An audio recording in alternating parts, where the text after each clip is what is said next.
right behind us. South Park continues to be unsafe.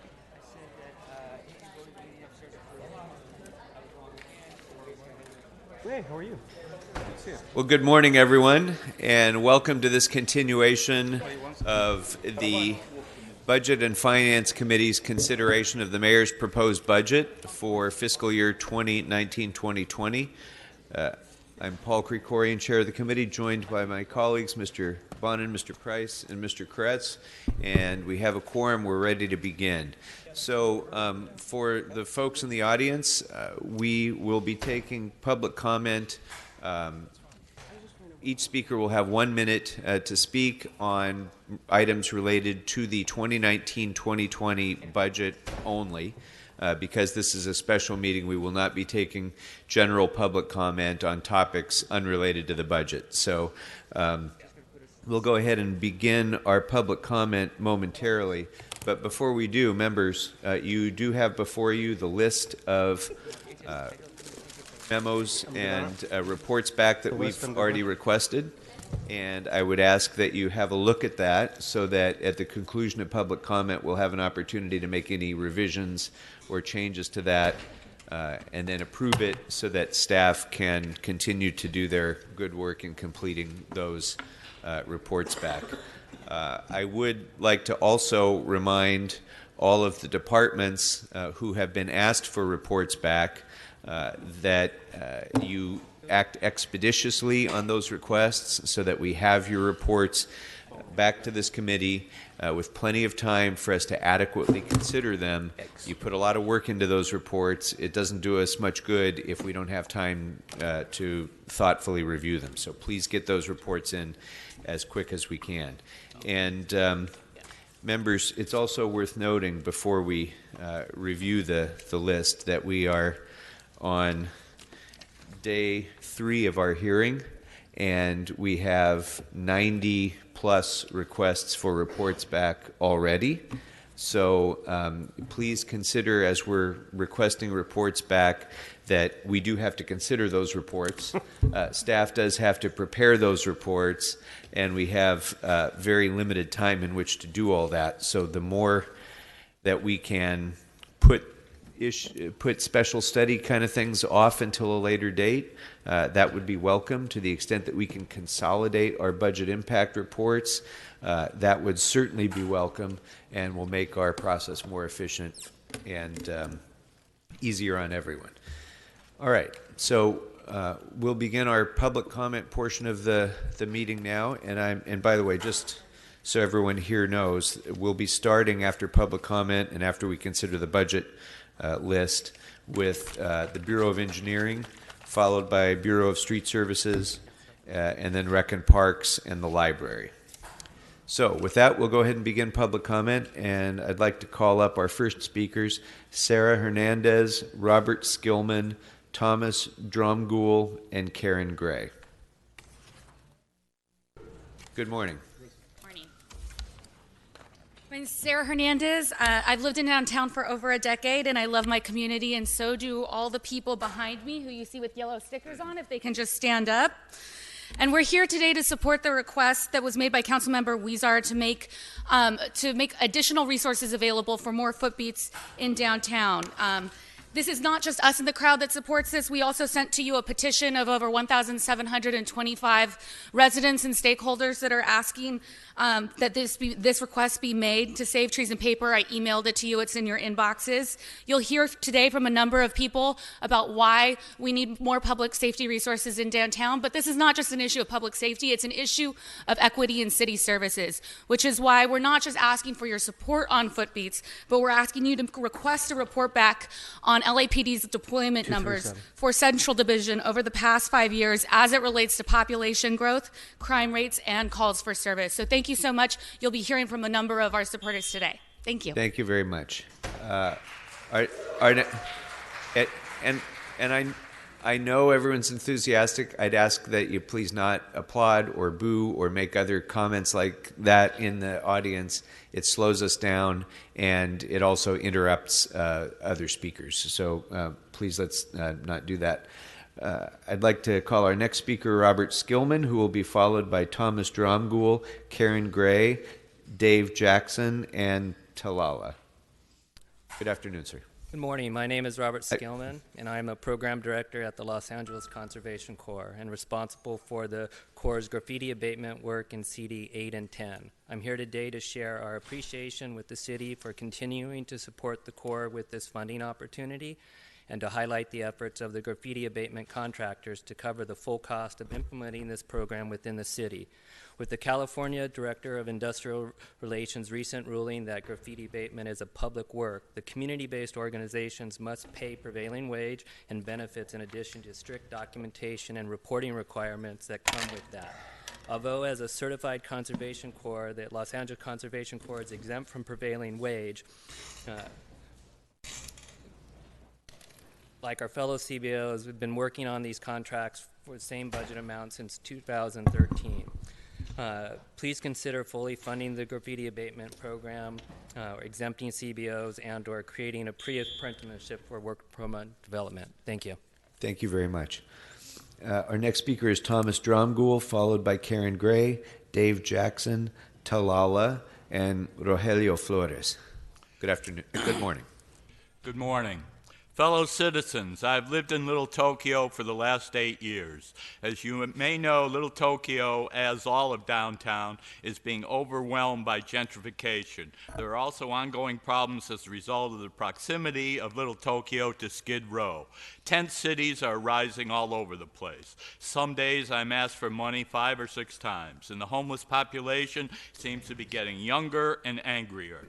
Of course, the need for affordable housing is critical, but the reality of the situation is that some people want and choose to live on the street. Recently, the quality of life in Little Tokyo has been impacted in 3 ways. Changing of area boundaries so Skid Row extends to 2nd Street, closing of the local post office in Honda Plaza, opening of a 7-Eleven on 2nd in Los Angeles across the street from the public library. The question is, how can increased police foot patrols, police presence help Little Tokyo? Very simply, the issue is safety. I could go on about preserving the ethnic character of the neighborhood and creating affordable housing. Bottom line is we all must obey the law and live together peacefully. LAPD, LT, and Skid Row residents. Thank you, as sir. Martin Luther King said. Thank you. Time's up. Thank you.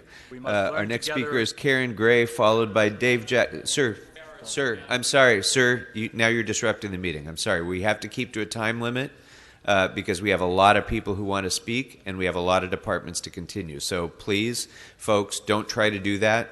Just time your comments so that you can fit within the allotted time, please. Our next speaker is Karen Gray, followed by Dave Jackson, Talala, Rogelio Flores, and Marianne Hayashi. Good morning. Good morning. I want to talk to you specifically about the historic core, Skid Row adjacent, and what a difference the foot patrols make on Spring Street, where the CVS at 7th and Spring Street is a literal drugstore. There are needles on the sidewalk, there is money passing hands, and I have actually seen the activity stop when the foot patrols go by. I also tutor on Skid Row, and I've noticed that when you know the foot patrol people, like officers Dion Joseph and Veronica Padilla, it makes a big difference. There's a relationship that's important. And finally, I'm in the hospitality business. What kind of face do we want to show visitors to this city? I have seen bewildered tourists walking down Spring Street looking very nervous. I usually try and stop them and help them, and they're looking for, where do we go? What do we do? Is this area scary? Money is tourism. There's so many things at issue here. Thank you. Our next speaker is Dave Jackson, followed by Talala, Rogelio Flores, Marianne Hayashi, and Daniel Johnson. Good morning. I'm here to encourage you to budget for more foot patrols. I've lived here 8 years, and I have watched this part of the city, downtown, deteriorate in the quality of life and the quality of people that are walking around. The police do a great job, but when they're in a police car, they don't see what's going on the streets. They need to be on the streets so that they can help us and work with us to get rid of the problems that we're having. Thank you. Thank you, sir. Our next speaker is Talala, Rogelio Flores, Marianne Hayashi, Daniel Johnson, and Kim Henderson. It's good to see you again. Good morning. The mayor has been judicious in spreading the wealth. What I ask him and all of you to consider the contractual work done by the anti-graffiti groups. They do a splendid job in the community. We need them, and especially seniors. It reassures them that the community is not falling apart. The professionalism and the care that they give to community and the excellent work, I beg y'all to provide more funding, and I ask the mayor to consider this. Thank you very much. Thank you. Our next speaker is Rogelio Flores, followed by Marianne Hayashi, Daniel Johnson, Kim Henderson, and Maritza Martinez. Good morning. My name is Rogelio Flores. I'm the director of Northeast Graffiti Busters. We maintain areas in the Northeast Valley and the Northeast Los Angeles areas.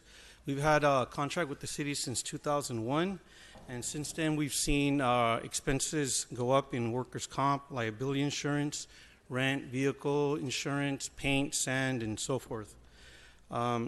We would like to request an increase in the graffiti abatement funding program to keep up with these expenses. As you know, a graffiti-free community is vital for the residents, for the safety of the residents. At the moment now, we are dealing with the prevailing wage, and we have an entirely new expense to deal with. And we are, again, asking for an increase in the graffiti abatement program to cover these expenses. Thank you. Thank you. Our next speaker is Marianne Hayashi, followed by Daniel Johnson, Kim Henderson, Maritza Martinez, and Nick Previsish. Good morning. Our agency provides a graffiti abatement in Council District 1 and in Council District 13. In a month we take off, we remove over 300,000 square feet of graffiti in 2,000 locations. Our staff members come from the neighborhood, they live in the neighborhood, they're familiar with all the neighborhood gangs, they have developed very close relationships with the senior lead officers, other nonprofits. We work with gang diversion and prevention programs. If we do not have sufficient funds, we're certainly going to lose these services. We're asking you today to consider us and help us secure the funds so we can continue serving our neighborhoods for safety and beautification. Thank you. Thank you. Our next speaker is Daniel Johnson, followed by Kim Henderson, Maritza Martinez, Nick Previsish, and Catherine Tomachek. Good morning. I'm a 10-year resident of downtown Los Angeles and a volunteer educator at the Midnight Mission. I am here to advocate for further allocations for foot patrols in the downtown area. 100 years ago, in the heyday of dense downtown, the hallmark of effective, good community policing was the footbeat. That went the way of the dodo in the mid-20th century with the advent of the two-man A-car, by which police could arrive anywhere and depart just as quickly. Those are the days of Parker. We are moving past that. We ask for the same effective community policing again, footbeats. And with that, we would like to move forward as a community in a progressive way that is also tinged with pragmatism. We live in fear of violent crimes and property crimes that are often irrational. That is not our only fear. There is also the fear that our community, our collective city, and our region will be used by a certain hard-right element as a PR coup against our progressive city and progressivism in general. Please, progressivism with pragmatism. Thank you. Our next speaker is Kim Henderson, followed by Maritza Martinez, Nick Previsish, Catherine Tomachek, and Anthony Bejarano. Good morning. Good morning. As a 15-year resident of the Historic Core, a former business owner and a current business manager located in the Historic Core, I ask that the city allocate more funds for foot patrols. In the 15 years that I've lived here, I've seen crime get worse. I felt safer in 2004 than I do in 2019. Our city has spent many dollars in development and revitalization. You will kill all of this revitalization if we cannot get people to look at downtown as a destination. Right now, when they come to downtown, they fear for their lives. They are worried about panhandling. They're worried about their safety. Without the use of foot patrols patrolling and making other people feel safe, you'll lose the vital part of downtown, which is business, to keep up with the revitalization. Please give us more foot patrols. Thank you very much. Our next speaker is Maritza Martinez, followed by Nick Prevasic, Catherine Tomachek, Anthony Bejarano, and Aronesis Tom. Good morning. I currently live and work in downtown LA. I would like to request more footbeats for the streets of downtown because I would like to feel safe in my own neighborhood. I'm currently pregnant and I'm always anxious that some act of violence is going to break out. I feel that patrol cars that do drive by aren't seeing everything that we're seeing as we're walking by. I would like my family and all the residents of downtown to feel like a protected community. Thank you.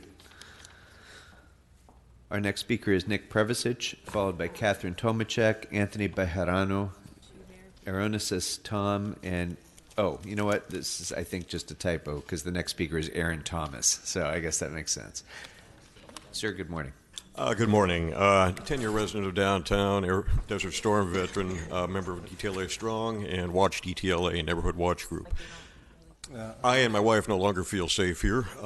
There's been a massive ongoing population increase, but fewer police officers since the mid-1990s. In fact, it's fallen by a little over 4%. It's ridiculous because our population now exceeds 75,000 and will shortly be over 100,000. Police officers and cars just are not adequate. They're too remote from the community. They're too detached. It's too easy to hide from crimes. They're very easy to avoid. More than that, they are not engaged with the community. As an earlier speaker referred to, community policing is the only strategy that is valid and is widely employed worldwide to engage a community, to bring a face to the authority of the city, and most of all, to keep the peace via deterrence. It's absolutely important that we have an enhanced presence because in addition to the massive crime problem, we also have weekenders. Our population swells with people behaving badly at will. Please acknowledge these realities and advocate and fund enhanced footbeats. Thank you. Thank you. Our next speaker is Catherine Tomachek, followed by Anthony Bejarano, Aaron Thomas, Escott Norton, and Juan Torres. Good morning. Good morning. I am a resident of the historic core for going on 10 years.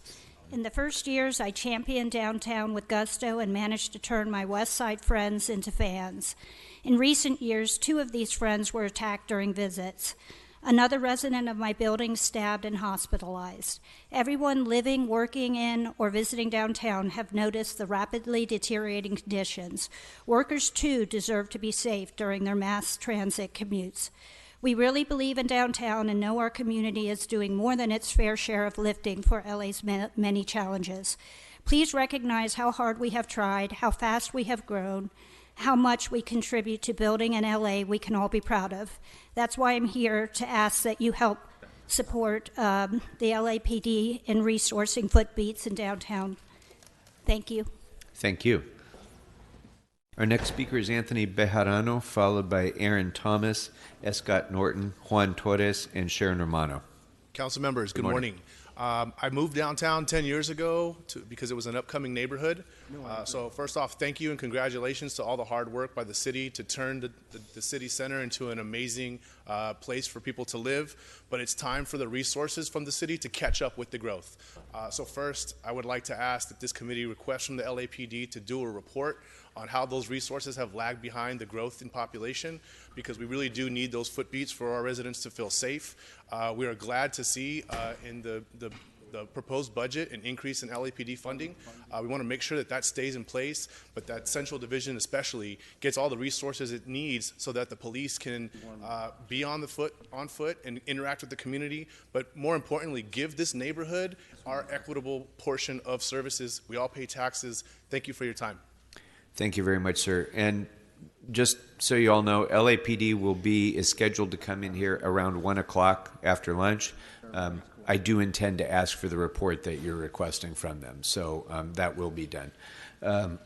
Thank you, but not necessary. Mr. Thomas, now just before you start, I just want to make sure this was a typo. Is there anybody named Aronesis That was a typo. That was a typo. Okay, then I can delete that one. So our next speaker will be Aaron Thomas, followed by Scott Norton, Juan Torres, Sharon Romano, and Myra Archie. Good morning. Good morning, council members. I'm here on behalf of the Community Forest Advisory Committee, as well as a number of other nonprofits who would like to urge the council to make sure that there's budget for a tree inventory.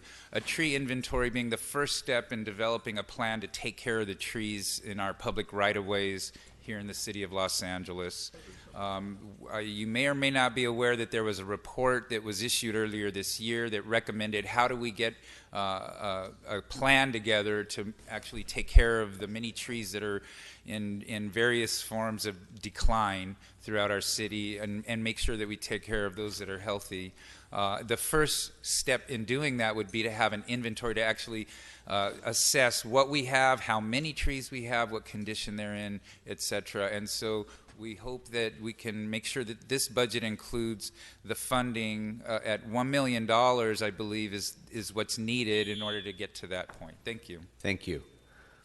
Our next speaker is Scott Norton, followed by Juan Torres, Sharon Romano, Myra Archie, and Lydia Poe-Se. Hi, my name is Scott Norton. I've lived and worked on Broadway for a decade and have been visiting and hanging out in this area for over 40 years. As an advocate for the restoration and revitalization of Broadway's historic theater district, it's vital that downtown has increased police foot patrols. The greatest deterrent to crime and vandalism is regular and visible foot patrols. As for our downtown to truly thrive, we need to attract not only residents but visitors. Other historic theater districts, London, New York, and Chicago, all have dramatically more police officers on the ground. This makes it safer for tens of thousands of residents and theater-goers that can utilize Broadway and the surrounding area. More and regular foot patrols allow the police to get to know the residents and visitors. In New York, on 42nd Street, you'll regularly see police officers posing for pictures with tourists, interacting with businesses, etc. This can't happen in a car that passes by once an hour. We need funding for increased and regular foot patrols in order to make the historic heart of our city safe, attractive, and successful like it was in the 1920s. Thank you. Thank you, sir. Our next speaker is Juan Torres, followed by Sharon Romano, Myra Archie, Lydia Poe-Se, and Kevin Tidwell. Good morning. Good morning, Council. My name is Juan Torres, and I'm the Director for the Gang Alternatives Program, also known as GAP. We're a graffiti contractor for the City of LA. And the reason I'm here is because graffiti. Graffiti is a big issue that affects our communities, as you may all know. It creates problems for residents, fear in our community, and increases gang violence. For the last 6 years, our graffiti budget has been the same, but cost has increased significantly. New requirements associated with prevailing wage in 2018 increased our costs. As a result, our agency had to downsize staff hours to stay in compliance and within the budget. As a result, we have removed less graffiti this current year compared to the year before by over 1 million square feet between July and March. As a result, we're here trying to get council to hopefully increase the funding for graffiti so we could provide the equal amount of services we were providing before to our communities. Thank you. Thank you. Our next speaker is Sharon Romano, followed by Myra Archie, Lydia Poe-Se, Kevin Tidwell, and Roger Gendron. Good morning. Good morning. The Hollywood Beautification Team evolved out of Neighborhood Watch. We are currently one of the city's graffiti abatement contractors. As you know, graffiti abatement is about public safety, the most basic quality of life issues in our neighborhoods. The city hires nonprofits because we are cost effective, we are efficient, and we care about our neighborhoods. Over the years, we have absorbed into our budgets inflationary costs, but this year we're being asked to absorb wage rates that will possibly double the hourly wage rates, plus accumulated and overhead accounting. The proposed budget you have before you is only an 18% increase in the overall budgets. That adds up to a serious decline in services in the next coming year. Decline in our services means a decline in the quality of life in the neighborhood and increased crime. We know no one wants that, and we are asking you please today to revisit this issue of this line item for the graffiti abatement program to maintain services over the next year. Thank you. Thank you. Our next speaker is Myra Archie, followed by Lydia Poe-Se, Kevin Tidwell, Roger Gendron, and Brendan Lee. Good morning. My name is Mayor Archie. I am a regular person, a citizen, voting community member. I live in downtown Los Angeles in the historic core. I've been there for almost 10 years. I'm afraid to have my mom come and stay with me because I don't feel safe in my neighborhood anymore. I am too asking for increased footbeats in the downtown Los Angeles area. Population has increased. It has gone through the roof. Service calls for police has gone up.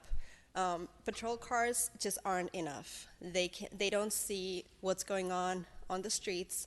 They don't have the relationship with the residents or people just on the street. So that's my request today. I ask for more footbeats for downtown Los Angeles. Thank you. Thank you. Our next speaker is Lydia Posey, followed by Kevin Tidwell, Roger Gendron, Brendan Lee, and Yu Huan Chen. Good morning. It was a typo. Lydia Ponce. Sorry. Thank you. American Indian Movement, that's my organization. I am here to speak about the CEMO and that the language is changed because we cannot put Tataviam or Tongva. It should be Tongva, Tataviam, and Shumash.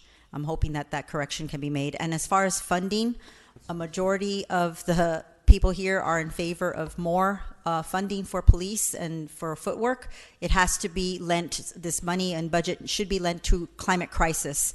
The civil unrest that will ensue when there is act of nature, when Mother Earth shakes her shawl and tries to get us off her back, is a great concern. We should have water and food security block by block in response to our neighbors, in being good neighbors and having good relationships. Thank you. Thank you. Good morning. Good morning. I'm Kevin Didwell. I'm a lifelong resident of Los Angeles and a business manager in the historic core.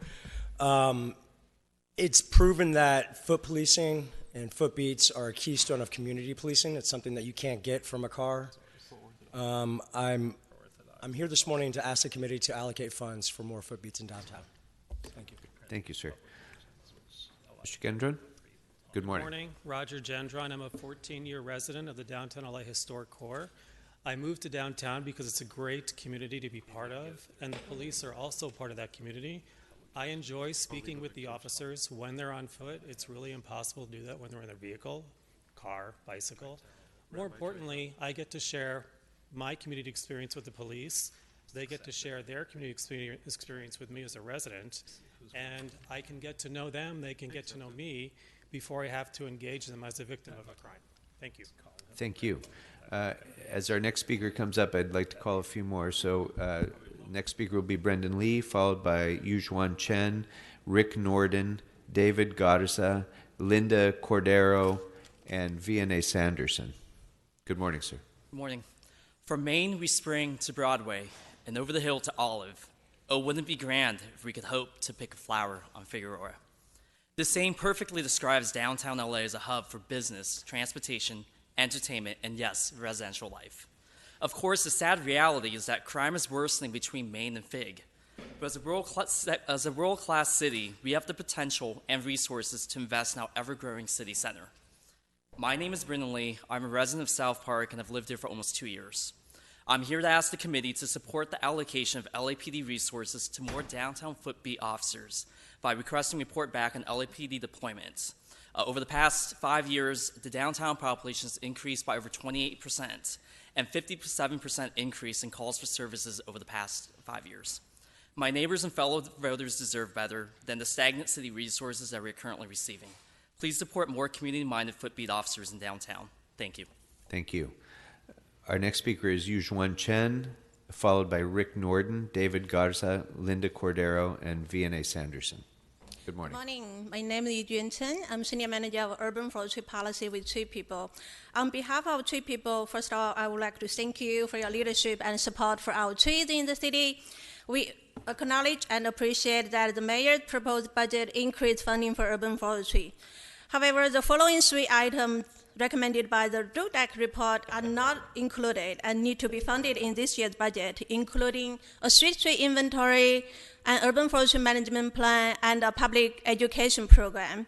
The total estimated cost for a tree inventory is $3 million. We strongly urge the city to provide at least $1 million in this fiscal year and provide the balance in the following fiscal year to fund this critical item, because a street inventory is a foundation for what we do in the city, because it tells you what we have in the city and also can help us proactively manage our urban forest in the city. Thank you. Thank you.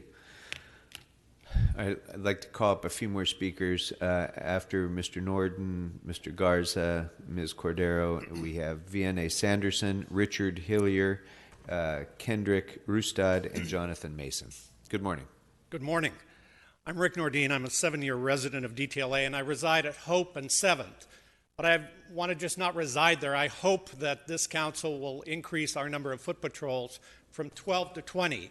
In reality, that's only one shift per the area where the patrols are currently allocated.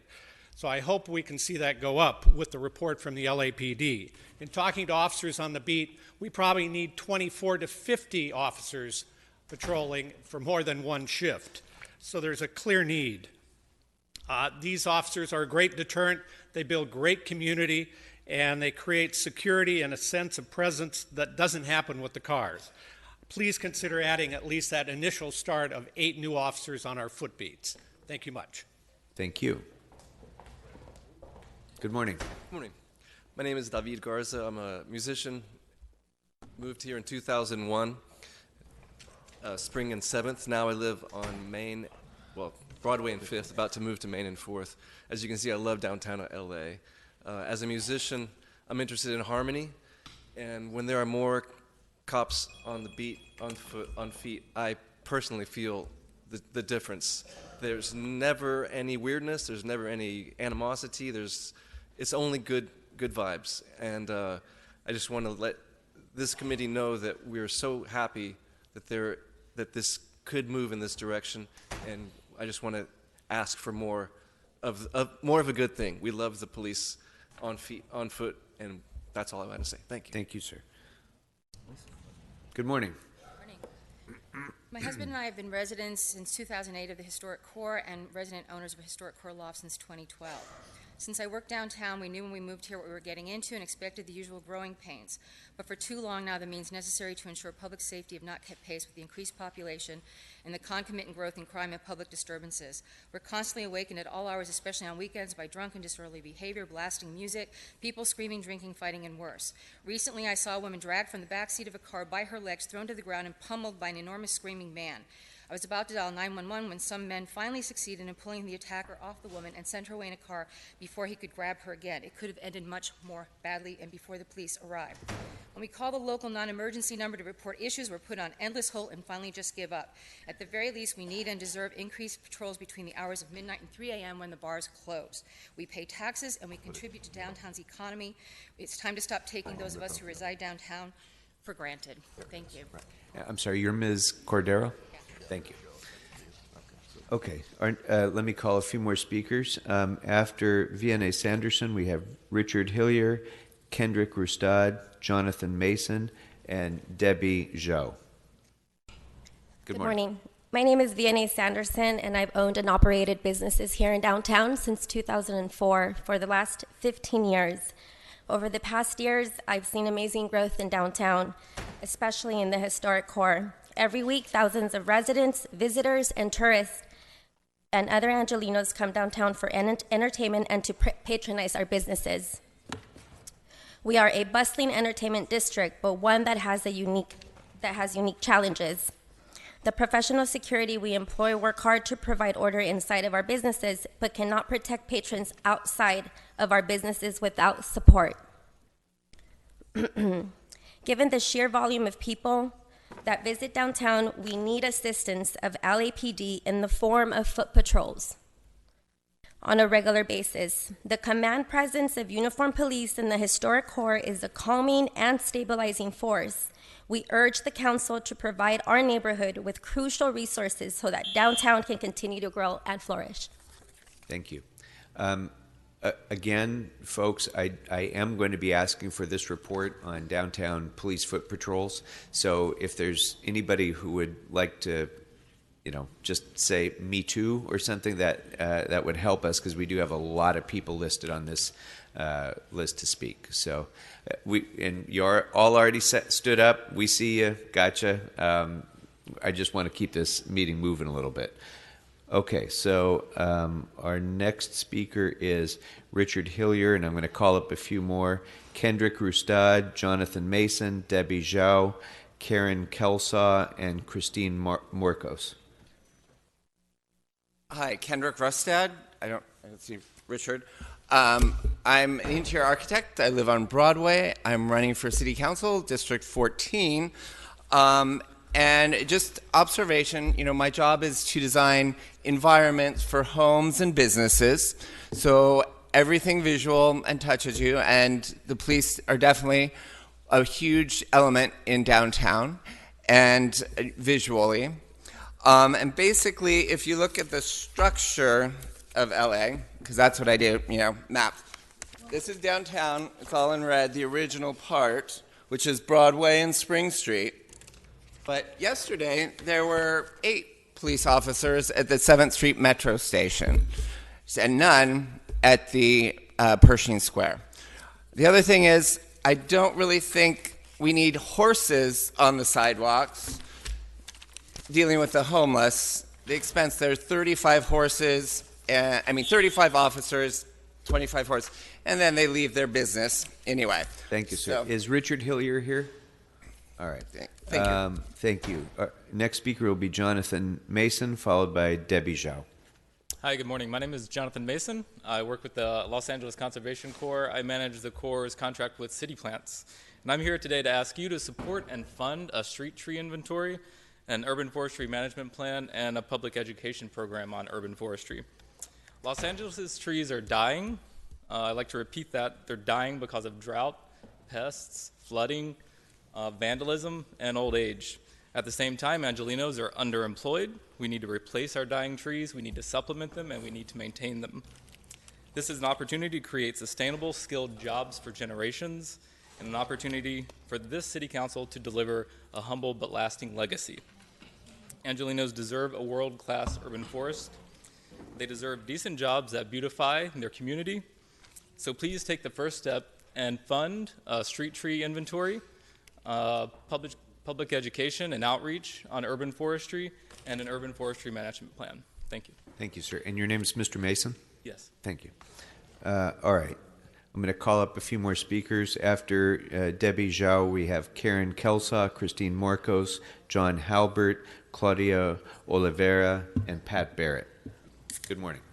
Morning. My name is Debbie, and I'm a resident, property owner, and registered voter here in downtown. I'm here to ask the committee to support the allocation of increased footprints in downtown LA. I moved here 4 years ago from the west side, and where I live in South Park, there have been 10 new residential buildings and 3 new hotels within a 10-minute walk from me. So population is increasing exponentially, but we haven't seen the same increase in deployment for public safety. For me, this is an equity issue in city services. As someone who moved here from the west side, I've seen the difference in the resource allocation and concern for public safety compared for both. So yeah, the density pedestrian nature of downtown requires methods that work best for our type of neighborhood. Footbeats, not patrol cars. It's personal because I've been threatened with violence on my walk to work at 8 a.m. in the morning, and that's unacceptable. I'm just going to work. Everyone's, that's just not right. So for the future downtown, for the future of my neighbors and fellow voters, we deserve better than declining city resources. Please, thank you. Thank you. Good morning, sir. Hey, I'm Garen Kelsaw. Esteemed council members, thank you for your time this morning. I'm one of the founders of DTLA Strong, and in the 8 months that we've been working on this, we've reached out to our community, LAPD command staff, OCB, our council office, and the esteemed mayor's budget team. What we found is that over this time period, we have been gratefully lacking in the amount of communication between officers and citizens. So what we want to stress here is not just asking for more police officers, but that we change the nature of these conversations so that the day that you have an interaction with a cop, it's not the worst day of your life when you're the suspect of or victim of a crime. That's how we change the conversation around policing in our neighborhoods, is by increasing the amount of relationships that we have on a normal basis. But not only that, We know that the number of population has grown in downtown LA, but that doesn't reflect unhoused people. So when we talk about 75,000 people who live in downtown, that number actually doesn't reflect the people on the streets. The number of people who actually live and operate in downtown is much higher than that, and that's why we urge your focus on this highly important issue. Thank you. Thank you. Good morning. I'm Christine Marcos. I live in downtown Los Angeles. One of my favorite things about this area is the walkability. I could walk to work. I could walk anywhere and get whatever I need, and I don't need to take a car, which leaves a great it reduces my footprint, but it's becoming impossible. I've already been assaulted once. I've been chased down the street by a homeless person. I've been grabbed, and it's just becoming really hard to walk, and I think it's ridiculous that sometimes I just take my car to go 2 blocks away. So I think the foot beats is really important. I do want to mention that when I was assaulted, there was an officer very close by in a vehicle, and he was unable to help me or do anything for the situation. So I think it would be different if there was someone on foot on the street. Thank you. Thank you. Is John Halbert here? Okay, I had Mr. Halbert next. But hello, my name is Pat Barrett. I'm on the neighborhood council, but today I am speaking as a private citizen. I live in South Park for 9 years. I'm a voter, and I do campaign for candidates who do the right thing. The mayor's budget has been allocating money for hopefully for 8 more police, and that'd be an additional 20. We have an increase of citizens from 54,000 to 74,000. We have an increase in crime, 57% compared to other cities, 32%. And in the last 5 years, we've had a decrease in deployment of police officers. We need foot beats. I was coming down on Easter Sunday, driving down with my 9-year-old niece in the back, past CVS on Spring Street, 9 to 10 people lighting up, 3 cops on Quisados. And she asked me, why aren't they doing something? 3 foot beats. And I said, I don't know. I want the answer to be different, that the politicians and everybody does the right thing. Thank you. Thank you. What's your name? I'm Claudia Oliveira, Downtown Los Angeles Neighborhood Council, speaking in my private capacity. Before you start, Yes, Ms. Oliveira will be followed by Mr. Halbert, and then I'd like to also call up Patricia Lewis, Josh Gray Emmer, Bobo Kalin, and Ellen Riotto. Good morning. Good morning. A year ago, I started a study to find out why some crimes get priority over others. I found out it can take up to 3 hours to process them. I found out that LAPD is using a software from the 80s. They're using DOS and Microsoft Word. Last June, I spoke in front of the police commission, and I brought this to their matter. And I took upon myself to find a software that other agencies are using. I found out that Mark 43 is being used by 60 different agencies, including Washington, D.C., since 2015. It has diminished the hours by 238,000 hours a year, and it felt like adding 110 officers to the force. It's important that on top of allocating money for the foot beats, that we are giving them the right tools so that when they do arrest somebody, they are not stuck in an office for 3 hours and they can be back on the streets doing their job. Thank you so much. Thank you. Mr. Halbert, good morning. Yeah, hi, my name is John Halbert. I'm here in support of the Downtown LA Strong's request for more officers on foot patrol, and I'd like to thank the council in advance for requesting a report from the LAPD, and I look forward to hearing the results of that report. Thank you, sir. And thank you for your brevity. I appreciate it. All right, next speaker is Patricia Lewis, followed by Josh Gray Emmer, Bobo Kalin, Ellen Riotto, Cecilia Nahar, and Janine Zakrajcek. Sorry if I messed that up. It's like we're a little out of order. Just come on up. Whatever, it's fine. Order doesn't matter. Go ahead. Hi, I'm Allison Warren. As a 7-year resident of downtown and 4 years as a mother of a special needs child, safety in my surroundings as I navigate my neighborhood has always been imperative to me. I've seen many changes over the years, and much of it has not been positive. The most alarming changes by far have been the passing of Prop 47 and the rise in homelessness, which has emboldened criminals and brought more of an overall sense of lawlessness despite all of the new developments. Without more footbeats added, I only see this as a recipe for disaster. Say what you will about the homeless, but I've always felt uncomfortable being forced to rub shoulders with more and more of them, when it is a fact that many of them are severely mentally ill, addicted to drugs, and the criminals who prey upon them are never far away.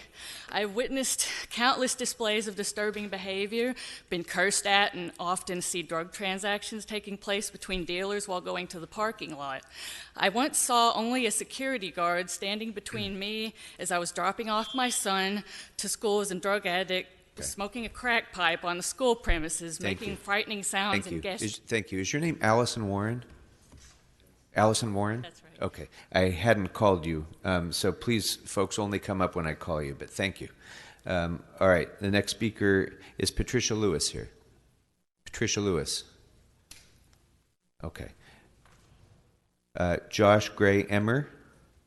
Hi, my name is Josh. I've lived in downtown LA for 17 years and humbly request that you allocate more funds for foot patrols in our neighborhood. This is simply an issue of equitable treatment under the law. We have more people now in our neighborhood than ever before, and we need city services to match that growth. LAPD is our partner in downtown Los Angeles, and we need you guys to support our local officers by providing them with the resources that they need to help our city grow and become the major metropolis that it deserves to be. Thank you for your time. Thank you. Good morning. Morning. I should have worn my glasses when I typed in my name because my name is Bobby Kalin. I'm so sorry. Not Bobo. The dancing I'm clown. so sorry. So I was. My neighbor's can already you start cracking your time up at over me. again, please? Yeah. I apologize for that. Yeah, no. I'm sure it was me. So my name is Bobby Kalin. I moved to downtown Los Angeles from Palm Desert in 2009. It was a beautiful culture shock. I grew up in Seattle, and I saw LA was a lot like that in the early days of Seattle. When I first came here, I felt very safe. As a matter of fact, so much so that I knew immediately within a few months that I wanted to buy a house here. I bought a loft. I'm on 3rd and Broadway, and it's wonderful. It used to be safer at night. We had less people. We had less homelessness. We had less crime on the streets. Now when my family comes to visit, I will not let my mom walk out of my loft alone to walk my dog. She came and took care of our house recently when we were out of town. There are people loitering outside of our building just waiting to get in, and a couple of weeks someone did, and they had a knife with them. Having police on the street deters criminals. They can't do it from their cars because they're in a car. We have people in the parking lot behind the building. Please support more footbeats. Thank you. I'm going to call up a few more speakers. I have Ellen Riotto, Cecilia Najjar, Janine Zagradsek, Joe St. John, and Mary Fagnano. Good morning. Good morning. My name is Ellen Riotto. I'm the Executive Director of the South Park Business Improvement District. In just our 52 blocks of downtown, we're seeing unprecedented growth that will triple our population in a 3-year period. Today, downtown as a whole represents one of the highest concentrations of residents in the city, but this is not reflected in the resource allocation of LAPD resources. I ask this committee to approve the LAPD overtime allocation in the proposed budget, but to also consider how to institutionalize this much-needed resource in a long-term, equitable, and sustainable way. Thanks in advance for requesting an analysis of the spike in population and calls for service and deployment, and for making decisions about allocation and deployment of city resources based on real numbers. I also want to just quickly add that last year we saw our first LAPD footbeats in our district, and our small businesses and our residents have told me over and over and over again how much safer they feel on the streets. So thank you. Thank you. Good morning. Good morning. I'm Cecilia Nahar. I'm a lifelong resident of Los Angeles, 2.5 years in downtown LA on Broadway, and I vote. We need more police footbeats. My life in downtown LA has been limited by our corners of crime, the metro stations all the way down 5th, the library. Drug dealers, junkies, and threats to my physical safety are a regular part of my life. I have seen people walking with knives on Hill Street. I once saw a man walking with a machete down Broadway. Almost every day I direct tourists into areas where they should not go, and that's not even beyond historic core. On the occasions I do see footbeats, the street changes, we talk, there's safety, and they hear our concerns. Downtown LA is the most diverse community in Los Angeles, income, race, gender, and age. We have a huge senior community, and we all deserve safety and wellness. Thank you. Thank you. Good morning. Good morning. Hi, I'm Janine Zakryshik. I'm a resident and business owner here in DTLA. I've lived and worked in DTLA for almost 23 years now, which makes me something of an urban pioneer. In 2007, my husband and I opened Pussy and Pooch at 6th and Main in the historic core. So I'm here today to ask the committee specifically to support the allocation of resources for more foot patrols. We've seen a tremendous increase in the population, obviously, in this time period. It's more than tripled for us. The issue is very personal to us because we have invested so much, literally, of our lives in making this work, not just with our business, but also in our home, and at this point, we risk losing it. It's become a safety and health issue for my staff. It's an issue that affects us daily, and we have employees who quit. We have customers who don't feel safe coming in.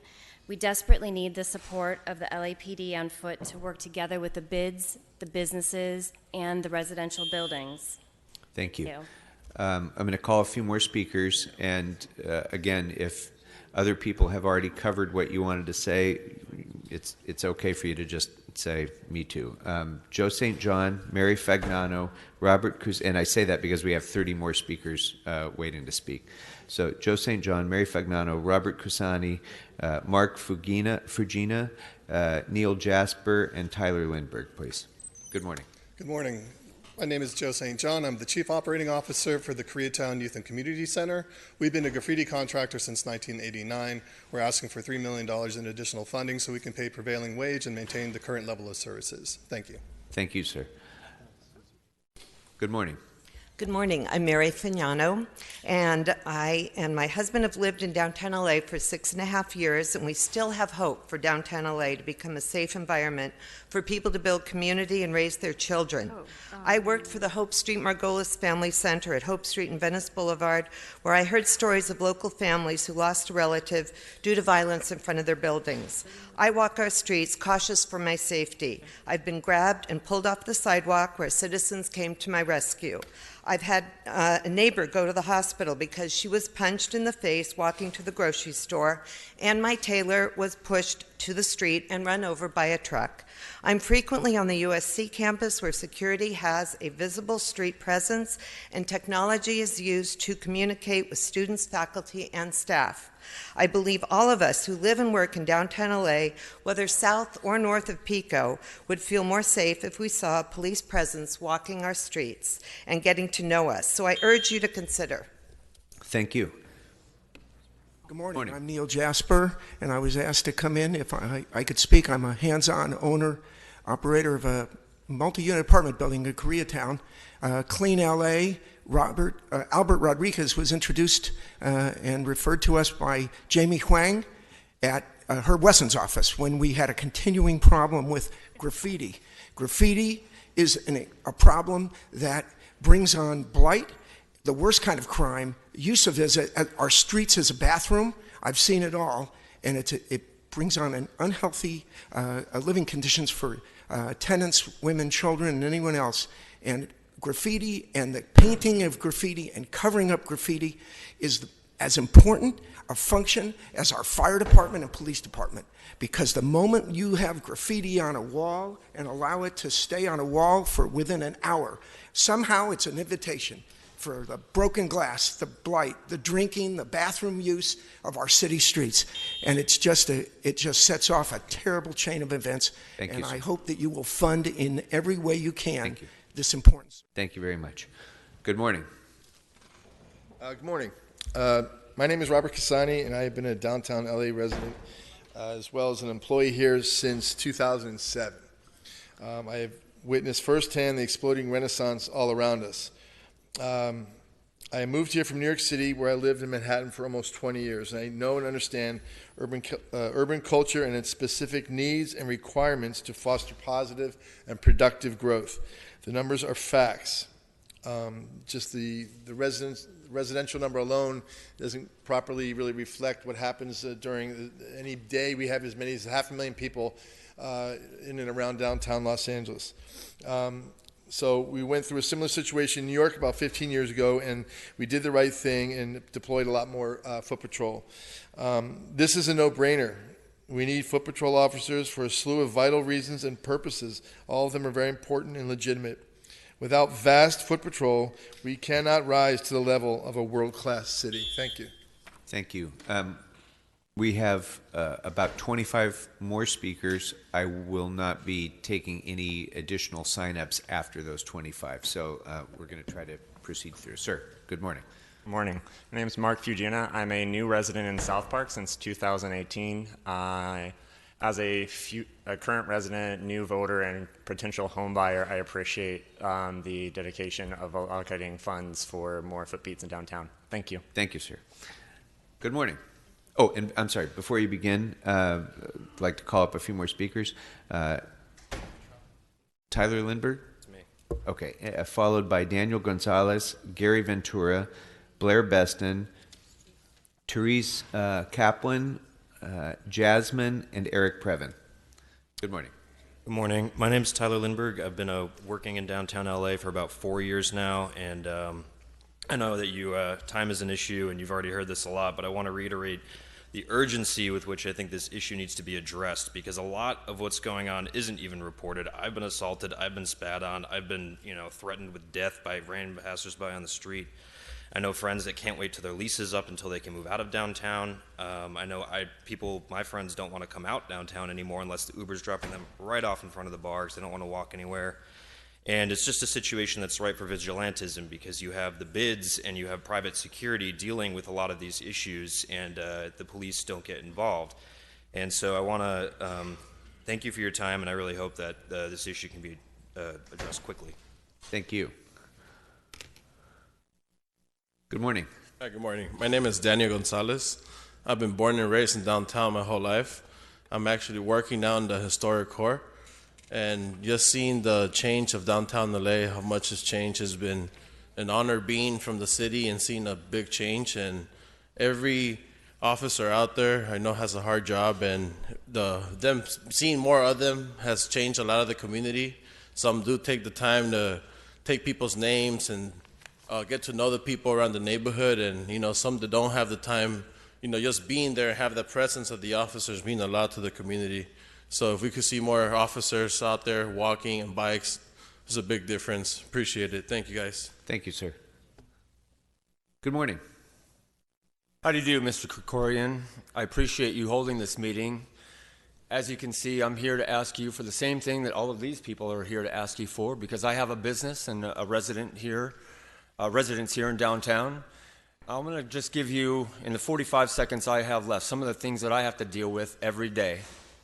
We're going to start with broken glass, feces, urine, needles, violent individuals, sometimes sleeping individuals in front of my business, and recently a murder. We need help now. There's no more asking. We've got to do something. I got 20 seconds. I'm going to give it right back to you. Please, take care of us. Thank you. Thank you very much, sir. Thank you, council members. Blair Beston, Historic Core Business Improvement District, also a resident of downtown. Downtown is many things to many people. It's a place where much of the city's low-income housing is located. Just in the Historic Core alone, there are 17 buildings. It's the epicenter of adaptive reuse, which created over 14,000 units. It's a boom of new housing development. It's hundreds of thousands of workers. It's millions of visitors. Home to thousands and growing population of people without housing, home to hundreds of dealers who prey on the unfortunate every day, and so much so that even nonprofits who could once implement programs for recovery have been met with refusal to do so because of the barbaric conditions. Any way you slice it, just please consider when you give resources to downtown, you're giving exponentially to many people. We're both a home and a destination. Thank you. Thank you.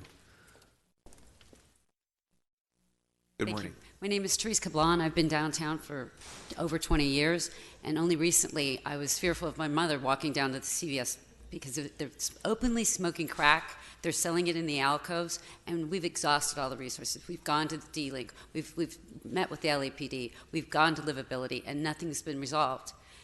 Just recently, just the last week, having the police officers present, the crackhead, the alcoves are clear. It's amazing what 1 week the difference a corner can have, you know, and it's giving hope to the neighborhood. And to see them smiling, to have the officers smiling on the street, it humanizes them, and it makes everybody feel like there's hope and there's a community sense again. Thank you. Great. Thank you very much. I'm going to call up a few more speakers. Our next speaker is Jasmine, followed by Eric Previn, followed by Nick Griffin, Patty Berman, Tia Kuntz, and Sean Smith.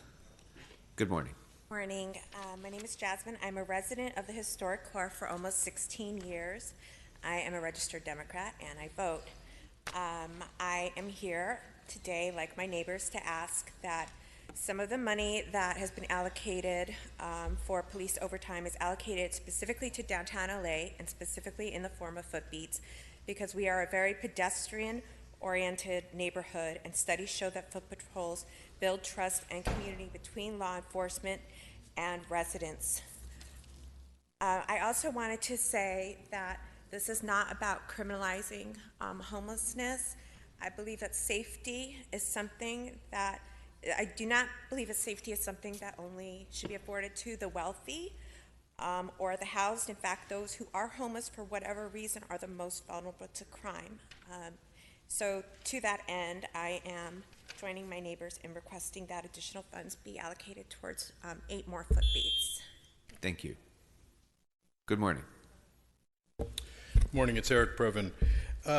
Yesterday you talked about safe parking, and there are 5 places where that takes place and 6 in the pipeline. But Janice Hahn, the leader from the supervisors, couldn't get 3 where churches were volunteering to agree in San Pedro.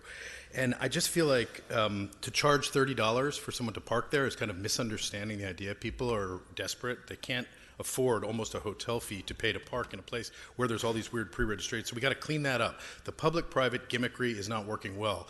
The footbeats is a good idea, but let's also have like food truck, a mobile unit, not just of police officers, but the people who can service people who are in deep trouble and need to get to the service. It's all about connectivity, according to Jonathan Sharon. And in terms of unsafe, the Department of Transportation, sir, we cannot raise to 40 miles an hour on Colfax and Whitsett in Studio City. There's bike lanes there are children, there's tennis courts. Let's undo that. We don't want the citation revenue because we're going to kill people. Thank you.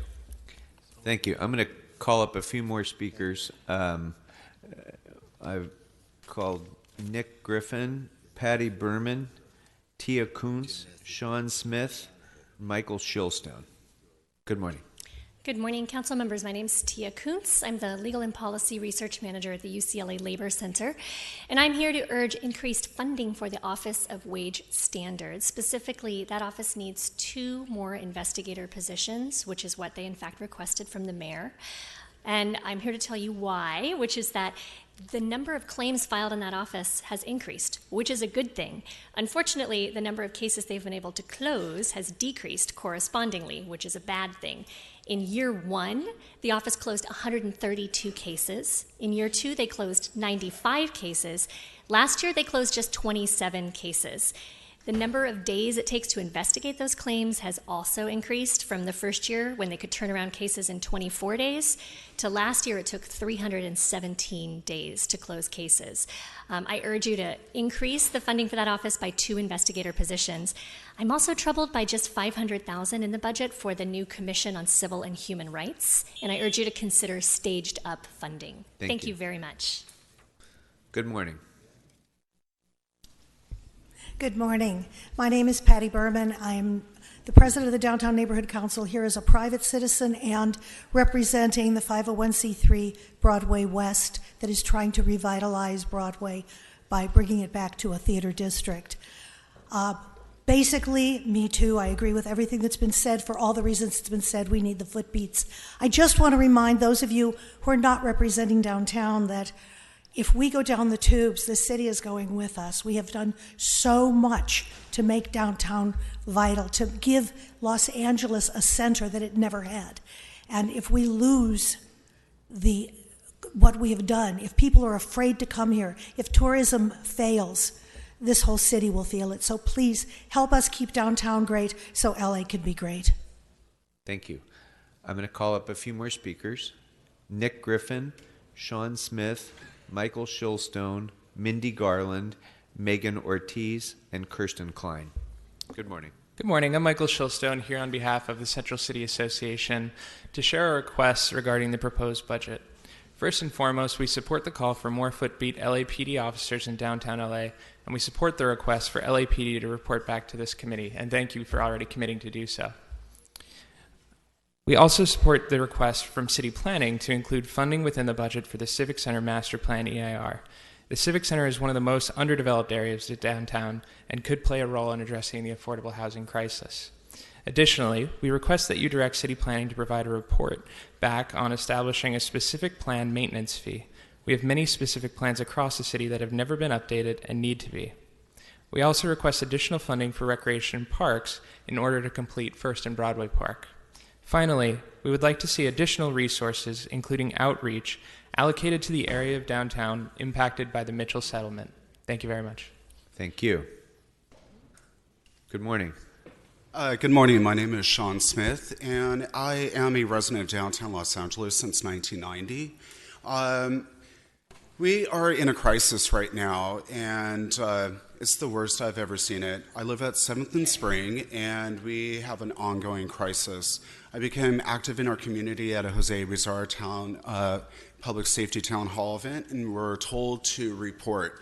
The more reports, the more patrols. That never happened. So we are here today to ask for the patrols, and we thank DTLA Strong for putting this together, because how many speakers did you have today? This is something that really matters, and it should matter to you because you work here. This is your backyard. Don't you care about your own safety and getting to your own car? And if you guys work downtown, or live, then think about that as well. But downtown Los Angeles has the same population of West Hollywood. So this is a vibrant community. We have a lot of people that live here. It's not just business. Thank you. Good morning. Good morning. My name is Mindy, and I'm with the LA Black Worker Center. I'm here to urge you all to increase funding for the establishment of the Civil and Human Rights Commission and increase funding for the Office of Wage Standards. On April 17th, full council voted to expand discrimination protections for Black workers and all workers in LA by passing the Civil and Human Rights Ordinance. And today, we come here to fight for a robust budget that gives this ordinance the legs it needs to protect against discrimination. The CEO reported that $3 million is needed annually for this ordinance, but under the mayor's proposed budget, only $500,000 is allocated. And $500,000 is a step in the right direction, but without more funding, this ordinance cannot make a real impact against discrimination. So I urge you all to increase the funding and create a clear plan, and I urge you to allocate more funding for the Office of Wage Standards and to hire 2 more investigators for that office. Thank you. Thank you. I'm going to call up a few more speakers. I have Nick Griffin, Megan Ortiz, Kirsten Klein, Josue Ortega, Amara Ononiwu, and Isaac Simpson. Good morning.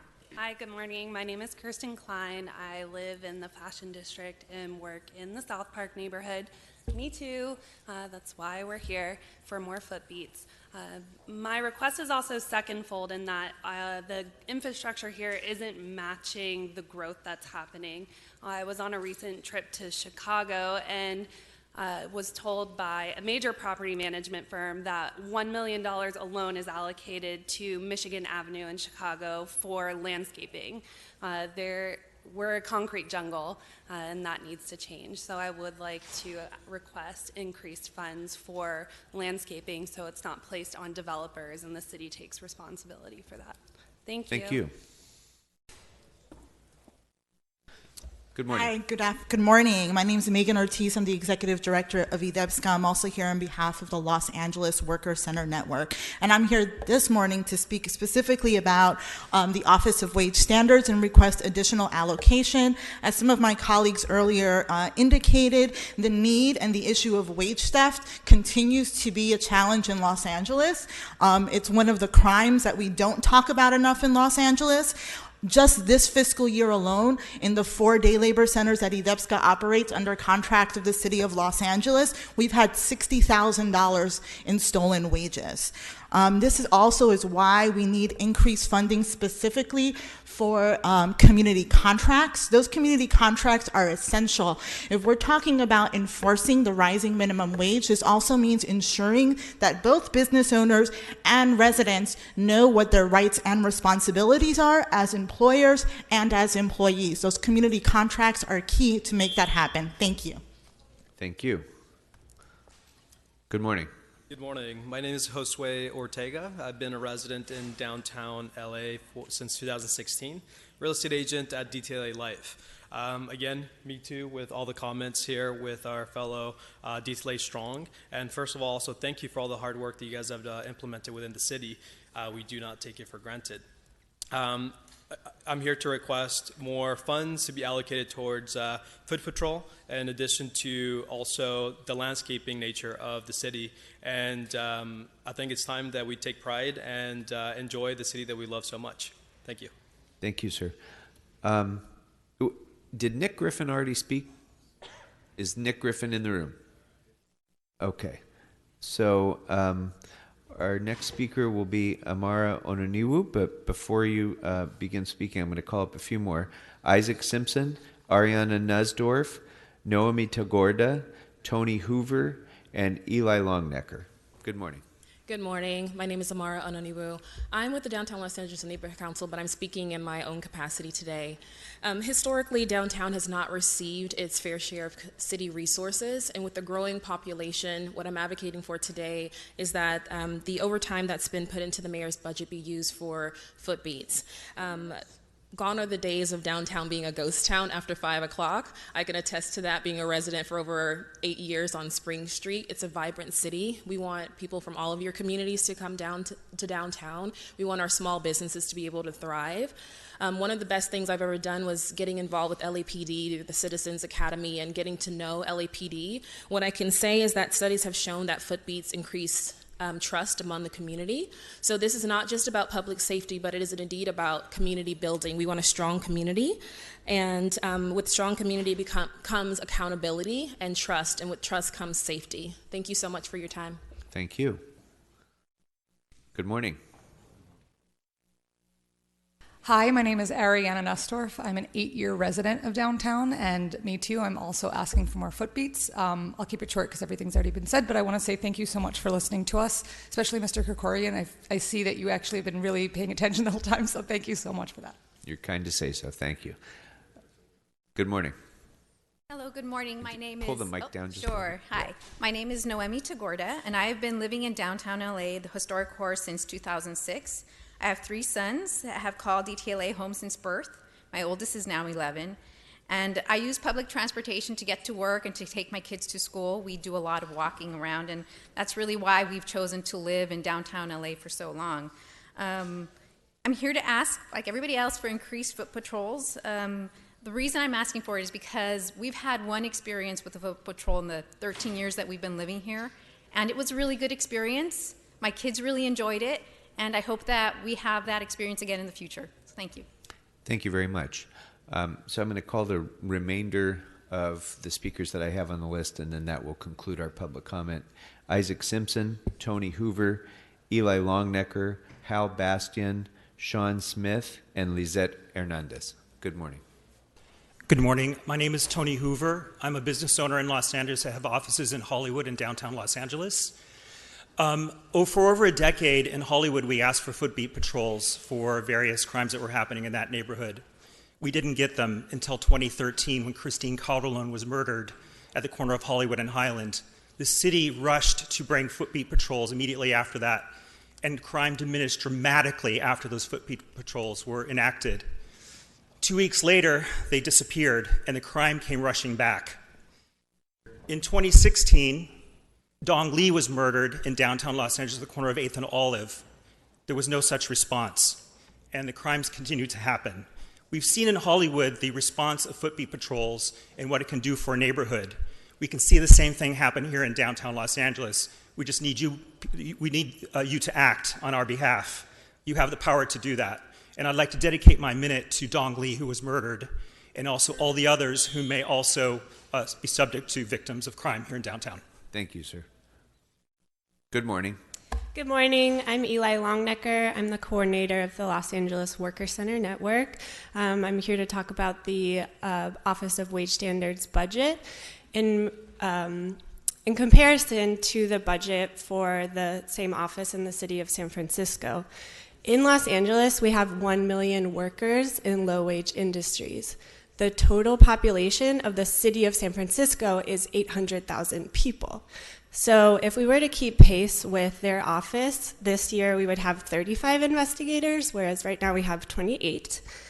And for the outreach and education contract funding, we would have $3 million, whereas right now it's $250,000.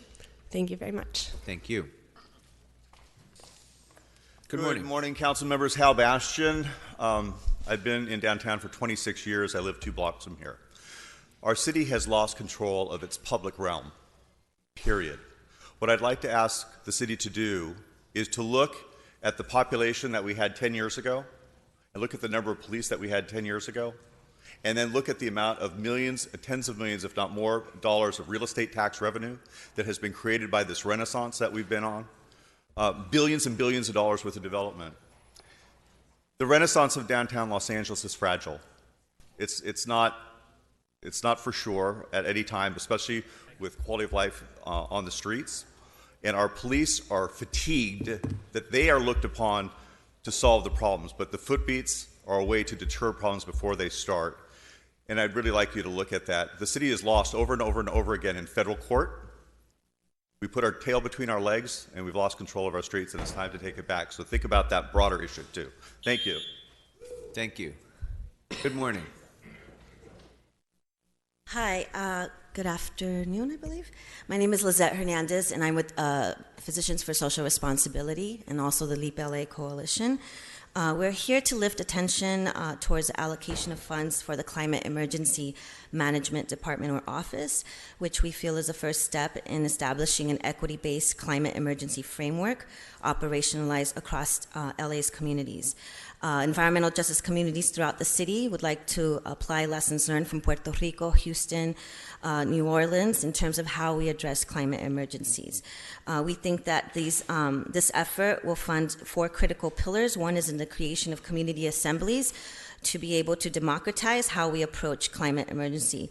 Secondly is also the creation of the office, and with it a director or general manager that will oversee a climate budget across the city, and also look for inequities in frontline communities. And lastly, the creation of a commission that will oversee it from a frontline-based perspective. Thank you very much. Thank you very much. Last call for Isaac Simpson, Sean Smith.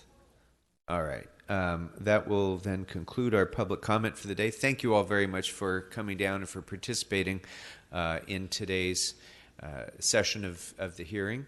And as the boss of city infrastructure is making his way forward for his presentation, our city engineer, Gary Lee Moore, and the Bureau of Engineering members, this is the time to make any proposed revisions in our budget memo. Are there any recommendations for changes? Mr. Bonnet. Thank you, Mr. Chair. One of the requests I made yesterday was number 237, which was asking sanitation for a priority list of flood control projects and discussing how prioritization is determined. It occurs to me this morning as BOE is coming to the table, that's a report I should ask sanitation to do jointly with BOE, since BOE is key to that. Very good. Thank you. Anything else, members? Mr. Kress. Yes. I have a few. Under fire, I'm not sure if it's necessary to call these out or not, but I asked for a report on how to fund the oil well fire safety inspections, and not only to the tune of the $65,000 that they had asked for in their letter, but the $44,000 for equipment. I believe I asked for how to fund the cannabis enforcement equipment for $450,000, and how to fund the standard of cover for $200,000. Also on the Homeless Services Authority, budget impact item number 133. I'm not sure if it called out correctly what we asked for in the last sentence. I think it wasn't really a comparison of, let's see if this is the right one. Give me a second to read this more carefully.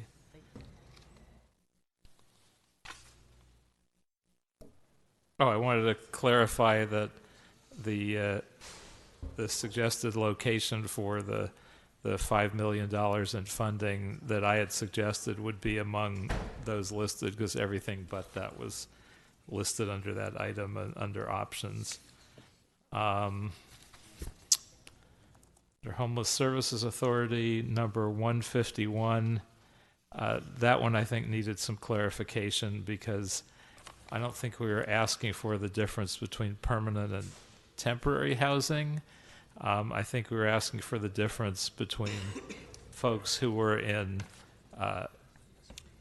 current market rate housing as opposed to HHH housing, which I wouldn't say would be considered temporary, but it wouldn't be homeless housing. So I think what we wanted to compare was people that had been moved to market rate housing, not homeless housing, and people that were in homeless housing. So I think it was to mark progress at each stage of the spectrum.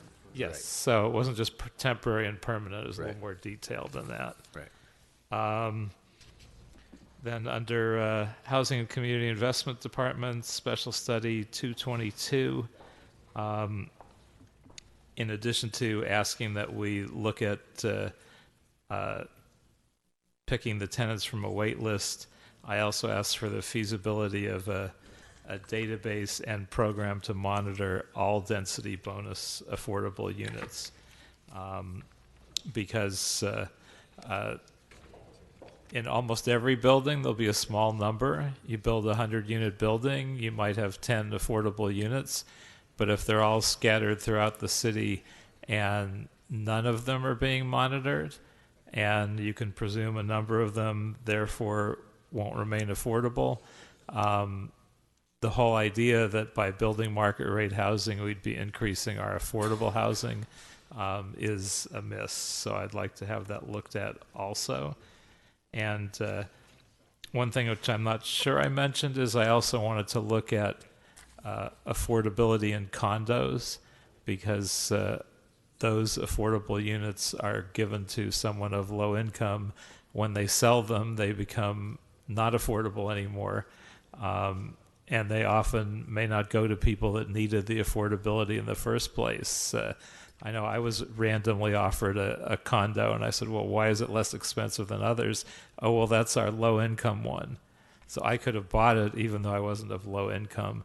So I'd like to ask that we look at the possibility of making those apartments rather than condos, so we actually would increase real units for people that actually need them. And lastly, under Public Works Sanitation, budget impact number 252, I wanted to clarify that we're asking evaluations of organics recycling by Recycla vendors, because they're not organics recycling vendors that we're looking at. And that also I wanted to look at, although not as high a priority, at the same time other features of that program, like protection of their workers and effectiveness in dealing with constituent issues. Okay, thank you. Thank you. Mr. Blumenfield, any changes? No changes. Mr. Price, any changes in your reports? All right. Then with those changes mentioned, is there any objection to approving the list as amended? Seeing none, that will be the action of the committee. So members, because we had a little bit more public comment than expected, just FYI, we are taking up our first department, our first bureau, and we are already 50 minutes behind schedule. So this is a long day. This is our longest day with some of our biggest departments. So just I wanted to remind you of that time check, and maybe for lunch, you might want to talk to your staff about getting lunch plans made so that we can crunch that down and take an expedited lunch a little bit. The Chief Engineer of the City of Los Angeles, Gary Lee Moore, thank you very much for being with us. Thank you for your letter. Welcome. Thank you, and good morning. I'm joined this morning with members of our executive team, and I want to give a tremendous acknowledgement to the rest of the Bureau of Engineering staff that are back working. They've done another great job this year, and I just want to make sure I acknowledge them. I want to thank the mayor for this proposed budget and working with the CAO here today. We look forward to answering any of your questions that you might have. Terrific. Thank you very much. Who would like to start? I want to leave it up to you. Mr. Price. Thank you, Mr. Chairman. Thank you, Gary, for the role you play and your team, helping us maneuver through important public sector projects, not the least of which are some of the parks that we've been working on together, so I do appreciate that. I got a question about item 15, the ground facility support, and this AGF.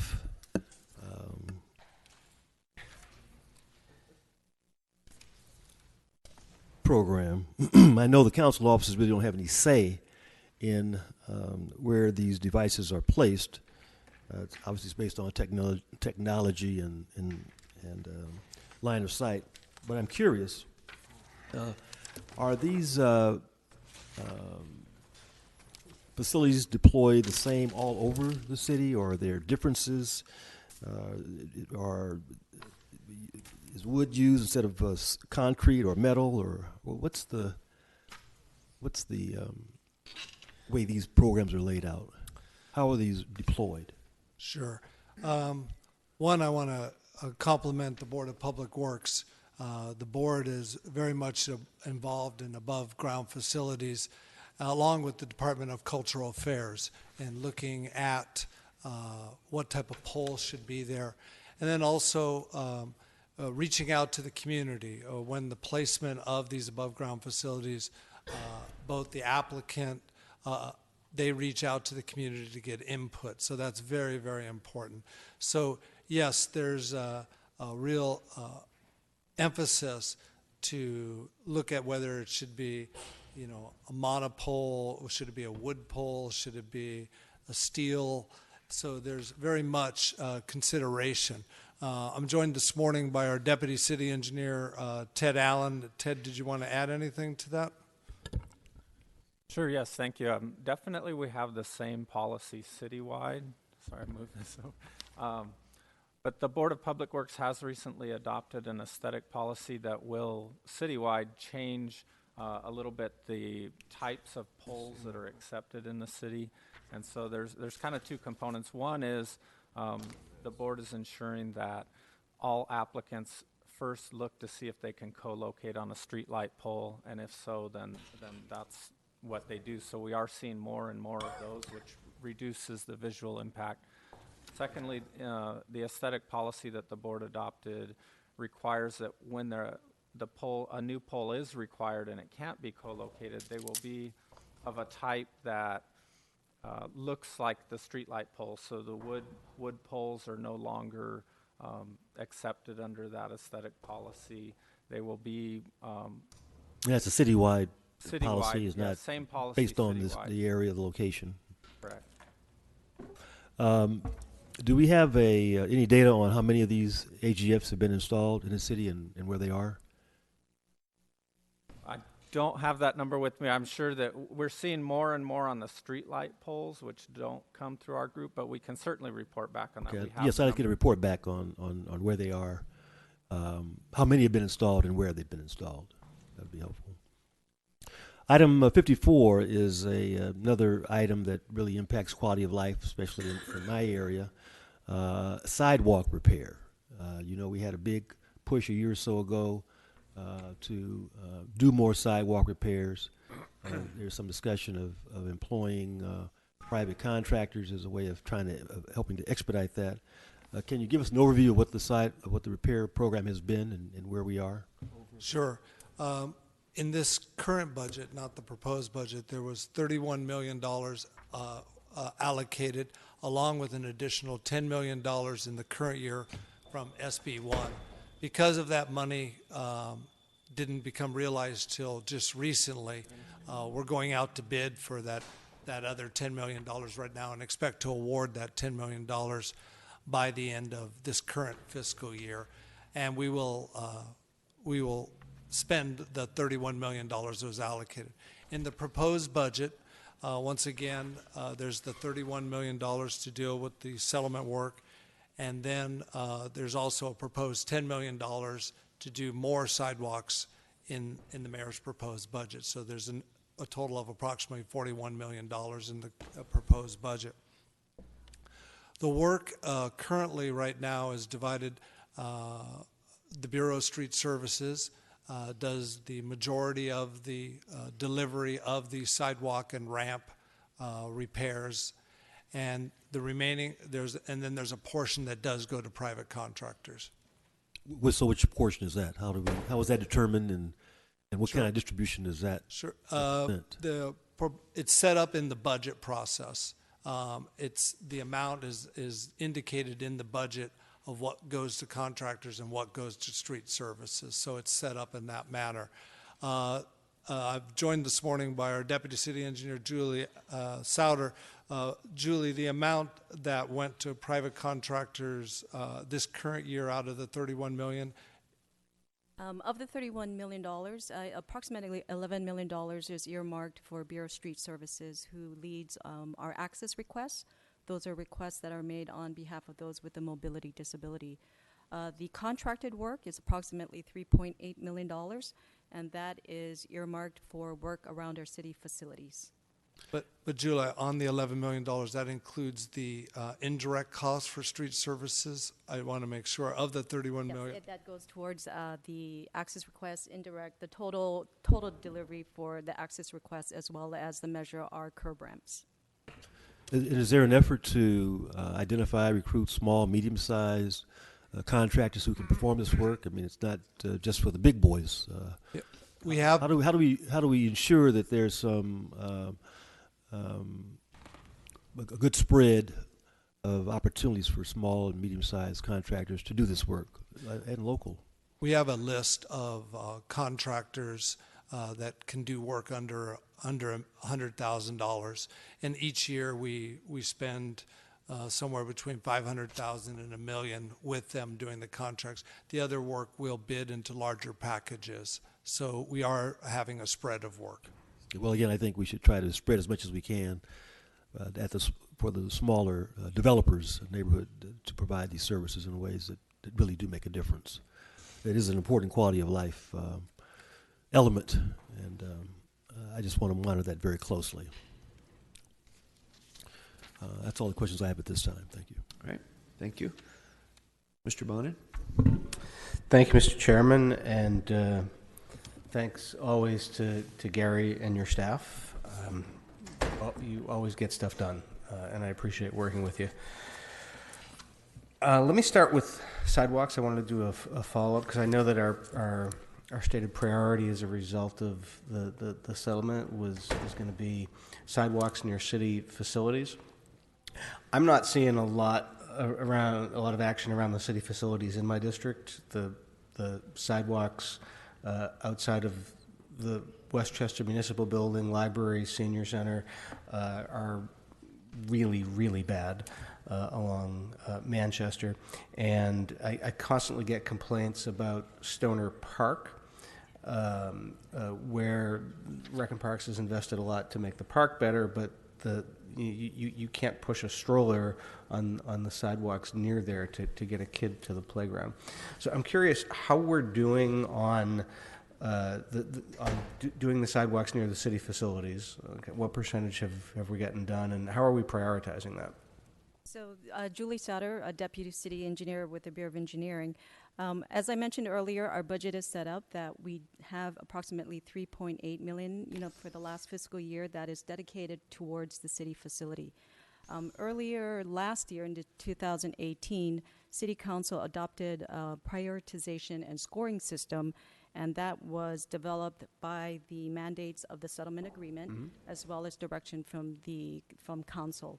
And so when we go about prioritizing our work, we look at how much we are allocated with our funding for that particular year, and using the prioritization and scoring system that will indicate what we are able to do for that fiscal year as far as how many city facilities that we will be able to address. For this fiscal year thus far, for the first half of the fiscal year, we've done about 20 sites throughout the city. Overall, since the inception of the program, we've done over 260 sites throughout the city. And, it is a large city. We do have probably over 2,000 to 3,000 city facilities that we are looking at that need to be addressed. But again, we are, I guess, restricted by the amount of money in the settlement agreement. Do we know, for instance, which sidewalks we'll be doing over the next 3 years near city facilities? Or do we determine that on an annual basis? What we do is we can run the scoring system, and that will give us a list of all the potential city facilities. And what we will look at is we will do an assessment based on, the top, maybe 50 or so that we know that will fit within that current budget year. So yes, we will have an identification of what city facilities we will be working on.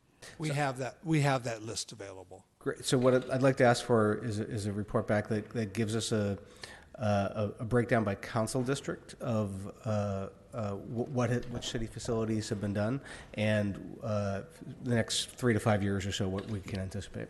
Absolutely. Thank you. Also wanted to ask, I think for the third or fourth year in a row, we don't have funded work for repairs for the Pacific Avenue Bridge over the Marina Channel, which is a heavily traveled pedestrian and recreational and commuter bike path, where you can literally look down and see the water, which that's not a good thing. Is there any long-term plan to get to this project?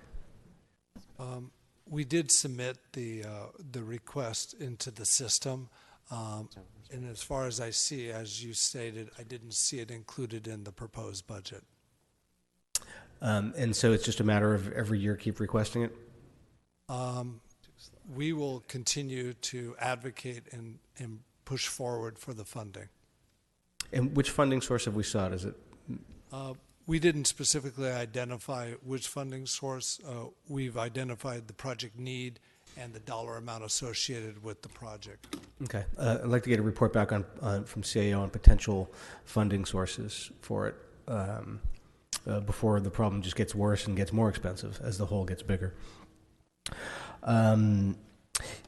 Question on sustainability. I know that you personally in your department have a tremendous commitment to the shared objectives of the mayor and the council that promote sustainability and implement our own version locally of a Green New Deal.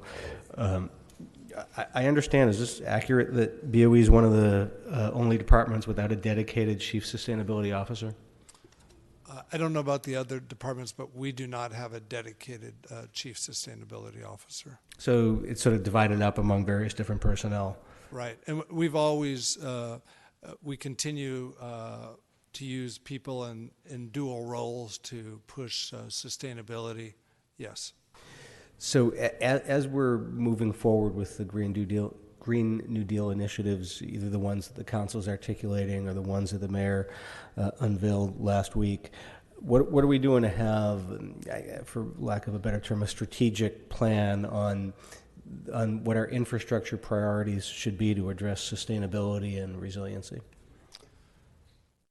with the existing resources that we have, we'll continue to advocate on a project-by-project basis for sustainability.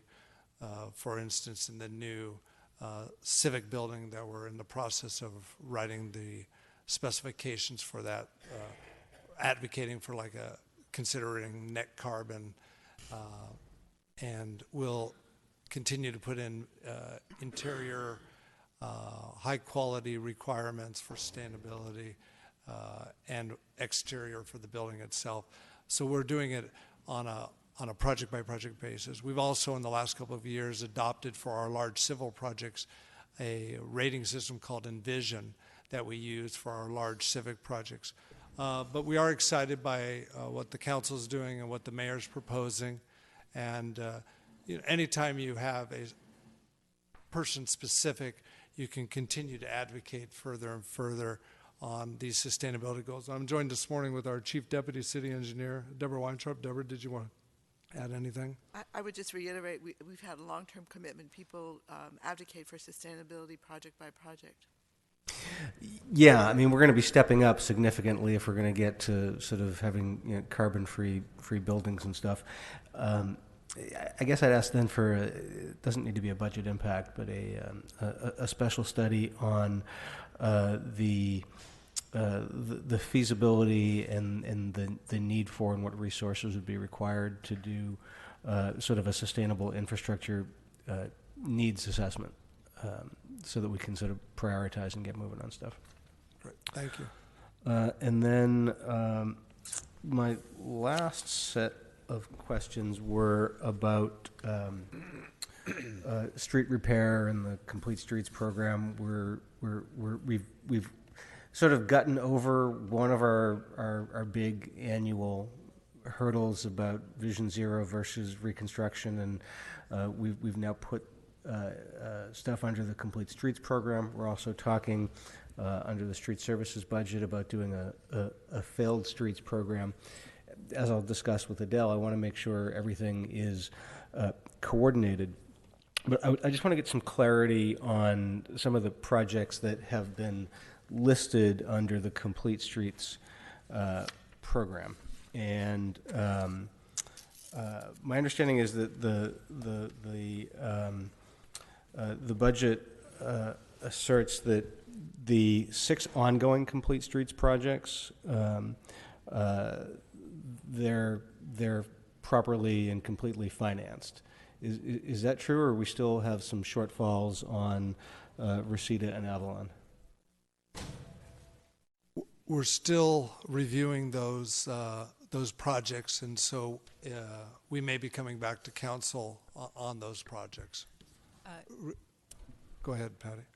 For the Reseda project, I believe there is a report from Bureau of Engineering pending before this committee regarding an increase to that budget. That increased amount is not programmed into the proposed budget.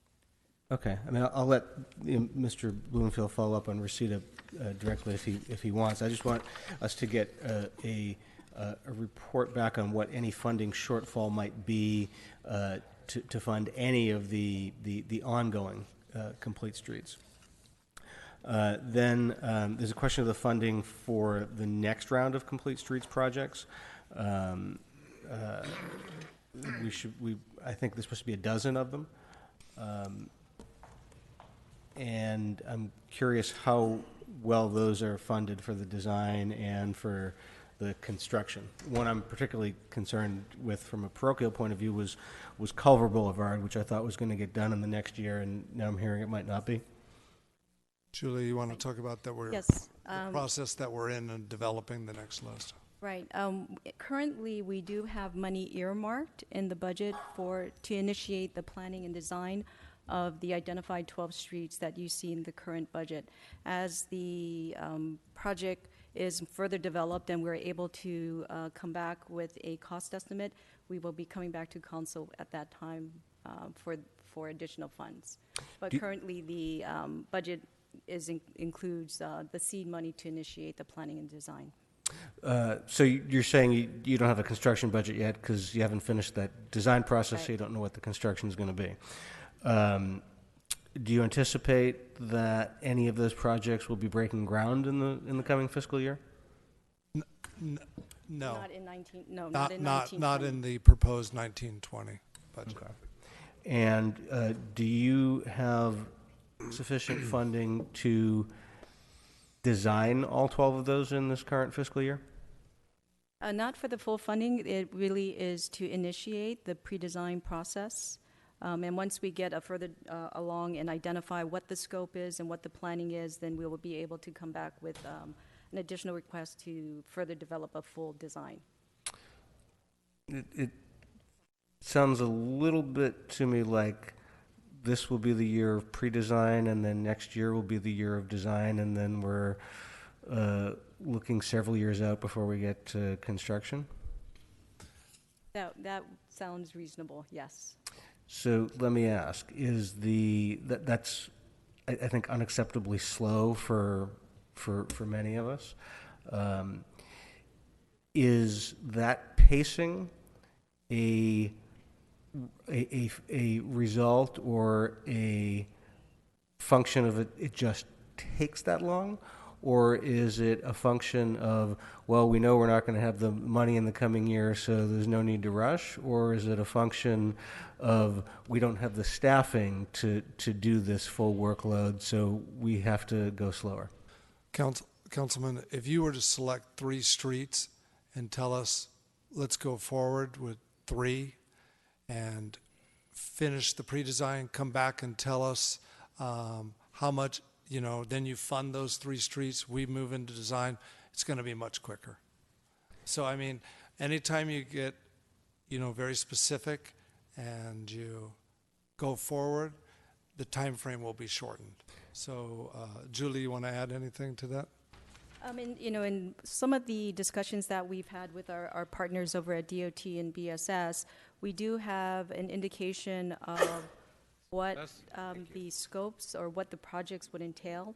And depending on how robust the project is, whether or not it would lend itself to a more robust Vision Zero, if it requires a lot more outreach, then that would really indicate, what the time frame would be.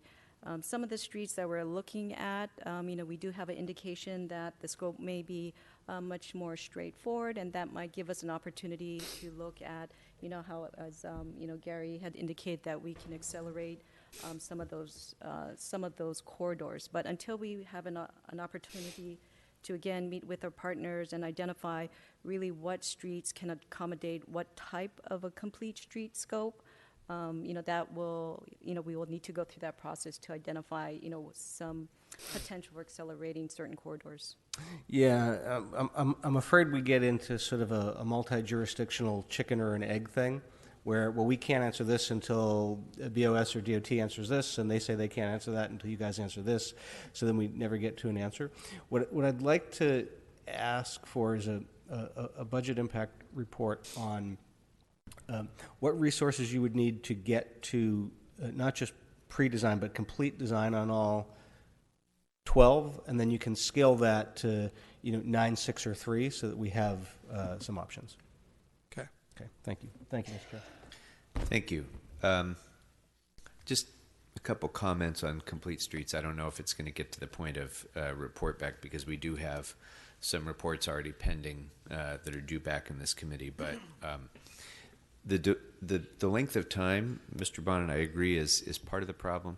But another part of the problem is that these projects have been extended grossly over their budget, and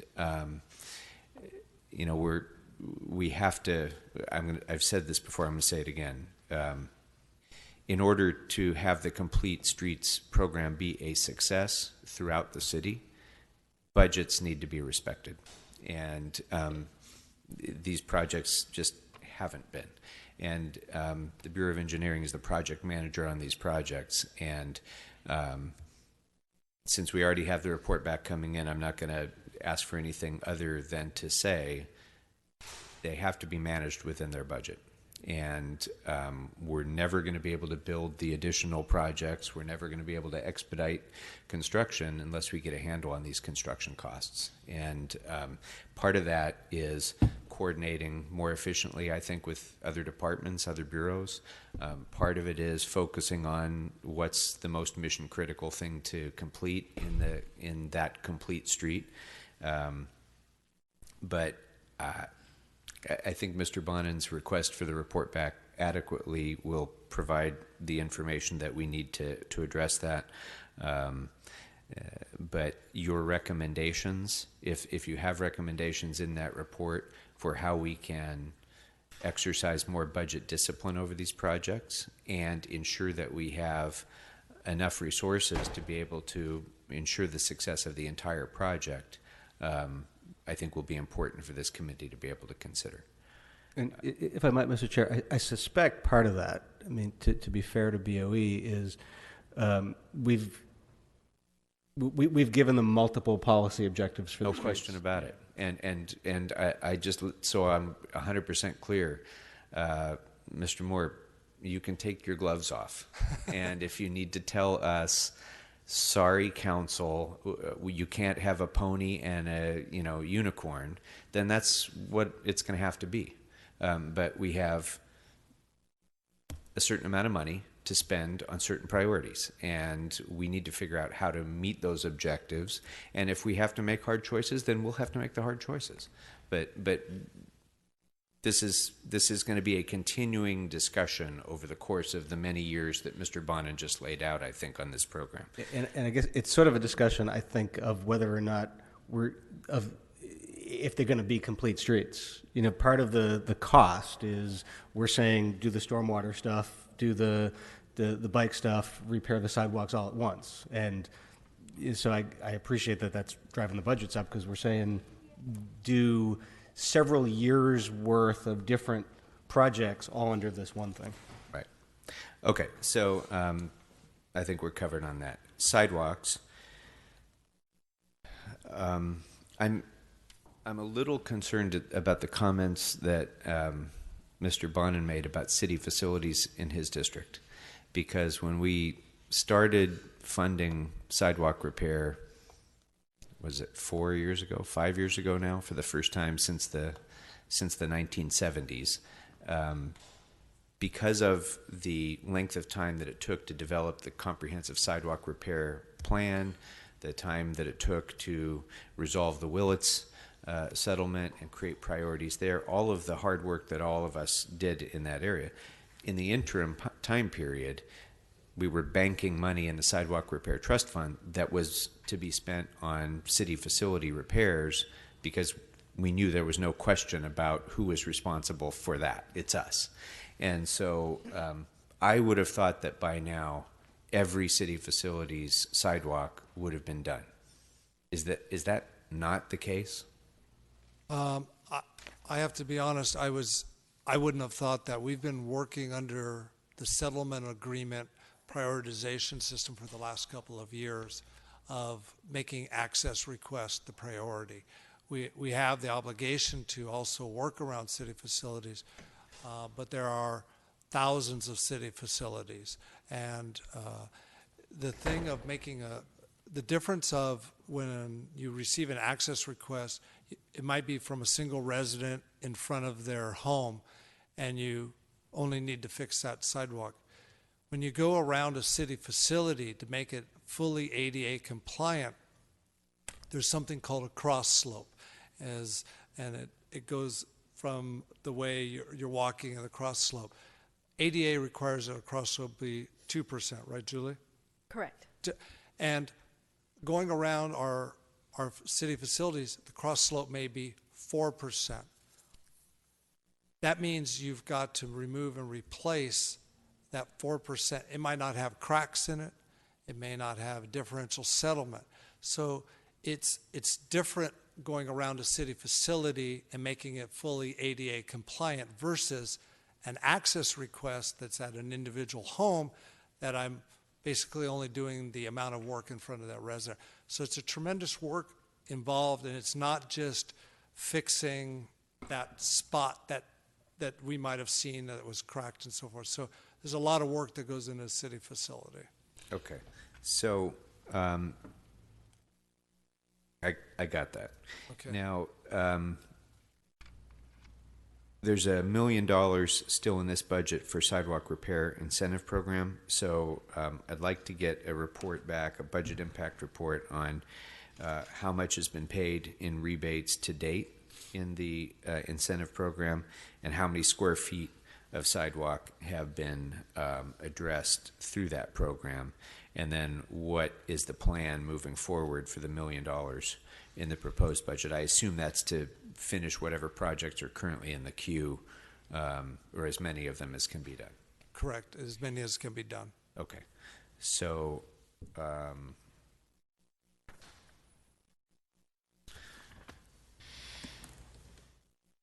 oh, and then the other thing that I wanted to mention on sidewalks is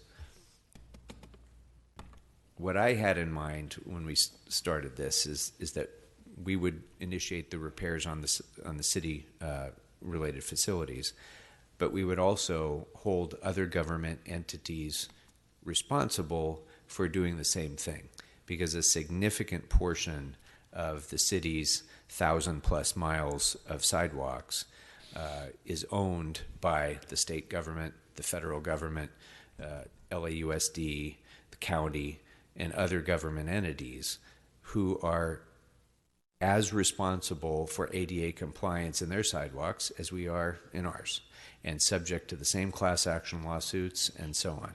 And it certainly is not our responsibility to fix their sidewalks. And yet, if we want to have an accessible sidewalk system, that significant portion of sidewalks needs to be repaired.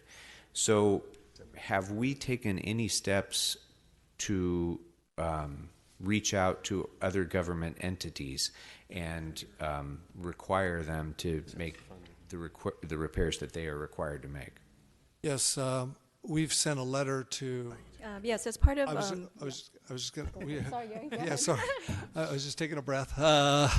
We've sent a letter to all of those entities that you mentioned there.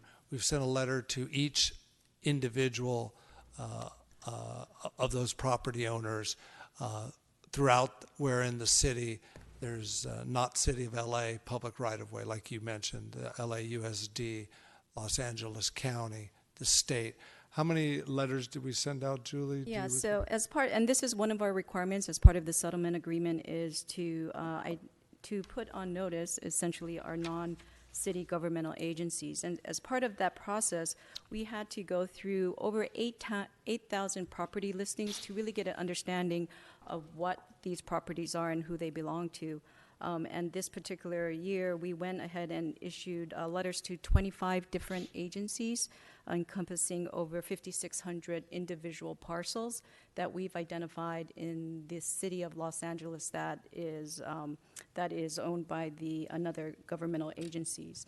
As we go through our program and requests come in that are not part of the city of Los Angeles, that are attributed to another governmental agencies, we do notify them and refer that request to them. Okay, for the access requests. Correct. For all requests that we are aware that does not belong to the city of Los Angeles. Okay, so I'd like to get a report back about what resources would be necessary to begin the process of inspection and citation of sidewalks that are owned by other government entities, so that we can begin enforcing this in a more robust way. And that would, of course, include engineering, but also street services, to report back on what it would take to do that. I really think we can make significant progress in making an accessible sidewalk system at relatively lower cost to the city of Los Angeles by simply issuing notices that these other entities need to step up and start fixing their sidewalks. And if we could add city attorney in that. Yes, indeed. That would be great. Thank you. Okay. With regard to the Willits-related repairs, what I'd like to get a report back on, and I think this really needs to be a budget impact report, even though it may be a little bit of a challenge. I'd like to know what the all-in costs of sidewalk repair have averaged for including design, engineering, and construction, when those repairs are done by city crews and when they are done by our contractors. I'd like to see that comparison so that we can really plan a strategy for how to spend this money most effectively.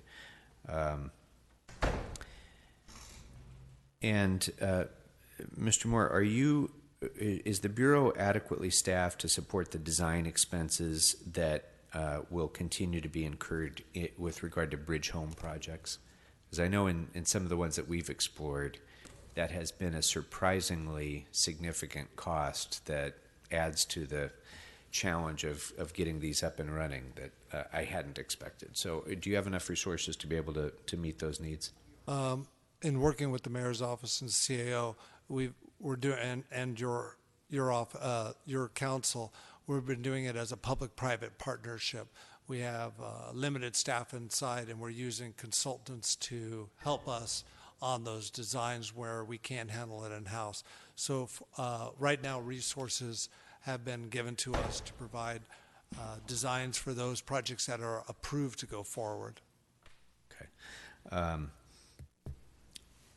Could you please provide a report to us, a budget impact report, on what resources you would need in order to expedite completion of the bridge home projects so that we can significantly increase how many of those projects we can get online in the coming fiscal year? And then another sidewalk question. I'm sorry, I know Mr. Blumenfield will touch upon this, but I would like to also get a special study report back on what the status is of the Bureau's work in testing alternative construction materials and design for sidewalk repair, and what the results of that testing has been. And then finally, your Bureau, like everyone else, suffered during the Great Recession and has not, I think, fully recovered from that. Well, first of all, are you back up to pre-recession levels of staffing? And if you're not, I would like to get a report back on what it would take in hiring and resources to get back to where you were before the recessionary cuts, and what your workload demands, how your workload demands have changed since then as well. We'll be glad to provide that report. That'll be a budget impact report. Okay. Thank you, Mr. Blumenfield. Oh, I'm sorry, Mr. Blumenfield. Mr. Kretz wanted a momentary, question on sidewalks, and then I'll go to you. Yeah, I'm wondering. I know the discussion about sidewalks around the Willett settlement was that we would do all of our city facilities first and then begin doing others. I don't know that we ever revisited that conversation afterwards, but I'm assuming what that was based on was the fact that the settlement had not been done yet, and we didn't want to just sit around not doing sidewalks until the settlement. So we decided we would move forward first with city facilities, because no matter how the settlement went, whether we decided we weren't responsible and litigated in court, whatever the possibilities were, no matter what, we have to fix our own facilities. We aren't responsible. That's right. So I'm assuming that was why that was our announced path at the time. But it's also possible if we decided to do every single facility, and the perfect is a little bit of the enemy of the good. We can't just fix the sidewalk a little bit. If we're doing our facility, we have to do it right according to ADA standards. If we waited till we did every single facility, we wouldn't be able to address the worst sidewalks that people in wheelchairs are trying to go over, 3-foot volcanic eruptions that clearly need to be fixed. Yeah. So just to clarify, is that correct? Because otherwise, people that have been following this issue might be scratching their heads and saying, we said we'd finish all the city facilities. How could that be that we didn't do that? I'm volunteering to report back and share with you the dollar amount that would it take to do the city facilities. I'd be glad to report back on that for you. We could do that, obviously, as a special study. We're not going to suddenly fix all our sidewalks at city facilities in the coming year. So but it would be also good to know if that is the correct assumption or what our current path is, and wrap that into the special report back. We'll answer both on that. Thank you. Mr. Bloomfield. Great, thank you. And just to continue the sidewalk conversation, something that Street Services is going to talk about, and I was going to save it for them, is about alternatives that are cheaper to repair our sidewalks that may not meet the full ADA compliance. Like you're talking about, if on a city facility there may just be a few problems, but if you have to change the whole thing from a 4% to a 2%, it's incredibly expensive. But if you just went in there and with a diamond cutter or grind the street, you could make that street, for all intents and purposes, look great, be passable, and most importantly, lower the liability costs of that street, 100-fold for half, for 1/10 the price. So I think as we look at the options for street, and I was going to do this with Adele and the Street Services, but I'll put it out there now as a report back. But I know they're going to talk about it, to explore, get a report back on lower cost options to prevent trip and fall and liabilities that are maybe short of the ADA requirements, but are an option that the city can do. Because I think that would allow us to have the flexibility to do a lot of repair, make our streets look a lot better, and not be penny wise and pound foolish. If we have an area that's never had a problem around a city facility, that the grade is just slightly not quite ADA accessible, we could fix that area and at a low price and have money to do the real ADA stuff in front of people's homes and those issues. So I think that's important to keep in mind, and I'll put that budget request out there now, but it's one I would make with Street Services, and I know that Adele's going to talk about quite a bit. So first I want to thank you for your leadership coordinating the sidewalk repair program and the Complete Streets program. Communications is the key. We talked a lot about the Complete Streets stuff, but I want to narrow down a little bit, which is one of the problems at the beginning is that we're learning. There have been a lot of fluctuations, and I totally agree with my colleagues that as we move forward, we need to get that stuff known in advance. But for the projects that have been designed already, and I'm thinking of, there are two in particular. There's the Reseda project in my district and the Avalon project in Mr. Price's district, that the design work the projects have already been looked at and in my case, sold to the community. I mean, we had tons of meetings about the protected bike lane and all of these other things, and the new project scope has been approved for both of those projects by the two committees of jurisdiction in terms of projects, the Public Works Committee that I chair and the Transportation Committee that Mr. Bonin chairs. We need to make sure that when we're designing those projects, we're designing it to the full scope that has been already approved by the committees. So I'm going to ask for a report on the language that we need to include in this year's budget to make sure that we design the project so that it can continue to move forward with the design that has been approved by the two committees. And I know, and that's not going to have a general fund cost to it in terms of this year, but it is important that we get the right language in the bill. Otherwise, we may end up designing to the wrong project scope, which would not only be foolish because we could waste a lot of money in that design, but would also would break the faith with the communities that we've already sold these projects to and the committees that have already approved them. So I want to make sure that that's one of the report backs for both of those projects. Second issue, the LA River. We've had the construction of continuous LA River bike path is a high priority. It's a regional priority for the city. And I know engineering is currently working on the design of the project to close the gap between Van Alden and Balboa. And I wanted to know if there's sufficient funding in this budget to complete the design And if not, I want to request a budget report on the additional funding required to complete the design and where we would get that funding. So is there the money there, or do we need to do the report back? We'll need to do the report back. The money that we have allocated will only allow us to finish up to about the 90% level, and we would finish that a little bit after, halfway through the fiscal year. So we would need additional funding to continue the design if that's the desire. Okay, so if we could get a report back on that. Other issues, I'm glad to see the pilot utility permit warranty program is continuing as a regular program. I was curious though, has the program begun to bring enough fees in and fines to cover the staffing? Not at this time. What we're looking for is to have the repairs implemented, and with the staffing and getting it up going, we have the first group of letters that's gone out to the utility companies. So we're anxious to see how they'll be responding to this. Great.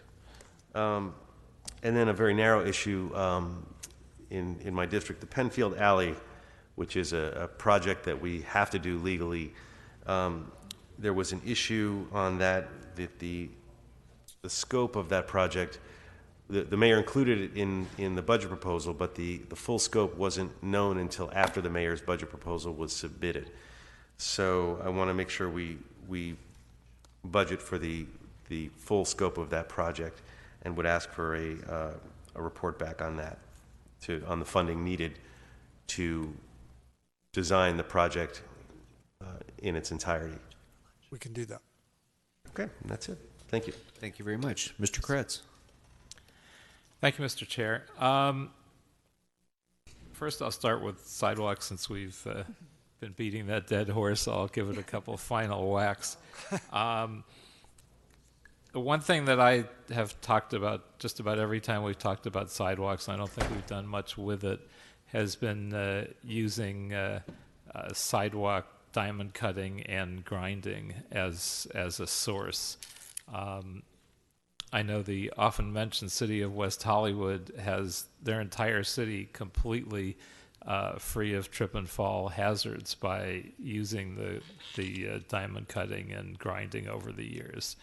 And they maintain an entire city. Now, it's a small city given, but it is certainly one way to look at this and to eliminate trip and fall hazards pretty quickly. If we'd like to try and pilot an area where we solve all of the problems by just using those methods, I'd be willing to offer up an area of my district where I think I could match a small amount through homeowners associations and neighborhood councils and development mitigation funds. So if we wanted to do something like 100,000, 150,000, I would offer to match that through various pots that we could access with some work, but that would be a possibility. So if you'd like to look at that and do an entire area where we completely eliminate the trip and fall hazards through that methodology, I would offer that option up. And I'd like to have a budget impact special study on whether that could be done practically. Also, we've had some discussions with your department about the possibility of a full-time sustainability officer and a full-time chief resilience officer, and I'm assuming that would help us do a number of things like develop more net zero buildings and net zero infrastructure projects like net zero sewers and such. So I'd like a report back on how many hours your staff members who apparently switch off on fulfilling this role currently spend in their chief sustainability officer and chief resilience officer capacities, and a budget impact report on how we could fund those positions full time. Also, given that we have much less than 12 years to drastically reduce our greenhouse gases, I'd like a report back on ways that BOE can be a leader in emergency response in emissions reductions and job creation. And I'd like you to include the Buy Clean Materials Purchasing Project, net zero infrastructure, and how you can add value to routine city building projects that wouldn't otherwise prioritize environmental impacts, as well as ways DWP can possibly assist with nearby placement of solar arrays when on-site isn't feasible enough, and any and all projects relating to the 2028 Olympic Games preparations. Also, I remember in several past years, we've been nervous about large numbers of retirements and loss of institutional knowledge, and I'm curious to hear a bit from you today about how succession planning and implementation is going and what the continuing rate of retirement you're projecting, and then ask for a special study to dive deeper into that and have that reported to the PA committee. Absolutely. I'm sorry, did you want some feedback immediately? Yeah, a little bit of feedback now and then a deeper dive in committee. We're definitely seeing a higher than usual compared to other departments and agencies on retirement that were impacted by that. We continue to be aggressive in our recruiting efforts, incorporating even nationwide, going across the country through Skype.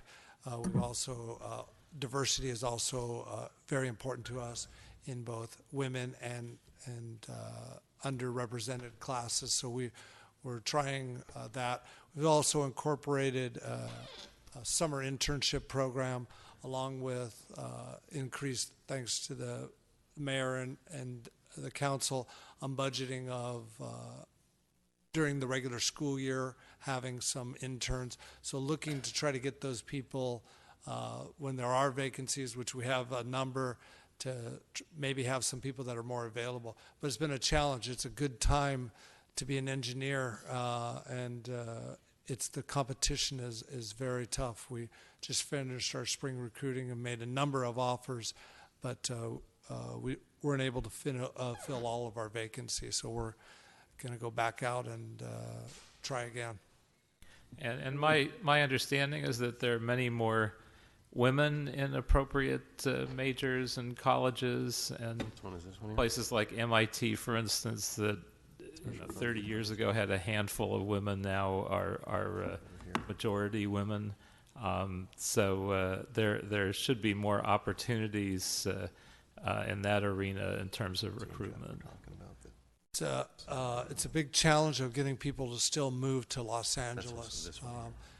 No matter where we go recruiting, it's been a challenge about people moving here. So that's why we've done the Skype, so that we can offer it to many different colleges, and we'll be glad to add, as you said, MIT, right? Yeah. We'll be glad to contact them and add them on to our recruitment opportunity. Well, that was also a bit of a generalization, though, that there are many more opportunities to recruit women as engineers than there were decades ago. There is, however, it's still a very relatively low number. It's below 20%, in most of the universities for engineering. Okay. However, we've been able to bring in over 40% of our new hires as women. So we have a very small pool to work with, and that's why it's so important. Whether we still do our bridge building contests with the American Society of Civil Engineers, whether we get the interns in, it's very important that we're trying to create that pool of people here locally, because it is still very much of an impacted. It's not close to being 50-50 in the engineering schools. Okay, and I'm happy to have a deeper conversation a ways beyond our budget times. I'll definitely take you up on that. Also, with the planned dramatic increase in electric vehicle production by the automakers and our hope to introduce a number of additional EV chargers, are you actively tracking and planning for staff and funding to help us install the necessary amount of EV chargers? Right now, we're supporting the Department of General Services, the Department of Transportation, and the police department. Thank you, Deborah. Those are the three agencies that we're supporting that are responsible for. They oversee the contracts of the public-private partnership, the design-build contracts. We're their technical arm. And in this year's budget, there was an additional position. And from our understanding of what they're planning on doing, we're able to keep up with them for this coming year. And which department, I assume, although I could be assuming wrongly, that of all these departments, someone must take the lead? Who's the lead department in that? They each are doing them, my understanding, they each are doing them individually. DOT, for instance, setting up with the Blue LA, GSD working like at City Hall East, PD at their facilities. So the mayor's office, has been a big key in helping facilitate this effort. So it's really kind of the mayor's office that's coordinating and overseeing that, I assume, if anyone is. They are definitely a strong leader and coordinating and pushing. Very good. I've noticed that the number of completed clean water capital projects has gone down from the 80s annually a few years ago to only 50 in this coming year. Is there any reason that we've slowed down in doing those projects? Kind of related to that. I think that's a direct function of the size of the project. So it's the dollar amount being spent has not been reduced.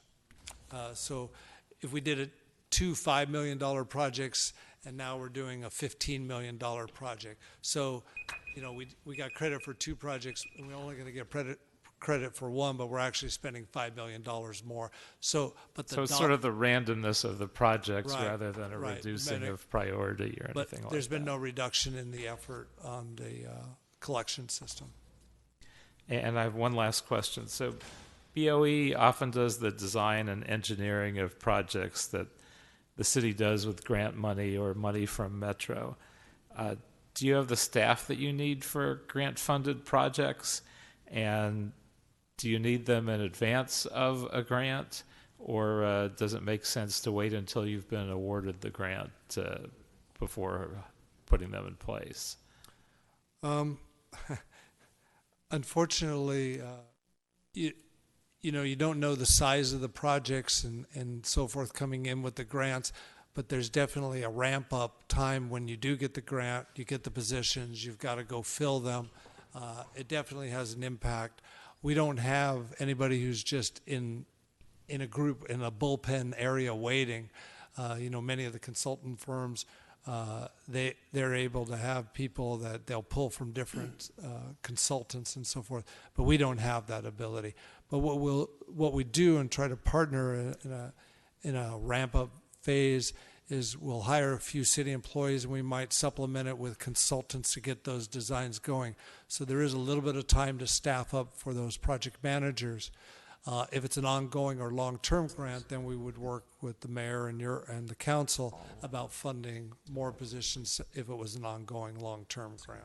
So is there anything that you would need from us during the budget year to be helpful in that regard, or is it too hard to anticipate and hire some folks that could do some of this grant work? If there's a way to set up some type of pot of money for consultants that are ready to go and without coming through the process, that could be one solution where the funding is available on a quicker basis. That would definitely help. If I could have a budget report back looking at that specific issue, that would be great. And that's it. Okay. Anything else, members, for engineering? Mr. Price. Thank you. One last question. There is funding in the CIEP for the Gage Street public safety median improvements. And my question is there sufficient funding from BOE to begin construction? Yes. Will construction begin soon? I'll report back with the exact date for you. All right, thank you. Similarly, there are tunnels in my district that we plan to cover for health and safety reasons. Again, what's the status of these closures? Do you need funds to do that job or to complete them?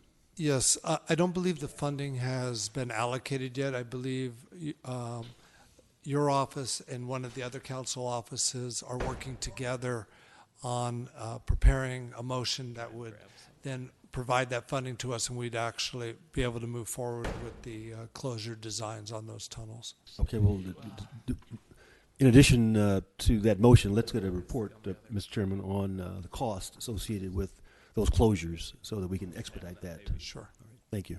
Great. Thank you, Mr. President. Thank you for reminding me, too, that on behalf of Mr. O'Farrell, I'd like to ask BOE and the CAO to report back on potential sources of funding for the Atwater Village median landscaping project as well for $230,000.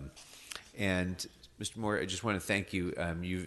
We talked a lot about sidewalks. You've been central to this really fundamental change in the city of Los Angeles for the last many years that we've been working on this. So in addition to all your other tasks and your team's tasks that we impose upon you, we really do appreciate your leadership. So anything else for engineering members? Okay, thank you very much. Thank you. All right, and let's go ahead. So members, time check. We are now an hour and 15 minutes behind schedule. At best, we will be able to take 30-minute break for lunch, which I'm going to try to still stick to, but get your lunch orders in now because we're going to have to work hard today and keep plowing through. What time are you going to do that? I don't know. We still have street services in Rec and Park, so it depends on how expeditiously we get through these.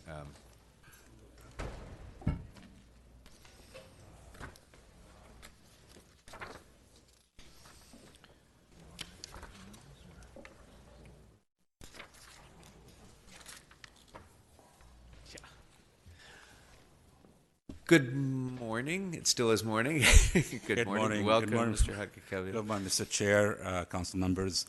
Adel Haj Khalil, General Manager for Streets LA, Bureau of Street Services.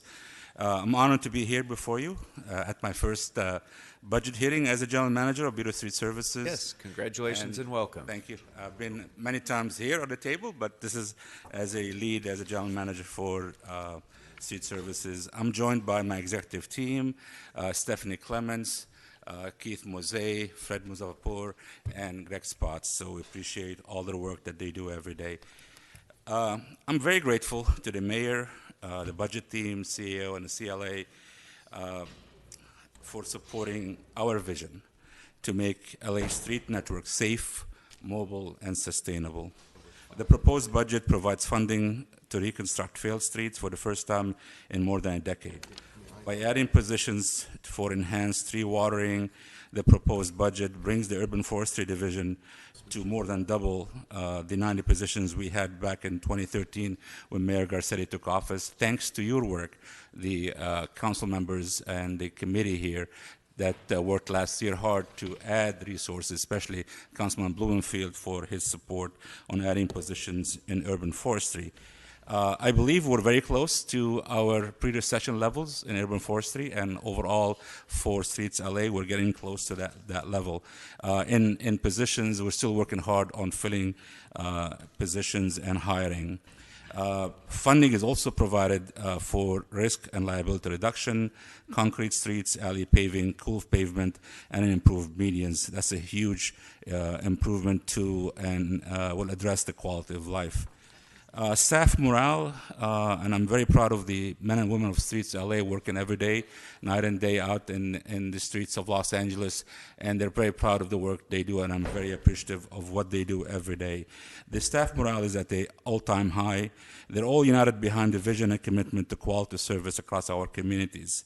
We're working very hard on hiring in collaboration with personnel department, and I'm glad to report to you since October 2018 when I took the helm at Streets LA, we've actually hired 245 positions, We lost 85, but the net is about close to 170. 50 of them were targeted local hires. So we're working really hard to change the game. And I want to thank you for actually providing resources to personnel, because that's how we're going to move the needle. And without bodies, we can address this. One key issue, one key area is the Urban Forestry Division. Since October, we're able to reduce their vacancy factor from 40% down to 18%, which is a huge, huge investment. That's why we see a lot more trees are being trimmed, and we're being more responsive to the constituents. You have seen and received our budget memo. We've highlighted few issues and items that are critical to moving the organization upward and forward while making our streets and sidewalks safe. Let me quickly just highlight a few of them. Street vending. We believe that the positions that were provided in the council reports that were adopted by council and committees, providing 24 positions, is the minimum number that we need to provide the necessary compliance on the streets and to inform our permit process. So I want to make sure that that's something that's before you. Risk and liability reduction. That's one of the areas that I saw when I came to the Bureau, and looking at the amount of money we're paying out in payouts, as we always come to the committee here for approval of either trip and fall payout or accident, whatever happens. We've paid over close to $5 to $7 million a year in trip and fall at sidewalks, and also overall about $50 million in street-rated payouts annually, which I think we all need to really invest hard in turning that money into investments to reduce the liability and make the streets safer for our residents. I know you talked earlier to Gary Moore, and I appreciate the Bureau of Engineers partnership. We work close and hand in hand with the Bureau of Engineering, as we also work closely with DOT. We have actually with DOT a monthly coordination meeting where the assistant general managers and the general managers meet together to really go through the coordination to ensure that the work is being done. But I appreciate also Bureau of Engineers' work on the sidewalk program. But I felt, and in discussions with many of you, is that the access repair program is very complicated, as Gary mentioned, and it's taken a lot of time and resources.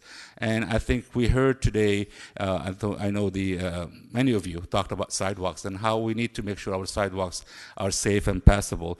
And what I have before you is a presentation that I handed out to you just to share with you some of the things that we have done and what we worked on. To really show that we can really make a difference, a quick difference in our community at very low cost. And I heard the Councilman Kretz talk about it, Councilman Bloomfield, Councilman Krokoyan, Price, and Martin, about how we can make these done quickly. And what you have before you is options that we actually implemented ourselves with our staff quickly, and we're able to do that. So you have the options, whether it's patching with asphalt with a dusting of concrete that looks really nice, whether it's wedging with concrete mix or grinding, as we discussed earlier here in the committee. Also widening the tree well and actually going in and building around it. We tested meandering around a area. I'm sorry, I'm going to have to cut you short because we're not going to have time to go through the Got whole it. presentation. There are going to be only questions about that we'll focus on. I hear. Thank you very much. The last thing is advanced planning. Advanced planning for me is without our ability to plan ahead, everything we do is a wish. So we need to really have a systematic plans to ensure that the constituents know what streets we're upgrading, what streets we're renewing. So I'm asking for a investment in our asset management, tree inventory and urban forest plan, and the last thing is a street sweeping revamping plan. I'll leave that to you to ask a question now, and thank you very much for the time. Thank you very much, and I'm certainly going to ask for the reports back on those requests. I think you've made great progress in the short time that you've been at the helm in meeting some of the most critical needs that we've asked for, and I know we all appreciate your work and your leadership. So I look forward to having budget impact reports back on all of your requests. I'm specifically concerned about the urban forestry. In August of 2016, I first asked for I first introduced the motion to ask for the tree inventory and the urban forestry management plan. I'm not sure if that's 2 or 3 general managers ago, but it's been a long time. So I do want to get a report back on funding sources for an urban forestry management plan, street tree inventory, and a public education plan and program. And you heard me ask engineering about issuing inspecting and issuing citations to other governmental entities on sidewalk repair. I'd just like to ask for your participation in that report back as well. And that completes my questions for you. Thank you. I'd like to go to Mr. Blumenfield next. Sure, thank you. And the issues that you were raising, I certainly join you in asking for those report backs. I think it's really important. We've been talking, you've been doing a great job as general manager in your short time in really trying to turn things around in a very positive way. So I wanted to drill down on a few of the items, although I know we have a lot of the report backs already, but particularly the risk and liability, to start with that one, because that, as an ask, there was no actual dollar amount associated with it, and I think it's incredibly important, especially to this committee, because we hear about all the trip and falls and everything else, to tell us about what you're really thinking. Could we do things with the sidewalks, like what you mentioned in your report, that would reduce the payouts in different areas? You came up with the meandering sidewalk idea in one situation. Can that be incorporated in? Can we assess and do that in more areas? And how not only how do we lower the payouts, but what would it actually cost us? And I know we've talked about the need for a chief superintendent 2 for risk management, along with a risk manager 3 and a chief superintendent 2 for the failed concrete streets. I think all of those are probably part of it. So I want to, it's already a budget report back about general risk and liability, but I want to drill down on that to see what specifically we need to be asking for, and what we need to find in this budget in order to really reduce the risk and have a more nimble strategy when it comes to our sidewalks. Sure. Thank you, Councilman, and thank you for allowing me to really work with you on these issues. I believe strongly that the sidewalk access program can't run itself, and what we have is something that we have to do something quick. If you look at what we had since December 2016, there is 18,000 reports of unsafe sidewalks in the city of Los Angeles that we're not doing anything about. And the amount that's being done through the access program is about 200 a year on average, at a large cost to meet the ADA. What are we proposing is to have a team that's going to go to a location in the city driven by an anchor, a location that's we paid either a high payout or it's a large claim. It's going to be the location that's going to drive where we go to take care of it, to correct a problem that has been a huge issue. While we are there, we're going to basically survey the area and create a grid around it that we will go ahead and address all the service requests or claims for unsafe conditions, whether it's sidewalk, bike lane, or a curb and gutter, etc. We will be in the area probably about a week. We'll address the number, and we believe one crew can address about 1,000 service requests for sidewalks a year. That's really the number we're looking at. We think we can really double, triple, quadruple if we have 4 crews running the city, and that's going to really help us tremendously transform the streets and transform the sidewalks to something that's really safe. We can show that what we've done is doable. It's something that our crews can get done quickly, and it just, to me, it's taking resources from one place and getting it done. I think, Stephanie, if you can help, what's the cost of one crew? So one crew's about $1.2 million. Our initial ask was for 4 crews for $4.8 million. So there is one crew in the budget, so that the difference would be $3.6 million about. So we're paying about $5 to $6 million just on the trip and fall at sidewalks a year. and one crew is $1 million, can get you 1,000 locations done.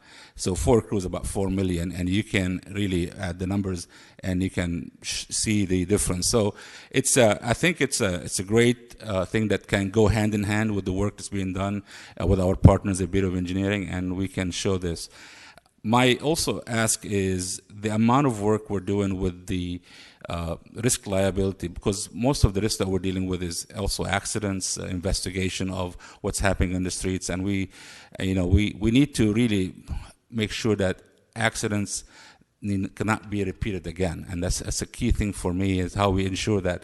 So we have 3 people in charge of the safety and the risk management and the work for all 1,400 workers for the sidewalks that we have, the streets that we have. So having a risk manager, 3, will be a good thing for us, and also having a chief superintendent, 2, that we used to have in pre-recession that would oversee these major repairs and coordinate the work across the board would really help us tremendously.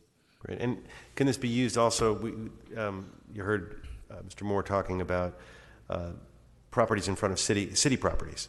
So you have, which is an inherent risk because it's clearly our property. How would it work? How would having this kind of nimble crew work for city properties?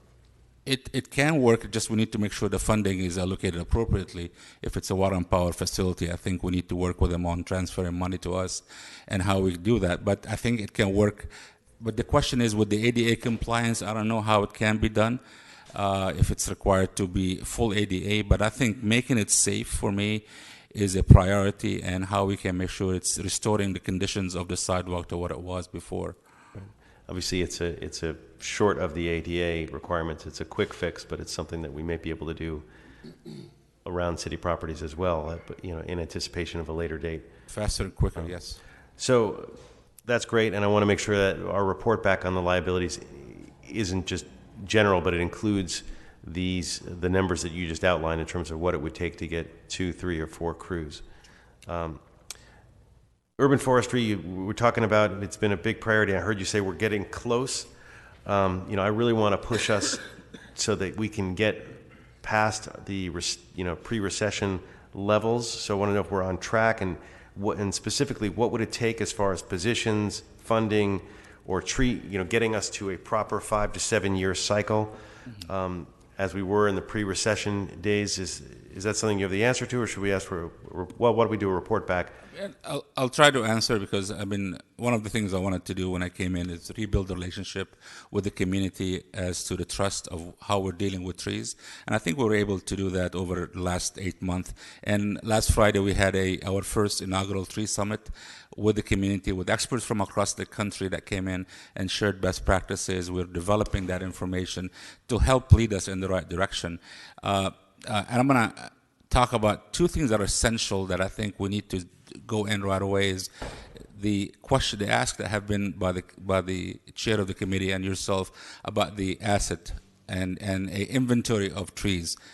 My priority, my commitment to you is we need to do that. I need the resources to get it done. I think the first thing we need to do is get that in place while we are working on developing the cycle and the frequency. We have about 700,000 trees, city trees, maintained trees that we have, but the cycle right now, we're doing about 30,000 trimming. And to get to a level that we think the standard in the industry, Greg, what's the standard and what we need to do? The industry standard is 5 to 7 year trim cycle, so we would need to trim a minimum of 100,000 trees a year, and the last time we did that was about 2002.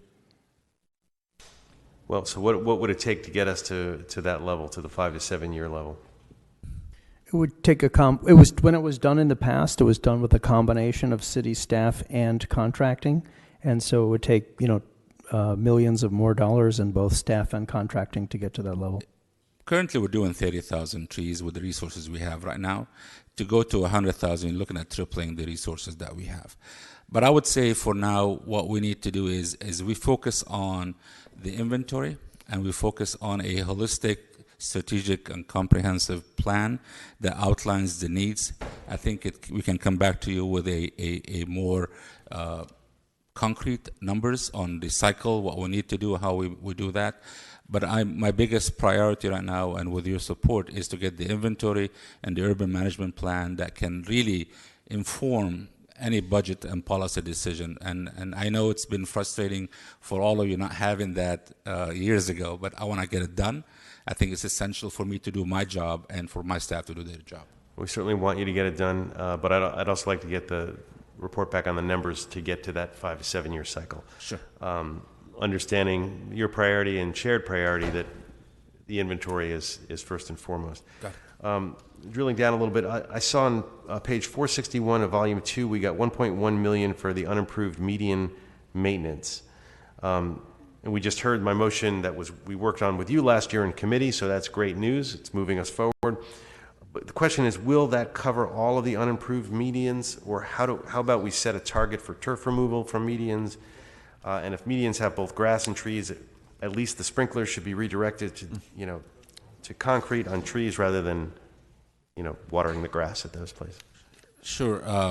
And thank you for your motion, and we appreciate that the funding is there. Just want to make note that one of the asks in our memo is there's the funding that's in the special schedules that we have, special fund schedule, that we're asking for that to be moved over. One of them is that $1 million for unimproved medians.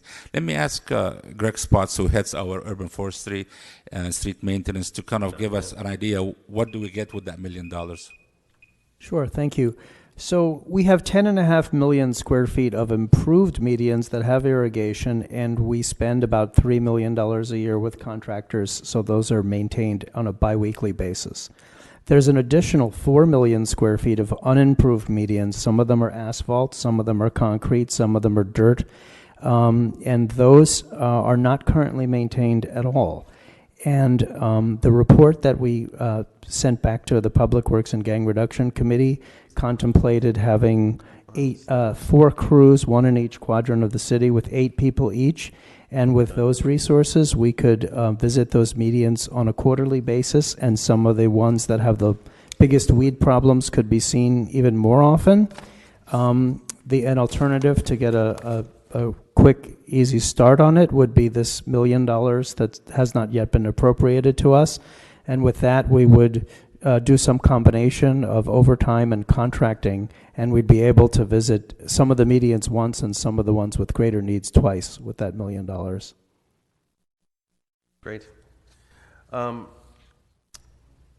want to be real clear on we had the report back on moving the 17.1 in special funds to positions within the area. I want to make sure that we're doing that, and that we move it into street services for sure, but that we report back to the Public Works Committee before the end of the fiscal year with the criteria used to make the street selections for the failed streets program, and so that would be a report back, but not a budget report back, and not to slow it down, because I want it to move lightning speed. But other topics, the street sweeper notification pilot. We've got the report back, but tell us how that program would work. Great. Let me ask Greg, since he's been around and it's been something that he led. So, Greg. Sure. It's actually a cooperative arrangement between us, Department of Transportation, and ITA. The goal of that pilot is that in the couple of neighborhoods where we would test it, residents could register in MyLA 311 to receive a smartphone notification when the sweeper has passed by. So let's say there's a window of no parking on Mondays from 10 a.m. to noon. If you registered, you could get a notification that at 11:15 a.m. The sweeper has passed and now you're free to park. So it would increase the curb availability so people could park in the latter part of the window after the sweeper has passed. It's a complicated project. It's a very complicated information technology project that involves extracting a live feed of GPS data from our sweepers, running a business logic on that, and then figuring out how the MyLA 311 app can automatically provide these notifications to people who've signed up for them. So that project is in progress, but it is somewhat at risk by the proposed deletion of the 4 positions in our bureau that we're managing that project on our end. That's one of those exciting innovations that can get us more street parking without building more roads. It's good. Lastly, I just want to make sure that we're, and make it a formal request that we're going to move the citywide tree coordinator from Streets LA into the Board of Public Works, because the position will be suited to coordinate infrastructure between the Public Works Bureau as well as DOT. Just make sure that's part of. We're in support of that one. Of your asks. Okay, that's it. Thank you. Thank you. Mr. Kretz? Thank you, Mr. Chair. Let's see, a few things. One, I joined my colleagues in applauding the idea of urban forestry plan and tree inventory being fully funded, so I would be an absolute cheerleader for that. A couple of things I want to flag to watch out for, and I've mentioned these a couple times before. If we increase our tree trimming, or even as we do it now, in the past, a typical thing to do would be you have a tree that hasn't been trimmed for 20 years. It has a giant canopy. You trim it down to a few leaves on every branch so that, in the next 10 years or 15 years, whatever it may be, it doesn't get overgrown as quickly. That was a good strategy in the past. Now we have to keep an eye on our heat island effect. So I don't know if there's a different way that we would trim trees with that in mind, perhaps leaving a little canopy at the very top, or otherwise I don't know if we've adopted a different strategy rather than just doing a perfect job of tree trimming and eliminating the canopy and the shade and raising our temperature. Thank you. I mean, one of the things that we see making our streets safer is by cooling the streets, providing shade, and providing transit shelters. That's critical. But for the trees, I want to just say that we have professional, licensed, certified arborists that are leading our efforts in our department. Very proud of them and what they do. And they've been working really hard as part of their national work. So out of the efforts that the last summit that we had last Friday, one of the ideas that we came up with to develop a collaborative benchmarking group from other cities that learn from each other, whether it's Seattle, Portland, San Francisco, and other places. So we're going to collaborate more on doing this stuff. But I want to have Greg, who's also putting the hat of Chief Sustainability Officer on, answer that question. Thank you. Really, under Adele's leadership, urban cooling has become a major focus of our agency, and I personally find that very exciting, having worked on the Cool Pavement Initiative since the beginning of that. The positions that your committee provided to us last year at this time have made a tremendous difference in the issue that you're talking about, because now most of our tree trimming is done by in-house forces supervised by arborists. We're no longer dependent on contractors who are the lowest bidders to do the work. And, there's quite a variety of quality out there when you work with the contractors, or even just different people they staff on a given day. And so we're much more able to provide our own shaping of how we want to do the trimming. We are quite sensitive to maintaining the canopy. And I personally inspect some of our trimming every month and send pictures back to the crews. So we definitely are more able to respond to each community's needs and wishes by having our own staff. And so we are where we use our own staff, we're able to maintain that approach, and we're already doing it. Yes, and we're not trying to hack it down to where it was 10 years ago, just so that it would be less to maintain down the road. We really want to treat each tree like a living thing with respect. Well, that's good news, and for that and many other reasons, I encouraged for years us to get rid of our contractors. As I've mentioned before, we used to get complaints that trees hadn't been trimmed for 20 years, and then we got louder complaints saying, well, thanks for the thought, but you hacked up our tree and destroyed it. So those complaints have largely disappeared, and I think they left with our higher number of contractors. A couple other things to the same effect. I wonder if we're moving forward with more meandering sidewalks and other things so that we don't have to remove trees and again increase our heat island, because taking out a tree and putting in a stick that will become a tree in 20 years is not a way in the short term to keep our city cooled as it should be. Exactly right. When I came in, and the first thing I had before me was at the Public Works Committee with Councilman Blumenfield, Councilman Rue, is a issue regarding trees that have to be removed in Cherokee, 14 trees because of the sidewalk repair. We stepped back, we looked at it, and were able to work through a solution to maintain 14 trees at the same time repair the sidewalk. And in the interim, you saw we actually were able to go in and put a meandering sidewalk to allow for access, safe access, especially some of the senior citizens that live in that area. We're working with the Bureau of Engineering to actually have that tool in the toolbox, and the Board of Public Works held a hearing and a motion and instructed us to develop alternatives for saving trees while we provide safe access. So we're looking at bulb out, we're looking at meandering. All these things are being looked at, and as I came in with a fresh eye, I wanted to have every new idea looked at, and I think we can change this thing where trees and sidewalk were pinned against each other to something that we can have a safe sidewalk at the same time, save a tree, and we've been effective in dealing with those issues. Is there any way that you can work with DWP, and I don't know whether our crews do it on a contracted basis or whether it's their crews, but I know I've personally observed some situations where we hacked out trees largely unnecessarily. There's one in my own neighborhood where we had 4 mature trees that were each over 50 years old, and 2 of them I thought were being trimmed, and then I saw them being trimmed more aggressively. And I tried to stop, and they said, well, it was already approved. It certainly appeared that we could have meandered the lines a little bit for a new development, but it would have taken a little extra work. And so DWP just put in plans to hack them out, and that's what they did. We reached out to Water and Power. They came to our collaborative summit last Friday, the representatives. I think we can sit down with them and understand. They have different priorities, which is the safety of the power lines, etc. That's a different thing they have.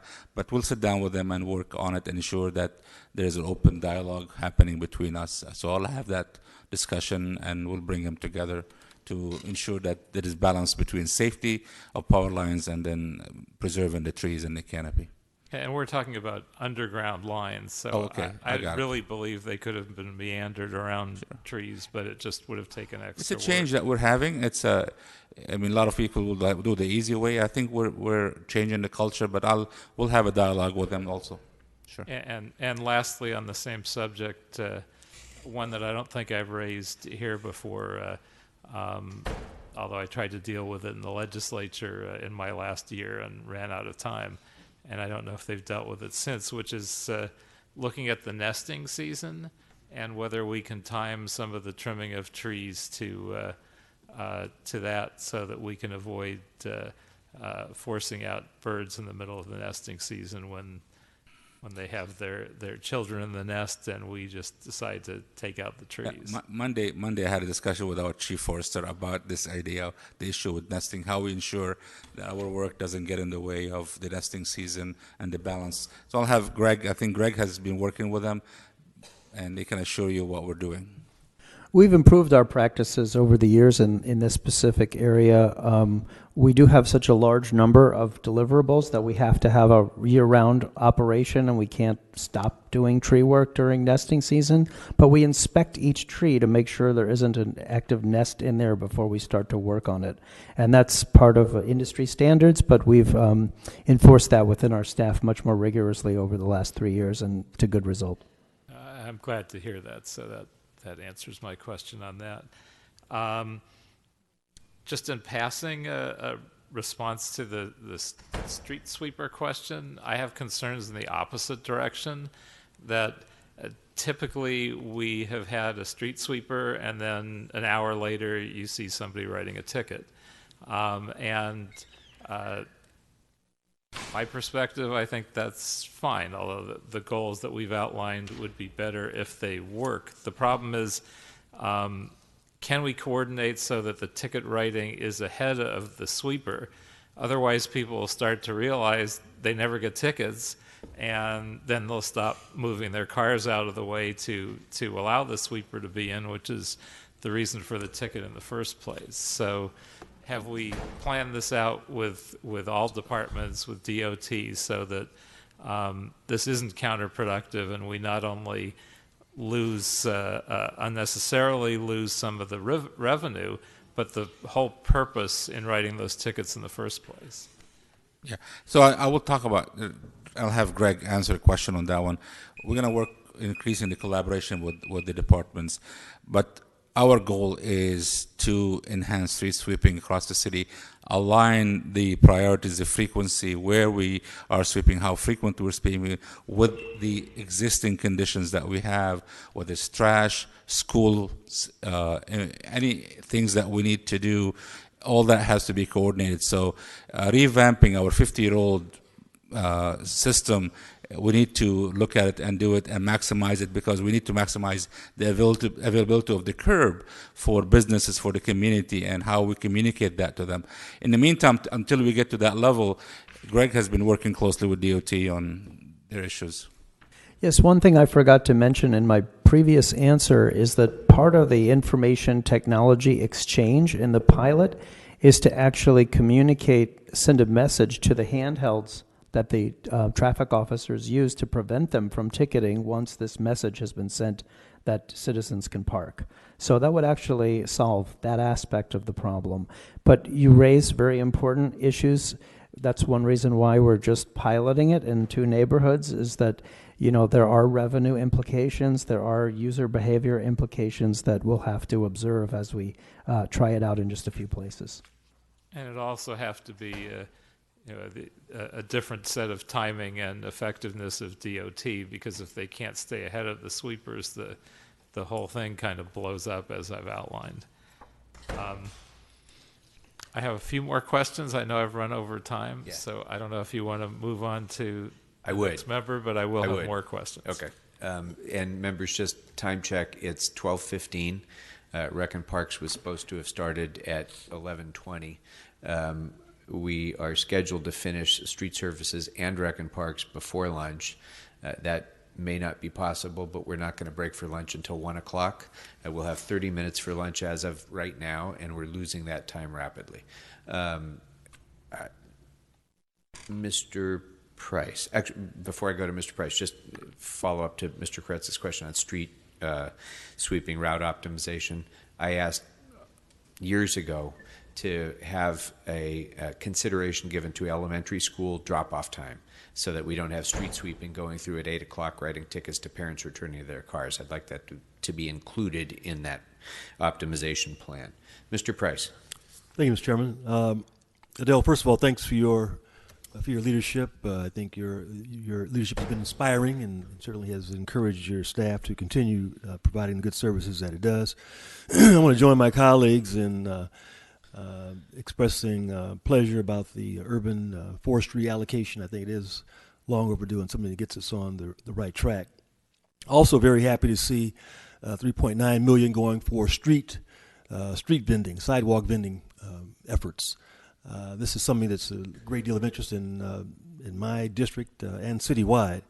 In fact, I was invited to New York to meet with some elected officials and other advocates about our street vending program. They are in the midst of reorganizing and reformulating street vending in New York, and so they're looking at us for some examples. In the budget, you requested 24 positions, but only received 9. How is that going to impact your ability to implement and enforce street vending in our city? Thank you very much for your leadership on the street vending and sidewalk vending. If you go down to central, your district office, and you go around it and look at the increase in street vending and how difficult it is to actually walk on the sidewalks in that area, whether you go to the other parts of the city and in MacArthur Park area, on Vermont, and I think we've done a good job in making sure that street vending is legal. But I think we have rules and regulations that you empowered us to develop, which we developed, we put in place, we translated to Spanish. We've been doing workshops with the vending community, partnering with them to ensure that there is rules and regs to be complied with.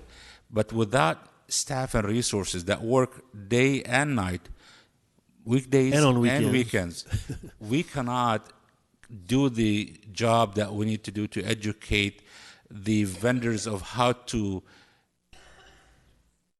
work and vend in a way that does not, within the guidance of the rules and regulations that your council adopted. So we need to ensure that it's being done. So I think with the 9 people, I think it'll be very difficult to do that. It's just very hard. The 24 were the minimum that we wanted. Actually, we probably need more. And we thought that number would help us also inform us to provide us the data and the information on the permit system that I believe we need that to create the revenue to support and create the staffing and the resources.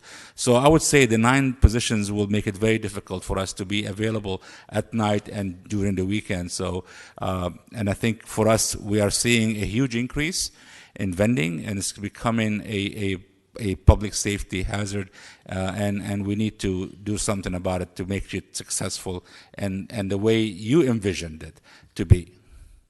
Well, it is an important issue. The compromise that was reached with my colleagues, moving the street, creating a framework to moving forward, took some time. But certainly it's going to take not only the rules and regs, but enforcement. So we want to watch that very carefully. Besides funding for staff at the Building of Street Services, we also need funding for community-based organizations to conduct outreach and to provide education. Did you include that in your budget request?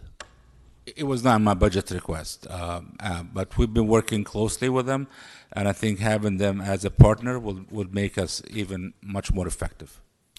I agree. And Mr. Chairman, I'd like to get a report back specific to the Sidewalk vending program to include an estimated budget for outreach and education in addition to the additional bodies that are going to be needed to provide that kind of regulation. With potential sources of funding Correct. as a budget impact report. Correct. Okay. Also, there's about $3 million set aside for alley paving in the budget. Again, alleys are a big deal in CD9. We probably have one of the larger networks of alleys in the city. If money was transferred to street services, how quickly could you begin this work? And we understand how we had a hearing at Public Works Committee about alleys. We understand how alleys are critical. It's something that we hear from Councilman Koretz, yourself, Councilman Marquise Harris Dawson, and others about alleys. What we are ready to do is by moving the money over to us, it's not coming with staff. So what our thinking is to have part of it be overtime and part of it be contract money to somebody that we work with. Instead of full design and full reconstruction, we will do paving. So right away, if we move the money, we can use some of our resources, our staff, on overtime to go in and start doing some of these repairs that are high priority in across the city. So you have that list? You have a list of the worst alleys that exist We now, have that from each of the offices, but also we've done assessment on these alleys. That Keith, you want to just talk a little bit more about what you're doing with the alleys? Keith Mosais oversees our paving program and our efforts on streets, alleys, and he's an expert in that area. So in answer to your question, we could start readily after July 1st in doing some of the alleys. I know that during the rain season, there's access issues with some of the alleys due to mud, things like that. People don't have access. We'd be able to go in prior to the rain season and start addressing some of these with alternative materials, hot mix materials, things like that, to make them safe and passable. And there are some alleys that require to have encroachment and drainage issues that basically we can still make them safe to where we can put reclaimed asphalt pavements in there, which is a solid base material, so at least people can drive in and out so that they can be addressed later, say if they have to be engineered. But the other alleys, we would basically, of the, say, $3 million, we typically divide the money up equally amongst all council districts. and everybody gets a fair share, and we basically work with the council officers directly on prioritizing which alleys that everyone would like done. And we'd be able to start July 1st. So you will expect the council officers to prioritize those alleys? In other words, do we do the unpaid ones first, or just the poorly paid ones second, or? We have an ongoing relationship with all council officers related to alleys. It's near and dear to most of your hearts, and we get a lot of requests for those. And those are the ones, I'd rather do the ones that you're requesting than me pick one on my own. So we work closely with your staff to basically prioritize the alleys and do the ones that you get frequent complaints on. All right, well, we look forward to working with you on that. Thank you. Thank you, Mr. Price. Mr. Bonnet? Thank you very much. I'll just, I have some notes here, and my first one is Adele Rocks. You've been phenomenal, and it's great to have a bat phone to you and be able to get stuff done. Your staff as well, but from the leadership, it's been really very impressive, and I want to thank you for that. My questions are sort of a little all over the place. I wanted to start with the street sweeping. Most of my questions have already been asked, and I really want to echo everything that has been said about the importance of our urban forest and the positions and support your requests. On the street sweeping, I'm glad to see, Greg, the work that you guys are doing. We've talked about it in T Committee repeatedly, the coordination between DOT and street services for that pilot program. I think it's really exciting, and I'm glad to see some effort into that, which I support. I'm curious where we are. It used to be that we had posted street sweeping, and then everything else was on a schedule of monthly. And it's been a few years, at least, since everything else was on a monthly. The street sweeping budget that you have now, what is that going to allow you to do in addition to the posted routes? I'll have Greg, but it's about 40% of the city is on posted routes. Yeah. And I know from having discussions and listening to many of you and the council and the constituents, and I'm hearing that some routes and some streets are not being swept and need to be swept, and some streets are being swept, they don't need to be swept. So in that context, what I want to do is do this study, revamping, that every street in LA is swept at some interval. The question is when, how, and how frequently. It's going to be informed by data. It's not going to be in the vacuum, and we will have that information. So I want to put it in that context where we're heading. Sure. But I'll have Greg answer the specifics of today. Sure. Just a little history. The street cleaning program in our agency used to have almost 250 positions, and in the budget crisis, it shrunk down to 120. And at that staffing level, there's a very limited amount of additional capacity beyond the posted routes as they are currently organized. Then we suffered from managed hiring, so we had vacancies in motor sweeper operator. So we had motor sweepers that sat because we didn't have enough people. In January of 2017, we filled all those vacant motor sweeper operator positions, and in calendar year 2017, we were able to sweep each of the unposted routes twice. And that's about the maximum that we can do when we have all the positions filled.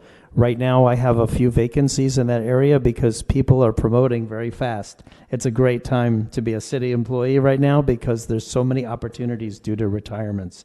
So we have a few people who have promoted out of motor sweeper operator, and we're backfilling those.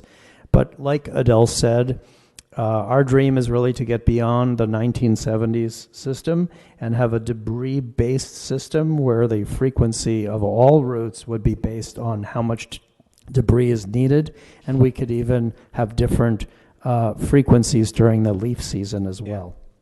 And as you do that, I don't know how you deal with this, but one thing to think about is how you actually make the non-posted, the sweeping of the non-posted routes effective. Because if people haven't moved their cars, you're just going down the middle of the street and you're actually not really sweeping anything, and that's been a problem, of course, in the past. And if there's a way to think about that, or at least partially address it as you go forward, it would obviously be of some value. On the trees, Mr. Koretz's question about DWP reminded me of an issue that I brought up, I think 5 years ago, in this committee. Is we have various different departments and agencies in the city that do tree trimming. Rec and Parks does a lot of tree trimming, obviously. Even the airport does tree trimming on its property, I think. But I've encountered neighborhoods where they've been touched by 3 different trimmings, where you'll have, you guys may be doing a grid in a neighborhood nearby, particularly in some of the canyon roads. The fire department will do trimming of the bottom of the trees so that their rigs can get through. And then you may have DWP coming by 3 months later and doing the tops of the trees so they don't interfere with the utility lines. A few years ago, I asked about coordination between those 3 departments to see if, is there a way, if the fire department is going out to get their crew to trim the whole tree, or, I'd be interested in, and this can be as a special study, how we can enhance coordination between the agencies to not just coordinate better, but to save money so that we're not duplicating stuff. It's exactly. I mean, last Thursday I was actually in the elevator with the chief of fire chief, and we're thinking about the tree summit the next day. And I looked at the chief. I said, I never thought of you as part of our tree inventory. And I said, I need to come on and bring my team and start talking about how we collaborate. Exactly right. What you're saying is collaboration, coordination, and how we ensure efficiency. So I'll take that on with my staff to sit down and figure out how we can better serve the community. Yeah. Can I just add that the new citywide forester position is going to be vital to those efforts, because that person will sit atop all the departments and have that balcony view. It's a very complex set of issues because certain departments are using contractors, and their processes for managing those contractors are different than ours. So I think that individual will be a very important point person in bringing these things together. Yeah, that there is a lot of complexity there. As I recall, and it's been a few years, I can't remember if it was the contractors hired by DWP or the contractors hired by the fire department, but neighbors could pay additional fees to the contractor to get them to do the rest of the tree or something like that. I can't remember which. It was all very strange and disjointed. So I look forward to that. Wanted to ask about the alleys. I'm glad to see some alley money getting back. We've been able to build back in DOT speed hump stuff over the past few years. I'm glad to see beginnings of building back the alleys.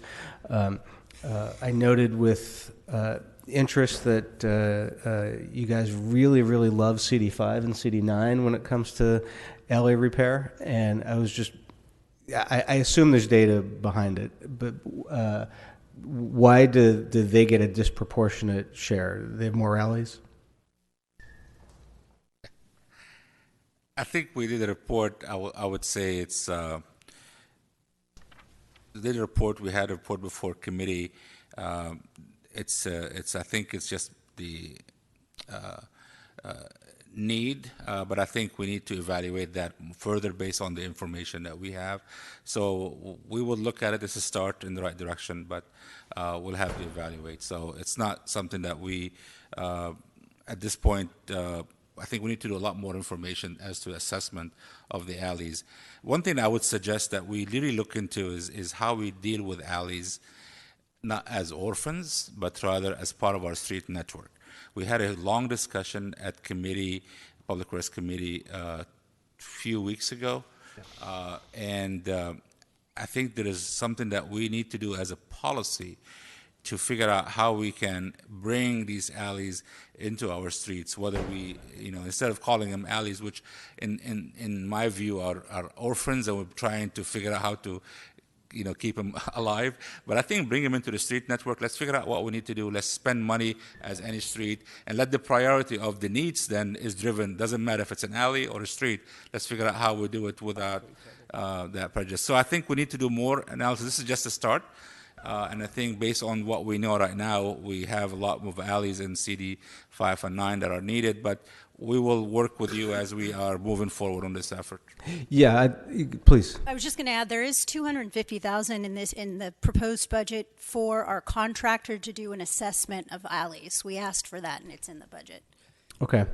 As I recall, 50% of the money was for 2 districts, and the other 50% was for the other 13 districts. So I'd like to get if you could give a report back, and this can be special study, on just the percentage of alleys by district. I'm sure some districts have many, many more. Some districts are bigger, some are smaller. Some just have more alleys based on the design. There's one in particular I want to ask about, though, and it's in my district. There's one alley which is probably one of the most heavily used alleys in the city. It's Speedway.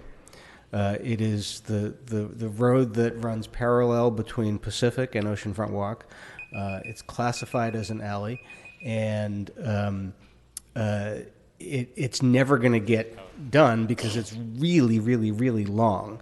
So I'd like us to come up with some sort of strategy to deal with that, because it's heavily traveled, particularly on weekends, by tens of thousands of tourists and visitors and residents and businesses. And it's classified as an alley, but it's really, for all intents and purposes, a street. And that's my point. Is let's figure out how we can bring them into the fold of streets, and some of them are used heavily for trash pickup, delivery, many things that, and we cannot collect fees if they're not part of the street damage restoration fee. So if somebody comes and cuts through an alley that we repaired yesterday, we cannot collect the fees on it because it's not part of our street network. So all these things I think we're working with the CEO on, and I think we'll work with this. So it's the assessment will help us, but I think we're working with the chair of Public Works Committee on the policy decisions. And I think there is a lot of discussion that happened on a few weeks ago that informed, and we have direction from the chair and the committee on where to go next on this issue. And just to follow up, there was a document which you can obviously share with them that came out of the committee where you did break down the number of alleys and the percentage of those alleys in each district. So that was a document that you made available at the last hearing. Great. Okay. So it exists. A couple of real quick ones, and we can do them as report backs. You guys have a big cut of several million in the pavement preservation program that was based on a presumption of cost savings. You're confident that those cost savings will be realized? So, I'll answer first, and then what I've seen over the last 2 years. In the past, we used to leave a lot of money on the table. The department left a lot of money on the table, and that was probably adequate at the time to cut that money because we were not spending the money. The last year and this fiscal year, we're getting to a point where the money is so tight that last year we asked for about $5 million that we're able to get at the end of the fiscal year.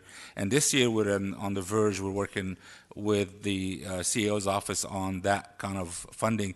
But I think somewhere around $5 million, we need to keep that money in. So my suggestion is, if you want to help us, is take that part of that money, the $5 million, and not give it to us, put it in the UB, and let us try to work with the efficiencies, and then at some point we come in through the process and we see that we're going to spend all the money, can't meet the goals, we'll do that. But that's what okay. Report back on that then, so we can consider whether or not to act on that.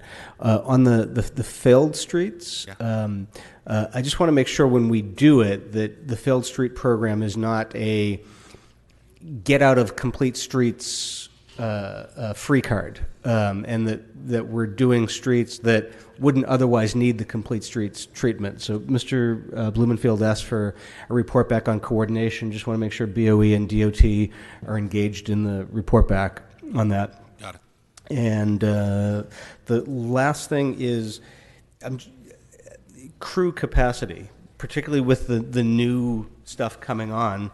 That's a lot of asks, not a lot of new personnel. Despite all your best efforts, we've still had a lot of vacancies in the department, which has slowed progress on your projects, on Vision Zero median islands and stuff. If you could report back on how you anticipate the additional programming will and the expected rate of vacancy will impact the pacing of service delivery. Sure. Thank you. Very good. Thank you. Round 2 members, I'm good. Mr. Blumenfield? Good. Mr. Blumenfield's good. Mr. Kretz? Okay, round 2. First, a quick question when you mentioned motor sweepers.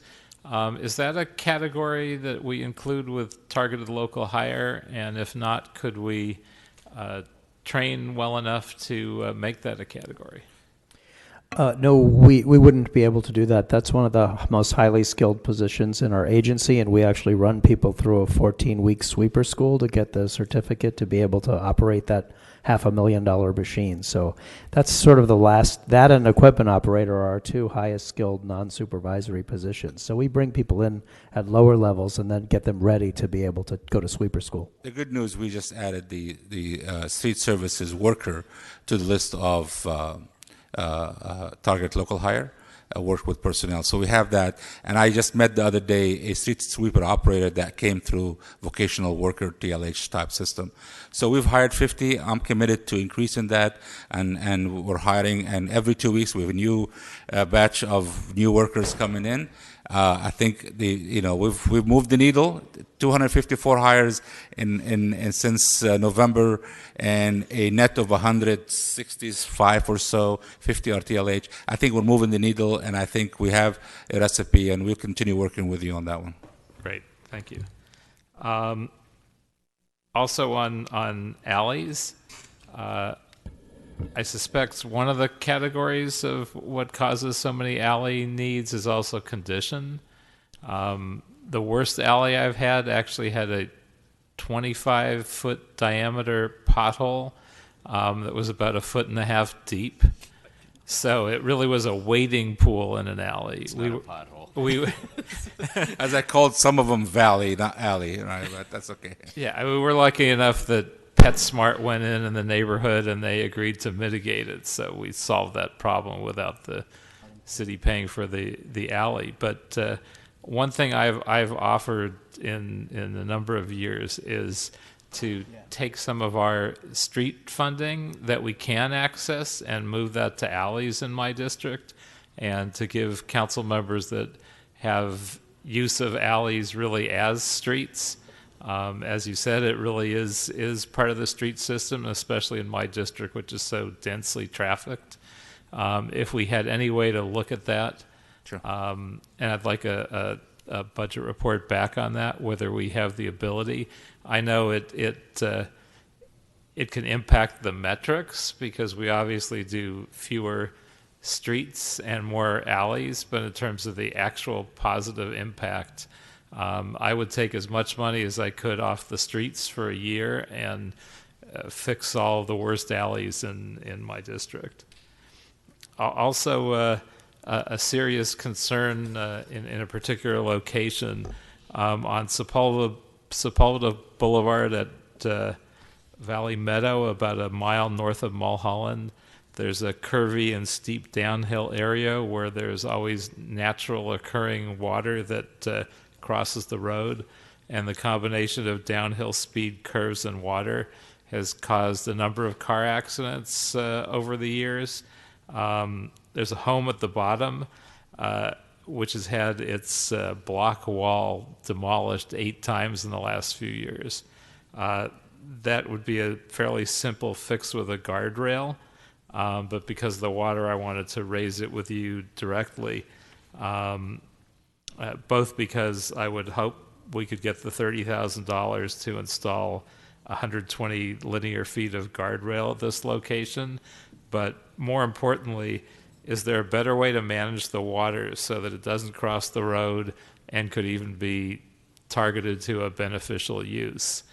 And I know in addition to that location in my district, I know there's a similar location on Laurel Canyon, I think a little bit south of Mulholland. I don't know the accident rates, again, because it's not in my district, but there is water crossing that road 24 hours a day, again, because it's a natural spring. So I don't know if there's a way to look at that and resolve it. So we worked with your office to do the estimate, and we're going to be working with you on how we deliver on the safety. But I want to bring the stormwater component and runoff and stormwater. One area I think the chair of Public Works Committee have been asking us to collaborate more with sanitation and engineering is I think there's opportunities where we can collaborate because, in some areas we can't solve the problem by just paving or sweeping.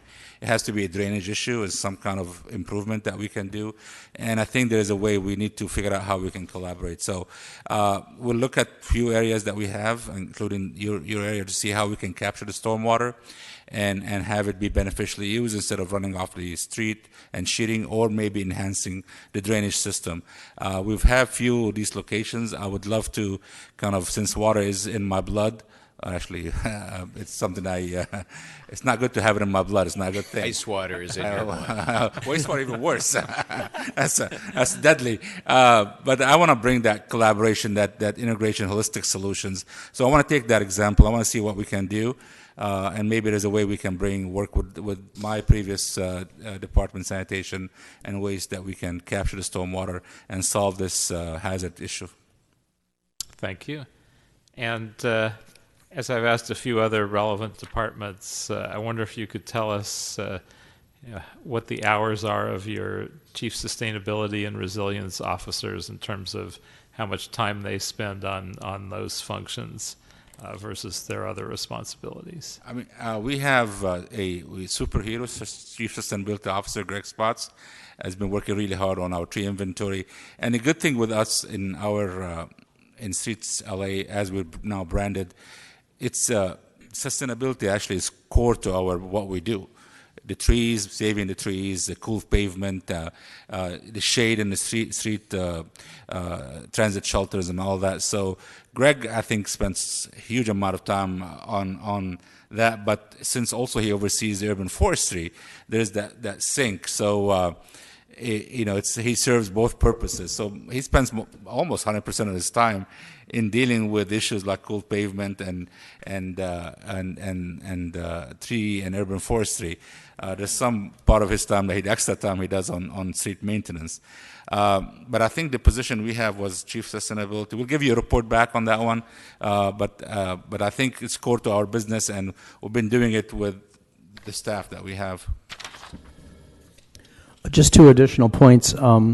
Chi Mingong is our Chief Resilience Officer, and he's a General Superintendent too, and he's spending an increasing amount of his time doing that. He does not have operational responsibilities overseeing divisions, so he has a lot of time to do that, and he supports me in my role as Chief Sustainability Officer as well. Every department is different, but in our department, I think we really benefit from having the DCSO have executive authority to actually direct the tree people to do stuff, for example. In some departments, you have a chief management analyst who's the chief sustainability officer, and they have to use sort of adjacent persuasion to get things done. But I actually oversee 200 forestry professionals through our chief forester, Tim Tyson, and it gives me a lot of authority to actually drive some of these initiatives home. Very good. And one last quick question about cool pavement. As we face our climate emergency, I know we need to see if new products and materials can help us reduce emissions while they're also helping us with adaptation measures. So I don't know how carefully we've tested cool pavement.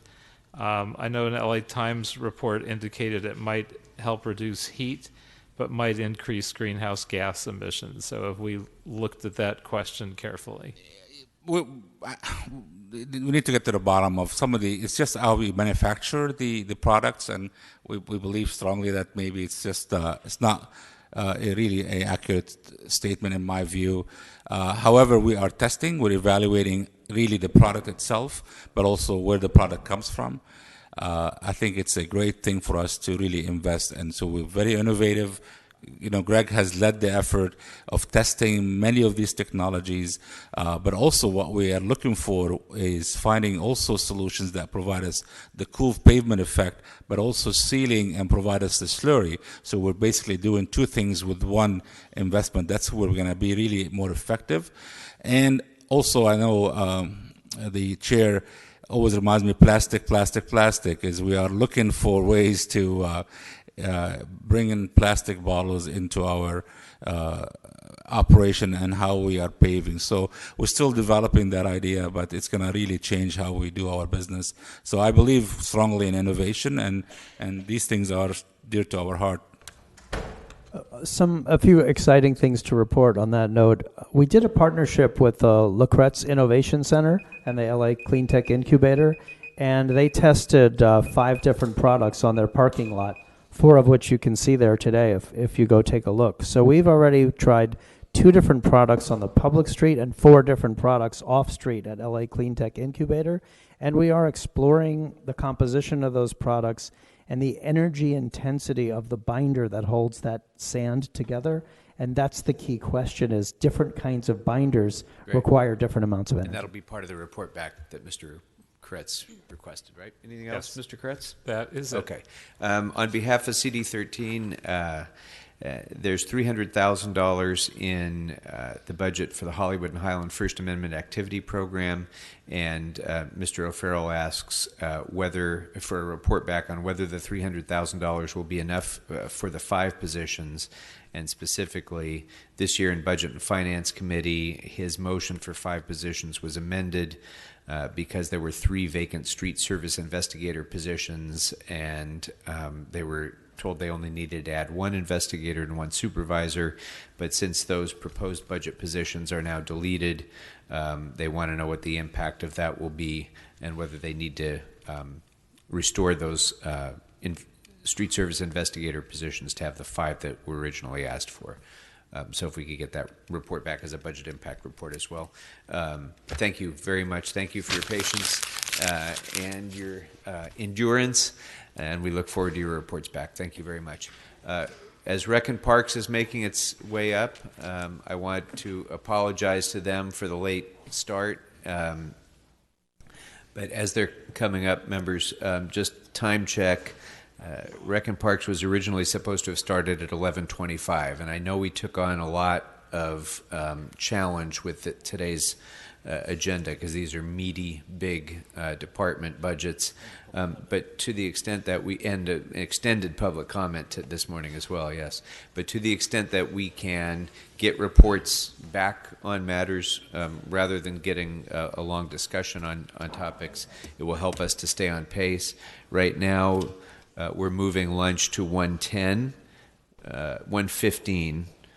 We will only have 25 minutes for lunch, and I very much hope that Rec and Parks will be completed by 1:15. So with that, Mr. Shaw, welcome, and glad to have you here. Thank you for your record, your letter, and your extensive and thoughtful comments about the budget. Well, thank you, Mr. Chair, and welcome here with some of our senior executive staff. And in the interest of time, I'll keep my comments brief. We're very excited about the offerings in the budget and what's been proposed, and we're excited about what we're doing, and the budget definitely reflects that. Just lots of great things happening across the board through the department, whether it's capital improvements or planning for more youth and sports, youth participation in the sports and fitness programs, but lots of fabulous things happening. The budget really is a representation of a lot of the things that we've been working on, but it definitely has a lot of support for infrastructure, with whether it's HVAC, but it also has a lot of support for programming, with us opening up approximately 7 new synthetic soccer fields last year. And we're in the process of finishing up 3 new swimming pools and converting those swimming pools to year-round operations, which is supported in the budget. I cannot tell you how much increased participation that we will have as a result of the support in the budget for those fields and for the conversion of those pools to year-round operation. And I would love to report back to you at, once we start getting our programming numbers in. But it does have a huge positive impact on communities when we're able to do that. And we've been really focusing on where are the grants that we're applying for, the capital grants, and making sure that they're focused in on our community parks where we get the most use and where we're able to improve and increase the participation across the board of all ages through those. But I'll just finish my remarks by just saying that we also have to be cautious about the future and looking at some of the things. And the budget is extraordinarily positive. I do think that we are entering a time in Rec and Parks that we may not have seen in a long time, meaning that I believe we're going to be more busy now than we've probably been in the last 2 to 3 decades. And that's in a good way, not a bad way. It's just, there's a lot of positive things happening through Prop 68, Measure A, Quimby dollars, things like that that's coming.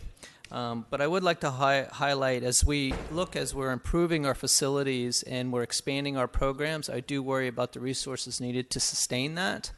And as much as they are positives, the future I think we need to look at, and I would ask you to consider looking at our salary savings rate for the future of the department. It is rather high. We do have to keep a lot of positions vacant as a result of that. But we also have some small issues with our senior facilities, for example. More than half of our senior facilities do not have dedicated staff, and we share staff with recreation, which doesn't work real well when you're trying to focus on a senior program, which is just as important as some of our youth programs and vice versa. And we also, we're going to work with, we're going to figure this out within the department, but we're really appreciative of the full-time cost of living increases that we got to cover that in the department. But we still have, and what most departments don't have, is a huge part-time salary, a whole huge part-time staff. And so those cost of living increases we're going to have to figure out internally as we go forward. That could be around $3 million that we have to look at to figure that part out. And also just considering that we do have a lot of capital funding coming, we still have a long way to go in identifying and in getting and meeting the capital needs of the department. As much as we're positive and grateful for what's happening with Prop 68 Measure A, there's a lot more funding that's needed to really bring the park system into the place where we want it to be a world-class system, especially in time for the Olympics. And then lastly, we continue to struggle with homelessness in the parks and trying to best deal with that, in a collaborative way. But of course, there's we are caught in the middle sometimes between community and making sure that we're also addressing the homelessness needs, which are equally important, but there's a balance that we try to find, and sometimes we struggle with that. And also just keeping up with the restroom maintenance and cleanliness of our restrooms continues to be, not as a result of our staff not doing their job, it's simply just having enough people to do it. But with that, in the interest of time, Mr. Chair, if I could turn it back over to you. Thank you very much. And before I go to Mr. Bonner for his questions, also in the interest of time, I'm going to request reports back on reducing the salary savings rate for the department and what position impacts that would have for you, what service impacts you would be able to utilize with a reduced savings rate. I'd ask for a report back on the request for the 3 new recreation facility directors, restoration of the bus services youth program, with regard to homeless abatement, the homeless abatement request for $559,000. I'd like to request a report back on funding sources for that and triple that. I would like to ask for a report back on 3 additional crews, not 1. And with regard to the brush clearance request, I'd like a report back on that, and I'd also like to have included in that report the feasibility of utilizing targeted local hire and OCB contractors to do that work. With that, Mr. Bonin. Wow. I was going to try to keep it brief, and I think you just made it a lot easier for me. You covered it's my goal. A lot of stuff. Let me just do a couple others. Senior centers. You mentioned staffing for senior centers. A separate concern is security at senior centers. We've definitely had some incidents at both of the the senior centers in Westchester and West LA. If you could report back on what opportunities this budget provides to enhance security, or what additional needs you might need in order to enhance security. Quick question about lighting at our parks. I'll use two examples. At Culver Slauson Park, we've had a light out for months at the baseball diamond, so the field has been unusable. The lighting at Westchester Park is really dull, and it's impacting programming. So I'll ask you to fix both of those, but more to the point is if you could report back to us on what we do to sort of audit or assess lighting problems or do maintenance so that we don't wind up with something being shut down for a couple months at a time. And if you could report back on staffing for, I understand you have one locksmith for the entire department, and that sometimes causes some serious problems with the backlog. If you could report back on what the department's needs are in that department. And we covered the parks and the final question was about maintaining the parks after hours. I know that you have some dedicated staffing to maintaining and monitoring parks after they close.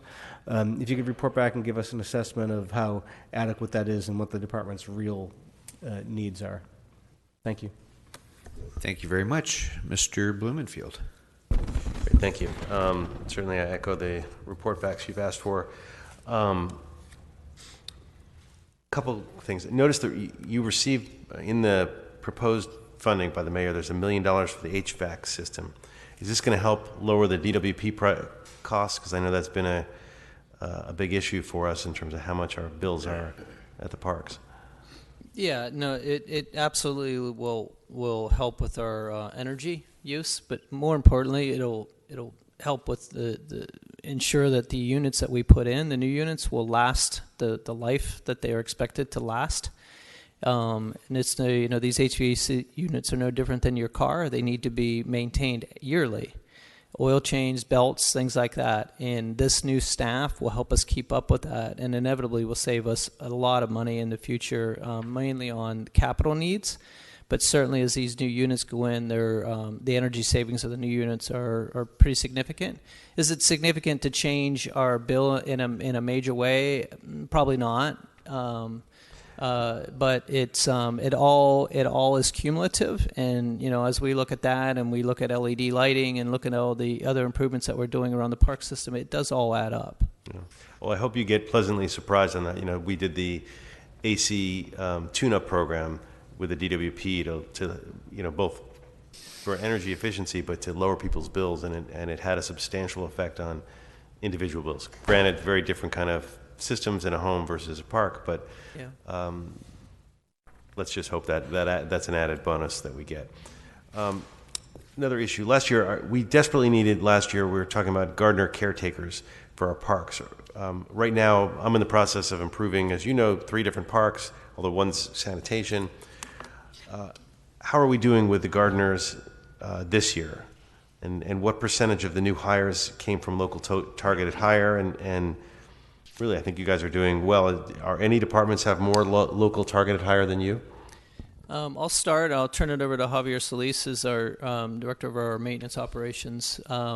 I think we're the second in the city with hiring. I think we're just behind airports, but the majority of our targeted local hirings do come from gardener caretakers. But Javier, do you want to give a briefing on that?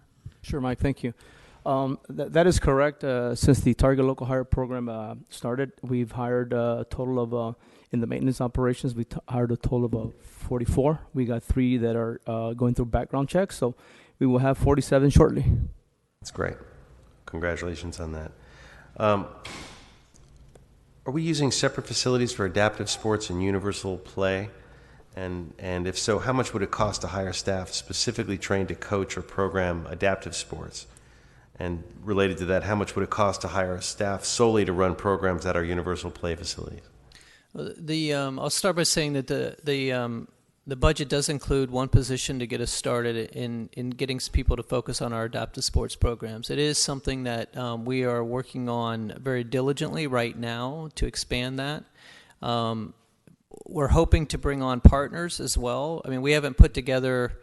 A lot of it depends. What we're learning is that a lot of it depends on making sure that the facilities are accessible to the public and also accessible from where they live. Meaning, having transportation to the facilities, things like that. We're working with people like the Angel City Games and others, and even USC on the best plan to put forward. This first position is a really great step towards having dedicated staff. I don't see us having a lot of our recreation staff can be trained or are to work with these work with individuals with disabilities, and we are going that way. But we're also hoping to bring on partners to help us with that, meaning making sure that our facilities are accessible to them and even free to use for them for these types of programs. But I don't have an answer directly on the cost of that because I don't know the size and scale of this program yet. And from what I understand is that there is no other. We have nothing to benchmark against, across this. There is no Recreation and Parks Department that has a robust program like we're trying to create here in Los Angeles. Right. I just want to make sure. I know we have a report back on 3 additional positions in programming, but just wanted to make sure you have a chance. If there's something else, it's an important aspect of what you do, and we want to make sure we can fully fund it if we can, or at least we know what we're missing. I think there's going to be much more to come on that, certainly, because it needs to be an important part of our recreational programming. And I'm not saying we don't do it, but we need to do it in a more robust way around the city. So maybe I'll ask for a report back, but it could be a special report since it seems like it would be impossible to get that together before this budget. Is that right? Thank you. Okay. The senior issue we talked about briefly, but do you have enough staff to properly program for the seniors, not just the security issues that were raised, but for the programming issues? No, unfortunately not. We, I believe, of the 34 senior centers, I believe less than half of them have a dedicated full-time facility director.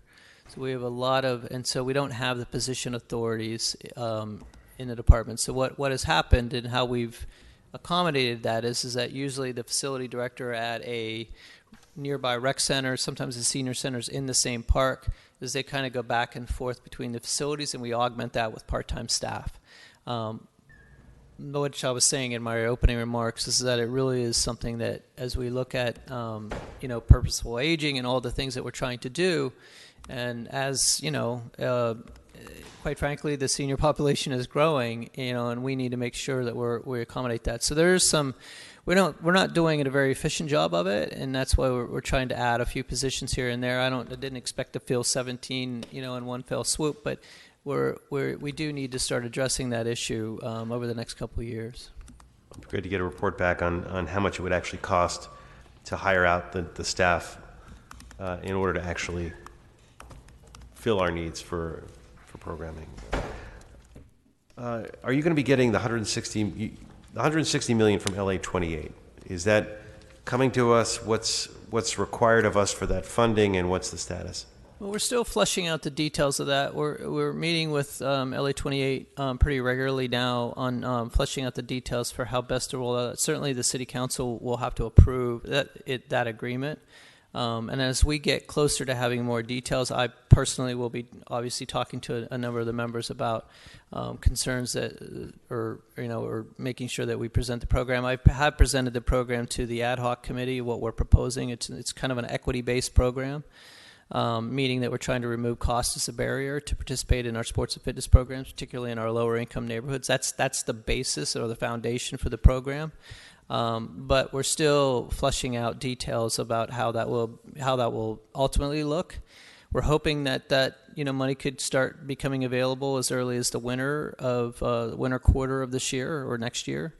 But a lot more details still to work out. But that agreement, to answer your question directly, does have to come to the City Council. So all those details will be included in that. But I will certainly be talking to the members prior to that. Great. Well, it's obviously really exciting to have that infusion of capital and what we can do as a department for youth recreation. It would be phenomenal. And I want to make sure that you have all the tools you need in order to to leverage that money. Thank you. So, Mr. Blumenfield, on that score, yeah, if we could request a budget impact report back as to whether the department has sufficient resources to meet LA 28's training and safety requirements in this fiscal year in order to qualify for that funding. And if not, what are those missing resources and what are the funding sources available to meet them? Great. That is a finer point. He took the words right out of my mouth. Perfect. Thank you, Mr. Chair. And lastly, just generally, I know you're doing a lot for gender inclusivity and trying to deal with the equity balance. How are you programming? How are you programming for sports to be more gender balanced and inclusive of both boys and girls? So we've this is what we call the Girls Play LA program, and obviously through the support of the mayor and the city council and in our budget, we've been able to restore that program. So we really started in earnest approximately 3.5 years ago. Just generally speaking, we've gone from roughly 24% girls participation, and we're hovering right around 42 to 44% participation now in our sports and fitness programs. But how we've done that is mainly through subsidization and dedicated staff. So we a lot of the new like recreation coordinators and facility and a few facility directors that we brought on, they're dedicated completely to that movement. So that means securing, donations and doing different things, partnerships, as well as going around to the rec centers to make sure that they have the tools, in place to make sure that we can launch these programs. So we now have a GPLA program at nearly 100 sites here in the city. And we subsidize that heavily. It's and we've been able to do that through. We initially started it through mainly gifts and donations, but now we've kind of institutionalized it almost to a point to where it can operate under our budget, to where any girl in the city of Los Angeles wishing to play in a youth sports or fitness program is $10. And that has driven up the participation greatly, particularly in lower income neighborhoods. In as much as that was important, but having the dedicated staff to stay focused on it, and we do many different girls events around the city on youth and making sure that people know about the program. The marketing of the program is important. It's gone a huge, long way. We really climbed a ladder quite quickly as a result of that. That's great. Critically important. Every year I've always asked about year-round pools, and I'm glad it's always been one of my ask-backs, and so I don't have to do that this year because you already brought it up and say that you're on the way. But I just put it out there. It's one of those ways I think is an easy way to increase our capacity for folks. Yeah. I have, and gender. Frankly, we have a lot of girl swimmers. Yeah. I know this because my daughter's on the swimming, and they have meets every other week. But great, thank you. Thank you. Mr. Kretz? Thank you, Mr. Chair. I first want to say I'm thrilled that the department is taking on a number of great projects and thriving, and I particularly appreciate the progress on the Robertson Rec Center in my district, which I'm looking forward to seeing the groundbreaking in a while. But a few questions. First of all, our bathrooms were mentioned in terms of them being dirty, and a number of them are also very run down and dilapidated. I think that both reduces the usage of the bathrooms, but also reduces some park usage because people don't want to go to the parks without bathrooms they feel comfortable in using.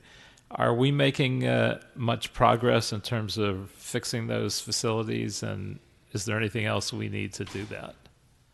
Well, first of all, Councilmember, I could not agree with you more how it affects park usage and the importance of keeping our restrooms clean and making sure that they're up to date. We just completed, and actually there was I believe it came out of when I gave the presentation on the youth sports program to the ad hoc committee. There was a report back on that, on our condition of our restrooms around the city. So we're actually completing that, and we'll be submitting that very shortly back to the city council as well. But there's a tremendous need for improvements to our facilities across the city.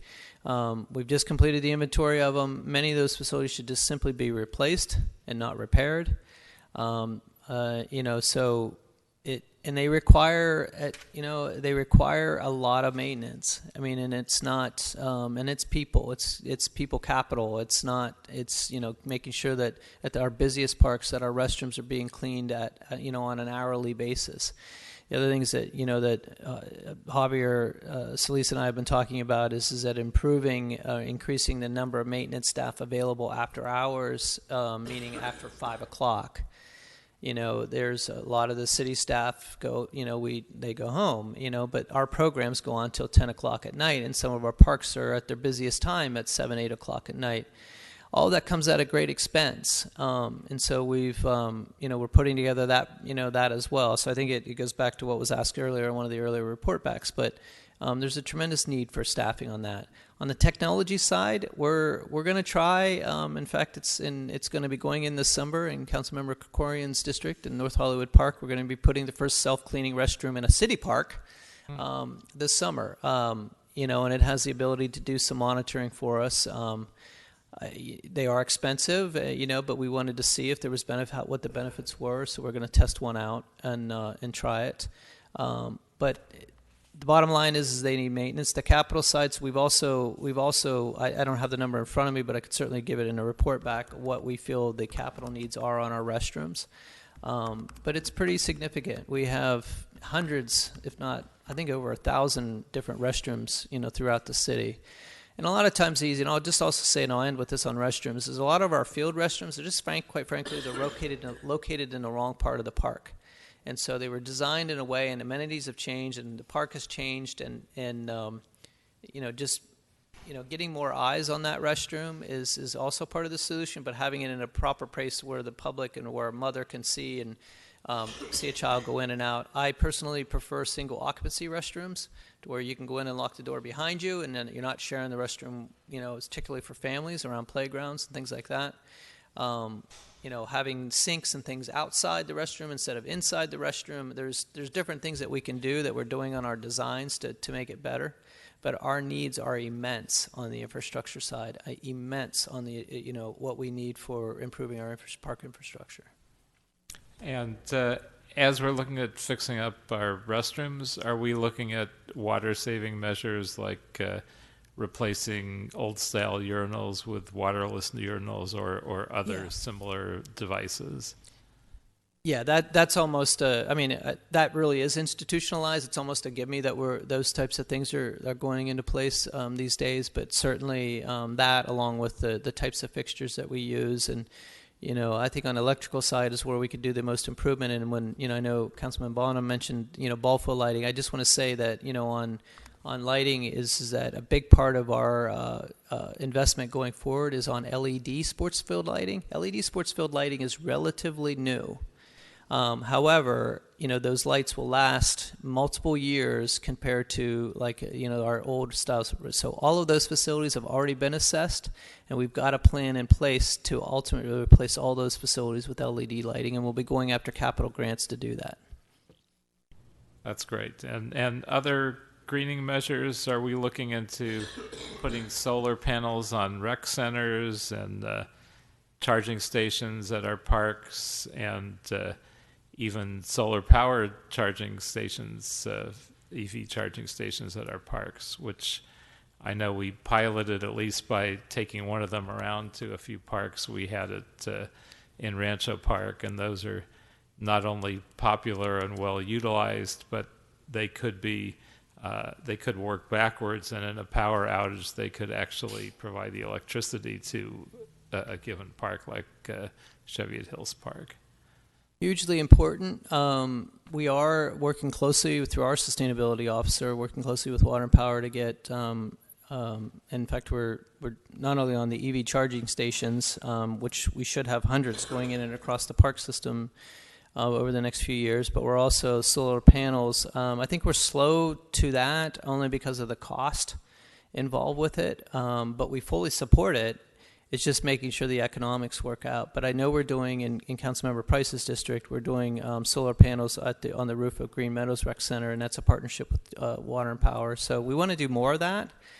Certainly have room to grow on that. On the EV charging stations, we with solar power that are movable, we really like those. And, at the risk of going down a rabbit hole, we have opportunities for other people to pay for those things in the private industry, and that's a perfect example. However, like you pull up to get, gasoline, there's a little, thing there running with different advertisements and things. I can't do that in the park system. And I do believe that we need to take a close look at our city ordinances on that to allow us to do things like that in concert with the community. But I am pushing that, and at risk of being a lightning rod on that issue, it's worth bringing up.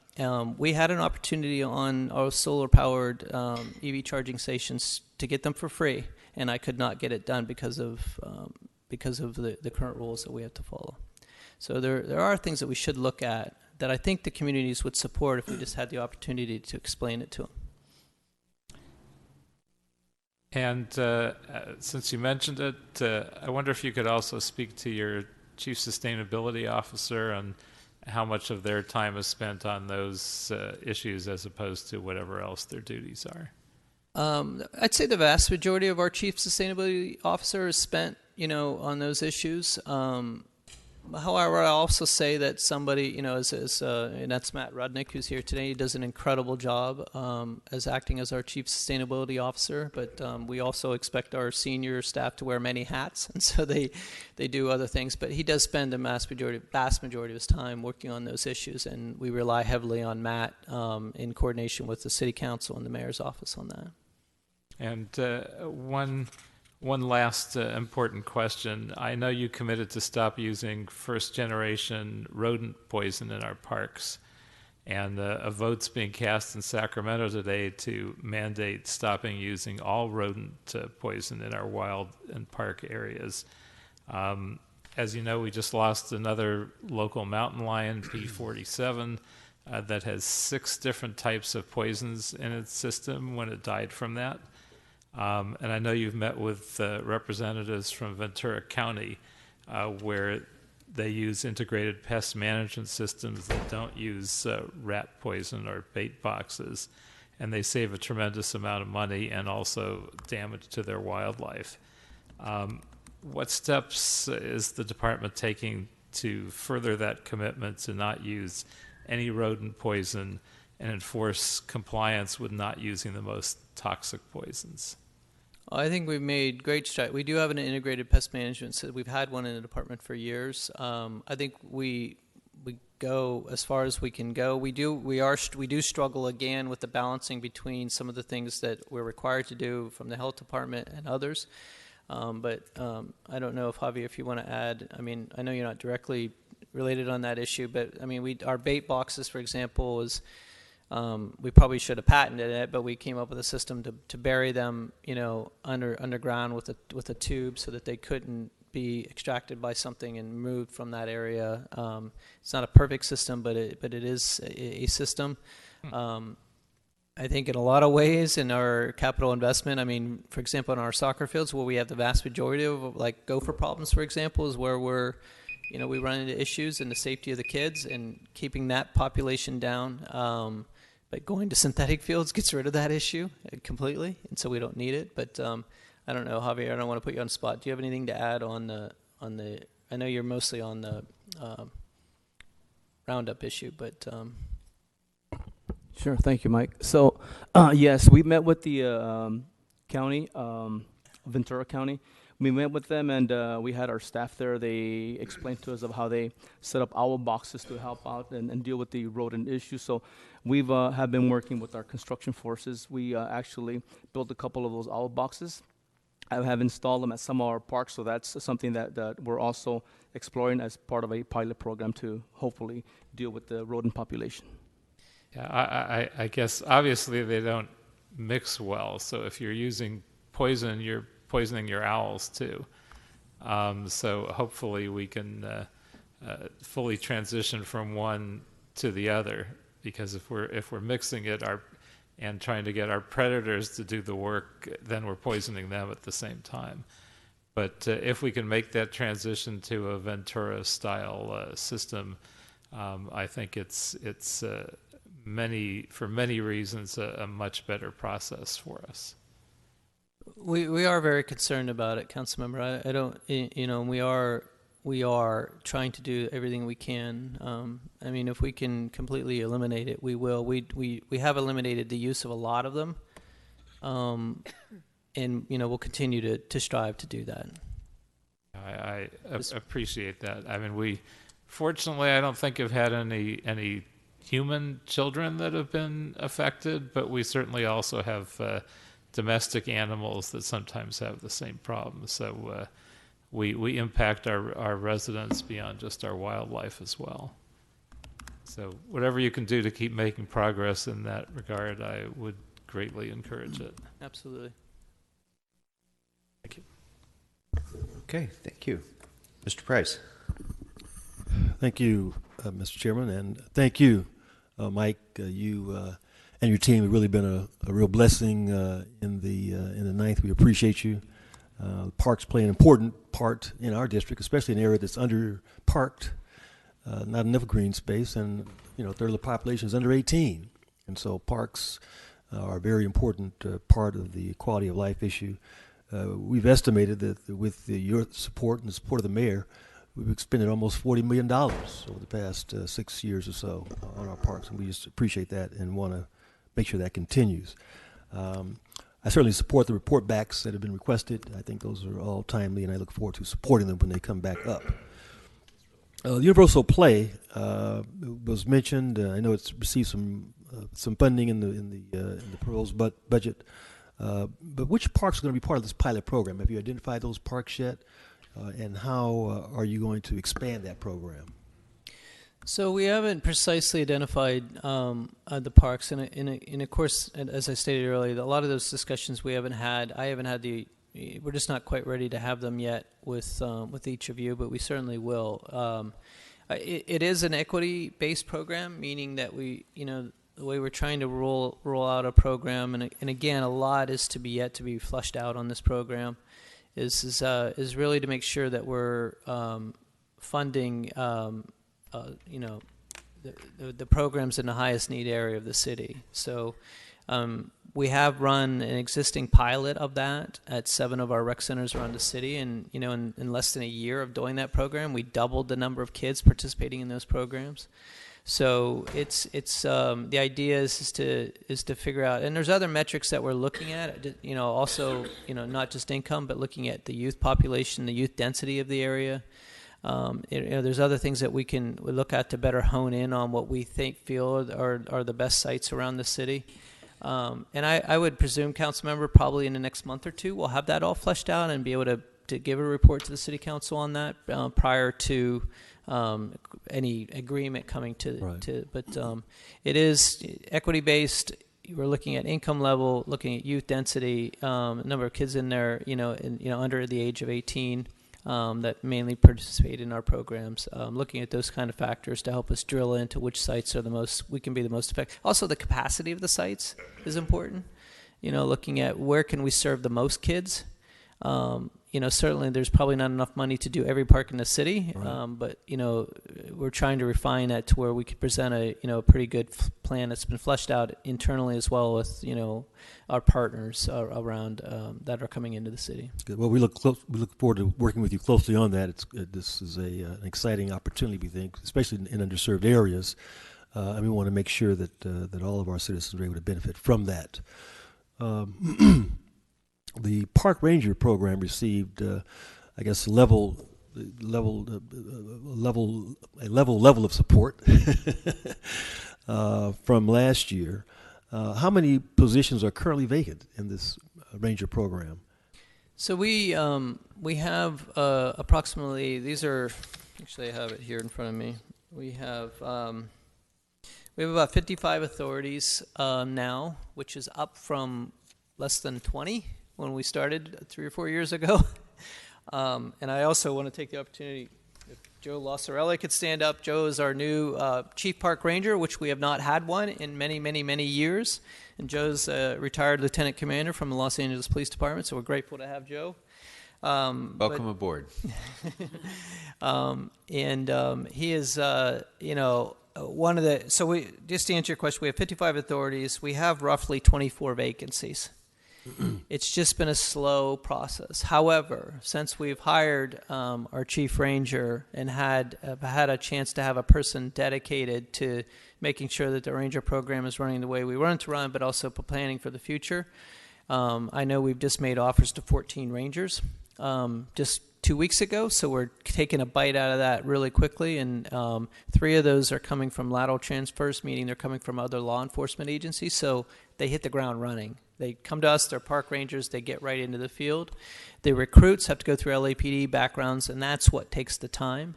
So I know Joe's working with LAPD right now to send, I think, 6 recruits in the upcoming class, and then another 6 after that. So making great progress now. We'll see where we stand next year around budget time. I would like to see that program. I mean, my goals were to see that to get to around 70, 75 rangers citywide, and also to have stationed ranger districts around the city so they're not all coming out of one place. And we've made headway on that as well, and having some open up around the city. Still more work to do on those, but as we look at different facilities, renovating, rec centers and looking at expanding our rec centers, is having a ranger presence in those, or maybe that becomes a pseudo ranger station. It's part of the planning. But lots of opportunities coming forward. I know we need a ranger station in South LA, which we don't currently have. And I know we've been talking to your office about that. Mm-hmm. A little ways to go on that, but over the last few years, I think we've made great progress. I think we're making some real progress, and I'd like to get a report back on kind of the current status and what you're going to do with the rangers as they come in, this next batch of rangers, what kinds of, where you plan to assign them. But again, congratulations on that. The department also requested 2 homeless encampment cleanup crews, but only 1 was funded. How many cleanups do you think each of these crews can conduct a year? How are they going to be deployed? Is it done in conjunction with LASA, sanitation, other departments? How do you roll this out? Well, it's I think one of the reports back is to triple that program. I would welcome that. We simply can't keep up. We do most of it inside of the park system. The LA Sanitation does a lot outside of the parks, and occasionally does inside the park too, but mostly inside the parks is our responsibility. We'll give a report back on what we feel the needs of that program are. The one that's in the budget really is a regularization of the program that was already there. So it's not like it's, I don't mean to make this sound in a negative way, but it's not new. It's the one that was already there. So we do need to expand that program. It can have an effect on the parks, but it also, with the ranger presence there and having that integrated response with LASA and others, makes a huge difference in making sure it's not just a matter of going and doing the cleanup, but it's also bringing in the services to try to figure out how we can help those individuals inside of the park as well. So we'll certainly report back on the needs of that program as per Councilmember Krikorian's directive. Good. Well, we support that totally. You've done an excellent job in repairing, expanding, and maintaining our parks, and we appreciate that. Just past week, we celebrated the grand reopening of South Park, and so I appreciate your efforts on that. Almost $10 million spent, new playing fields, walking paths, better lighting, exercise areas. Then it was a real excitement to see the park filled with kids over the weekend, and we know it's going to continue. We have a CPS program there, community police servicing there, and so there are a number of resources we think that are going to come to bear to make that happen, so we appreciate that. I've recently been made aware, however, that the wall surrounding the Rose Garden at Expo Park is in need of expensive repairs. Do we have a cost estimate on that yet? We do not. We need to put one together. I hesitate to throw out a number haphazardly, but it is in the multiple millions of dollars, I would say. But so I appreciate you asking for that. We'll certainly put that together. Well, we want to certainly maintain that and repair it as we can. Similarly, we have, I think, one of the only roof gardens in our district office, and we are always concerned about the maintenance of that. And so I'd like to get a report back on the cost estimate to make the necessary repairs at the Rose Garden wall, but also to maintain the roof garden at the district office on 43rd and Central. Thank you, Mr. Chairman. Okay. Thank you very much, Mr. Price. A couple of more requests for reports that I have. I'll try to do them in rapid fire. There's $18 million, more or less, in the budget for the Sites and Facilities Fund. I'd like a budget impact report on what the expenditure plan is for that fund for this fiscal year, and whether there's a multi-year maintenance plan that the department has, and whether this is adequate to achieve the multi-year maintenance needs of the parks. Second, Mr. Price mentioned park rangers. I'd like to get a special study back. You've already anticipated half of my question, but the other half is I'd like to hear from you what the hiring challenges have been in filling those vacancies, because this has been a multi-year ongoing problem, and if there are policy steps that we can take, or organizational steps that we can take to facilitate that, I'd like those suggestions from you. I'd like a report back on whether or not the department and its services and its employment level is back to pre-recession levels yet. If not, what will it take in order to restore that level of support to recreation and parks? And in that report, we should also compare the relative demand for services, increase in population, increase in demand on the park services. I'd like to have a budget impact report back on the cost and potential funding sources for restoring the child care program to the state that it was in before the recession. Child and early education programs that we had in our parks. I'd like to get a budget impact report back on the status of the department's tree trimming and tree maintenance and removal of dead trees in parks throughout my district. And I know when I visited a park in Mr. Blumenfield's district, and I think throughout the city, our park trees in many respects are dying and are potentially a source of danger to the public. So I'd like to have a budget impact report on what you need in order to mitigate that danger and properly maintain the park's trees. I'd like to get a budget impact report on potential funding sources for improvements to the Whitnall Dog Park in the amount of $200,000. I'd like to get a budget impact report on the most pressing needs of parks throughout the city that are currently impacted by gang presence and gang violence, and what infrastructure investments Rec and Parks can make in lighting, cameras, fencing, signposting, and otherwise to help address the public's risks in those parks, and potential funding sources to pay for those investments.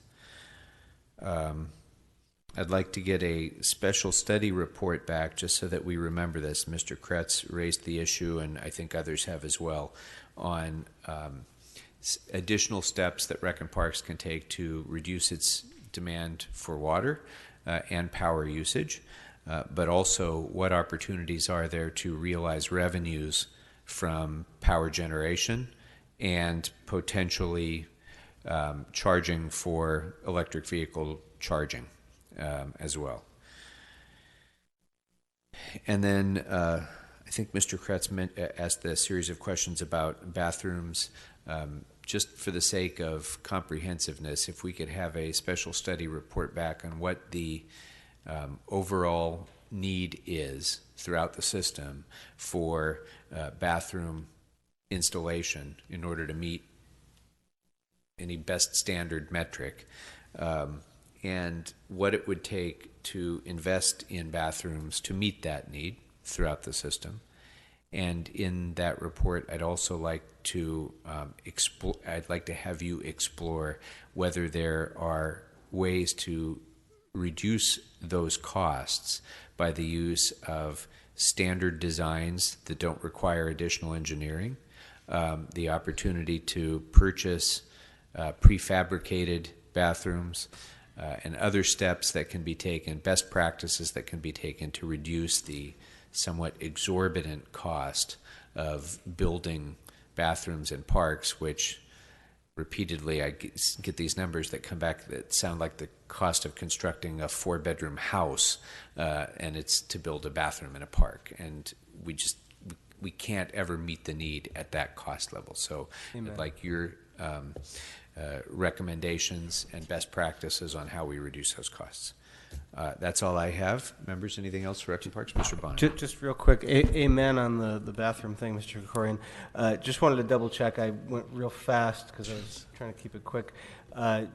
You're good with the Venice Pier and the bollards? The Venice Pier, yes. The permitting has been difficult, but we're finally there. We hope that project goes out to bid in August of this year. As far as the bollards, Kathy, do you have a report back? We may have to get back to you on the bollards, Councilmember. It's not in your budget, but we actually have the money in this year's budget for the project. Okay. If you could just take a look at that. We totally support. Yeah. Great. Okay. Okay, members, anything else? Mr. Blumenfield. Yeah, one quick thing. I forgot to ask my standard question that I ask all departments that have a lot of public interface, which regards the census, which is incredibly important that we do. Every department that can do outreach is doing it. You guys are going to be there on the front lines for a lot of hard-to-reach communities. Do you have the resources you need to ensure that we get an accurate census count? Do you have a game plan for how you're going to be part of that? And I can get a report back on it, a special report back, as opposed to a budget one, unless there's a particular budget aspect to it. No, we can give you a report back on that, Councilmember. I believe. Well, I know we've been sitting on the task force, to make sure that gets rolled out. Obviously, the rec center. You're absolutely right. Right, rec centers play a important role in that. Let me get back to you exactly on what that plan is, and if there is any budget implications, we'll let you know. I don't believe there is. But mainly because our staff are at these facilities, and it's mainly about just education more than anything. But we'll give you a detailed report back. Right. Now I'm asking every department that has that kind of interface that same question, just so that we're all focused on it. Thank you. All right, members, anything else for Rec and Parks? All right. Thank you, Mr. Shaw, very much. Thank you for, on behalf of everyone that we represent, Rec and Parks has just continued to do a magnificent job of maintaining services under the most extreme stress and strain, and you never reflect that stress and strain when you're here, even though I know you're feeling it. So to all the men and women in Rec and Parks, we really do appreciate the extraordinary work that you do. Thank you so much. So members, time check. It is now 1:38. We're scheduled to have LAPD here at 2 o'clock now. So let's take a quick lunch break and get back here to get started at 2. Mr. Chair? Yes. Just a quick thing, or sooner I do it.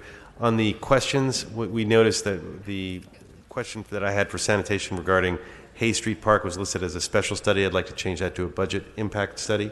Okay. It's number 248. Without objection, that'll be the action. Thank you. So for the sake of the departments that are scheduled in the afternoon who may be listening, we'll be taking up LAPD at 2. We'll be taking up the library at about 3:40, the Transportation Department at about 4 o'clock, the Board of Public Works at about 5:10, Bureau of Street Lighting at about 5:30, and BCA at about 5:50. Obviously, those times are subject to change, so stay tuned. So we'll take a break for lunch. We'll see you back here at 2 o'clock.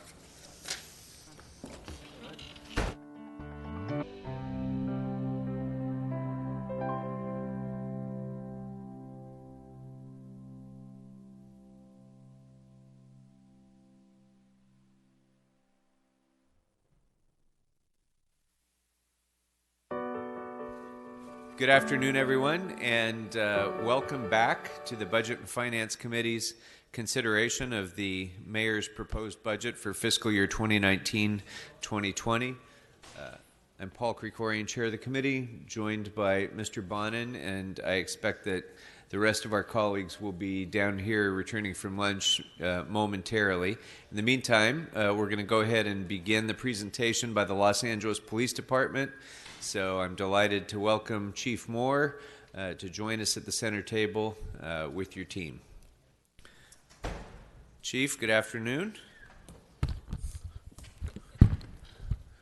Good afternoon, members of the council. And great Chief, to be here today. And before you start, Chief, my apologies. This has been a long morning, and we had to push the schedule back a bit, so I'm sorry for the delay. But no worries. Glad to have you here. Appreciate what you have on your plate. I believe I'm going to try to do this is answer questions. I've got a helpline behind me that I can raise, and a great team that has built this the budget proposal that was sent to the mayor, and as the mayor has provided this proposal to this council. Let me first off state how grateful I am for the mayor's budget and its focus. The efforts that it identifies in maintaining our sworn staffing, it's the efforts of this budget to continue the restoration of our civilian staffing. In this budget, particularly the additional detention officers that will allow us to reopen the Harbor Jail, a facility that was built and funded by taxpayers and unfortunately was only opened for about 6 months and has been shuttered since that time due to the economic recession this city has endured. The restoration of those added civilian positions in that position, as well as in others, is going to allow us to not just improve the officers' time and the use of their time, but the services to our community. I also want to thank and express appreciation for the full funding of the overtime account, what we understand and use each year on a non-reimbursable basis for emergencies and responsibilities of keeping the city safe.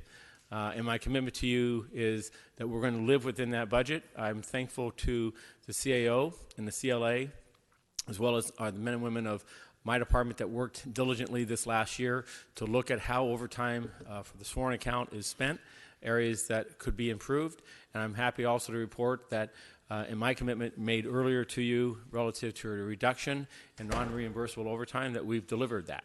And that we've seen reductions in both court overtime as well as extended watch overtime, and that's through no magic of my seat, but through the diligent work of our watch commanders, supervisors, and the commitment of our people to live within the means that we have.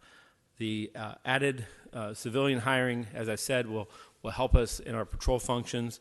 I want to also talk about briefly that this council has invested money before it as an opportunity and the unappropriated balance for recruitment of our recruitment efforts for particularly African American and women. This next year, our effort is to hire 525 sworn members of this organization. My commitment to the mayor and to this council upon my appointment was to deepen our diversity and our representation of women. The goal of this organization is to have 25% of our sworn work staff as women. And to not only anticipate and deal with the retirement of a large number of our African American sworn police officers, but to grow in our representation of African Americans as police officers. Both those efforts, with women as well as African American qualified candidates in a tight labor market that we stand in today, facing the responsibilities that we know that are before us to actually get qualified candidates, require additional marketing. It requires additional awareness of qualified candidates.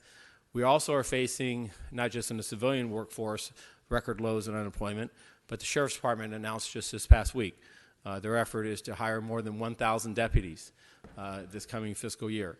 And so that will create pressures on our ability to hire as well. So the marketing monies that have been set aside, we would ask for.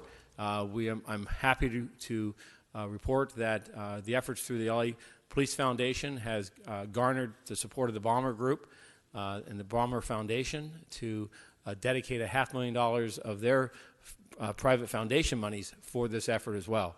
So it's going to, I think, double, if you will, the impact of those monies that have been set aside. And we're committed to work with the personnel department as well to ensure that that our coordinated efforts between the two departments and our marketing and outreach achieves these goals. Our goal next year, for instance, in hiring the 525 new sworn members, will be over 100 of those to be African American candidates and qualified candidates.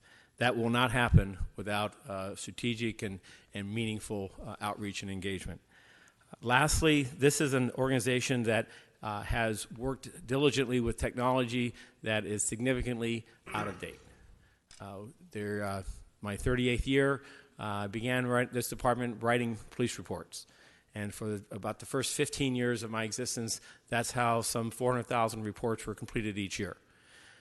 In the mid-90s, this department brought on through the Public Safety Alliance, led by then Mayor Reardon, the creation of laptops and desktops and the first email system, and we began typing reports on word processors.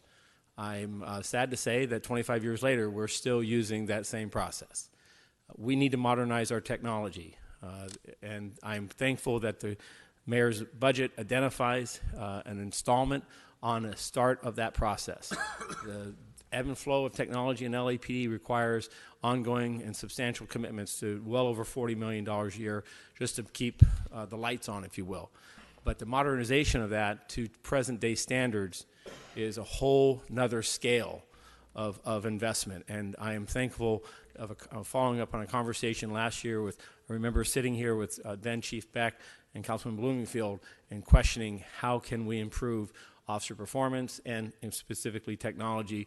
This budget provides for that. It provides its first installment, and I believe it also sets the stage very nicely for the Police Foundation, who has committed their resources to help this department in this city by seeking additional philanthropic monies that can augment this. The goal in our efforts to modernize technology is not to increase the gadgetry of the Los Angeles Police Department. It is instead to reduce the amount of time officers spend on administrative functions. As a scale of magnitude, 15 to 20 years ago, an officer would spend 10 to 15% of his or her time on administrative workload. That proportionality now is over 50%. And so with that, our goal with the modernization of technology is to reduce that by half, which will allow us to increase the number of officers and the percent of time officers work the field by half, without adding an additional sworn position to this TO. It's smart money, and again, I'm thankful for the council's. I'm looking forward to the council's support of the mayor's recommendation and identification of this investment. Lastly, I'm going to talk about just a couple highlights that are in the backdrop. In the midst of this budget, what you are supporting strategically will continue our ability to fight crime. Last year, we ended the first year with a reduction in both violent crime and property crime. We saw a 3% reduction in violent crime, an overall 2% reduction in total crime. It was the second fewest number of homicides that we'd had in more than 50 years. That was in spite of the fact that we had 58,000 additional radio calls and more than 170,000 additional radio calls from 2012, with effectively the same size workforce. Additionally, our efforts in reducing the instances of use of force, particularly deadly force, saw results with us having 11 fewer officer-involved shootings last year than the year before. With 33 officer-involved shootings last year, it was the second fewest number of officer-involved shootings in more than 30 years. And by the way, the 30-year estimate is only because that's as far as our records go back.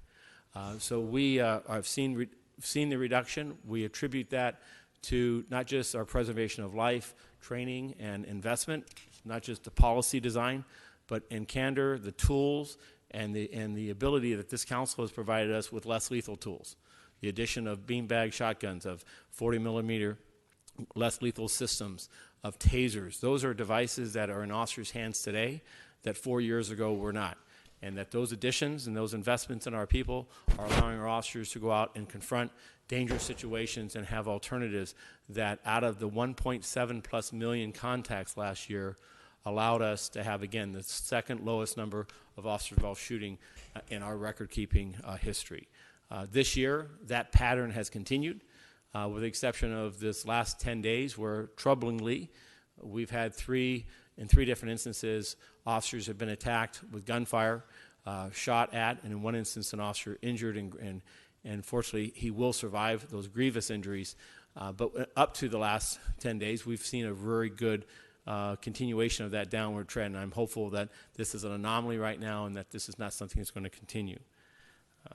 Moving forward, this is a budget that we will not just live with, but that we're thankful for. I'm happy to look forward to any questions or concerns that you might have, and look forward to a successful fiscal year 1920.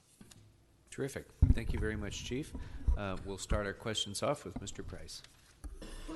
Thank you, Mr. Chairman. Chief, thank you for your presence and for your leadership and for your friendship. I think you have really charted an important direction for the department, especially in the community, and we appreciate your efforts.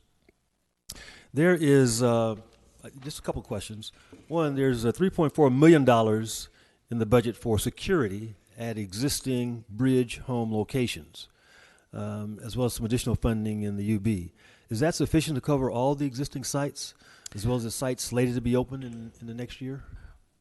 I believe it is. The $3.4 million, there's two sites that are currently open. The third site that's going to be opened in the end of September, the 1st of October, in Councilman Marquise Harris Dawson's district.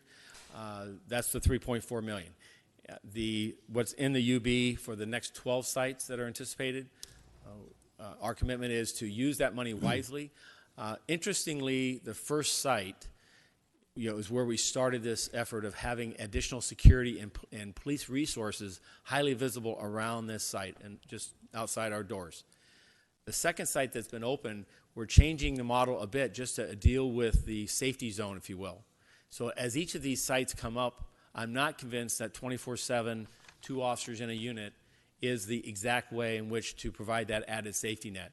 I'm looking to my local commanders, working with the council office, working with the providers from the site to how do we ensure that. These are projections, but I also want to make sure that we just don't come up with a one-size-fits-all, that we look at each of the sites for the uniqueness, and that we work cooperatively with the providers at that site, as well as the surrounding community group, and certainly the council office, to understand how the added police resources that these monies are provided would best apply to provide that added layer of safety that we've committed to communities to providing.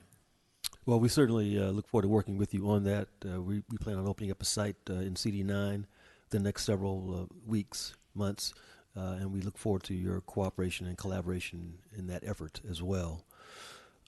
Cannabis enforcement. We're seeing requests related to cannabis all over this budget. Can you elaborate on the role the LAPD plays in enforcement? Is it a joint effort between departments? When you investigate, then the city attorney prosecutes? So kind of what's the workflow? Well, it is a joint effort, and I look to the day in which eventually cannabis enforcement is a regulatory market, as it should be, rather than a law enforcement model that it currently is.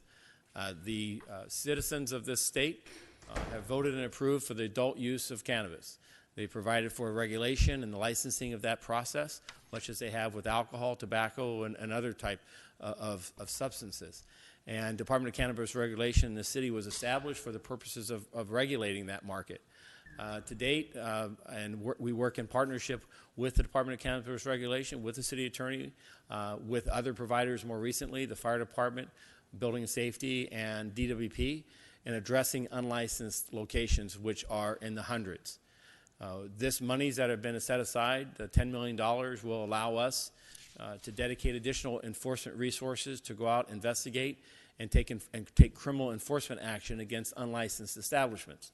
However, I believe that that's more addressing the symptom than the underlying cause, and I look forward to the mayor. I believe will soon be working with forming a task force to see what other levers can be more effective in a long-term solution, so that the regulation of the cannabis industry here in Los Angeles is not a police matter.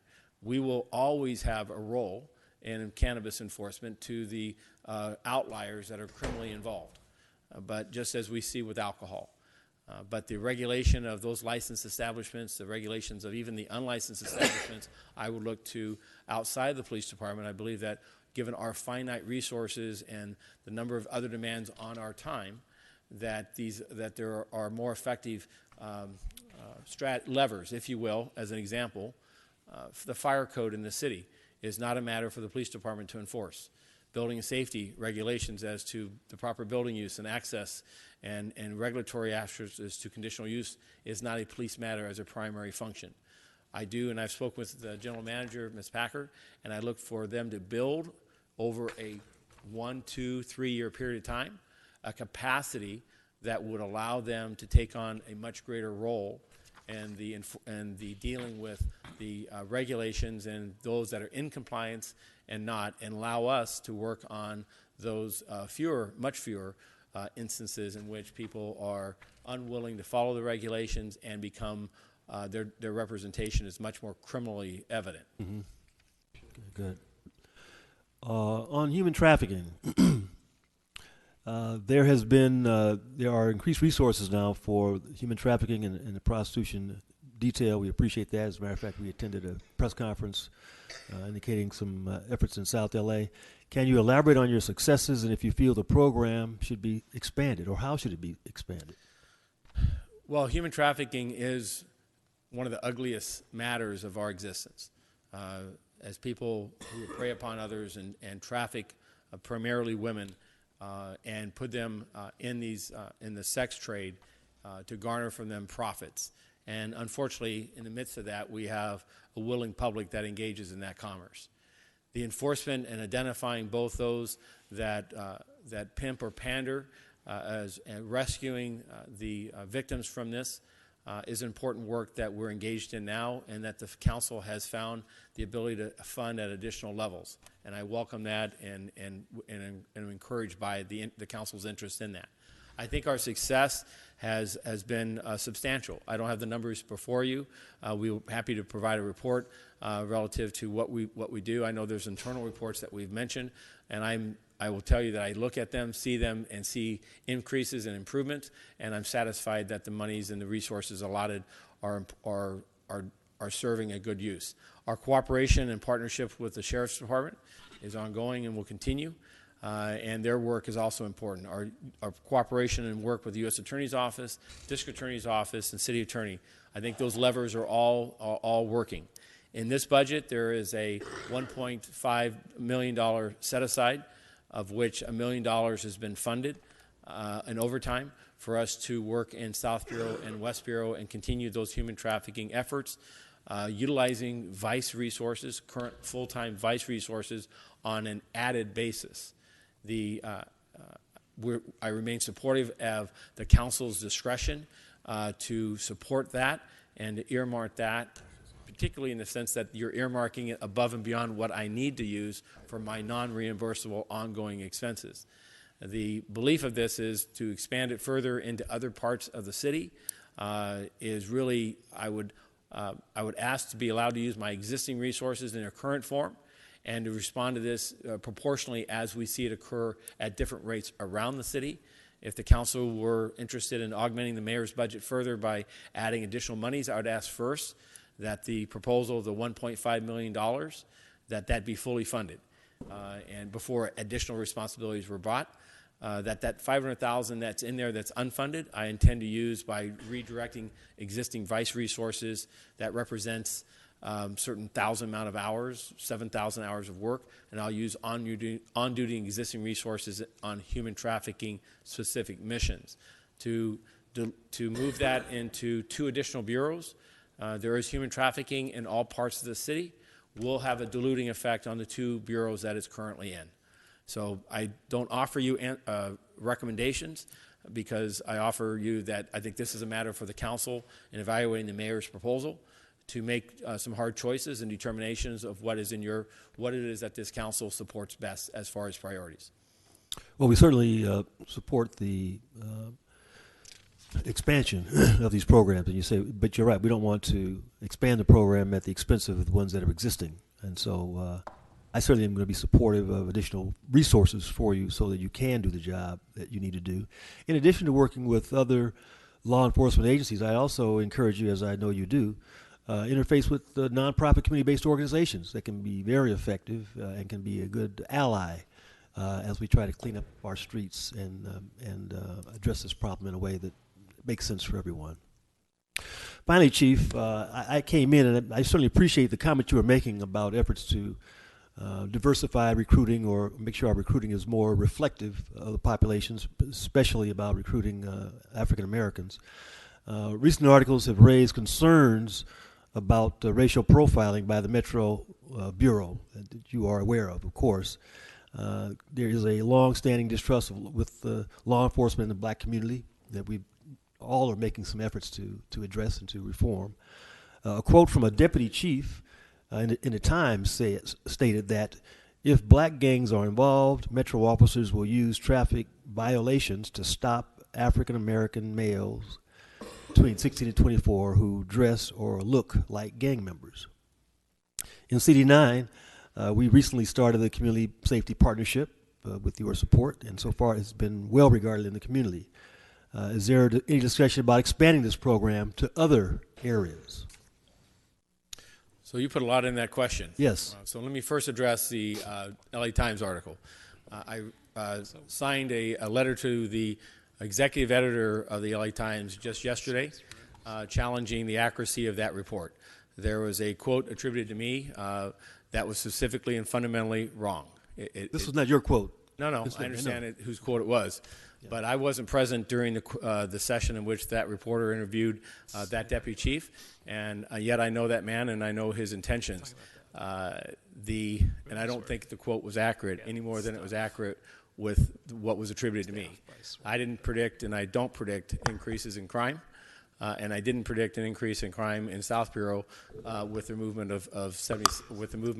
with our movements of how we adjust Metropolitan Division to the ebb and flow and the spikes and changes in violent crime.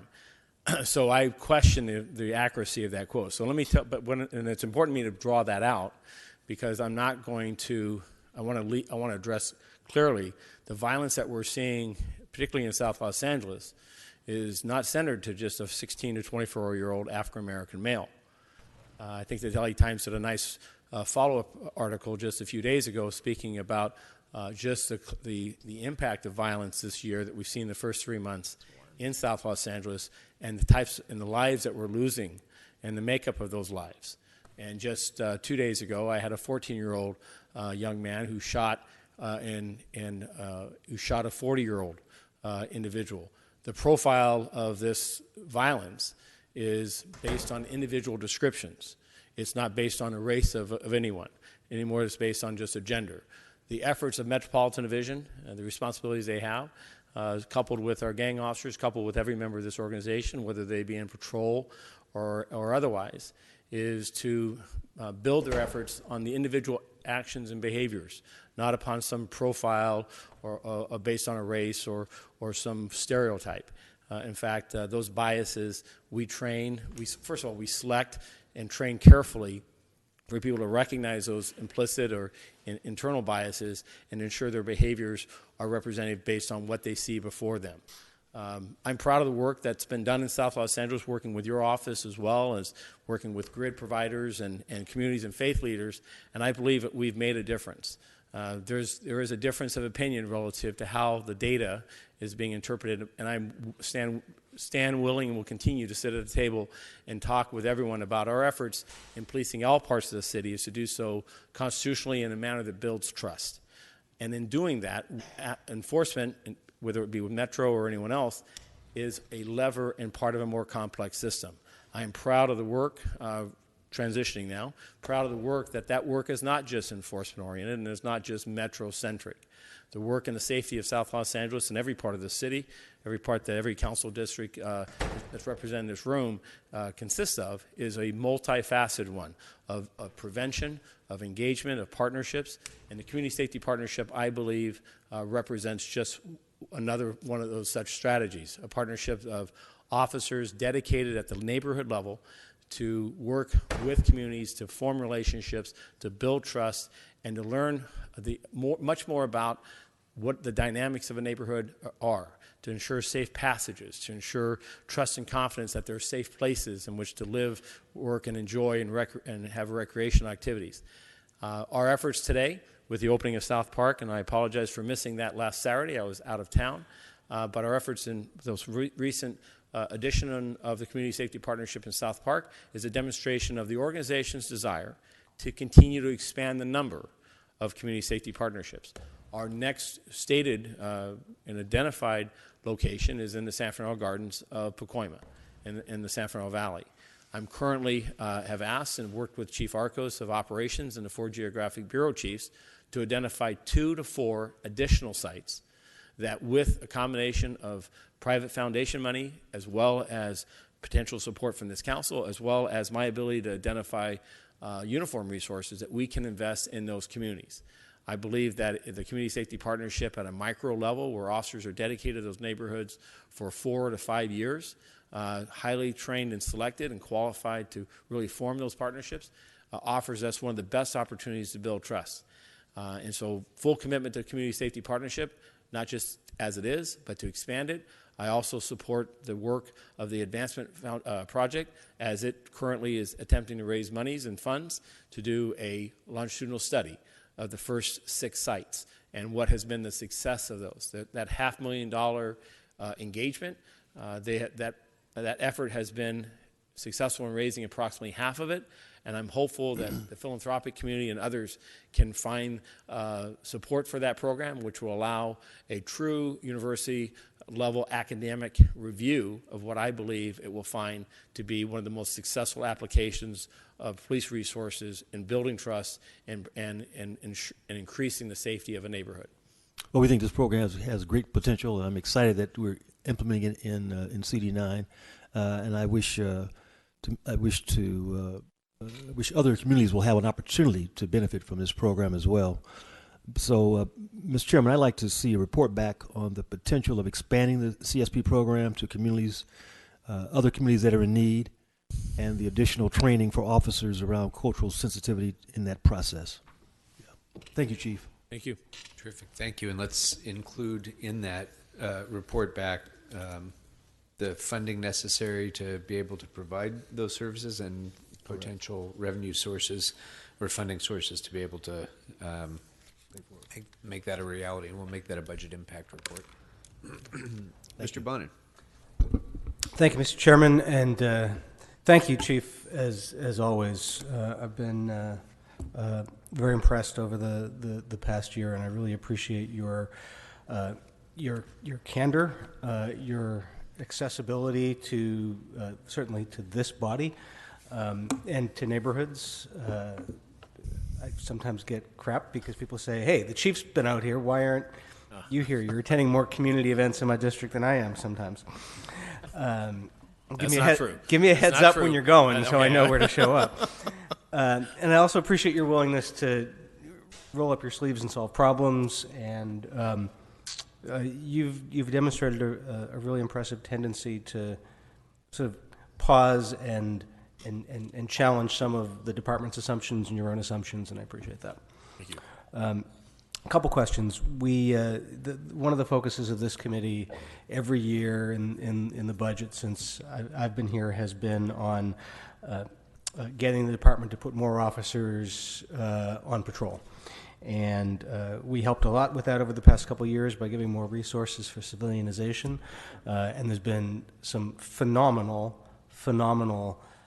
movement in that regard that I think we've all benefited from, both from the result of the civilianization, the civilian hiring, and sort of the managed attrition and some of the redeployments over the years. I think 1 year we had about 300 additional patrol officers, another year 250.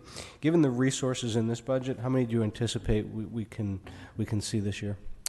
So the efforts, as you've articulated, in reorganizing the organization in the restoration of civilian positions, both of which have helped us tremendously.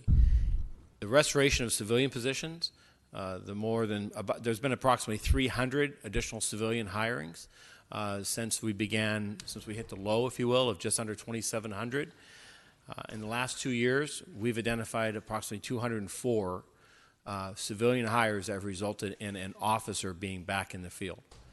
This year, with the budget as proposed, we will have the ability to return 14 additional officers that are currently working in our jails, because we'll have the continued hiring of detention officers to allow us to be, I won't say fully staffed, but staffed sufficiently for the facilities we have open. As a reminder, even with the projected opening mid-year of the Harbor Jail, we still have 4 satellite jails that are mothballed. Opening those jails would afford our officers even greater ability to reduce travel time. Now, I'm thankful that the additional opening of the Harbor Jail is also a recommendation to hire 10 additional officers, detention officers, for the drop-and-go program. Just this morning, I was at Hollywood Station speaking with a couple fugitive officers that had captured a suspect, and they were unsolicited singing the praises of the drop-and-go program for how much time it's cut down on hours of time that they'd otherwise be committed to waiting for an arrestee to be processed. The rest of the hiring in the current budget proposed has much fewer civilian forsworn position. The reason for that is the passage of 1421 has of an assembly bill that requires us to produce documents for discovery of past shooting investigations and serious acts of misconduct. There's a portion of staffing in here that allows for that civilian jobs to be done by civilians. There are not many other positions in here that have a one-for-one. The department does have a 4-year plan that identifies about 400 positions. Remember, as an organization, we are still about 600 positions fewer today than we were in 2007. We were at 3,600 at that point. Today we're at just under 3,000. We have hundreds of positions that we could continue to add, and it's estimated that for those that we would free 300 to 400 officers. Now, each of those positions in that plan, I'm not necessarily fully baked into. For instance, there's some jobs there that I believe still require a sworn background and experience, but I am encouraged that this council's continued interest in restoration of those positions is going to allow me to continue to return officers to the field. So with the current proposed budget, you can anticipate an additional 14, but if we gave you more resources for civilians, depending on how much we gave you, you could go up to 300 to 400 more officers. Yes, this council was very clear with us last year and the year before, as you identified additional civilian staffing, that we were obligated to identify a one-for-one. And so I've asked for that report. We have that report, and we've identified the positions that it would go with. It's a available report. Be happy to share with you. This year, what we'll add will allow us the added positions beyond detention officers. Will allow us to open up property rooms. For instance, there's currently 10 of those that are closed, and those 10 require officers to drive extensive distances in which to book property. So there's restorations of services in this current year above attrition and above the detention officers that really go to getting officers free from mundane tasks and getting them back out in the field. But if there were earlier requests for personnel that did not make the mayor's budget, so we have a standing list ready for you. Okay, so you're saying that, I want to make sure I understood that correctly, that there are additional patrol hours you will get, but not necessarily an additional body you can put on a chart or account. No. So there's 2 points. In the last, from 2016 at the close of 2018, between the addition of the MTA and the addition of the reorganization of the department, we created more than 1 million additional patrol hours. And that was both an efficiency as well as the added resources of supporting MTA with uniform officers on the street. There is a civilian restoration plan it's a rolling 4-year plan that projects out further civilianization of the organization with added personnel, and that there are officers doing those jobs today. subpoena control comes to mind, a function that the ebb and flow of court subpoenas, and having a sworn member complete that function versus having a qualified civilian.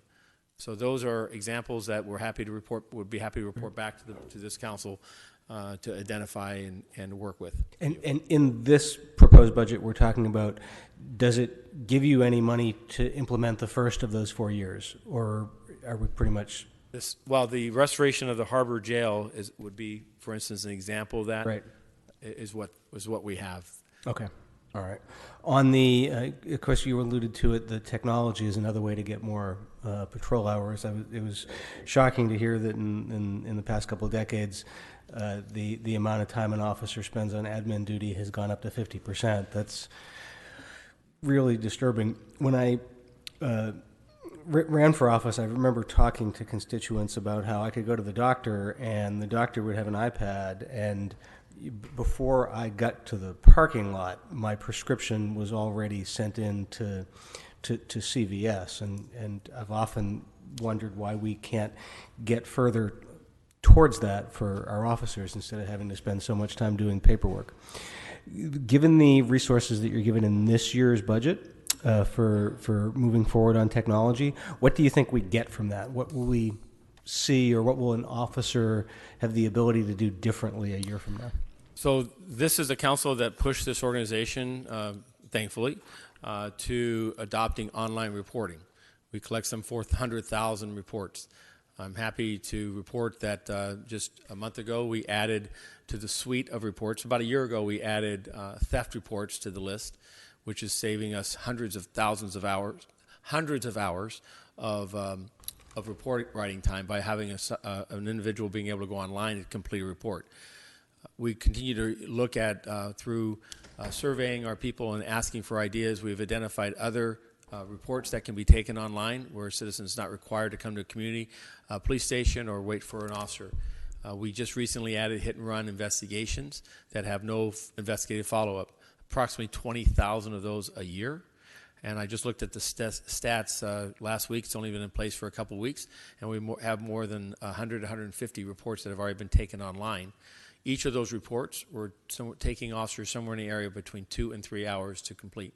And now the community member can complete that report, can get a copy of that report, can take that report to their insurance company, and I believe their satisfaction with the department is much improved.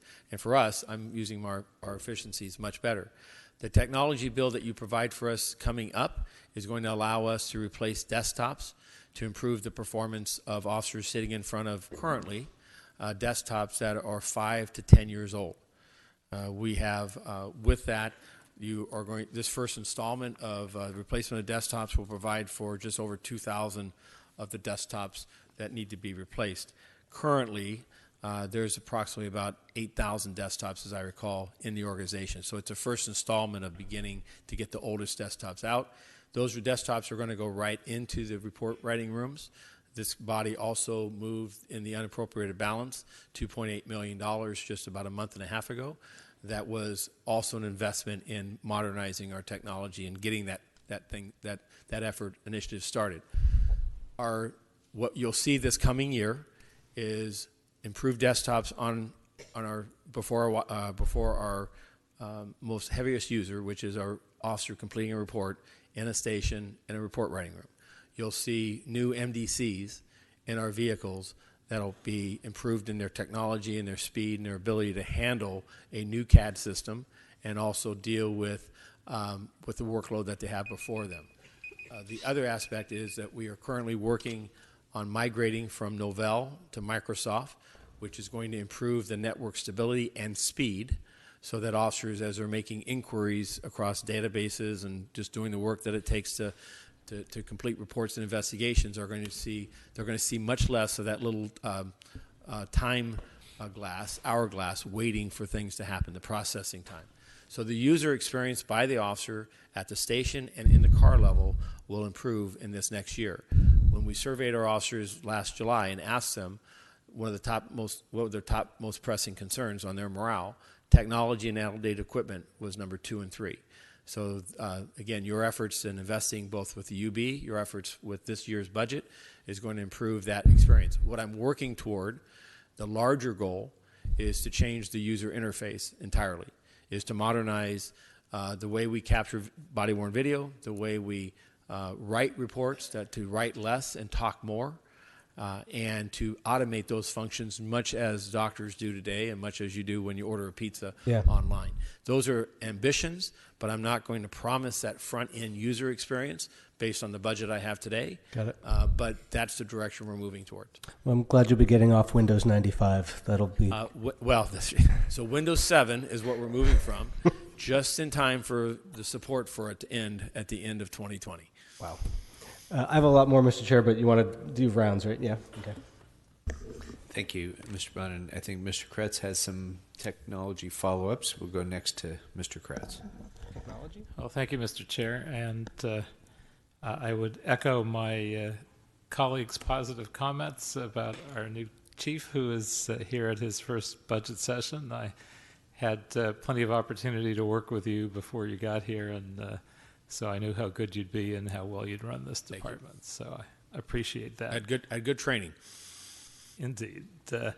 So before I talk about efficiencies, I do want to mention counterterrorism and intelligence gathering. We've obviously seen a couple events or several in very short order, particularly the shooting in Poway and the what could have been the biggest disaster in Jewish community history with a fellow that intended to bomb his way from Reseda to Long Beach and then, I believe, blow up the protest of a white supremacist group. That could be slightly off, but we know that was all avoided by some incredible intelligence, and none of that ever happened. But I do think we need to really focus in that arena, and I think it's sensitive enough that I'm not even going to have that conversation here, but I would like to speak to the chief offline about our capabilities and how to improve that. Otherwise, I just want to talk about efficiencies, and I've been talking about this since I first got elected 10 years ago, and it was perhaps a little more topical then because we were looking at a terrible recession and how to get through it, and I thought one of the most obvious answers was to improve efficiencies and use technology and be able to maximize that potential. We did some of it, but I think we're still in that position where it's been hard, especially for this department, to say, how can we work smarter rather than larger? What can we do to actually, rather than saying, well, we need to add 100 more officers, if we took the money that we would spend on 100 more officers, but generate 500 more officers worth of efficiency and time saving, I would argue that that is a net savings worth doing. And a lot of the efficiencies that we're talking about doing in dribs and drabs here and there, if we just did them now and didn't take 5 years to slowly implement them in a piece here and there, we would save a lot of money. We'd create a lot more efficiency. So I'm not sure exactly how to do that.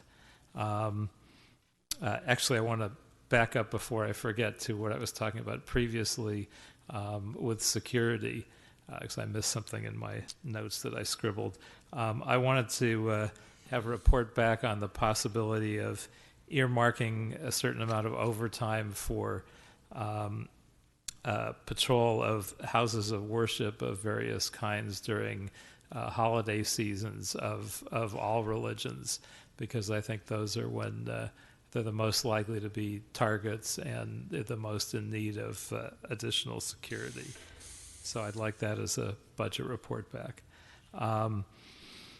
So I know we're looking at paying for computers and the time that would save. I wonder if you could speak to the different kinds of electronics that we're looking at implementing I don't know if it's just desktops and what all the different uses are for them. I know there's been some talk about replacing some of the equipment and vehicles, and how much time that might save.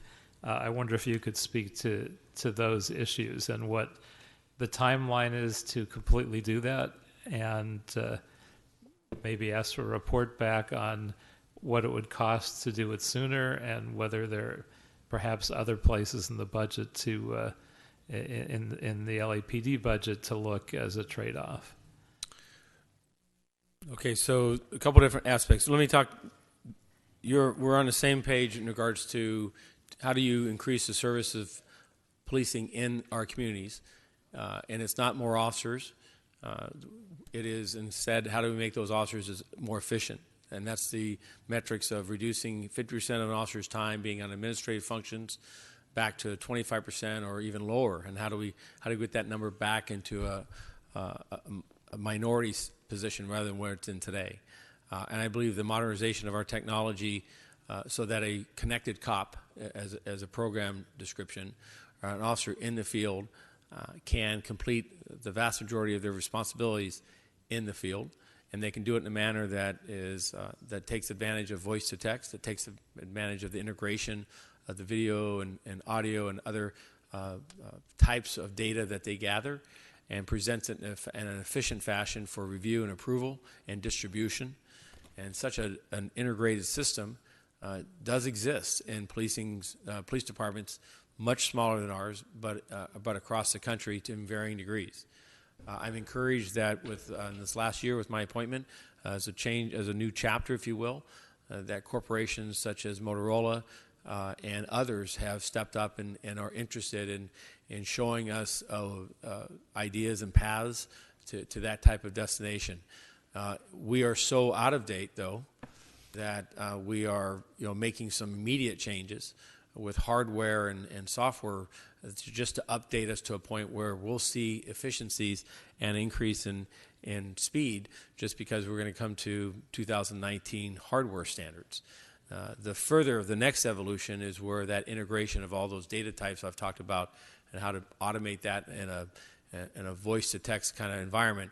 That's still, I won't say blue sky, but it's still a concept. We have a plan that will be happy to share with the council that identifies in construct what we would hope to achieve, the path there, and what the obligations would be to get there.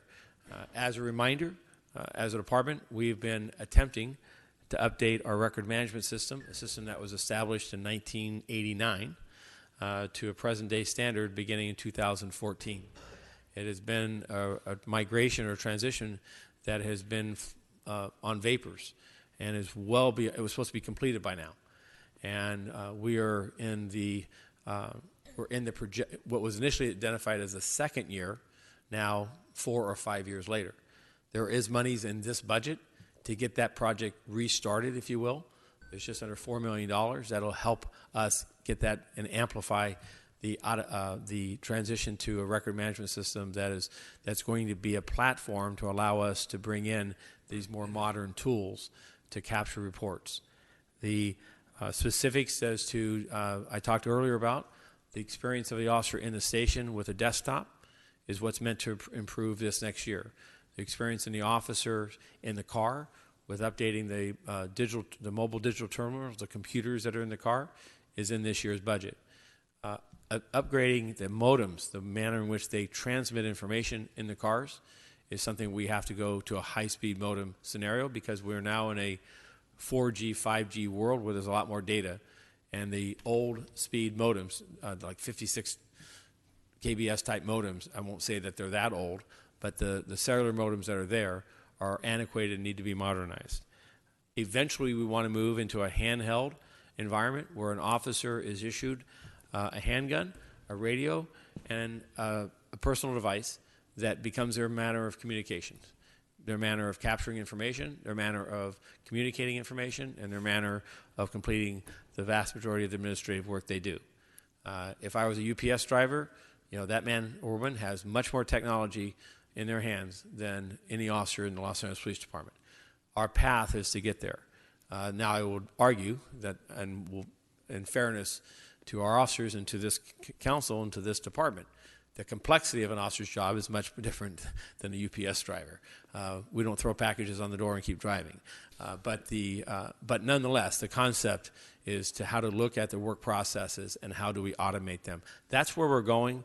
Your work and the budget before you is a major investment in a start of that path, and we're happy to provide a report to you as where we see that going over the next 3 to 5 years. Well, I wonder if there's a way to be more aggressive on this. I mean, certainly we've done it in other areas where we've taxed for it. We've said, all right, let's do a transportation measure, get 25 years of taxes, but we haven't said, let's pay as you go every year. We've said, let's get the money and let's expend it now, and let's then pay it back over 25 years. Is there any way, and I guess I'd probably want to report back on it, to fund everything up front, loan through MICLA, loan through other systems, and pay it back through the budget over 5 years or even longer. But doing it year by year and crawling towards the goal line is only costing us money every year and costing us tremendous amounts of efficiency every year. The only thing I would say to the use of MICLA is it really comes down to the type of equipment. For instance, we can't buy desktop computers to purchase with MICLA. It's just not eligible. We can't take it out to the market. So our ability to use MICLA for their technology program comes down to what kinds of things are they buying. We've had the conversation multiple times. You can't buy tasers, you can't buy computers. So it comes down to the program as to eligibility. And then also how fast could they spend the money, because we do have the 3-year timeline to spend. So we have to look at a expenditure plan that makes sense as well. Any way to borrow that money up front in some way other than MICLA, so we could get going on these efficiencies and the tremendous amount of money, even if it cost an extra % or 2 in what we were paying? The amount of money we save by implementing these efficiencies is so dramatic that it's just foolish to crawl along with it. I guess I would say MICLA is our borrowing mechanism for the most part. We have done some other things where we've worked with vendors, like we did on some of the cars where we did leasing. I don't know how many opportunities there might be to do something like that. For the types of technologies they're looking at, we would have to work with the department and see what options might be out there that would be similar. But as a reminder, those do count against our debt chart in the long run. Well, if we could get a report back on looking at that as a whole package, what all of the significant efficiencies are that we're looking at in terms of technology, itemized, and what it would take to put those on a full board timeline. And honestly, from my point of view, even if you had to cut other things in the department budget, which might not necessarily be what we want to look at, it would be of greater value just to get this over with and get us into the 21st century and saving so much time for all of our officers and our management. One aspect, I think, Councilman, thank you, first of all, for the support and the encouragement and the nudging, if you will.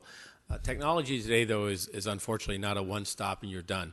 I would wish that I could just build a room and say, okay, now I've got a family room, so I'm done. I've made the big capital investment. I just enjoy my new space because I'm trying to make a bigger house. Technology is a new cost of business, and I don't know that the funding world is necessarily caught up with that. And as a department, though, I do worry that what is consistent is the need for personnel and the demand for their time and their time and availability in the street. And I'm encouraged that the public-private partnership that the department is pursuing, I believe, is a means of trying to balance a city that has many demands on it, has many demands for and lists of priority, and how to modernize us in a thoughtful way. I am also concerned that we don't have a golden key here. There's not something, if you give me $50 million, I'll have this fixed in 6 months. There is a path in which to build this process there. I'm encouraged that this monies that have been earmarked or been identified in this current budget is going to allow us to make some substantial improvements and initiate a start of a modernization over the next 3 to 5 years. Your effort to increase that, yes, there were monies that were requested that were not funded, but I caution that there are so many other priorities also that in balancing this, I think this budget does speak to a sweet spot while these other avenues are considered. Well, if you could report back with essentially a plan on what you would do if money were no object and you could just modernize so we could start saving in those efficiencies, okay, and what your timeline would be, what you would need to purchase, so we'd have a more of a sense of really scale, at least where the goal is. Yeah. Mr. Bloomfield. Great. Thank you very much. And Chief, it's great to see you here. Thank you. Always enjoyed our relationship. I've known you since I've been in the Assembly. You know the Valley, and you're, as everyone here has said, you're doing a great job. Thank you. If I had been the first one instead of the last one to be asking questions, probably 90% of my questions would be about the technology stuff. That's been, as you know, we've been working on this for years. I just think that is a great source of efficiency, and as you mentioned, not so we can get more gizmos, but so that we can get more officer time in the field. That's what it's about. It's all about leveraging, and it's about creating more time. The 50% thing, in some ways, that's great, because it's as horrible as that is. That means there is a real efficiencies that we can garner out there to get officers out on the field. So there's a target out there that's attainable, because we've got to be able to do better than that. And you said something remarkable: 2 to 3 hours for the online reporting. Is that per incident, or you're saying per officer? When we did an analysis of the amount of time an officer spends on a hit-and-run investigation involving property damage only, it was estimates as low as 2 hours, estimates as high as 3. Wow. That has been entirely saved, with the exception of the report that's submitted online is reviewed by an officer or an individual in our communication center, and so there's a few minutes in that transaction, but other than that, everything else has been saved.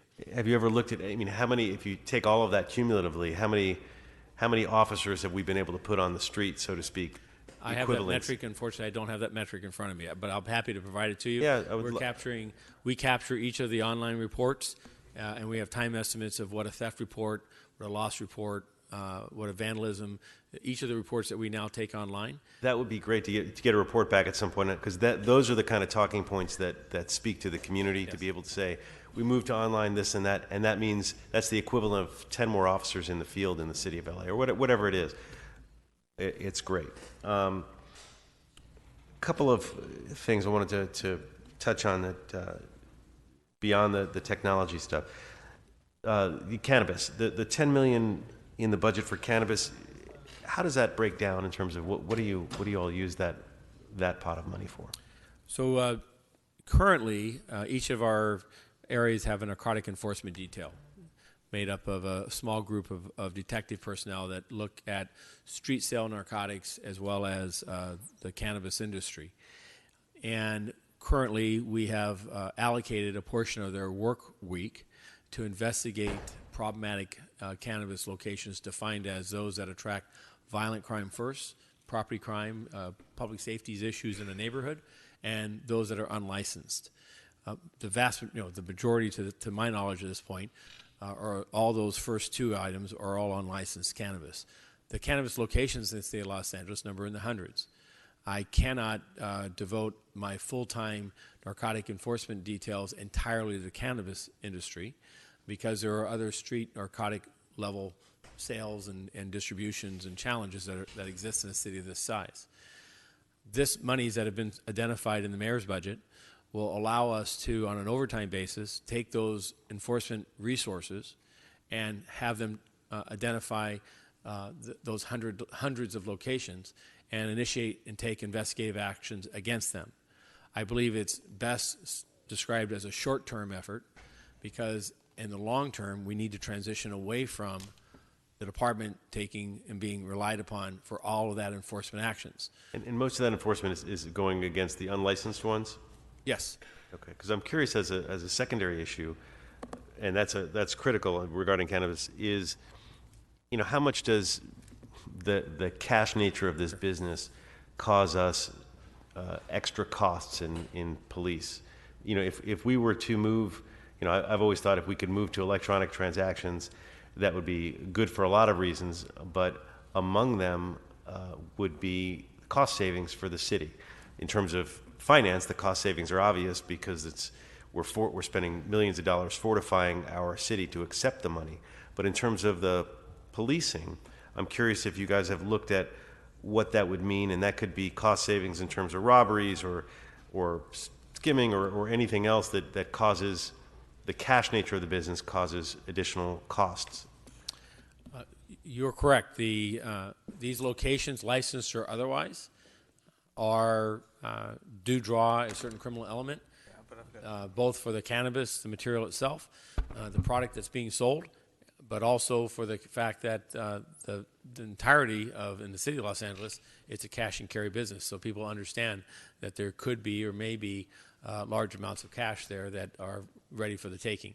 Certainly, you've identified here the Department of Finance is burdened with accepting those cash deposits and has security concerns, and we're working closely with the Department of Finance to try to provide policing and resources to ensure the safety of our city personnel. Trading away from a cash and carry, a cash bill transaction system is absolutely in the interest of public safety. I recognize the position of the federal government, and I'm discouraged by it because I don't know that, and I'm looking for the leadership from this council and the city attorney's office and the state to identify means of which to move beyond a cash business transaction system that would allow a credit card system or some type of electronic means of completing this. We see the results of that today. Many of our street and many of our commercial establishments, because they no longer have cash at those locations or minimal amounts, and that helps lessen, if you will, those locations as being attractive sites. I think that there are ways at the moment to be able to do that. So I'd be curious in a report back, not a budget one, but a special report, if there's a way to quantify those costs, not outside of the finance. Finance, those costs are pretty clear, but all those other costs that come to the department because of the cash nature of the business. So we'll happy to report back I think if I can clarify so many people understand what they're writing to, we do have robberies and crimes that occur at a location where the target appears to be the cash, and I think that's where you're asking to quantify. Is that correct? Correct. Okay. Because we also have locations that are targeted because of the product itself. So if we can narrow that to instances of identifying the instances of robberies where a target was either the cash or included the cash, I think that'd be a better way of quantifying just how big this problem is. That would be great because that would help us determine how much we have to focus on that issue. Other issues, speeding in the West Valley. On the main arterials, it's been a dangerous problem. It's costing us lives. What is it costing the department in resources, and what do you need? How can we address that problem? Well, I'm thankful for this council. The department is grateful for its investment in allowing us to do speed surveys, or not allowing us, but having DOT, investing in the DOT resources and to update our speed surveys, which has now allowed us to return to the use of radar enforcement as a primary means of enforcing speed violations, particularly in the valley. In this city, in downtown, we're trying to speed things up, and in the valley, we're trying to slow things down. And so this has been a primary area. The valley has been one of the largest areas to suffer from the lack of speed surveys. We actively now have motor officers that are going out and writing citations on speeding violations that a year ago, 2 years ago, were compromised, that they'd have to chase the offender, pace the offender in order to hold the offender accountable. And so I'm happy. I don't have the numbers to give you the citations that we now have on those high injury networks, on those areas that now have speed surveys that have been completed. I'm confident that they're up, and I'll be happy to report back to you with specifics as we move forward. What is before you by the mayor's budget is a $1.5 million Vision Zero earmark that is unfunded. That is my efforts with that will be to utilize our existing patrol and particularly traffic resources and motor officers to work on Vision Zero, distracted driving, distracted walking, as well as speed enforcement in our efforts to save lives and lessen the injuries that we see to both motorists, but particularly to pedestrians and cyclists across Los Angeles. Earlier today we had some folks come in talking about foot patrols. They were talking pretty much about downtown, and I know that's being discussed, but I'm curious about foot patrols in other business districts and what the policy is in terms of incorporating that. And I'm thinking particularly areas in my district that could use that, but I'm sure there are areas all across the city that think about that. So there's each of our 21 commands are given an allocation of resources based on workload that's identified in regards to calls for service, the response time to those calls for service, whether it be emergency, urgent, or routine. And the effort is to have officers available 24 hours, 7 days a week that can that can respond to an emergency call for service in 7 or less minutes, that can respond to an urgent or routine call in a reasonable period of time.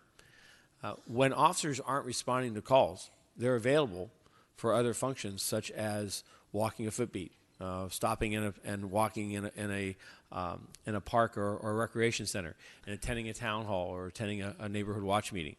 The balance of that is one that is managed at the area level, and then, of course, through the ComStat process and through bureau oversight and the Office of Operations and myself, we evaluate how are our managers, leaders at the local level doing this.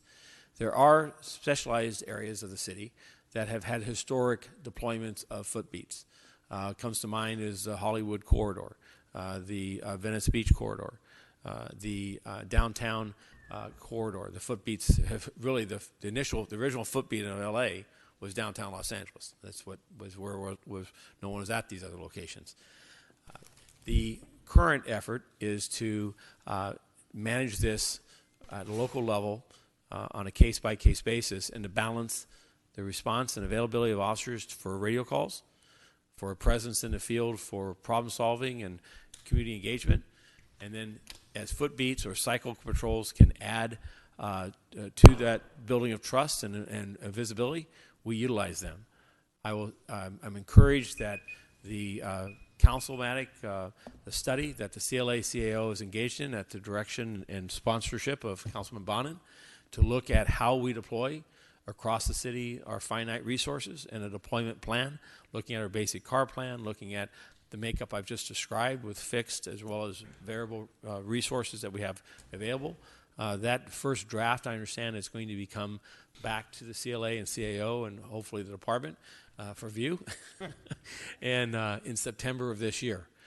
I believe that is going to give us a macro look at the very concepts I've talked about and some benchmarks and some ideas about how to, I think a judgment of how we're using our existing resources as well as the potential for what we could do if something else was used or other strategies or other resources. In your district, as every district, working with the local captain is the balancing of those needs. And I want to, that's why you see me in these communities, as well as in your instance, our Chief Pitcher and Commander Hamilton, is an awareness and making sure that we have footbeats and added patrols as available that are getting results. I'll give you a different part of the city. The Crenshaw corridor is an area that I've heard very clearly from community members up and down that corridor, particularly in the north of the Limerick Park, about the value of a footbeat in that area. I cannot put a footbeat there 24/7 or 5 days a week, but we do sporadically bring a footbeat, designate a footbeat to do an occasional patrol through there. to meet and greet and to be seen. And I believe the same can happen and does happen in various parts of the city. They're not dedicated foot beats, but they're available that on an ad hoc basis as needs arise. It's what we do with houses of worship when we've had these terrible attacks. Is we take resources that would otherwise be doing patrol resources and responding to calls, and we ask them to dedicate a portion of their day to be seen and stop and visit and have an awareness in these houses. That type of flexibility is needed with a workforce of our size. Our ability, I would love to be New York, where 40,000 officers, and they station them permanently at sites without regard or little regard to workflow.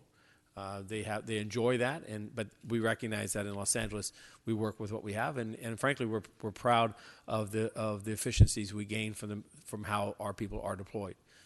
Great, thank you very much. Chief, I just want to reiterate and make it unanimous. And by the way, Mr. Blumenfield, you weren't last, I'm last. So you weren't last, I'm last. Okay, so. Fair enough. But I do want to reiterate what all my colleagues have said.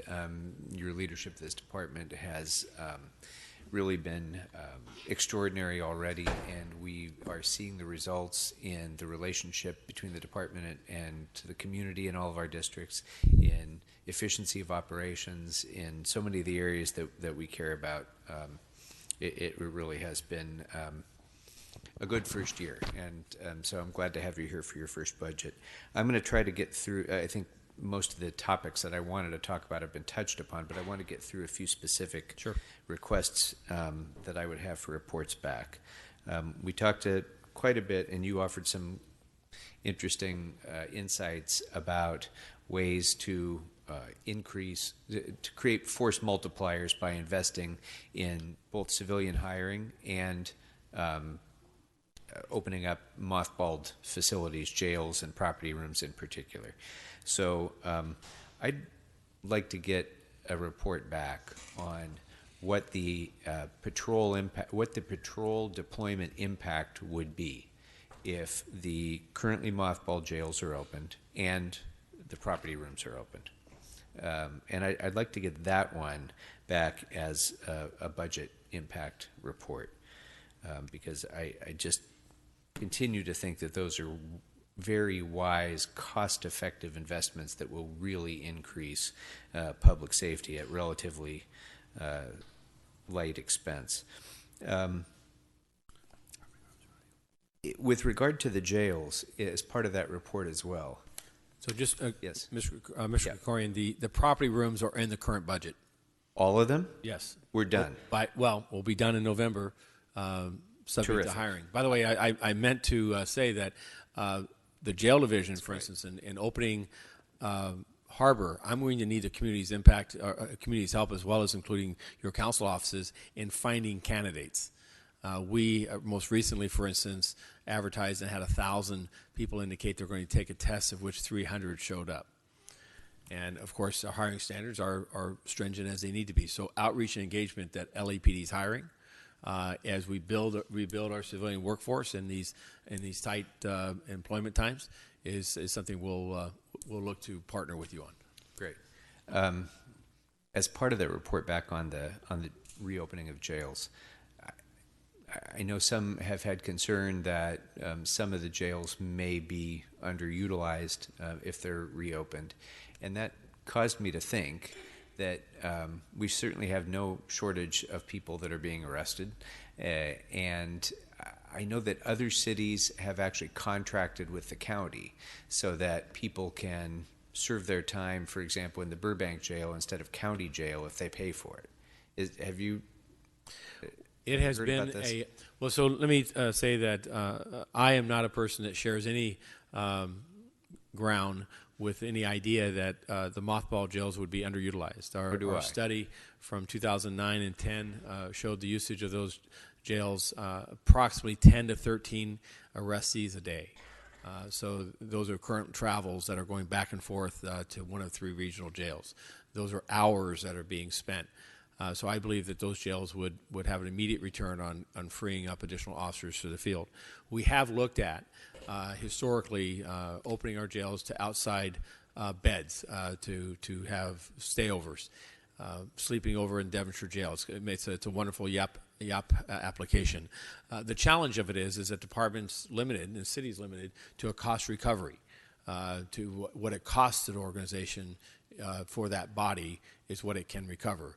And historically, it has not been one that has garnered support because the department hasn't been able to move forward with added staffing because it just that ancillary use wouldn't fund the entire amount. Now, I will say that the opening of the Harbor Jail, we have the instructions, and I look forward to working with the chief of the Port Police because he's offered and volunteered to recoup some of the costs of those 27 personnel that will be required to open up that facility.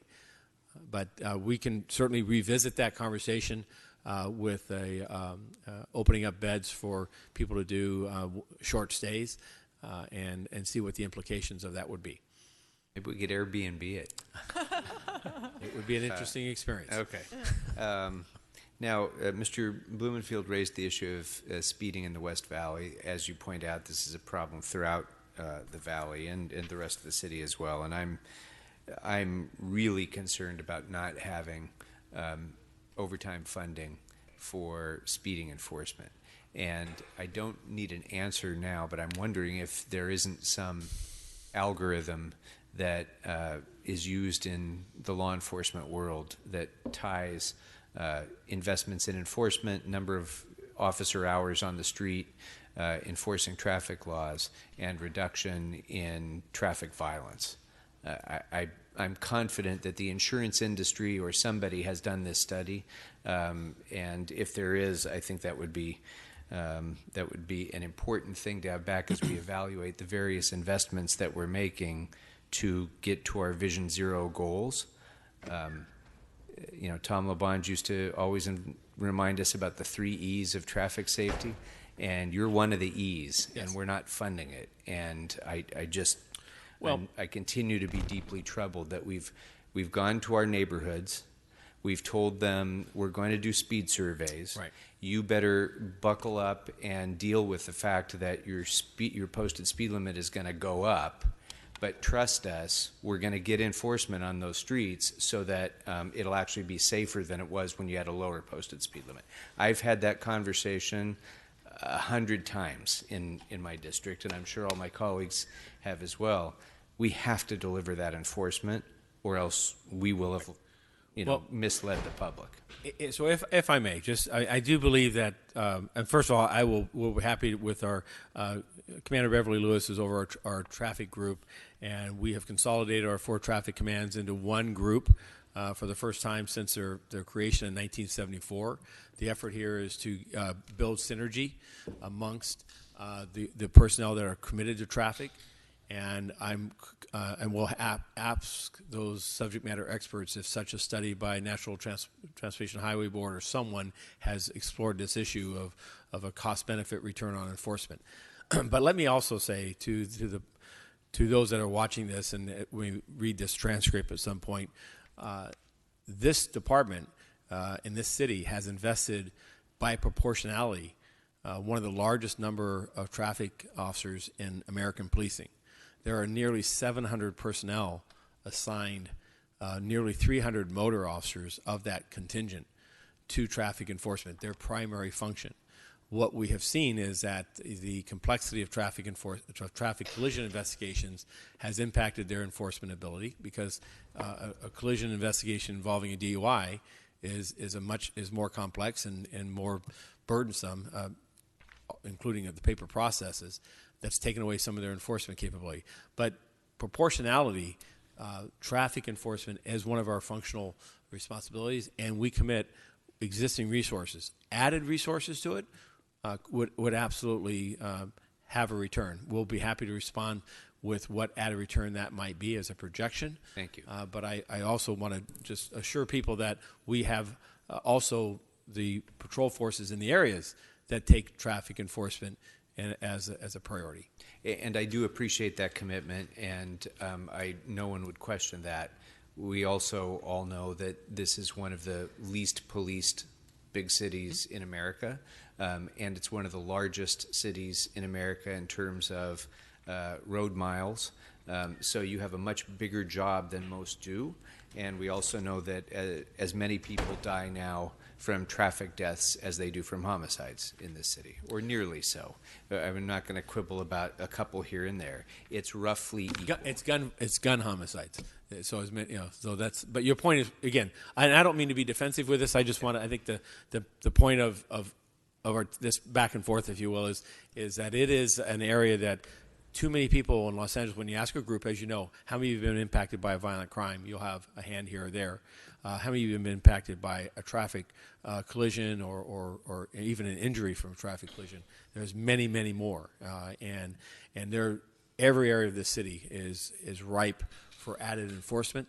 And we have existing resources and we focus on it. You're trying to free up, and a matter of all the priorities that this body has. I'm respectful of and encouraged. And I appreciate your being respectful of it. Believe me, we love what you're doing. We want you to do more of it, and we want to allow you to do that by giving you speaking for myself at least, and I think all my colleagues agree, we want you to have the resources that you need to be able to do that.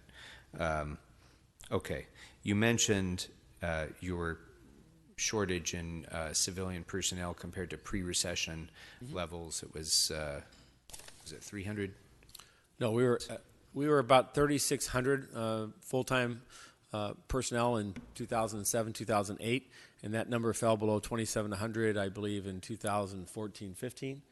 And then this council began, and the mayor began its investment to restore those positions, and we've grown and restored approximately 300 positions, including approximately 100 in our communications division.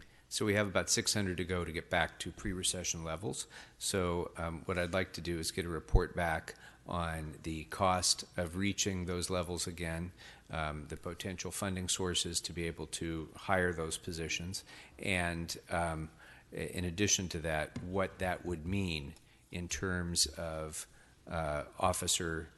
potential officer patrol hour equivalents. And that would be a budget impact study. I think a few people mentioned, Mr. Blumenfield mentioned the downtown foot patrol.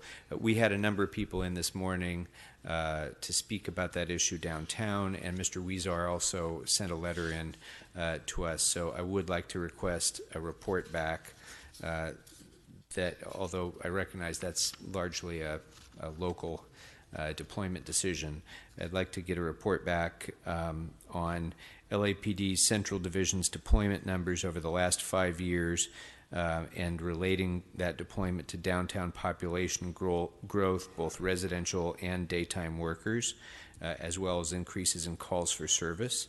And I'd also like to ask for a cost estimate and potential funding sources for the addition of more foot patrols for the downtown area.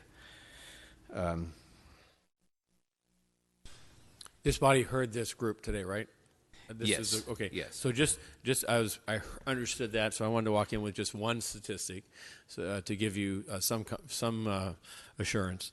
And this year, today, Central area represents the largest number of police personnel of any of our 21 areas, with 414 personnel staff there. If you take a quick snapshot in 2016, that number was 404.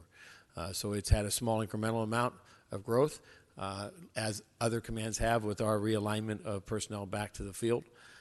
But we recognize also the explosion in the residential population and in patterns of density here in downtown, as we're seeing, and as I look across this room, every council district represented here today. Now, Chief, in recent years, we eliminated the GSD police in libraries and parks, and that was... Well, we transferred them. Yeah, but right. Well, so that department no longer exists, and we, some of us were concerned at the time about how that would impact security in those areas. The libraries in particular have relied largely on contracted security, and I don't know if the parks have as well. But then in response to some bad press that they got, they called upon the PD, and LAPD responded effectively, I think, in replacing or supplementing that private security in a way that made a strong showing. I guess I'm concerned about the impact that that has on your other priorities, number one. And I wonder if you have started to examine ways to ensure the safety of parks and libraries at perhaps lesser cost or greater efficiency than the full presence of LAPD in those areas. And also conversely, as you have done the effective work that you've done in libraries and parks, what impact has that had on your larger ability to patrol? Well, first of all, I'm encouraged by the appointment of the new park ranger, Joe Lazzarelli, who retired as a lieutenant from the Los Angeles Police Department after decades of outstanding service.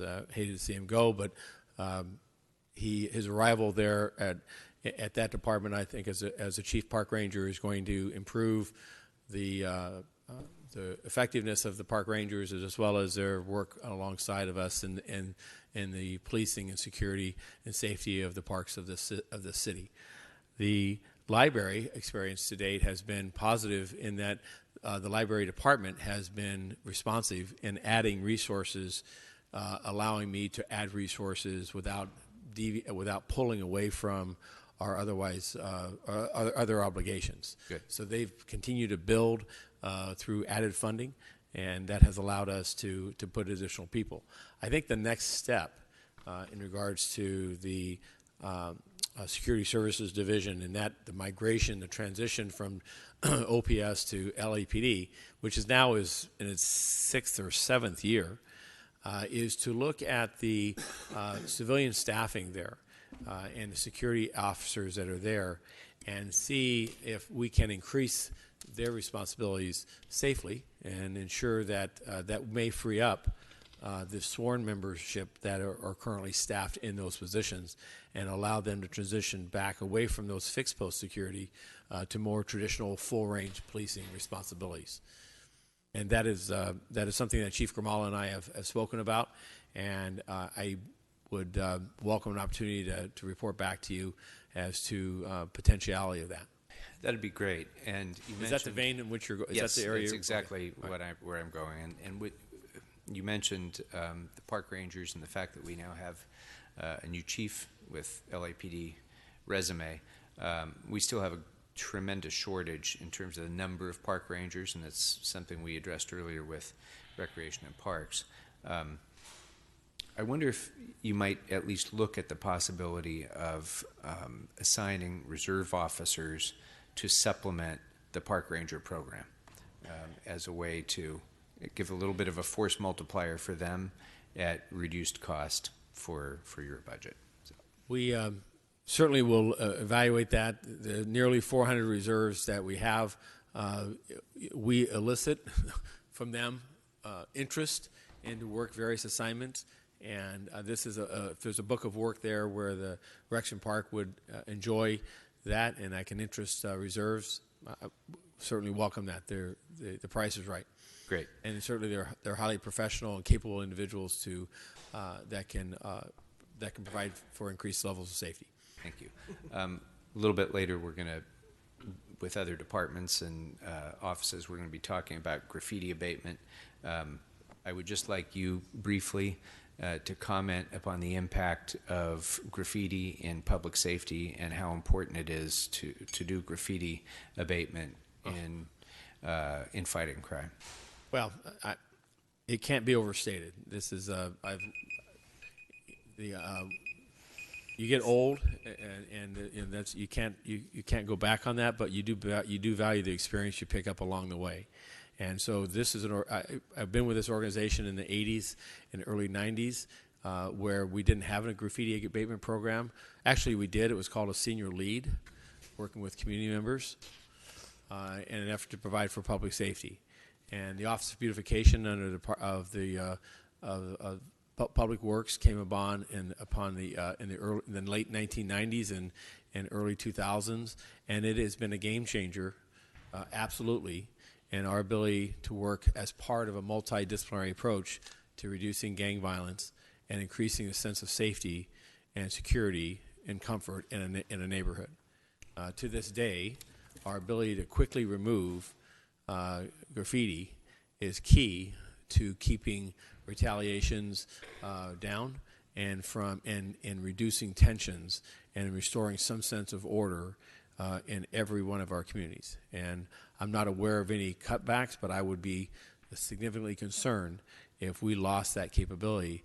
And a Bureau Public Works has a lot of things on their plate, and sanitation is also one of those areas that I ask for every full measure of support to add sanitation services whenever possible. The city benefits by removal of graffiti and by the removal of trash and debris at every opportunity. Thank you. I have more questions, but I want to set an example, and the buzzer went off on me too, so we'll go next to Mr. Price. Mr. Price is good. Mr. Bonin? Thank you.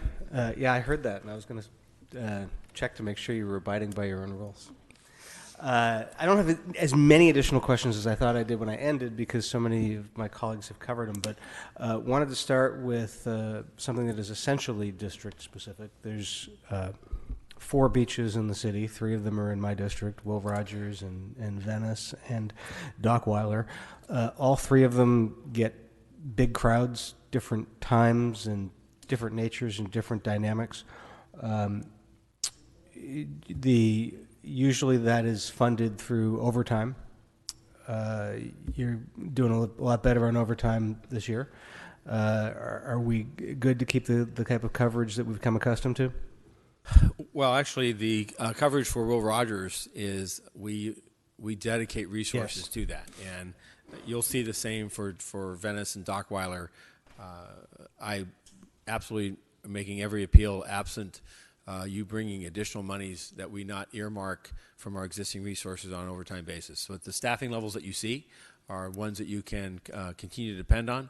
Our effort is going forward is to continue to reduce workload on our people and to reduce tasking and to try to find as many people to put in the field assignment as possible. One thing I want to make sure we look at, because it's been an issue in past years, didn't hear about it as much last year, is that because the summer beach detail tends to be focused at Venice, is that if something happens at Dockweiler, there's not necessarily deployment close by.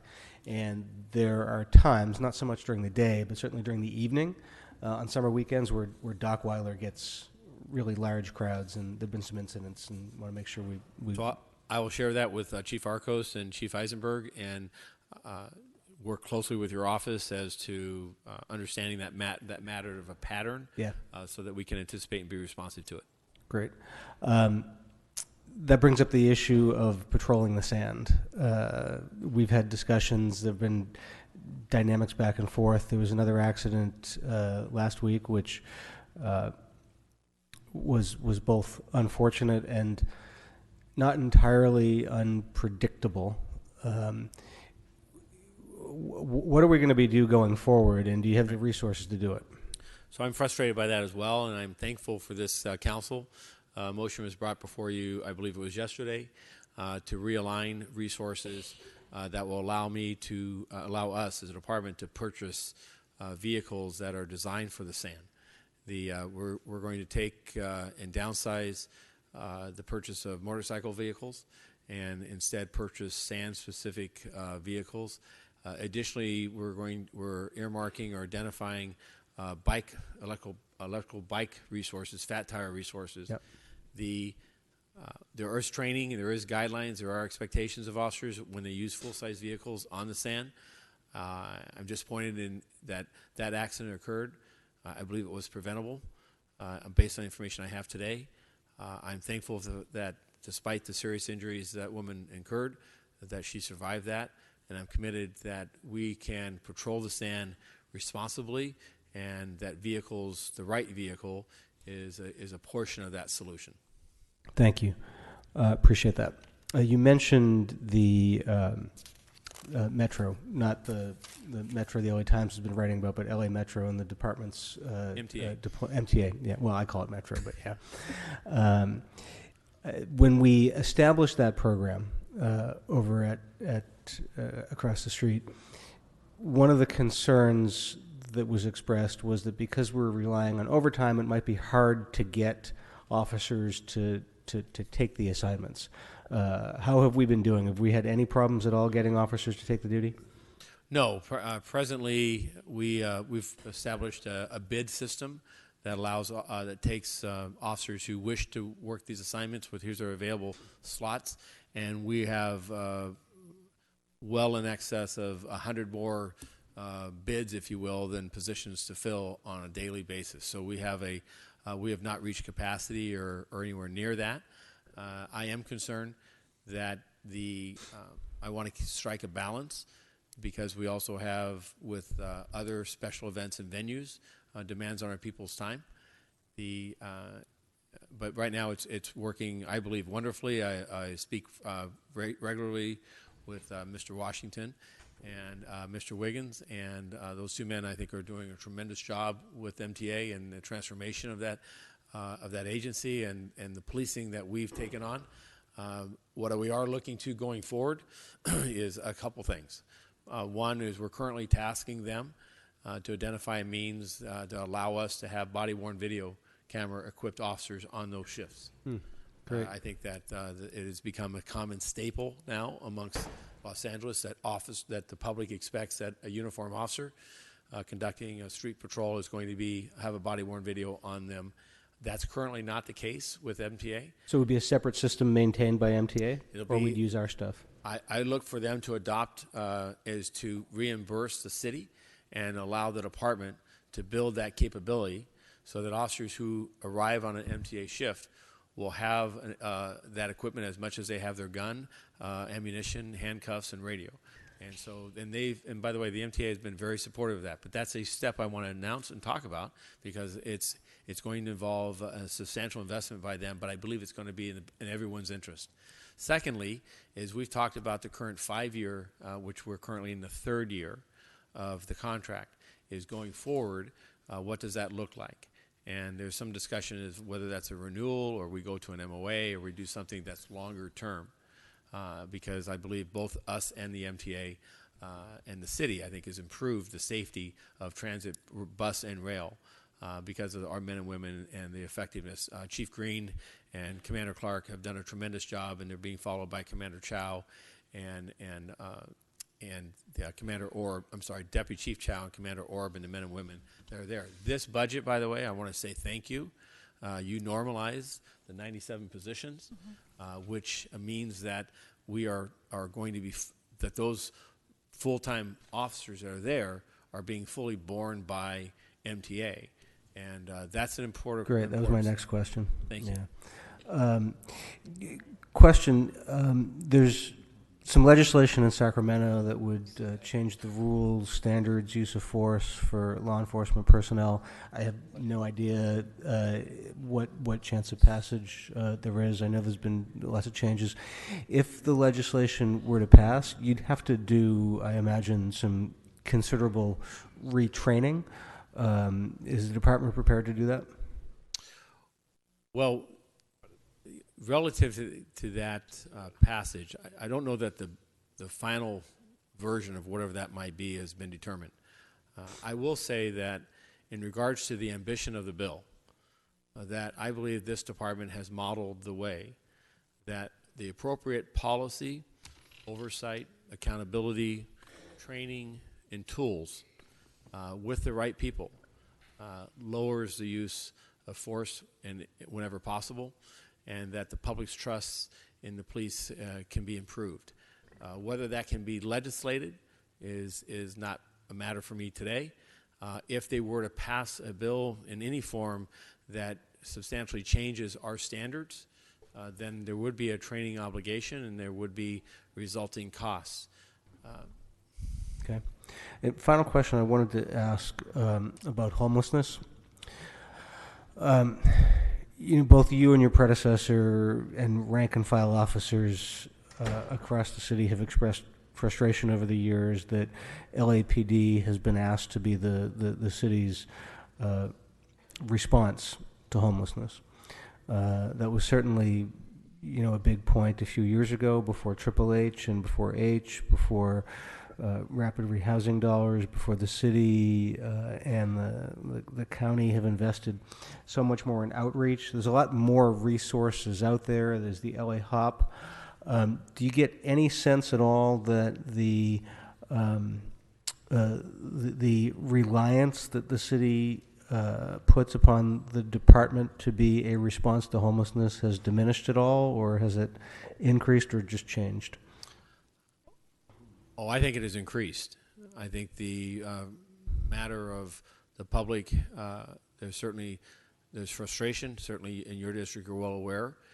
But every district, I think there are public who have some have become fatigued on this issue and have just thrown their hands up and given up, and that's unfortunate. Others, but many others are frustrated and increasingly continue to look to law enforcement as we need to fix this, and that is while understandable.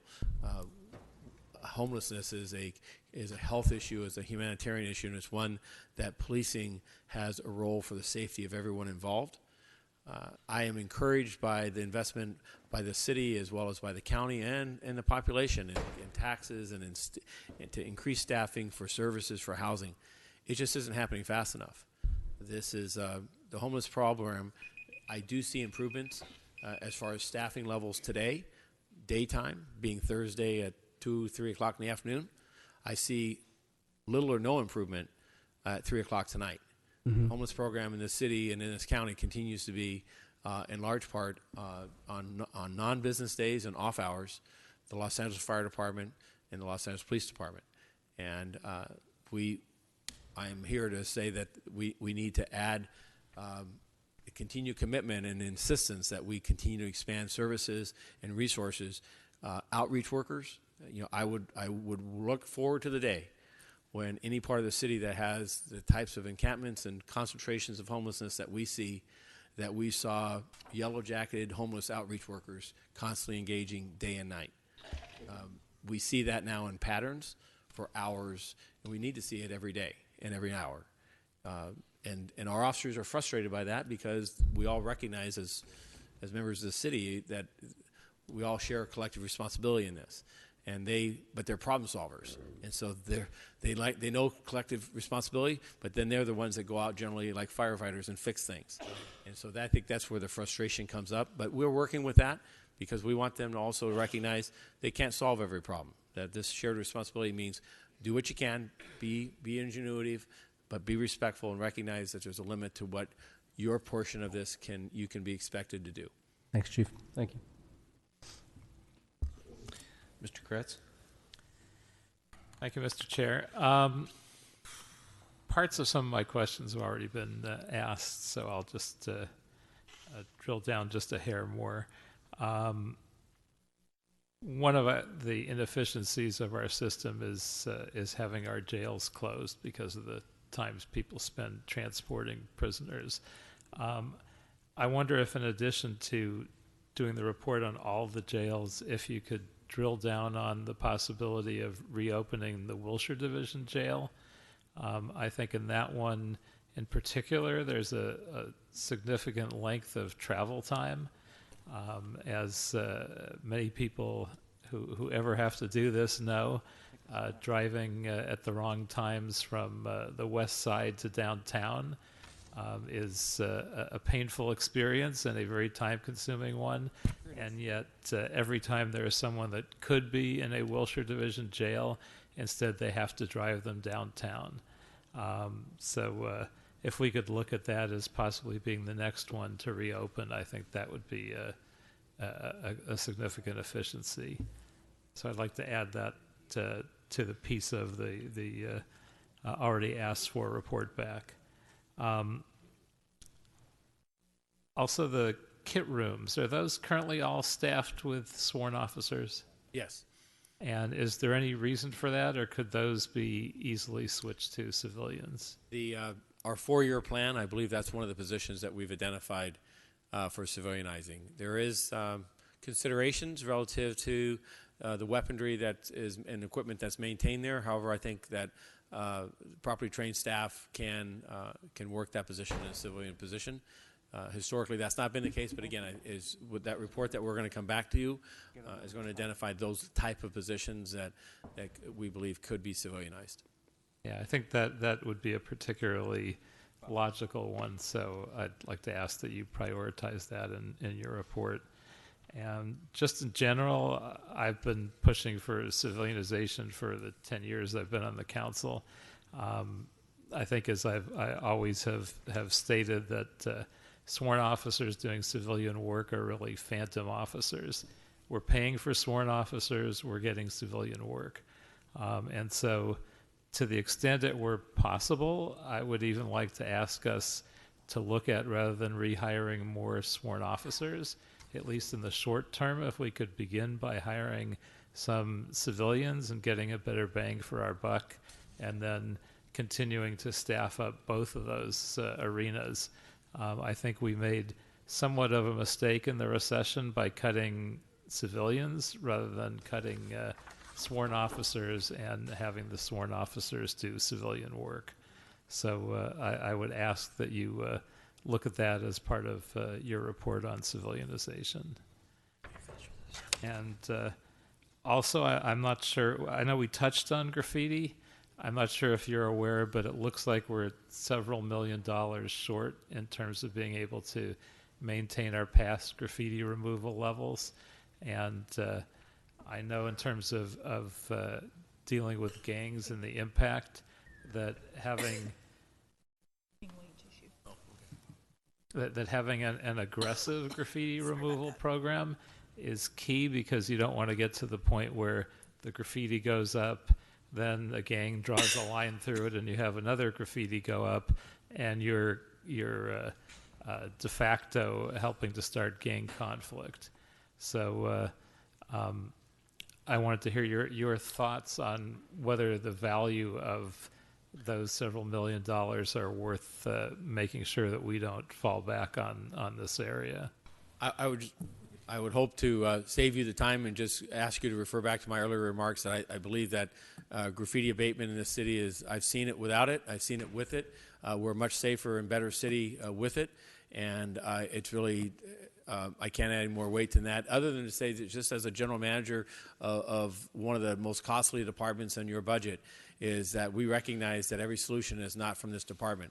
I will worry that a removal of funding for properly trained and properly qualified and appropriately positioned individuals could result in, again, a transference or an expectation that LAPD go back to earlier times, where it would shepherd and organize volunteer or other community-based efforts to do a function that I think has been done exceedingly well this past decade. And one last question, although it's a little bit of an odd one. SB 58 is going to be making its way through the legislature. As strongly opposed to it as I am personally, I think it has a pretty good chance of passage and being implemented during this budget year. Have we looked at what additional resources might be required by having either our bars open till 4 a.m. or West Hollywood and Long Beach's bars open till 4 a.m. with folks driving extensively through Los Angeles, having imbibed too much and driving 2 hours later? I don't believe this body, this council or the mayor's office has taken a position on this. I read your editorial regarding this. And I believe including statistics relative to those areas that have expanded hours and the impact on public safety. We're happy to review that, and to the extent that it was adopted and involved Los Angeles, I believe it gives local control and control over the use of that allowance. And I can just assure you that the department will remain responsive to provide information and deal with the results of what the electorate determine is the best course of action. I believe that the hours in which these establishments operate is less important than the manner in which they operate. Drunk service occurs today, and improper service occurs today at all times of the day. And I think that what's key to this is that we, as a city and as a region, closely look at, is this an industry that's mature enough to operate with those added responsibilities, or is this one that it's in its current operating standards has enough challenges? Well, I'm not sure you really exactly answered my question, because I'm not sure that I should. Well, I'm assuming the worst rather than asking you to say whether you think it's a good idea or not. The fact is, whether or not we have local control, we don't have local control, because whether or not we do it, other cities that dramatically impact us will do it, and their drivers will be driving through our city during an extra couple of hours. Drunk driving is a absolute problem in California and in this city. And in fact, I reported this past Tuesday at our commission meeting that drunk driving collisions involving serious injury and death for the first 4 months of the year were actually up this year. That's following some periods of time where we've seen reductions in those rates. And I think the onset of ride shares and so forth have been helpful. But I am troubled by this most recent experience. And without question, far too many people die in this state needlessly to drunk driving, and so it is something we should look at clear-eyed as a people, as a community, and as a police chief. I would expect that if it were approved, that we ensure that it's done responsibly. But we have not quantified what that responsible oversight would entail, except it would entail additional resources, all of which are in scarce supply. Right, and that's my point. There could be additional resources, and are we anticipating that in this year's budget, or even considering it? No, not at all. But certainly subject to your direction.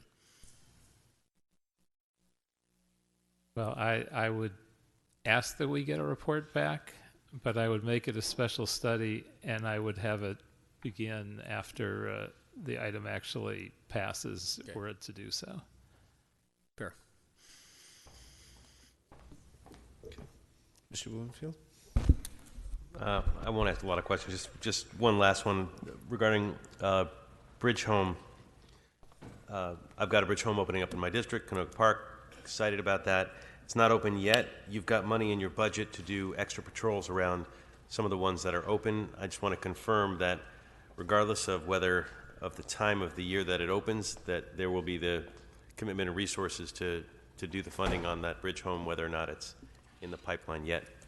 Well, this budget proposes an allocation to the unappropriated balance for those sites.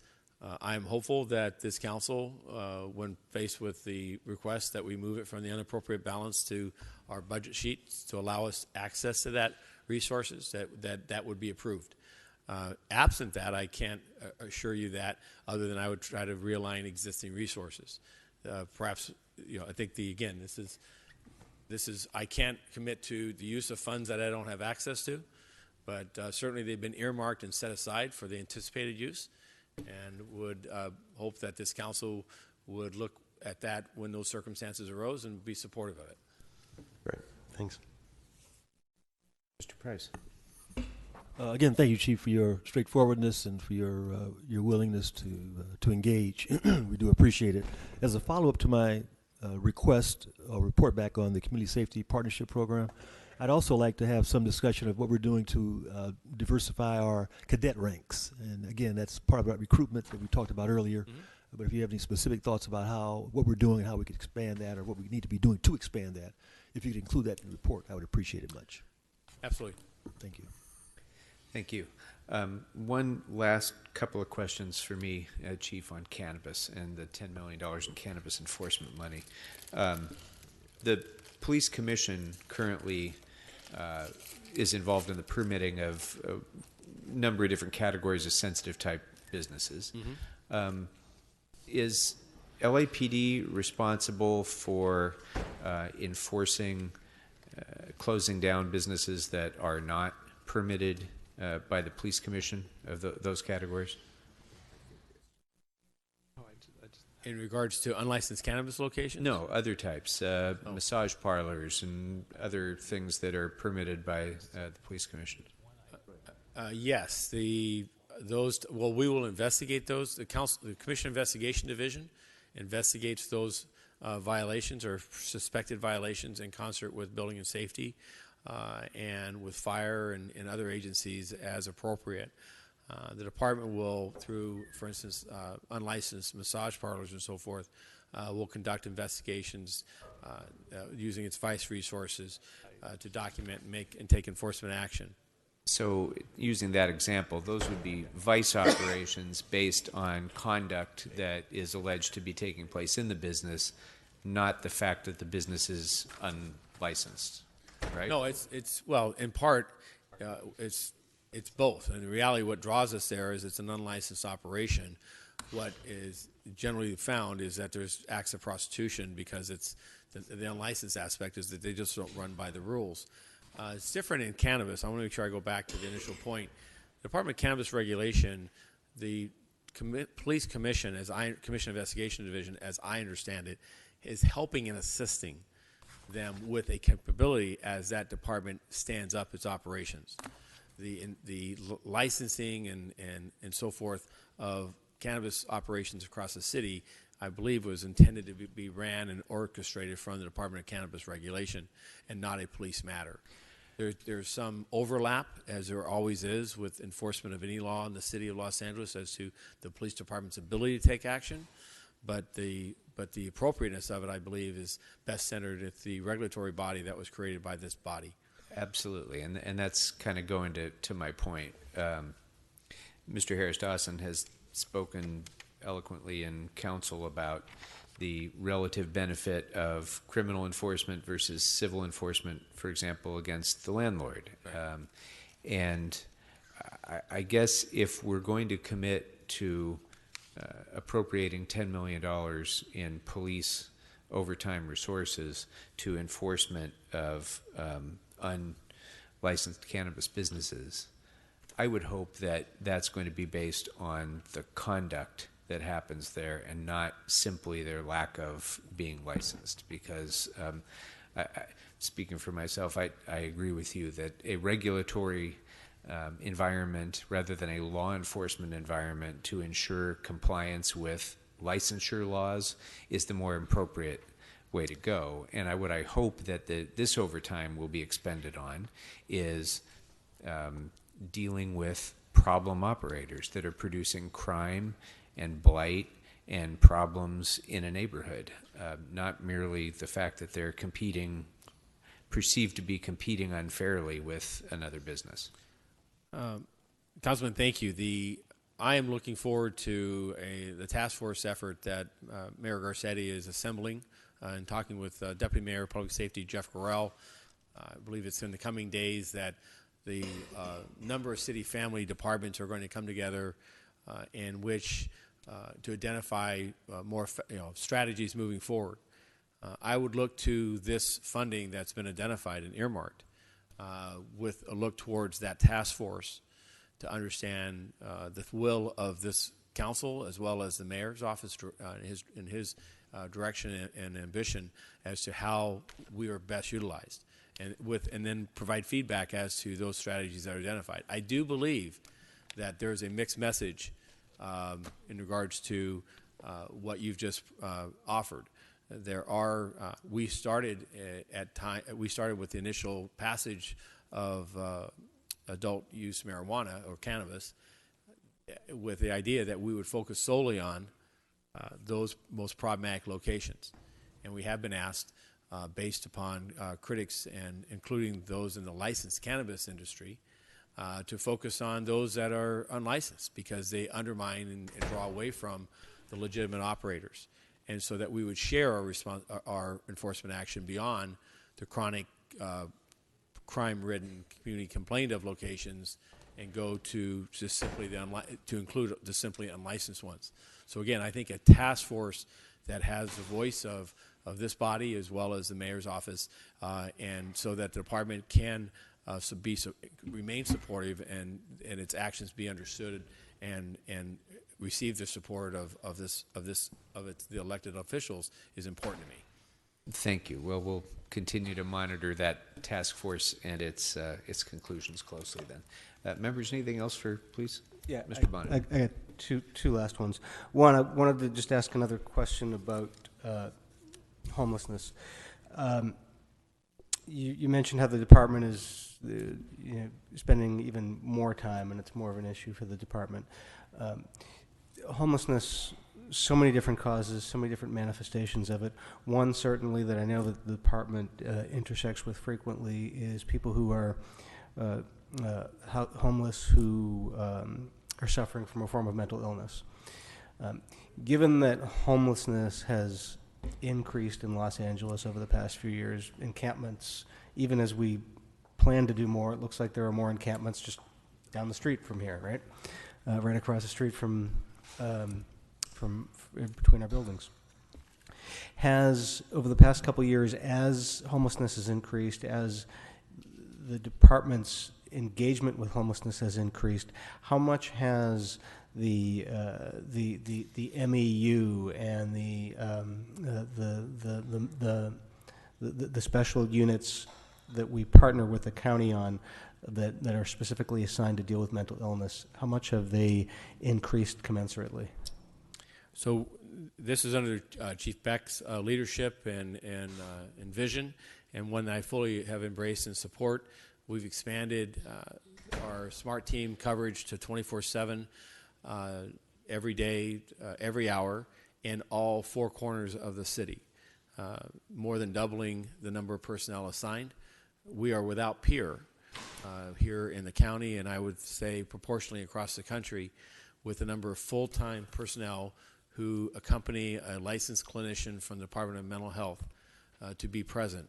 Additionally, we've invested not just training at the initial onset of recruitment, but the mental health intervention training, partnering with NAMI as well as DMH and others to do scenario-based training, a 40-hour week to provide officers and the first responders who are not SMART teams, but are patrol officers with added training and insight and guidance as to how to successfully de-escalate and deal effectively with people experiencing mental illness and what resources are available, which is all great, except when I get to the resources that are available.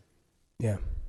I can't remember if it was 3 or 4 years ago when I was discussing this with your predecessor, and he said he would assign as many personnel as needed to match whatever resources the county would give us. And the county gave us some resources. That was a couple years. I don't know how much it has increased with that. If with Measure H, the county has more resources to spend on that.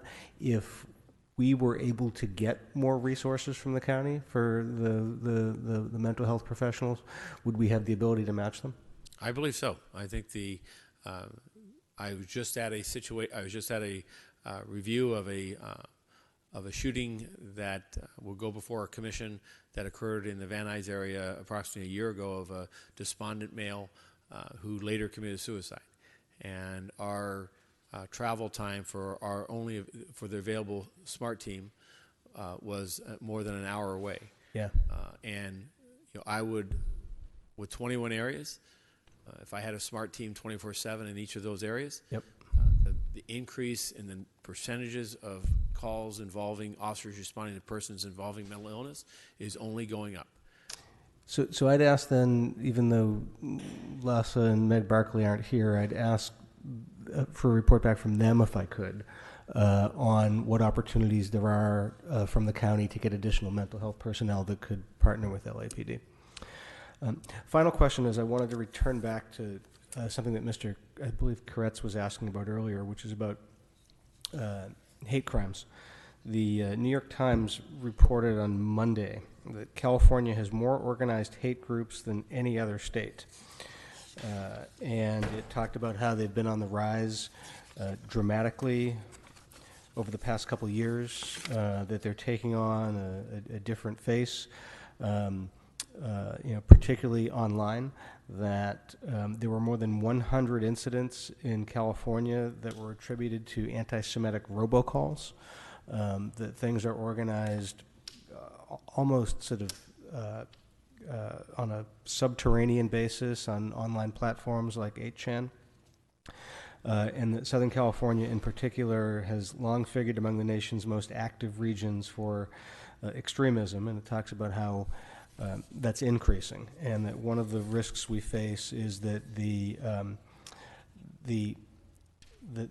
period of time between someone's exposure to a hate group, whether it's whatever side of the spectrum it is, to a violent action is much shorter than it used to be. Mm-hmm. Given that we know from this latest report and from others, I'm sure, that hate crimes are on the rise, and that we're an area where we have dynamics that make us ripe to that, and we have a number of different attractions, whether it's LAX or Venice Beach or the Skirball in my district or any synagogue or mosque in the city.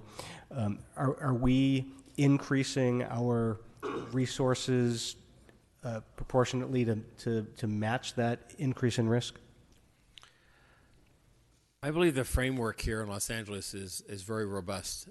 I'm actually chair the law enforcement committee with the Anti-Defamation League, and where we have quarterly meetings where we bring in law enforcement partners, state, local, and federal throughout the entire Southern California region to exchange information and to talk specifically about trends and developments with hate groups and hate individuals. Within our organizational structure, within Major Crimes Division, we dedicate resources to investigate and maintain awareness of hate groups, particularly most recently the increased visibility and awareness of white supremacist groups. Just yesterday, I received a major case briefing involving such an individual that we're currently investigating and pursuing, and I believe we'll be bringing to justice. The education of our people continues with ongoing bulletins and discussions about awareness. We have seen this, much like we saw the sovereign movement expand significantly about 7 years ago, and that contracted.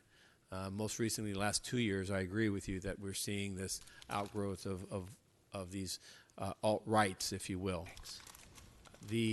Moving forward, our effort has been with the community to, at the line level and through the organization, reach both partners that we and community members, stakeholders that we're aware of, and to help harden a target and increase their awareness and the fact that we're here to support them, and we'll take aggressive action investigating them. I do not believe that I'm not aware of an unmet need relative to further deepening any resources in any particular area of the overall plan, except that I think that as a community we have a health issue here of coming to terms with why is this happening, how is it happening, what's supporting it, in our tone as in our dialogue and discord as we discuss issues and debate them here in the public arena. Thank you. All right. Thank you very much. Members, anything else for the Chief? Chief, thank you very much. You've been very generous with your time. Appreciate your leadership, and thank you for your participation today. Thank you. Next up, members, and it will be the library department. So I'd like to invite our librarian, John Szabo, up. And as Mr. Szabo's on his way up, we're running, right as of now, about 40 minutes behind schedule, which is an improvement over this morning, but still an area of some concern. The library should go pretty smoothly, I'm hoping.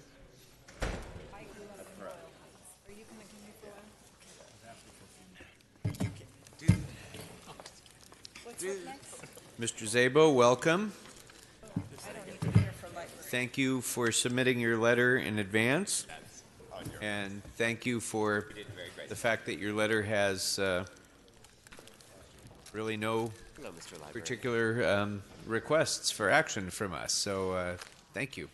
But feel free to go ahead and introduce your team, and we'll go right into questions. Thank you so much, and good afternoon, Chairman Krikorian, council members. It is a pleasure, as always, to be here today to discuss the Los Angeles Public Library's budget. With me today are members of our executive team, Kren Malone, Robert Morales, Chad Helton, Michael Balakowitz, and our Assistant City Librarian, Susan Broman. Over here. Oh, I'm sorry, Madeline Rackley. Over here. Doing this side of the table. That's right. The fabulous Madeline Rackley. We broke up. Indeed.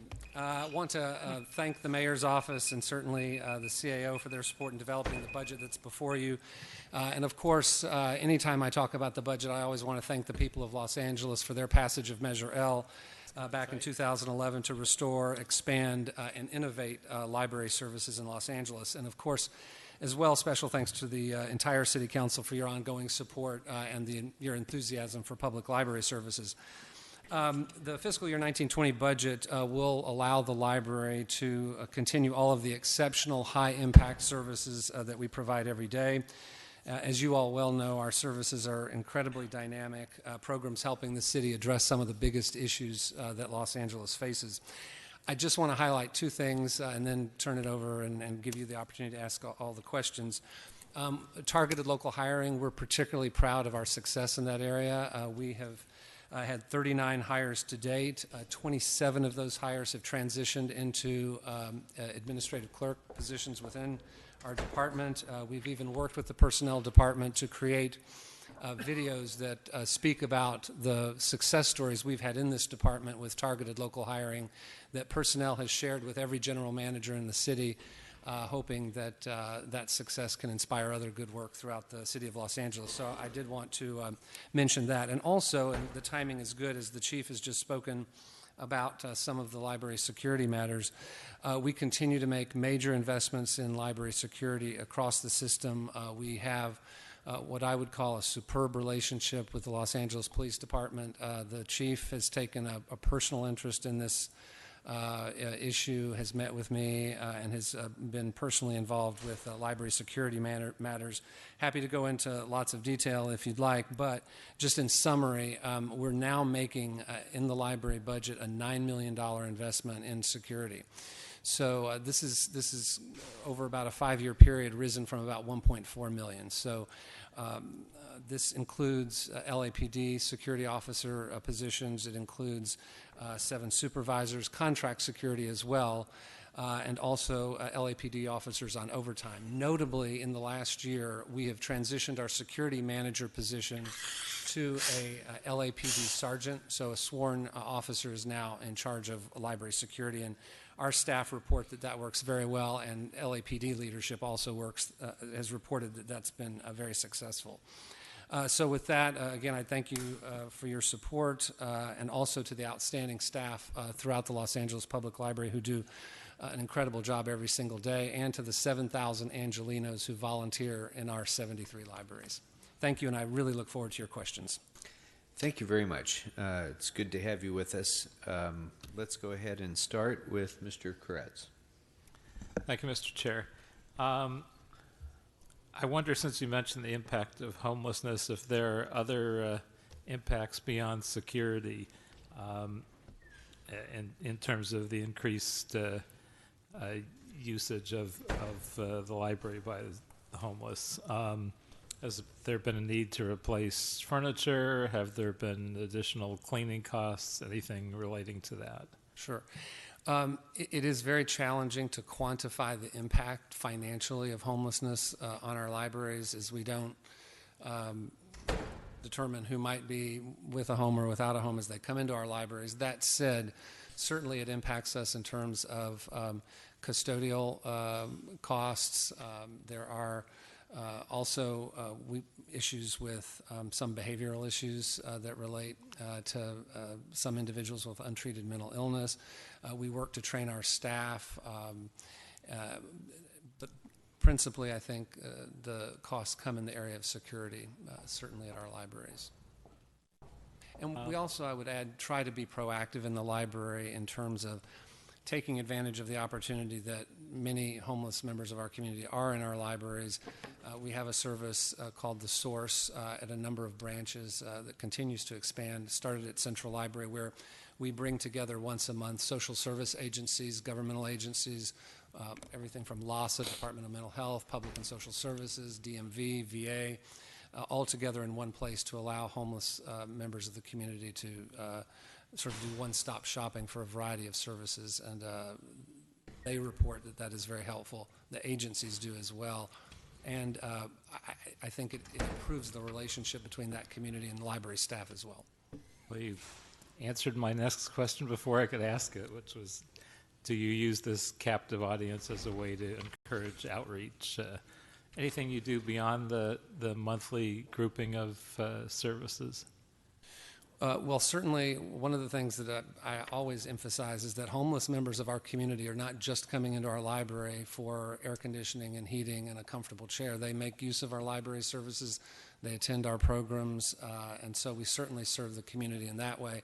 And not only through the monthly source activities that occur at just a few of our libraries, our staff always are doing a great job individually, one-on-one, with referring individuals to various agencies, helping them find assistance, helping guide them to transitional housing opportunities and other services.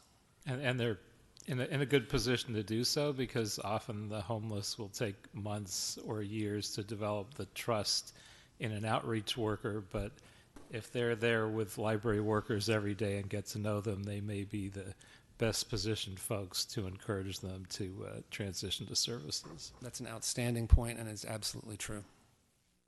Is there an increased use of digital media impacting the amount you spend on paper books, or do you still buy as many paper books as well and just add the digital to it? We've been fortunate in recent years with additional Measure L dollars to continue increasing the amount of money that we spend on content, both physical content as well as digital content. That budget is currently at about $16 million. About a third of it represents the purchase of digital content, which is ebooks, downloadable film, audio.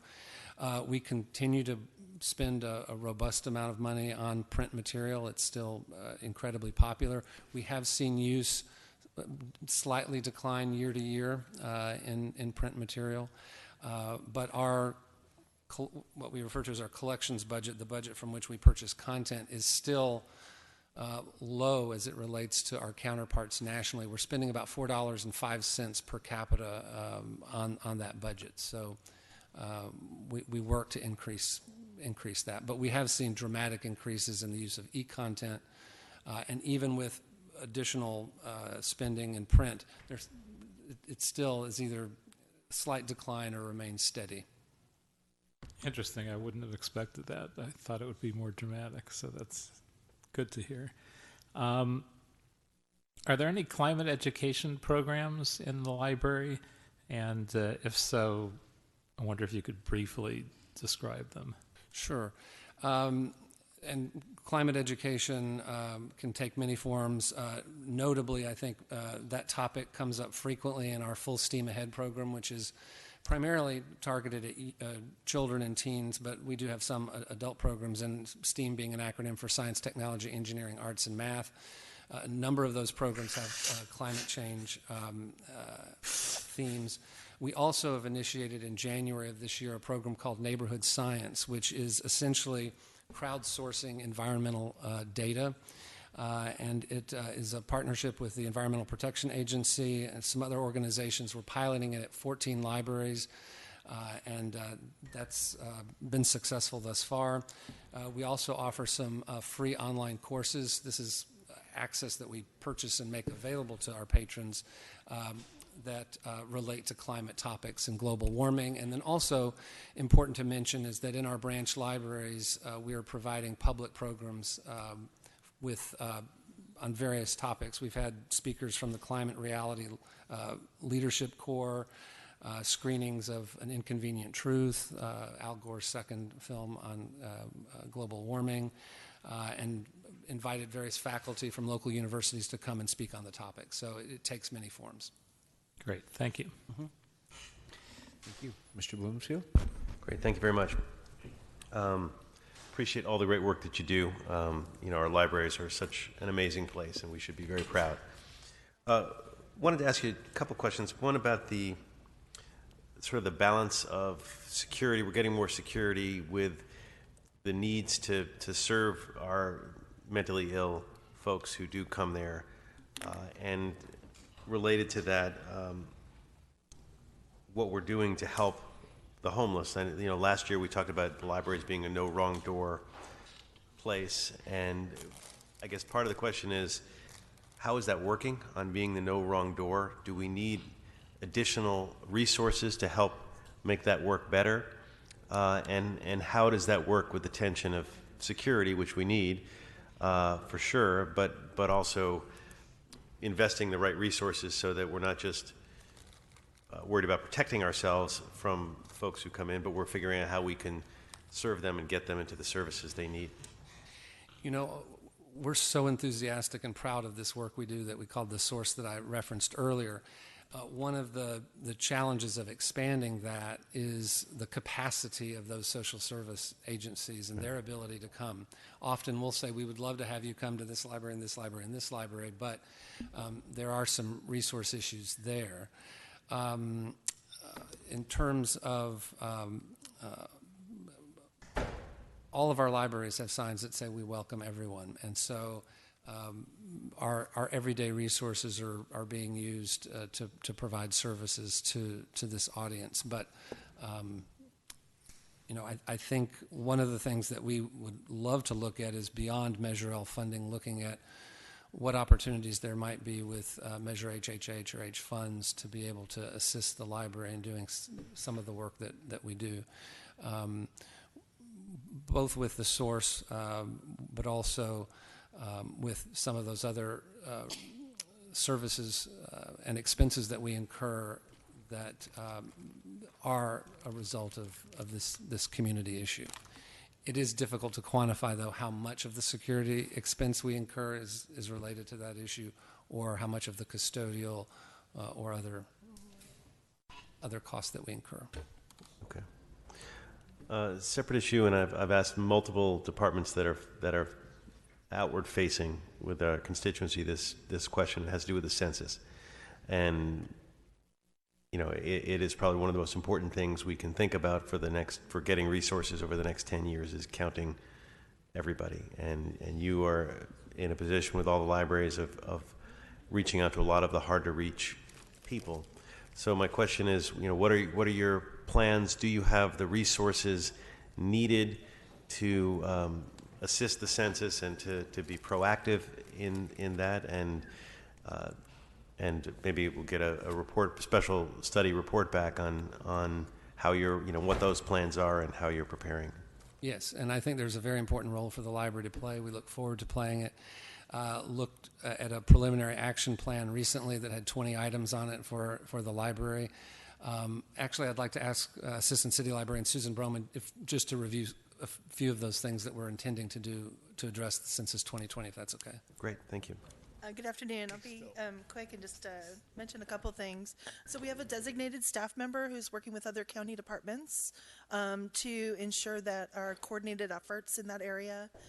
They will also coordinate training for all of our staff. So every single one of our staff members will be able to answer questions about the census, which is really important because it allows us to leverage our trust, the trust that the community has in our staff members. Our staff members come from the community, and they will be able to really respond to questions and concerns. We will also be having census action kiosks at every single one of our branches during the time of the census. We will be dedicating computer resources to that. Many people don't have access to internet at home, and they use the library to do that. We're also we'll be distributing blue cards with information about the census, and really just using what we do is to distribute information and to make sure people understand what's happening. We're also in every community, as I said, so we may be involved with training Goodwill Census ambassadors, as well as recruiting Goodwill Census ambassadors from communities. Great. Thank you very much. Thank you, Mr. Chair. Thank you. Mr. Price?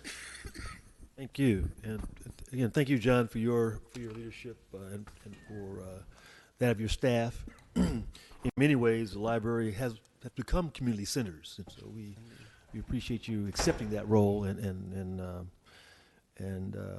making resources available. Within your department, there's a $300,000 allocation for improvements at branch libraries. Which libraries have you identified to receive this funding? Ask Madeline Rackley, have we the alterations and improvements for branches? Good afternoon, council members. Madeline Rackley, business manager at the library. The money in our budget for alterations and improvements will be for all branches, and they are used as repairs are needed. So we don't have all of those identified yet because some of these happen during the year. We replace carpet, we fix broken pipes. Some of the money is used for planned repairs as well, but we will work that out with library staff and with the Department of General Services, who helps us oversee some of our capital repairs. So primarily that money is used to repair things as they happen during the year. Well, I'm especially interested in the Vermont Square branch, one of our older branches, and one I grew up at. So would like to get some information on improvements that could be made there, and see how we can make sure that funding is equitably distributed around. I know you say it's according to need. I think some libraries may have greater needs than others, so I'd appreciate that. Let me see here. Also, there's funding for immigrant integration assistance, $140,000, citizenship legal assistance, yes, $200,000, and a new citizenship walk-in center, $200,000. What libraries are these programs going to be available at? And how did you determine where the need was for these centers? Yes, so a little over a year ago, we transitioned our work around citizenship that had been essentially almost exclusively focused on helping legal permanent residents achieve citizenship, to take their first step on the path to citizenship. It was a partnership with the United States Citizenship and Immigration Service, that federal agency that oversees the naturalization process. And that initiative, which began back in 2012, sort of naturally evolved into providing information about AB 60, state legislation allowing undocumented residents to have driver's licenses, and all sorts of other immigration issues, which we're delighted that people come to the library to find out about. And so we essentially rebranded our work in that area to call it New Americans Centers. Those exist at 6 of our libraries, and New Americans Welcome Stations, which are at all 73 of our libraries. Can you tell us where those New American Centers are, those 6 locations? We can provide that for you. And it is in those centers where we provide this additional assistance, and that assistance is provided by nonprofit organizations that are certified to be able to provide that level of assistance. So we just provide them with some office space in order to provide these services in? We provide that space as well as information, technology, and then we're bringing in those nonprofits to help do that work. Mm-hmm. Okay. Well, I'd like to get a report back on expanding that programming and seeing how we can include immigration assistance centers more throughout the network of libraries, obviously based on need. But I think it certainly is worth an exploration of how we can expand that program. I think it makes a lot of sense.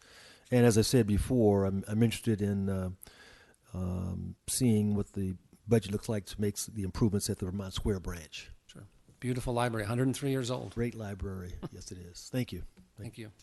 Thank you. Mr. Bonnet? Thank you, Mr. Chair, and thank you, John, and your team for everything. As I'm sitting here, I have a bunch of questions, but most of them are not budget related, so I will not ask them here. We can get together and sure. talk about a whole bunch of stuff that I have questions about.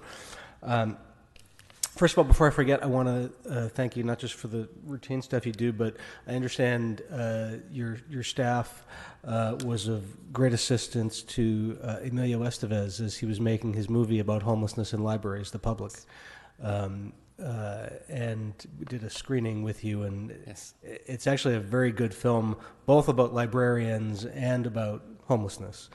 And while it wasn't set in Los Angeles, his experiences here informed it a lot. So, Yes, thank you. Already? No, that's sorry about that. That's 2 speakers ago. Go for it. So that'll be my segue then to talk about the Source one-stops, which we've enjoyed having in Mar Vista and in West LA and in Venice and in Westchester. It's been a great program. I suspect it's been helpful to our librarians as well, who effectively are social service providers themselves. Do we have any data from our source service providers on results and services, placements, and stuff like that?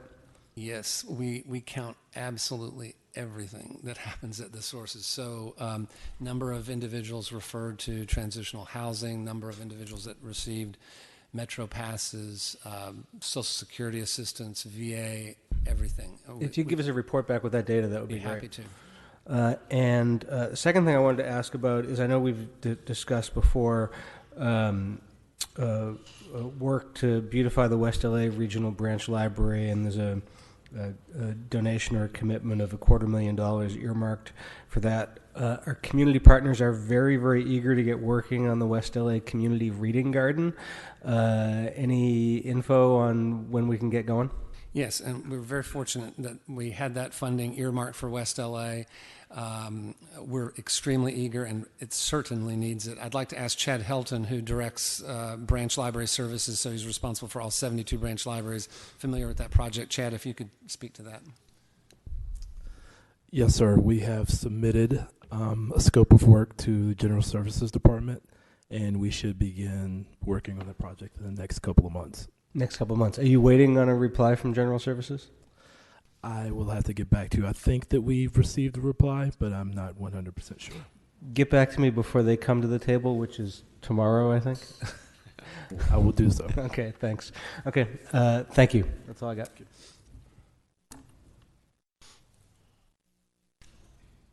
Thank you.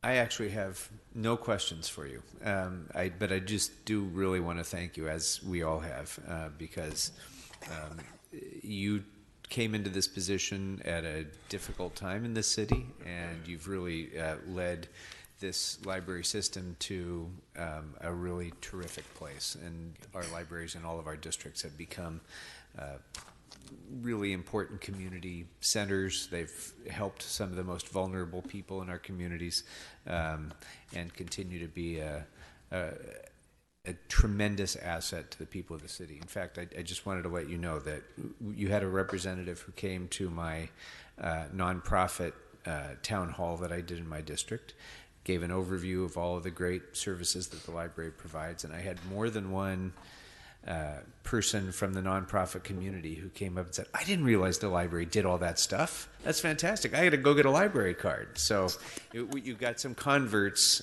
just from telling the great story about the Los Angeles City Library. So thank you. Thank you very much. Thank you all for being here. Appreciate your time, and thank you for your participation in this hearing. Thank you so much. Thank you, everyone. Good job. All right. Members, time check. We're about 45 minutes behind schedule, which isn't too bad compared to this morning, so we're gaining on it. But with all deliberate haste, well, I guess transportation should never do anything with haste, but I'd like to invite up Salita Reynolds and the team from the Department of Transportation.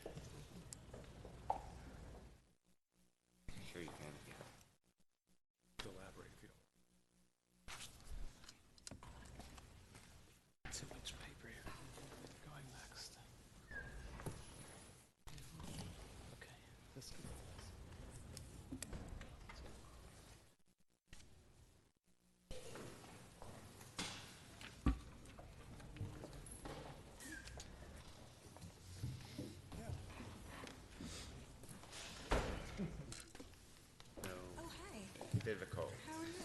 Ms. Reynolds, welcome. My side also has Okay. cold. City is worse than a preschool right now. Welcome to the Budget and Finance Committee, which has live mics at the table. So, FYI. No offense to preschools. Ms. Reynolds, welcome. It's good to have you here. Thank you very much for your letter that you submitted with your thoughtful consideration of the mayor's proposed budget. That's very helpful for us. Feel free to go ahead and open up, and we'll get right into questions. Great. First of all, thank you to the committee and the council for allowing us to talk a little bit about some of the department's priorities. We also want to express our appreciation to the mayor's team and the CAO for doing such a thorough job and considering all of our requests this year. The team that you have before you with me here is Chief Devin Farfan, who is the first Latina Chief of Parking Enforcement Traffic Control. Dan Mitchell, Assistant General Manager in charge of project delivery. Marcel Porras, who leads the Bureau of Transportation Technology. Angela Baruman, who is a switch hitter and bats both for DOT and also helps with the mayor's office this time of year. And Monique Earle, who is Assistant General Manager in charge of budget, but she also has field services. So we really appreciate, in particular, I want to highlight, this is the first budget since I've been General Manager that the city is making an investment in parking enforcement traffic control. And I just want to highlight that as a key priority for the department this year, particularly since last year we lost 2 officers in the line of duty, which is unprecedented in the department's history. So that investment in safety is incredibly important to the men and women who serve the city, go out there and do a safety-focused job, an incredibly complex job that requires all sorts of skills. And we are very grateful for that. We are also grateful for continued investment in Vision Zero, our goal to get to 0 traffic deaths. We are pleased to see an increase in investment in bread and butter devices like traffic signals, left turn arrows, very straightforward and life-saving devices that we want to invest in on our streets. And we stand ready to answer any questions that you have. Terrific. Thank you very much. Well, we'll start with the chair of our Transportation Committee, Mr. Bonnet. Thank you very much, Mr. Chair. I think, unlike previous years, I will not go on for 40 minutes with questions, and I want to thank... That's right. You will not. And I want to thank the mayor's office for this year's DOT budget. You've managed to make both me and the general manager happy, so that's a good thing, because this is usually an area where we've got some robust stuff. debate. Thank you very much. So I'm too very pleased with this budget. I've got a couple areas of concerns that I want to probe about, and it's mainly about vacancies and having the right resources to get done the work that we're asking you to do. So first of all, I was really thrilled 4 years ago when we started bringing back the speed hump program, and I thought, okay, once we get the nose under the door, we'll start growing it, and that's happening. And we're doubling the funding for speed humps this year, which I presume will double the workload of reviewing applications and evaluating the candidate streets. And I'm concerned about whether or not there are the resources there to handle that. But my sense is that we probably may need another body to handle the speed hump applications. What's your feeling? So the mayor's budget contemplates a doubling, as you pointed out, in the construction budget for the speed hump program, and that was something that I was really grateful that the council and the mayor's office brought back, because it is a perennial request and it's a quality of life issue, and that program has been remarkably successful and remarkably efficient, and it really has delivered. Mm-hmm. And so I think it's the right thing to do to continue to invest, because we are every cycle we open up applications, we are oversubscribed. So it's a good place to invest the money because I think it's a return on that investment.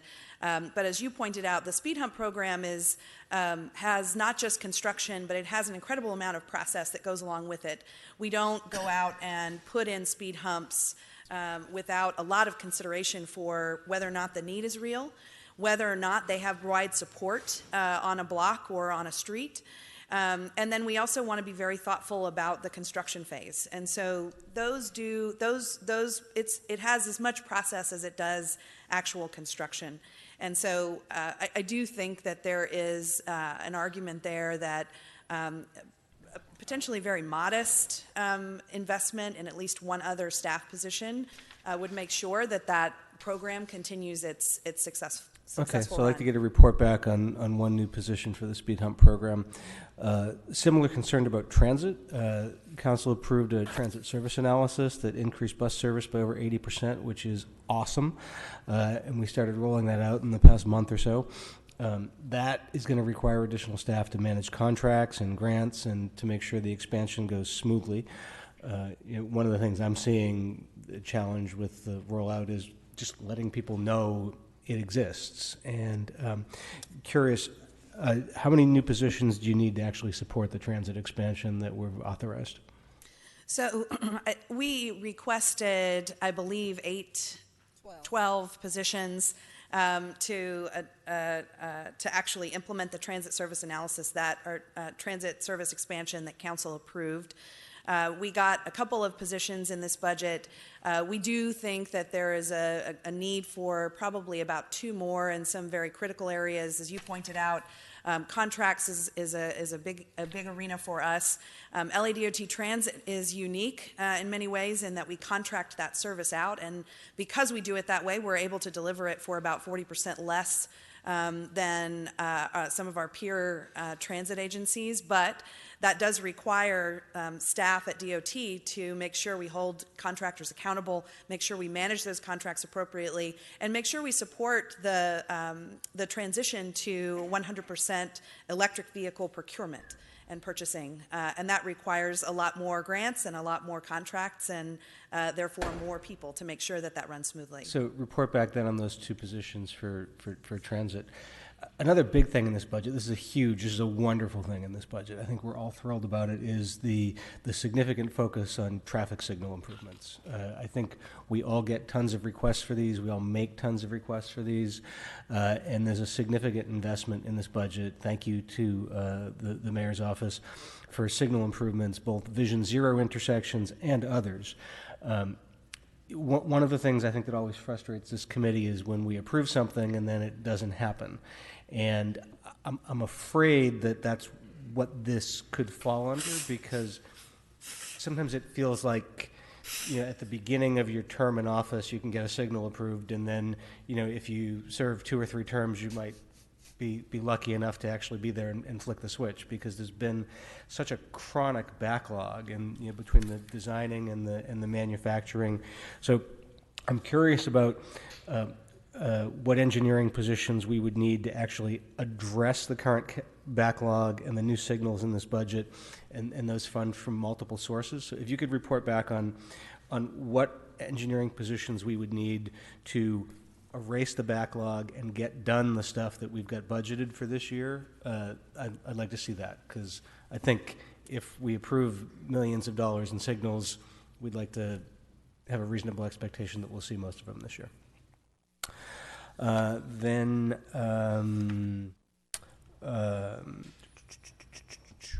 You are doing a lot of work, multi-agency collaboration, DOT, Street Services, BOE, on complete streets and Vision Zero projects, and you've really taken the lead, the department, on the community outreach. I'd like to get a report back on what positions are needed to support the design for the complete streets and the street reconstruction and the expanded scope of work that you're being asked to do. And then my final 2 questions are about vacancies in the department. I mean, a lot of the stuff that we're talking about, even if any of the positions I just referred to were authorized and funded, there's the question of will they ever get filled?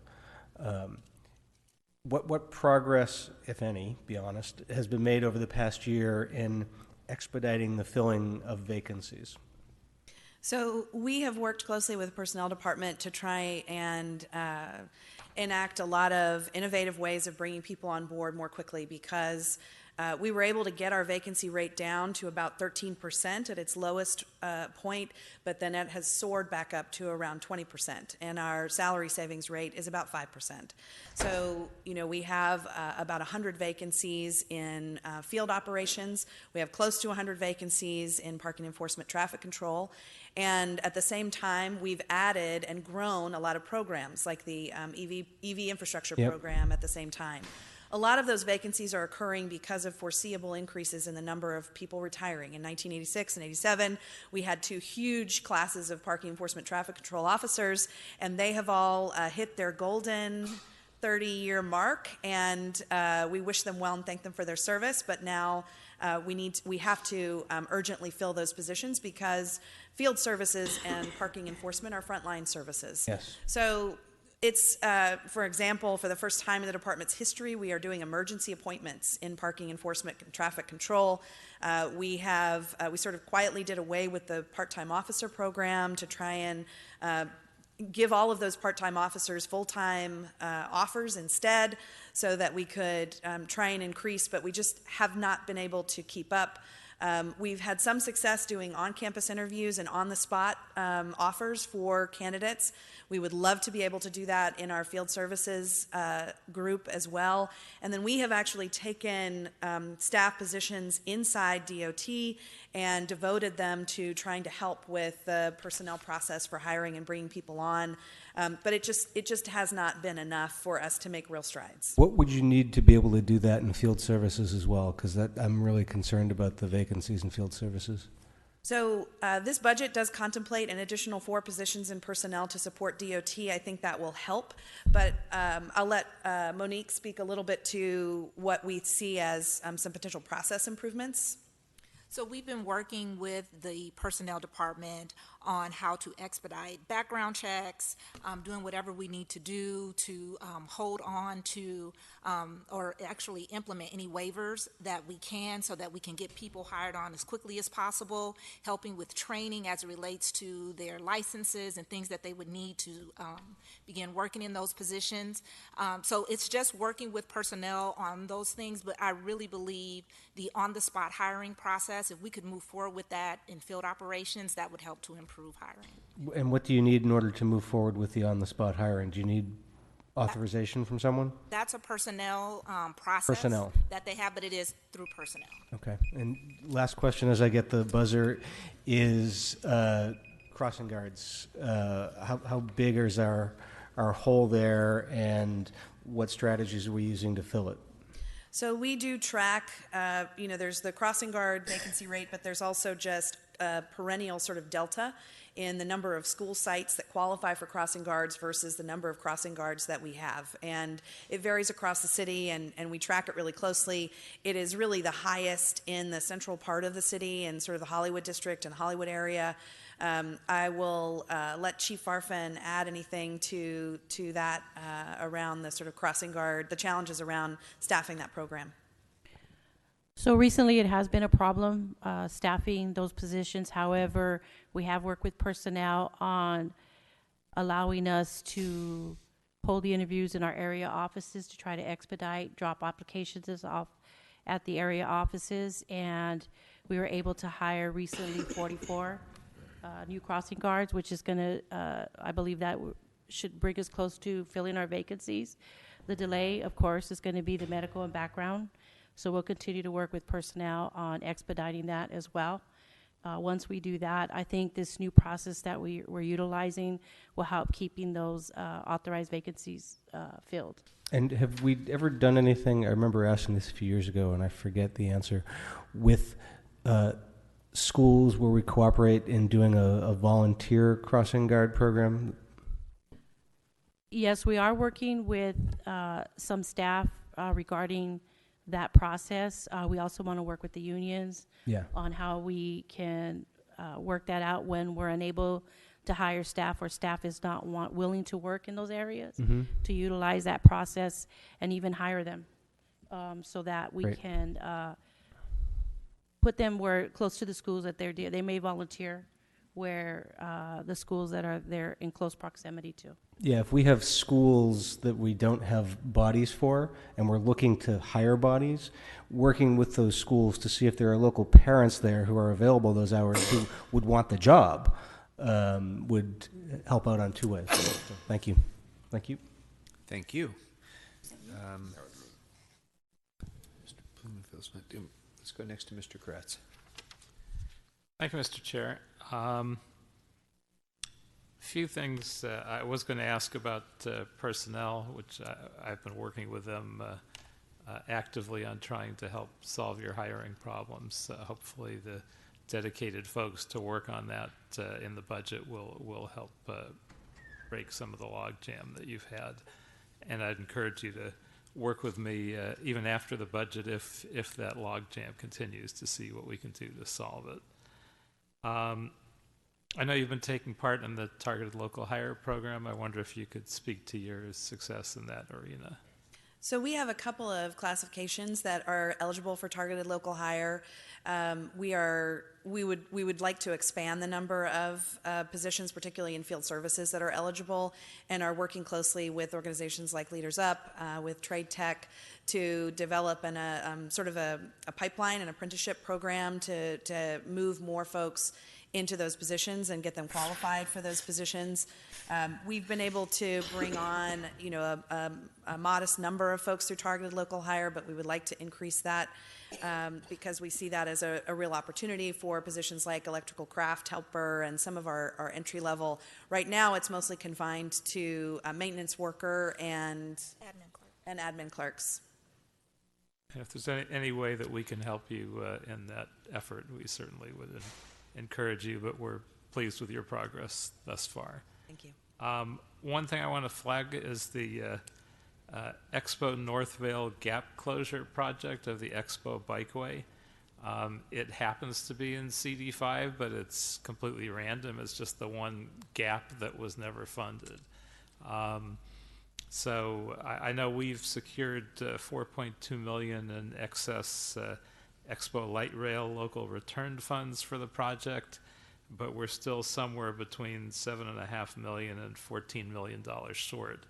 And even though it's in our district, it impacts the whole bikeway because it's not contiguous as an effective bikeway currently. So how can we find funds without substantially dragging out the completion of this project? It's already been several years. So appreciate that you are a perennial champion for that gap closure, because I agree with you. It's in your district, but it's really a regional facility, and it's has the potential to be a backbone spine for to really significantly increase choices for people when they don't want to drive their car and they want to use some other way of getting around. Particularly older adults, women, children need those completely separated facilities and are not going to feel comfortable in any on-street facility, and we know that. It's evidenced in the research. So we've sharpened our pencils and looked at a couple of projects that were funded but are no longer viable for a variety of reasons through previous Metro calls for projects. And we have one in particular that we think if we can work with Metro to repurpose those funds could actually close that gap. And from my perspective, that's probably the fastest way to create that funding and close that gap, absent any sort of other money that the city may have in some other account that we're not aware of. Well, look forward to working with you on that to help close that gap finally once and for all. Also on the traffic signals, I'm excited that 5 of our top priority traffic signal projects are about to be completed in the next month or two. But I don't know how big of an issue this is throughout the city, but I know we have around 35 projects and growing in the queue. So, a lot of them have been approved. There is a need. there's often a bunch of major accidents or a fatality attached to the initial approval. But how can we make a bigger dent in this huge list of signals that are there because of a safety connection? So I think that, this budget does contemplate a doubling of the budget for those signal improvements from 12 million to 24 million, which is a huge increase, and one that we think we can really make good use of getting further down into that list. As far as what a budget would look like that resolved the entire backlog of every signal that's been warranted and approved, we could bring that information back to you and give you insight into what that might mean. The department has really done a good job, I think, in making smart use of contractors and working with our partners in the public works bureaus to expedite contracting, to add to existing contracts, to maximize the number of signals we get out of any one contract. But the fact is that doing the design work and management and construction oversight is still best done by city forces. So I'd be happy to bring back a report back on that. That would be great. I also want to express my concern about the fact that one of the best folks in your department has been thinking about retirement at some impending point. Mo, who we've worked closely with in CD5, and left the department for a while, and we really missed him. And so we're hoping that if he retires, that we find a way to replace him with someone that would even modestly be close to as effective in the future. That was a painful loss the last time. So I would commend him for all his great work and ask that you try to fill that position with someone of great competence and expertise. Ditto. Understood. Mo is irreplaceable, but we are actively thinking about that succession planning. There are a lot of those folks around the department. I have a service pin ceremony next week, and the stack of 30-year and 35-year employees is really thick and includes people whose institutional wisdom will be a huge loss for the city when they leave. So we do everything we can to do smart succession planning, to bring folks back if we can on 120-day appointments after they retire. But really, the real solution to that is going to be to bring in the next generation of leadership and of people who can grow up in the department and rise to the level of excellent folks that we have like Mo. Yeah, and that is a frightening thing. So I wonder if you could give us a special study report on succession planning in your department, because there are so many notable people that will be retiring at 30, 35 years. That could leave a significant gap in our serviceabilities. Agreed. Also, I want to join the chorus of people concerned about losing crossing guards and how we can pump up the number of crossing guards available to us. We're getting complaints from constituents from locations that we've lost, and certainly we want to see if we can turn that around. Let's see. Also, I know we've a while back got rid of our neighborhood traffic division. In my district, we have a particular need for a neighborhood livability project for the Encino Hills area in my district to address traffic concerns to some degree relating to speeding, but mostly due to commuter cut-through traffic and backups. So I'd like to ask for a report back as a budget item on establishing such a project in the Encino Hills area. And lastly, actually maybe not lastly, but nextly, let's say. I thought it was lastly, but I misread my notes.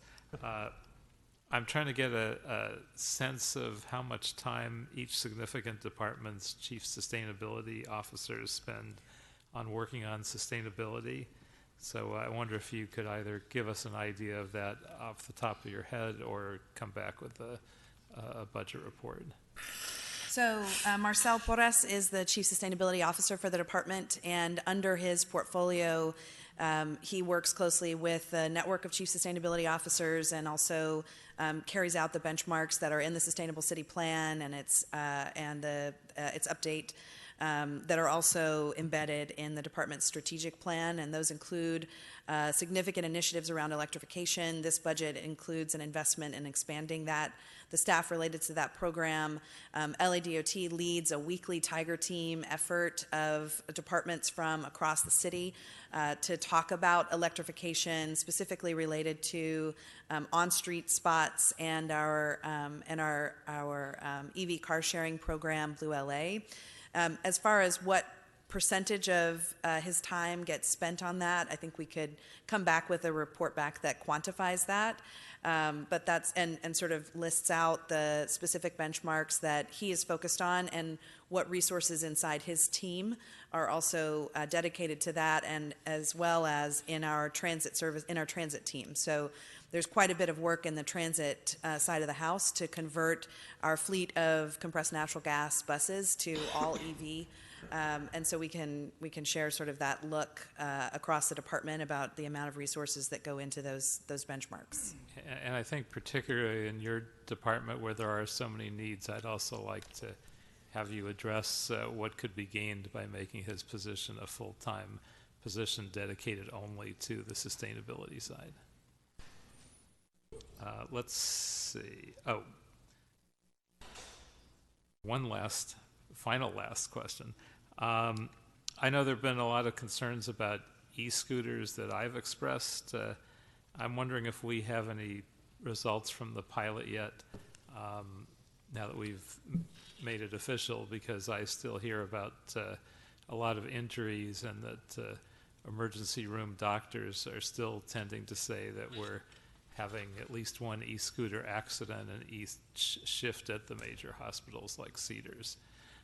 So I wonder if you can either give us a verbal sense or come back with a short report. Sure. I didn't think I was going to make it through this entire hearing without talking about scooters at least once. I promise you that would not happen. And I knew. So first of all, the safety issues that you flag are incredibly serious. They are exacerbated because the vehicles are lightweight. They have motors. They go fast. And the vehicles themselves sometimes have some operational challenges, and then you have an uneven deployment across companies where some companies pull all their scooters in at night and other companies leave them out for people to use. We actually tragically had our first fatality of a man who was on a scooter. He was in Hollywood. It was 3 a.m. He was legally in a crosswalk, hit by a truck and dragged. The truck tried to flee the scene. LAPD did excellent work in tracking that person down and holding them accountable. But it just underlines the fact that this is going to be an emerging area of focus, particularly for our Vision Zero team. So we have a Vision Zero core team that meets on a regular basis every other week, comprised of representatives from across the city, including LAPD, and they are taking on the challenge of creating a sort of a rapid response team and a more formal way of tracking the safety issues that are sort of emerging because of new forms of mobility. We are getting regular reports from the fire department about how many scooter incidents they are responding to on a weekly basis, which ones require ambulance transport, which ones don't. We still think that gives us a somewhat incomplete picture, because the real picture is a combination of insurance claims that go to the scooter companies, information from LA Fire, and information from trauma centers. A lot of times, if people get hurt, they call an Uber or a Lyft to take them to the hospital, and so it's not something that gets captured in any official sort of capacity. So we don't have great clarity yet about the picture on the street, and we've been really lucky that UCLA in our backyard has done a sort of comprehensive look at safety. And that is a partnership that we hope can continue, because we think they're best suited to sort of pull all of that together. And we're best suited to respond to problems as they arise, whether it's through infrastructure fixes or operational requests to the scooter companies themselves. And as you know, it's at least my opinion that there's no way to do this safely, but I'd at least like to see us make it safer than it is currently. Talking to an attorney who, by the way, just the fact that it's possible is concerning, that has an exclusive scooter injury practice. She has said that most of her clients have been injured as riders, and that many of the injuries come from equipment failure. So the brakes won't work, or the platform they're standing on will snap. And some of that has been because of poor maintenance practices. So some companies that just let people repair them on a sort of gig basis, which is strikes me as having someone like me try to fix it, which might not really do a lot, to actually bringing it into a home area and repairing it. I think that would be a positive requirement for all scooters to look at, since that seems to have had some improvement in equipment quality. I also have a feeling that we'll see complaints about injuries reduce as we see more and more people getting off the sidewalk, although there's still plenty of sidewalk riders, but it is many fewer just from my anecdotal eyeball observance. I think we'll have fewer non-riders injured and more riders injured, because honestly, for them, it's safer to ride on the sidewalk than to be out in the middle of a 35-mile-an-hour street where they're going 15 miles an hour. So I hope we'll continue to look at whatever we can to make this inherently unsafe process as safe as we can make it. And hopefully at some point, if we determine that it can't be made safe, we have the courage to admit that and try to take these off the road. And with cars.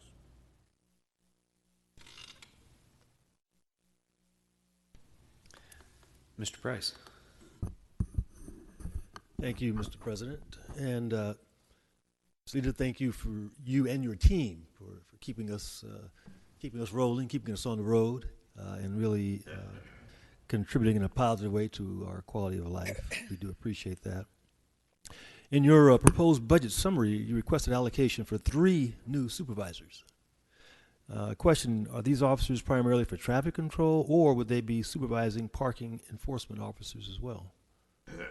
So you're talking about parking enforcement, traffic control, right? So currently we have a situation where we've got a lot of supervisors back at the sort of bureau buildings doing administrative work and not out in the field supervising, making sure that officers who are directing traffic are getting appropriate breaks and getting relief, making sure to monitor officers in the field to ensure that even if they're not aware that, they may be flagging, or it's, on a hot day that they need to take a break, that they're being pulled out so that we, and that's what we see as really a safety improvement of these new managers. So really their focus is to manage the operation. That operation, the job of a parking enforcement traffic control officer has changed quite a bit. Even in the short time I've been here, it's when I got here in 2014, we had 2,000 shifts directing traffic, and last year we had 7,000 shifts directing traffic. So having that oversight in the field is just essential to making sure that it's safe. So that's really going to be their area of focus. And then at the same time, this budget also invests in administrative support. So we think through those positions, we'll be able to finally get the officers out of the office doing administrative work and really into the field, and making sure that everybody is performing the way that we want them to perform and looking out for each other and keeping each other safe. Yeah. Well, my district is obviously in need of both, the traffic control, Expo Park, LA Live, and then ongoing issues with parking enforcement or lack thereof, and we raise these with you in your office frequently. Are parking violations primarily complaint-driven or by enforcement patrolling? If complaint-driven, is there data to show how the complaints are distributed? So we definitely have had an increase in what we call dispatch over the last, I'll say, 3 years. In particular, the other way that the officer's job has changed is that we've had a huge uptick in the amount of restrictions on overnight parking in residential neighborhoods, and we've had an uptick in people who are temporarily without a home living in their vehicles, and we get calls for service to go out and address those issues. So I would say, we can give you that data about sort of what that increase has been, but I would say, and Chief can correct me if this is not correct, but the majority of enforcement still comes from beat patrol. Even though the calls for dispatch have gone up. When you look at how that's done, it's really more a beat patrol than it is dispatch. And I would have to go back and look and see if we're able to track dispatch by location, and if we can give you a report back on that. Okay, that would be very helpful if you could. Like other offices, ours is inundated with calls about cars parked on street sweeping day. That's really a big issue. And cars that aren't cited, cars that are inoperable, that have been on the streets sometimes for weeks, and we make these complaints to you. Have the vehicles in time spaces that are not moving after long. We have vehicles in time spaces that aren't moving after long periods of time. People parking on sidewalks, double parking, parking on medians. This really does create a quality of life issue for residents and for businesses. Any thoughts on addressing that? Do you need more money to have more bodies to enforce? What's the answer? I think it's probably a combination of filling the vacancies we have, and then when we are full. I don't know if we've ever been fully staffed since I've been here. But once we're fully staffed, really taking a look and seeing, is that improving in the service? So we are able to track by council district the sort of the actual number of tickets and where they are and the sites and all of those things, and we can share that with your office. We do actually track those calls for service, not by council district, but by area office. And so we can share that and share what the top 5 calls are for service in all the area offices around the city, so that you can get a sense of, whether or not Southern is, markedly different than Western, and whether or not Western is getting sort of, disproportionate investment of resources. We, on a constant basis, try and balance and reassign resources so that no one area of the city suffers disproportionately to its need, and we can share all of that data. You can share that. It would be helpful. It will help you monitor what's going on, and so I do appreciate that. On one more topic, Vision Zero. According to a recent LA Times report, since Vision Zero started in 2015, fatal car crashes have risen almost 32%. While I understand that we, as a policy body, can't change human behavior, do you think this budget reflects the department's goals to reduce fatalities, especially in South LA? So the need for Vision Zero is urgent, and it's vast.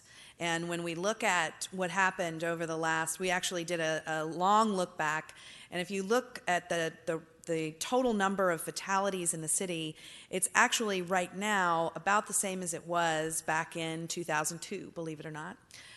It had declined significantly during the economic downturn. That's what happens when people are out of work and you don't have as much driving and as much conflict, as much activity. And then it has risen, and it spiked sharply in 2016, which is what that year is really when not just Los Angeles but the country experienced a huge spike in traffic fatalities. And the difference is that in 2002, most of those fatalities were drivers, but in 2017, drivers and people walking, vulnerable users, switch places. And driver fatalities actually down about 45% from 2002, but the overall number of people dying has shifted. And so if you are walking or you are biking or you are on a motorcycle, you now comprise a much higher number of those fatalities. Part of that is unquestionably due to the design of the streets themselves that allow people to drive at speeds which you can't survive if you're on foot or on a bike or on a motorcycle, a crash. The other thing that has changed is the composition of the cars themselves. So one of the reasons that the number of people driving has dropped is the rise of SUVs. And SUVs now make up close to about half of the fleet of cars on the road today. And those cars are designed to save the lives of the people driving them. But they are obviously much more severe for people who get hit by them if they are on foot or on bike. And while we can't do a lot about the sort of about that, what we can do a lot about is designing the streets so that if and when you get involved in a crash, you are more likely to survive. So we think that the budget absolutely reflects a significant investment in safety. We have provided to the Budget and Finance Committee in the past the number that we think it would take to really address the entire network of high injury streets. But it's a really tough question to answer because there's always more to do. And every dollar that we invest is potentially another life that we save. Well, we got to save lives. I mean, that's just the bottom line. I have received complaints about lane reconfigurations in my district, arguing that they create more traffic congestion sometimes, creating a more dangerous situation. When your department assesses the feasibility for road diets, how are the unintended consequences evaluated? How do you make those balances? We established a set of sort of guidelines and criteria for when the department is going to consider something like a lane configuration, which is a pretty significant transformation. And it's not something that we lead with. We don't go in and think that that's our first tool in the toolbox. We try and address safety problems with a lot of other devices before we do something like that, because we understand that it is a significant, has the potential to significantly impact people. What we've seen is that when we are thoughtful and when we design and implement those designs where they have the potential to do the most good, and we can do them in a thoughtful way, we can actually create a better balance. So Venice Boulevard and Mar Vista is a good example. The travel time along Venice Boulevard and Mar Vista for somebody in a car, as measured against huge data sets that we get from big data companies like INRIX, is actually shorter now than it was before we took the lanes out. And we've been able to improve safety outcomes on that street.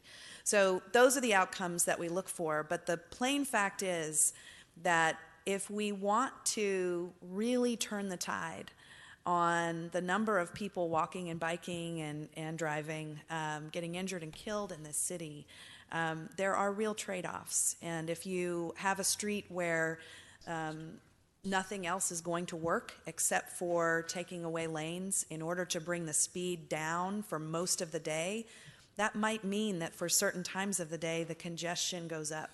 So we don't take those things lightly, and we certainly don't do them without a lot of deep community partnership and outreach.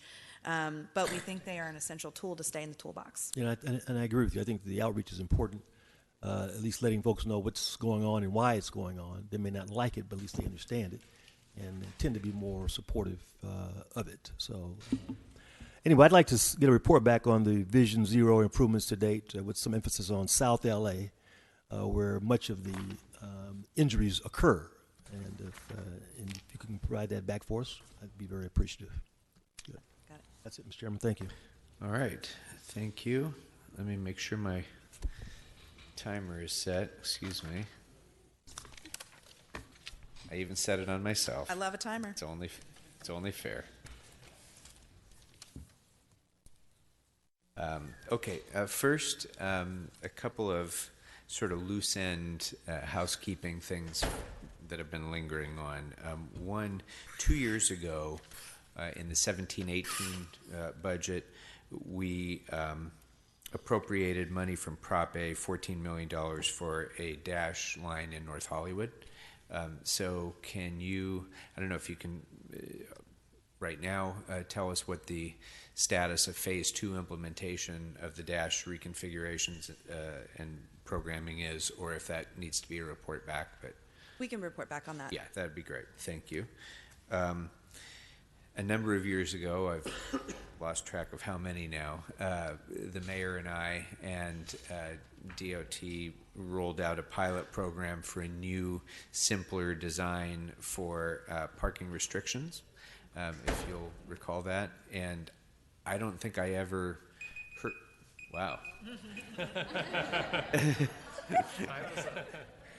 Okay, let me see if I can sit. Thanks, okay, that's good. I don't think I ever got a report back on the impacts of the pilot program, so there was never any follow-up on that. So if I could get that back, please. Mr. Koretz asked for a report back on the funding for traffic signals, and let me say first how glad I am to see so much of an investment in, traffic control as a component of this year's Vision Zero program.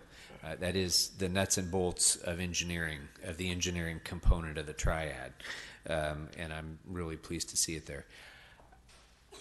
There still remains a significant backlog, and what caught my ear a little bit in your response to him is when you talked about the number of signals that have already been approved, and that raises an obvious risk management concern. And so I think it's important to get that report back. I guess Mr. Koretz's request covers the information that I'll need. I'll just make the observation that one of the things that we deal with in this committee regularly is design issues that give rise to liability. And the worst, most damning piece of evidence in the worst of those cases is always, well, you guys already said that this street needed a particular engineering measure and you didn't do it. And we cannot defend those cases. So I just can't stress how important this is, not just for a safety from a safety perspective, which is the most important, but also from a dollars and cents risk management perspective as well. So the more we invest in freeing that backlog up and getting that stuff that's been approved that you have determined to be necessary and that isn't being installed, I think is money that is not just money well spent, it's money that is imperative to be spent. It is of the highest importance. So that should be a budget impact report back so that we can evaluate it in the context of this budget. Traffic officers, did I hear you correctly that the amount of hours directing traffic had increased dramatically from 2,000 to 7,000? That's, first of all, that's great news, I think. Unless that means that they're completely being diverted from enforcement hours, because the idea. Oh, let me take one step back and thank you. First of all, I should have done that at the outset, because we've discussed in this committee every single year the part-time traffic officers for 5 years at least, 4 or 5 years, I think, that we've been working on trying to do, and you finally achieved the impossible and finally got us to the point of moving all of the part-timers into full-time positions, and that is terrific.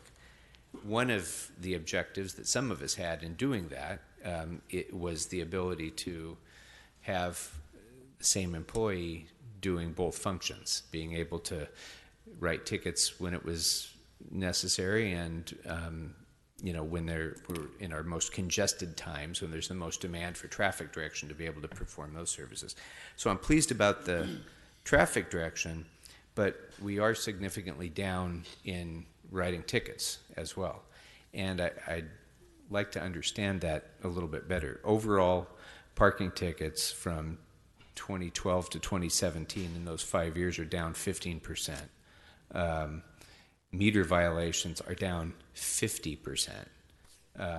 Posted limits are down 40%.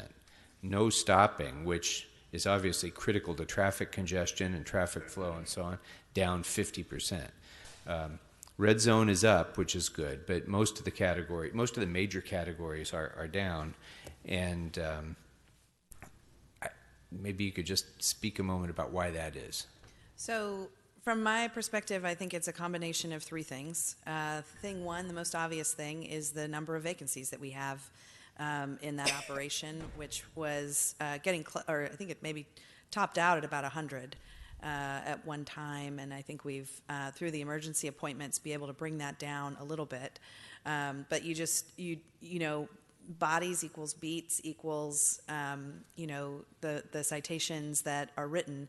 We've actually been able to increase the average number of citations per hour. So of the hours devoted to citation, we've made them more efficient because we've been able to invest in a lot of management software that allowed the supervisors to be to really measure the performance of the people who work for them. But we've got a high number of vacancies. We've had a huge increase in both the dispatch calls and also the amount of time spent directing traffic that is coming from a whole bunch of different sources. One of it is just an overall increase in the number of events in the city. We now have multiple professional sports teams that play here that we have contracts with. At the same time, we've had an uptick in the number of parades and block parties and other things that we support. We've also had a return of the traffic officers in key intersections program, the Toki program, and we have a partner at LA Metro undertaking a huge capital infrastructure program that requires our services to make sure that they can get in and do the construction that they need to do and minimize the disruption to the neighborhoods where they're doing that work. But all of those things come at a cost in terms of overall number of hours able to be spent on actually writing tickets. So we've had all of those things that are sort of a combination of operational and staffing that have resulted in lower numbers overall of tickets that officers write. Okay, so I do not for a moment mean to suggest that hiring traffic officers is for the purpose of generating revenue. It is not. But that being said, a productive traffic officer who is directing traffic and also writing tickets, the revenue generated from those tickets typically will at least pay for the full cost of that traffic officer. Isn't that true? Yes. So typically I would ask you for a budget impact report back on what it would cost to fill those vacancies, but I already know that it will not cost any money to fill those vacancies. It will produce revenue. So I think somebody already asked for a report back on what steps we need to take in order to expedite the process of hiring that this department can experience in order to fill those vacancies, right? Did we cover that already, Mr. Bonin? I think you asked for that report on. Yep. Yeah, okay. So I won't need to revisit it anymore if we're getting that back. So thank you on that. Speed surveys. This has been something that we've been working on for a long time as well. As I understand it, the entire high entry network has been updated now, and so have the rest of the major boulevards of the city. Correct. The entire city is up to date. Okay. So first of all, when will the next tranche of expiring speed surveys come around so that we can start planning for how not to be in the same position we were before? We can provide you more detail on that, but they pretty much expire on a constant basis. And so the reason why we found ourselves in the situation that we were in is that that had occurred over several years with really no resources devoted to conducting those speed surveys.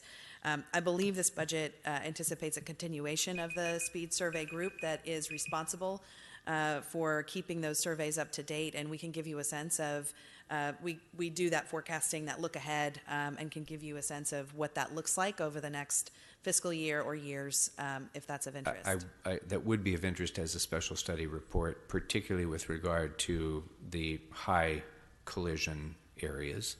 And although my buzzer has gone, that's my final point on speed surveys, and then I'll come back. We spoke earlier with Chief Moore about enforcement. Now, we've talked about engineering. There is a little bit of money in the budget for education. The enforcement part in this budget is not as robust as I would like it to be, which presents us with a little bit of a dilemma that in some cases we've asked you to update the speed surveys. You have. We're now ready to start posting lots of higher posted speed limits on streets that we know there will be no traffic enforcement on. And I'm just wondering if it might be, I guess I'd ask it this way, do you coordinate with our traffic bureaus with regard to choosing when and where to post the updated speed limits? And I ask this because clearly in the high collision areas, we want the higher speed limits posted, and we want traffic officers writing speeding tickets. But if there are areas outside of those high collision areas where we know we're not likely to have a lot of regular enforcement, it may in fact be the better choice to leave the old speed limit posted, even though we have an updated speed survey. Because if we're not doing electronic enforcement anyway, why bother? So is it possible for you to coordinate a strategy like that with LAPD in order to ensure that we're not unnecessarily increasing posted speed limits when we get no benefit from that? Councilmember, that started out as a really innocent question and then became very loaded at the end. So the level of coordination that we do with LAPD is that we inform them when a street is surveyed and posted properly, and then they share that list with the captains in all of the different bureaus of their sort of traffic company, and then they do with that information what they do, and they operationalize it, and they go out and they do that kind of speed enforcement. To my knowledge, we have not discussed with them sort of whether or not it makes sense for us to time our updated sign posting to coincide with their available resources. We have just sort of, our charge was get the city up to date. And so we delivered that, but we didn't have those kind of deeper discussions given our relatively thin understanding of, how LAPD really deploys its resources. Yeah, and I don't even need to report on this or anything. It's just a suggestion that I hope you would do that, and maybe Mr. Bonin's committee can kind of follow up with further discussion about this. It's not so much a question of timing, it's a question of allocation of resources. And, maybe you don't need to go and spend the money to post new signs in areas where we have updated speed surveys until we know that there's going to be robust enough electronic enforcement to cover not only the high collision areas but those other areas as well. I think there's merit in thinking that through, but my time has expired, so I'll come back and finish my other questions in a moment. Mr. Bonin, do you have anything else? Nope. Mr. Kretz? Nope. Mr. Price? All right, I'll finish then. I think I am almost finished, actually. In terms of the city's plans for expanded Dash and Commuter Express programs, great plan, but again, your vacancy rate and your hiring challenges may in fact have negative impacts on our ability to implement those plans. Is that true? Yes, the transit team in particular has had a lot of really outstanding staff that have been able to take promotions, and that just creates, there's sort of just a constant wheel for us of, people getting to take the next step in their career and then resetting the clock, and that's happening at an accelerated rate because we've gotten a lot of positions to fund programs, and so we do struggle to keep people in those kind of mid-level transportation planner positions that are really the lifeblood of the transit side of the house. Okay, so I'd like to get a budget impact report on the positions that you'll need to fill in order to fully realize and effectively implement the Dash and Commuter Express expansion. You mentioned a number of people who are eligible to retire, and that made me a little concerned about whether your current hiring plan is going to be sufficient to be able to maintain workload levels or keep up with attrition. Given the number of retirements you're facing, are you confident that you'll at least be able to maintain the workforce at attrition levels? I think that will be there's probably 3 areas where I would say some creativity is called for in order for me to answer that question more confidently. One of them is in the administrative classes, which has sort of one of the highest vacancies in the department now, and the highest number of those who remain who are eligible to retire. I would say that's also true of parking enforcement, traffic control for the same reasons, and also field services for the same reasons. So we track, personnel gives us, and we track information about where vacancy rates are the highest and where the largest number of staff who are eligible to retire sit in the department. And in those 3 arenas, we're potentially going to struggle. I'd like to get a report back from you, please, on whether the department, well, you've already indicated the department is not back yet to pre-recession levels. So can you please provide a report back as to what degree of hiring will be necessary to get the department back to pre-recession levels, and particularly in those areas most directly impacting safety? Mr. Price already asked for a report back on Vision Zero. In connection with that, when most of the Sturm und Drang happens around road diets, and that's usually because people have become accustomed to things being a certain way and then having it be changed, and the change is uncomfortable. But what I think we have missed opportunities sometimes when street services is making changes on the other end, to expand traffic flow and relieve congestion. And sometimes, I know of one instance when you were in my district, for example, and we were driving around, and there was such a circumstance, and it was clear that the plan to expand the street had not really been vetted with DOT in advance.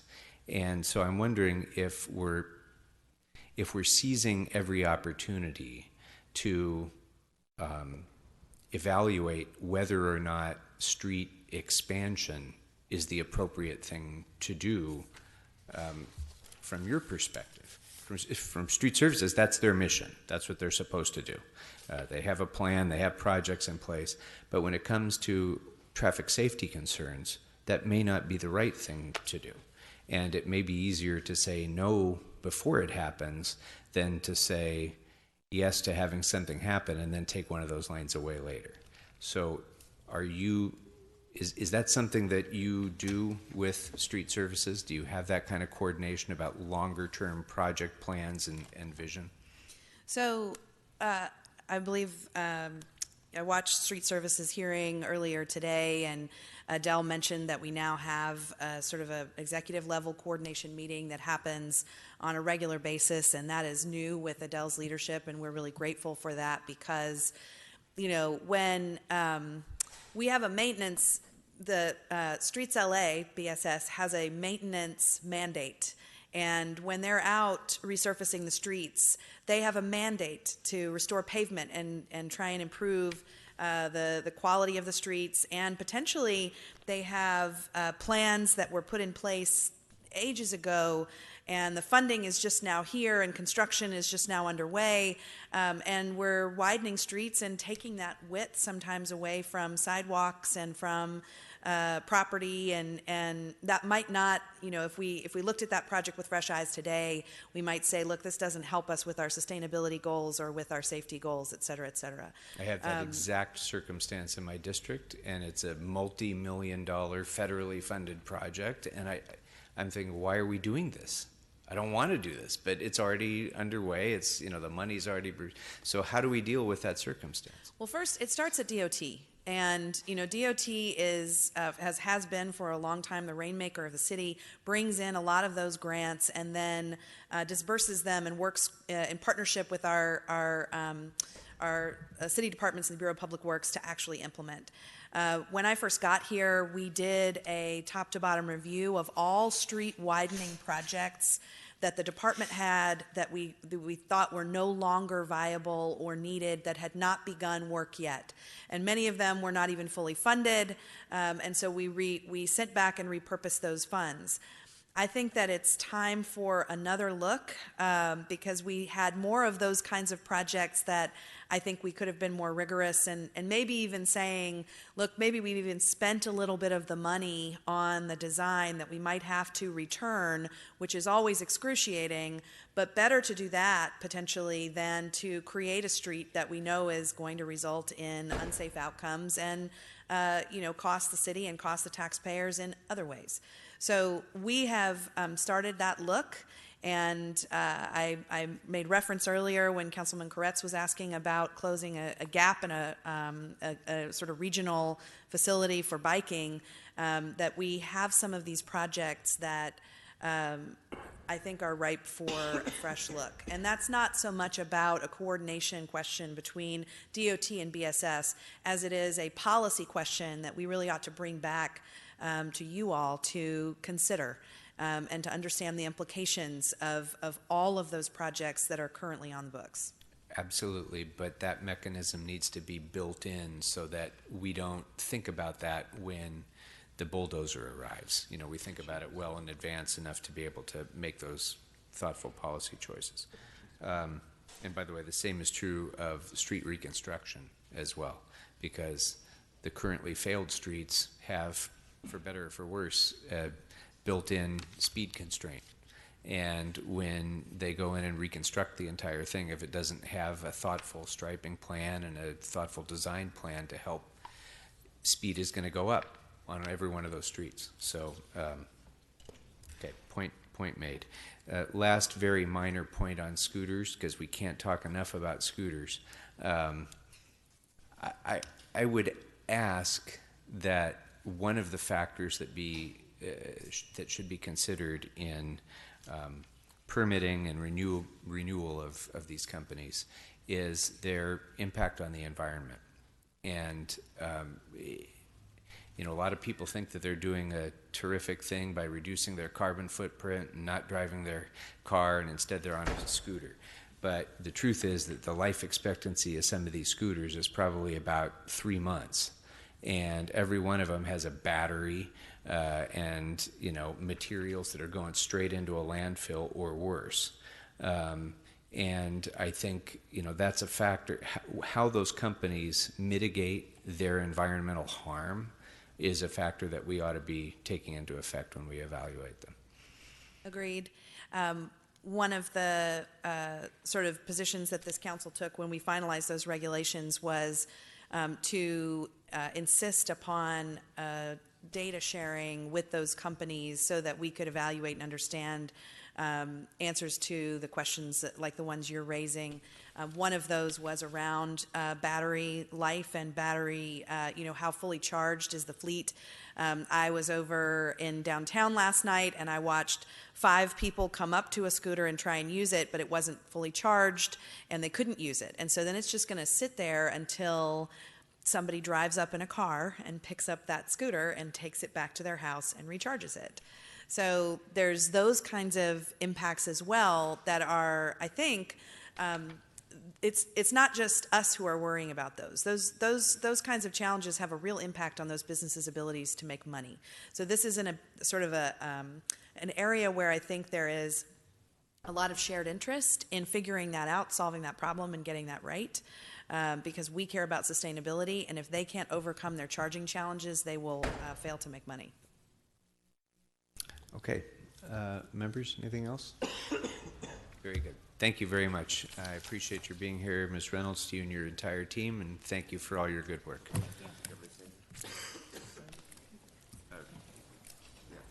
I'll stay for Kevin.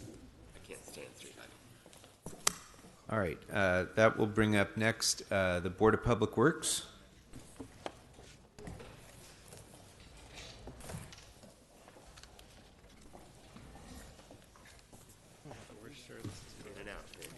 In and out, baby. Just like the hamburger joint. And this is the person that gets it. President James, welcome. Oh, thank you, sir.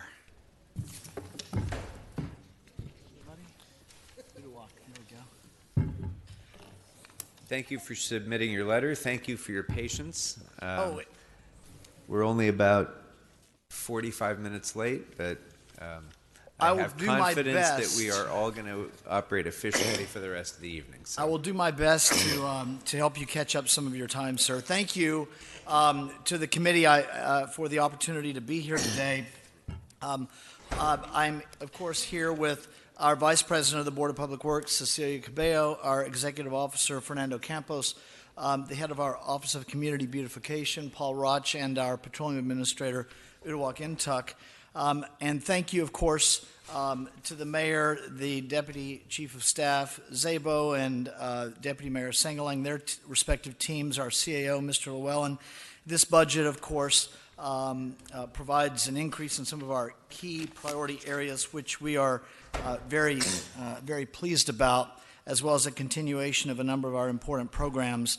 On graffiti abatement, Councilman Krikorian, I heard your discussion, your question to Chief Michael Moore of the LAPD regarding the importance of graffiti abatement and the important impact that has in the community. So, of course, we're very pleased with the $1 million increase for additional services in this area, recognizing, of course, as you know, that we're working with the Mayor's Office of City Services and Contract Administration on a new graffiti abatement classification that has a pending determination from the Department of Industrial Relations that could affect the amount of services that we provide later in the year, that could affect our funding towards the end of the year, being able to make it through the entire fiscal year. We're happy to answer questions on that. I also want to thank you, and thank you to everyone for the department-wide risk manager.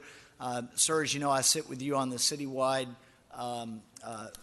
risk management liability task force that you co-chair. This is a very important issue for the entire Department of Public Works, and having this position within the Board of Public Works, we will be watching the metrics immediately to see that our liability costs come down and we have improved public safety as a result. The added accounting services, we appreciate. And we did, of course, submit a budget letter that was as brief as we thought we could make it, but does request an increase in accounting services due to technology that has created what we know will be a constant in an increase in emergency sewer repairs. So with that, we're happy to answer any of your questions on any of the areas. Great. Thank you very much. Mr. Price, would you like to start us off? Thank you. Thank you, Mr. James, and the Public Works team. Again, appreciate all your efforts and your responsiveness to our concerns as we raise them. Under the Office of Community Beautification, item 13, page 523, graffiti removal prevailing wage allocation. You may be familiar with that.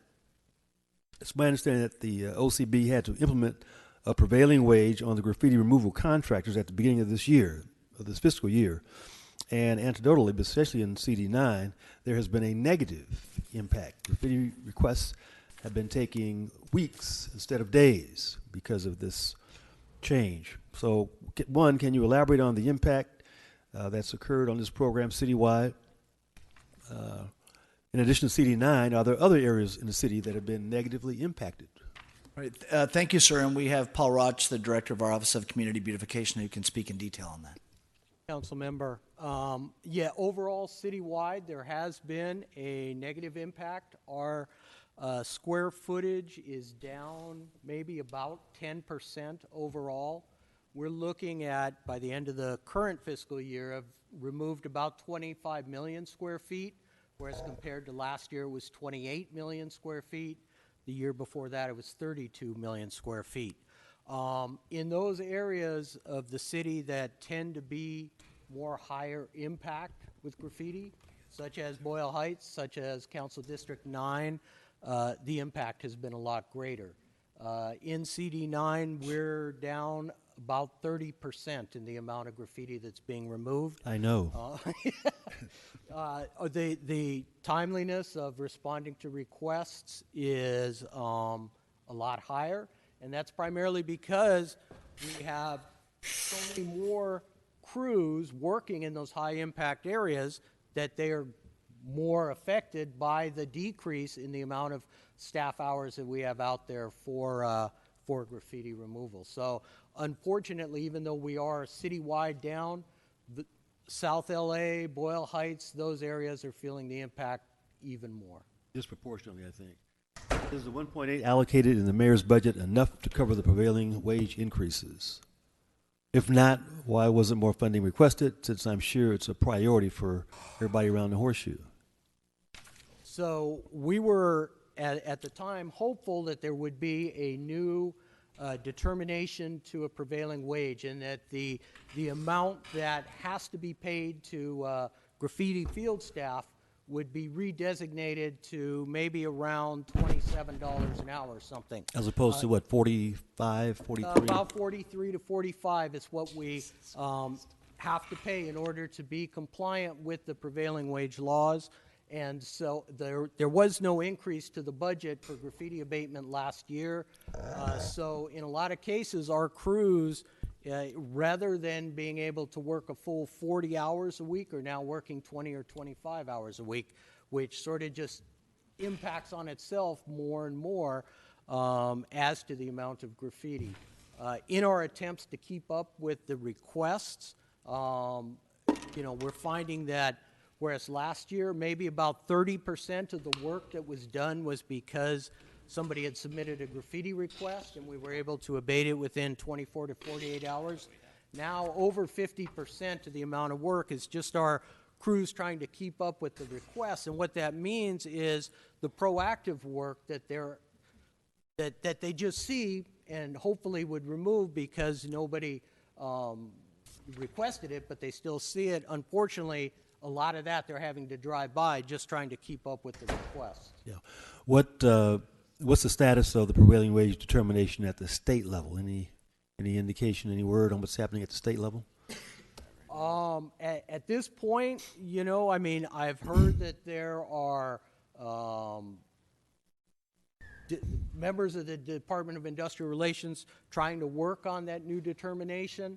I don't have a timeline. I don't know if anybody does or whether that will actually come through at any point or not. We've been working on it for about a year and a half to 2 years, and trying to work with the Painters Union and Bureau of Contract Administration and Mayor's Office. There have been a lot of people trying to work on it. So far, we haven't received any new determination or anything. Yeah, well, it's a big quality of life issue, as you know, in all of our communities where graffiti is prevalent. Councilman, if I might just add Yes. on that. We have made a number of different inquiries through a number of different entities to get an indication of when we might hear from the Department of Industrial Relations. We don't know yet. We are seeing just kind of some activity around the issue that's very recent that would indicate that we may get some sort of resolution in the coming months. But it's virtually impossible to put a timeline on it. Okay, well, I'd like to get a budget report, budget memo reporting on what the impact will be if the prevailing wage is higher than anticipated, as well as potential funding, Mr. Chair, funding sources to cover this deficit. It's a big issue, and I think we have to address it. I think we'll all want to join you on that request, and I just add a couple more points to it. Mr. James, you mentioned that we're waiting to hear back further from the Department of Industrial Relations.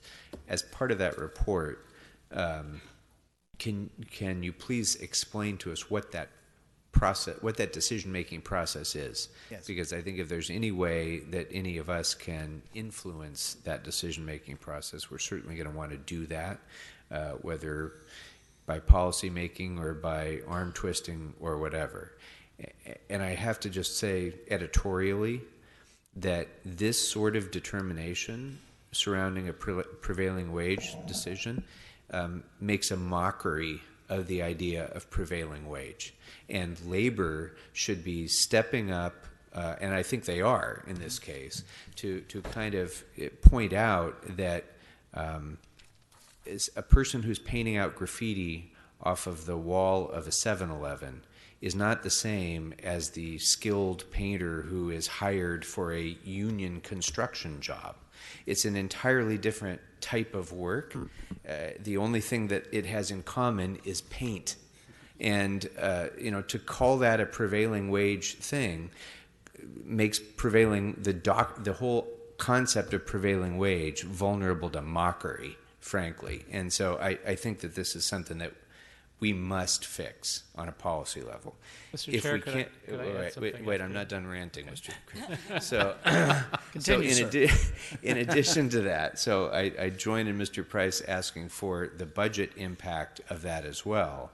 And related to the budget impact, I would like to also hear in that report whether that same state prevailing wage requirement would apply if, for example, the Board of Public Works were to hire city employees under our collective bargaining agreement to do to do graffiti paint out, whether we could use targeted local hire as a way to bring people into city employment, save money, paint out more graffiti, and get people on a career path for employment in the city.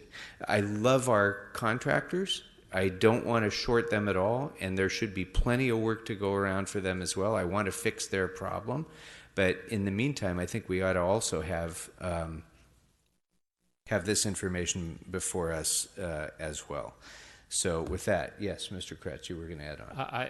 I also understand, I can't say I completely understand it, but I understand that there is another alternative path that were we to have created an apprenticeship program that was called out in a piece of legislation at the state level, we also could have bypassed and still could bypass this requirement. So I wonder if a description of that alternative could also be put into this report. And it might be that couldn't be done in time for this fiscal year, so we might have to add the one-time infusion of an extra $2 or $3 million so we actually can keep this program up and not let gangs start to fight each other on walls. But that might be the long-term solution if nothing else comes out of this. Councilmember, the apprenticeship program was sort of tied to a new wage determination, so if that comes through, then an apprenticeship program would be included as part of the lower prevailing wage determinations. So, I mean, that's why that hasn't come through yet, is because we're still waiting on the DIR to get that new determination. When that happens, the apprenticeship program should be part of it as well. So it couldn't solve that without a determination from a DIR. Right.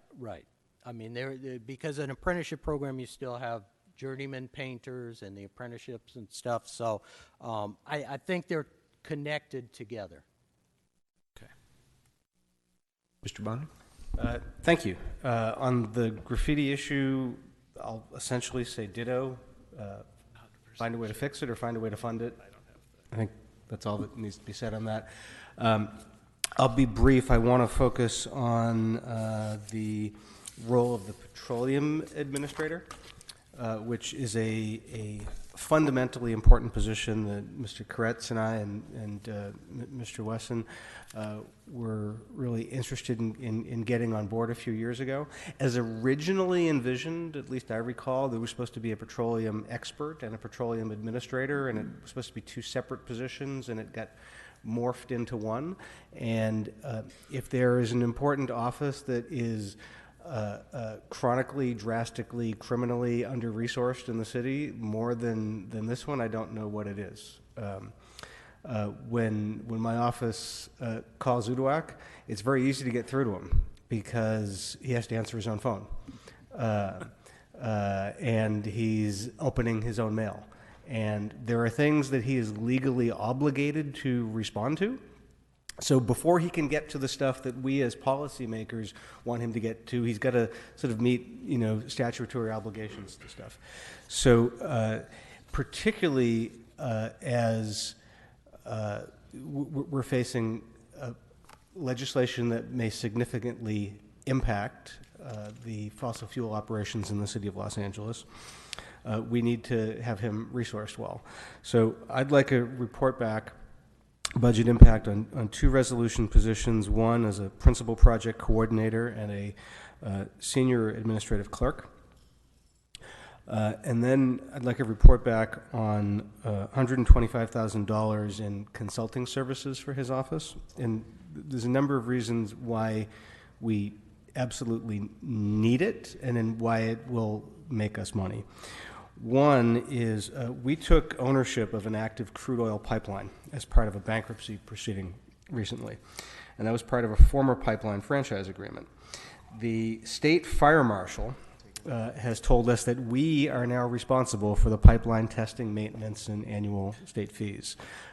We can abandon this, but first it has to be tested, and we have to do the proper abandonment procedures, and we need money to do that. The second is we have to update our current inventory of petroleum mineral rights in the city of Los Angeles. And if we do it right, it's actually an ongoing revenue source for us. We have to do it in order to figure out the exact amount that can be collected, and we have to review potential royalties that are not being collected. My understanding is we currently collect about $430,000 in royalties, and if we do the study, we could result in additional revenue, or at minimum, recover our investment of a couple $1,000 in 2-3 years period. So I'd like to see us do this, and then as part of that, I'd recommend giving him, $10,000 or $15,000 for staff training and development, so that a lot of the work that he has to double up on doing, other folks can gain some of the technical expertise to get it done. Because in addition to the issues that I just outlined here, we've had issues with gas leaks in my district where I'm calling him, I'm calling the fire department, I'm calling AQMD, I'm calling a whole array of regulatory authorities, none of which really govern gas storage. We've had mercaptan leaks in Mr. Koretz's district. All of these are things that the petroleum administrator is really the only person in the city who can deal with it, and just isn't resourced to deal with the growing challenges. So ask for those report backs, and hopefully we can fund that appropriately. Great. Thank you, sir. Thank you. I'm done. Thank you. So I'd like to get a report back on restoring the President's request to restore resolution authority for a Street Services General Superintendent 2 and funding to move the City Forest Officer from BSS to Board of Public Works. And I'd like to give that position was approved last year. I'd like to get some sense in that report of when we can expect that we can do that. City Forest Officer will be in place. I'd like to get a report back on the request for new accounting services, and for each of those requests, the extent to which the general fund is to be reimbursed. And I'd like to get a report on restoring the reduction to provide security services at the board offices. Anything else, members? Mr. Kretz. Yes. I want to say ditto to Mr. Bonin's comments about our petroleum administrator being overwhelmed with work and not adequately funded. And I'm not sure if every single thing that he asked for was encompassed in Mr. Bonin's request, but if there was anything that was missed that that department needs, if that could be included in the report back. Let's see. Also, I wanted to be sure that the city forest officer is the position is adequately funded. So I'd like to ask a budget report back on whether the $133,000 is enough to attract a qualified candidate, because this is an absolutely critical position, and if we have the wrong candidate, we could have a tree hacker rather than a tree canopy preserver, and we need someone with significant expertise as well as the right policy frame of mind. So for simplicity, Mr. Kretz, can we roll that into the report I asked, so we have just a single report on the city forest officer that way? Oh, certainly, but I wanted that to be looked at. Yeah. Sir, if I could just mention that the salary for the city forest officer is based on a certain classification that has a certain salary range. So we could look at whether we would change that classification then, if a higher salary is needed to attract the appropriate person. And the report should indicate what the salary range is. Thank you. And I don't know if this has already been asked, that we move this position from street services to the Public Works Board budget. Yeah, I think that would provide more independence for this position and make it easier for it to encourage other departments to do what they need to do as well. And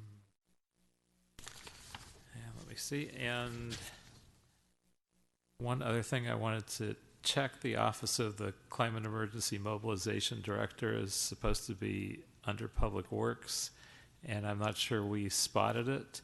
The $500,000 from last year is supposed to be rolled over, and $200,000 additionally added by the mayor. So if I missed it, I would encourage that we report back on where it is and how we fund it. Sir, I believe the $500,000 is in the unappropriated balance. I'm not sure about the 200, though.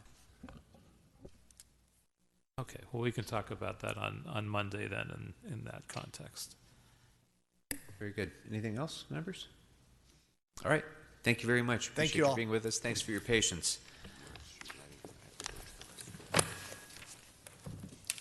All right, next up, members, we have 45 minutes until the witching hour, and we have only 2 more bureaus left, so I have confidence we're going to make it. So next is Bureau of Street Lighting.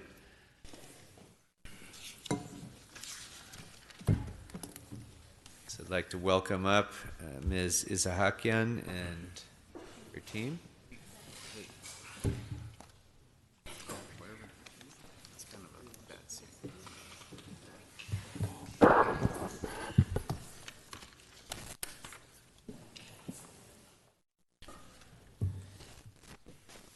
I think this is your first time as director here, isn't it?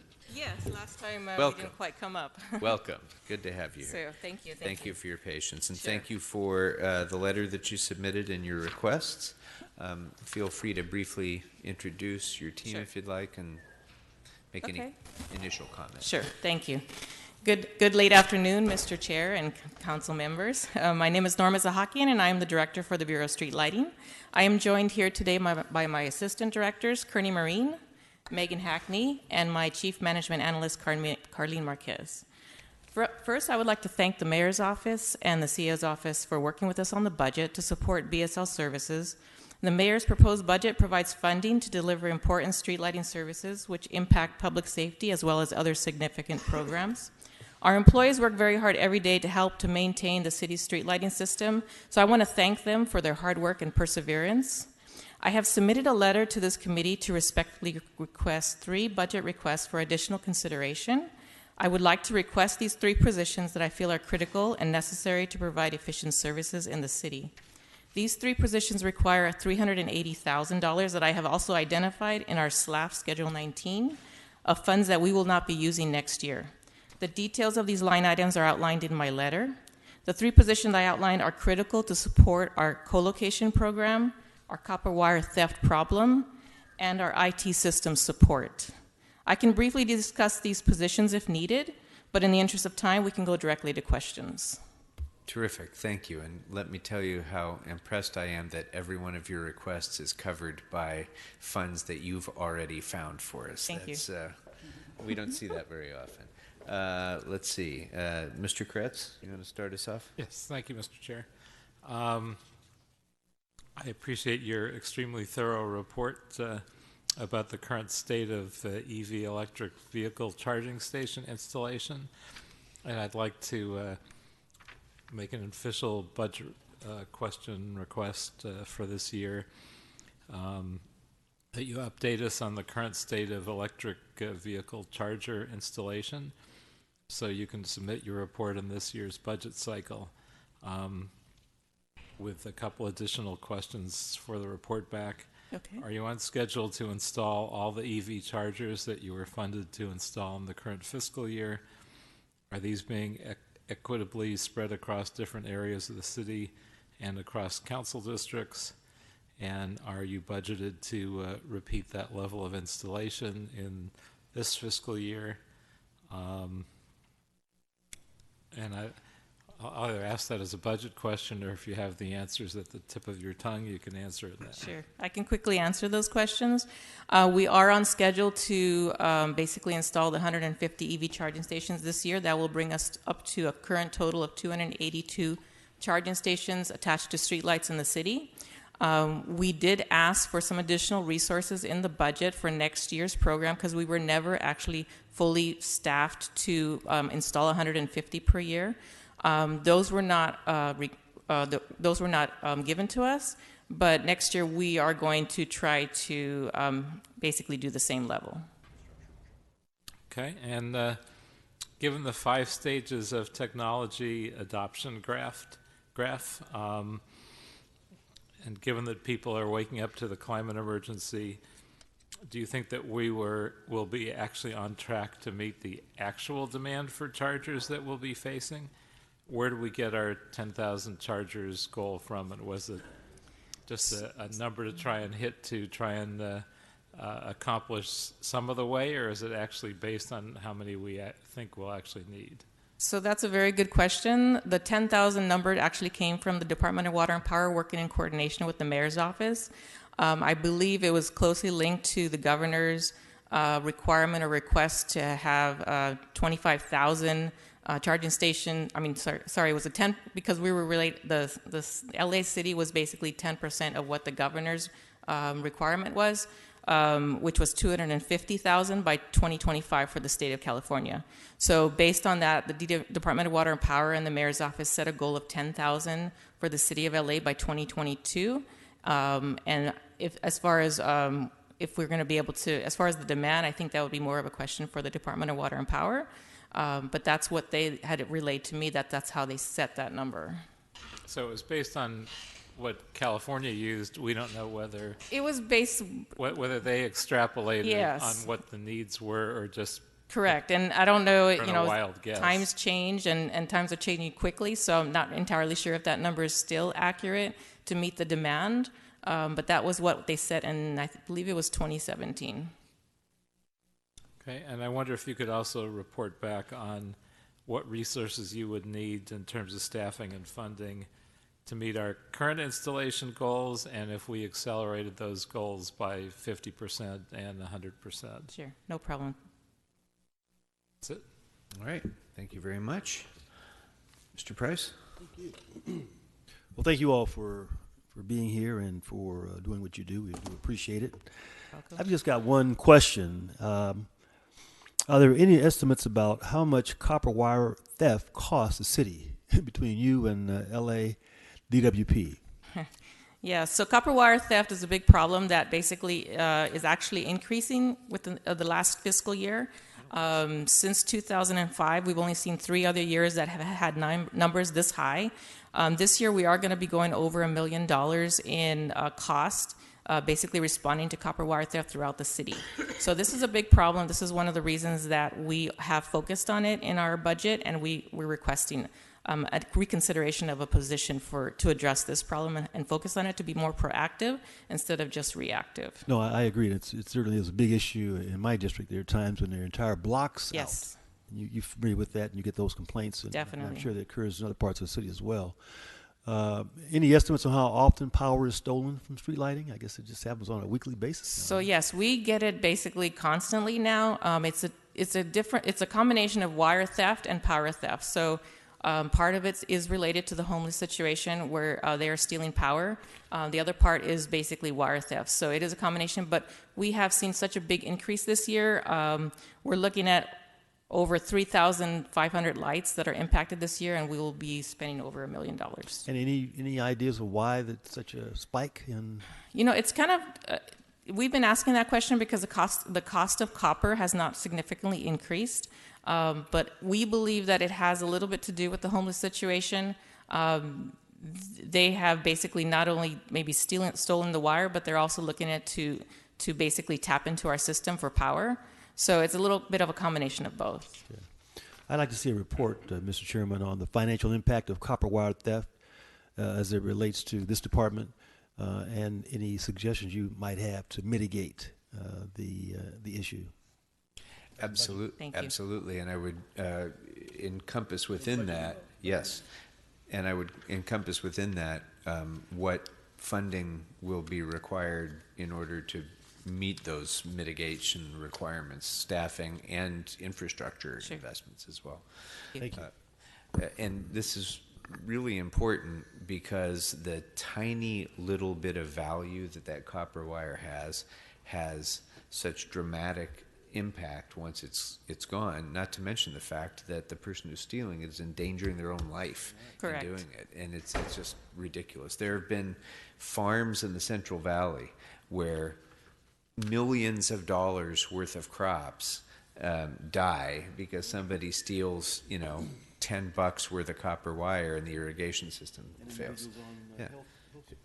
It's crazy. So in addition to that, I'm not sure if we encompassed this in our requests, but your initial request was to add these positions, fund them with your savings. So I would like to get that as a report back so that we can consider that in the budget context. And then I also wanted to ask you just for a status report on the high voltage replacement project. As you know, there was a tragic the death of 2 people in my district when a high voltage street light was hit by a car next to a fire hydrant. Correct. And our emphasis had been to try to identify those locations where high voltage was near water source first, but I think overall the high voltage wiring continues to be a danger, and so where do we stand on the full replacement?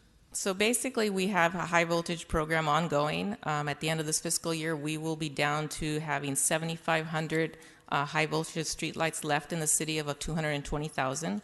Next fiscal year, we are staffed to convert an additional 5,000. After that year, we are going to be requesting some more funds to do the final 2,500. Terrific. Okay. Thank you very much. Anything else, members?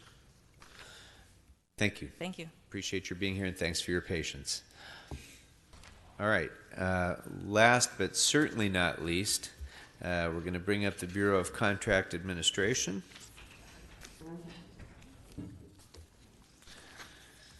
And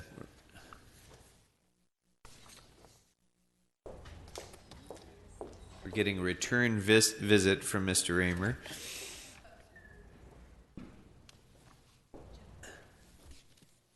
Welcome back. Welcome back with your other hat on. Thank you. Good afternoon. It's a pleasure. Always a pleasure to be here. Thank you. It's always a pleasure to have you back.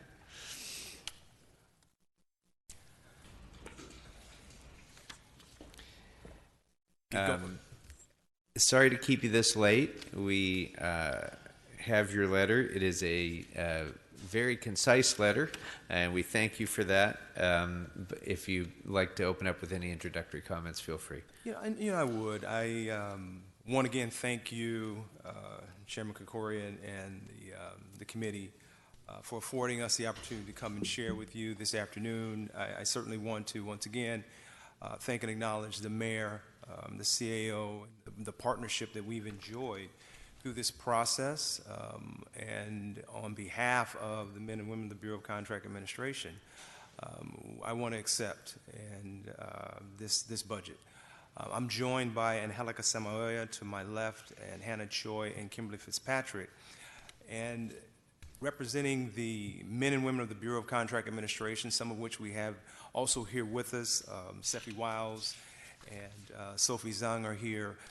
Just to let you know that we certainly embrace and understand how valuable it is to represent and serve the men and women of this fine city of Los Angeles. We are your eyes and ears, the public witness, as it relates to contractual issues and relationships that we have. We pride ourselves in making lives better as we make things better.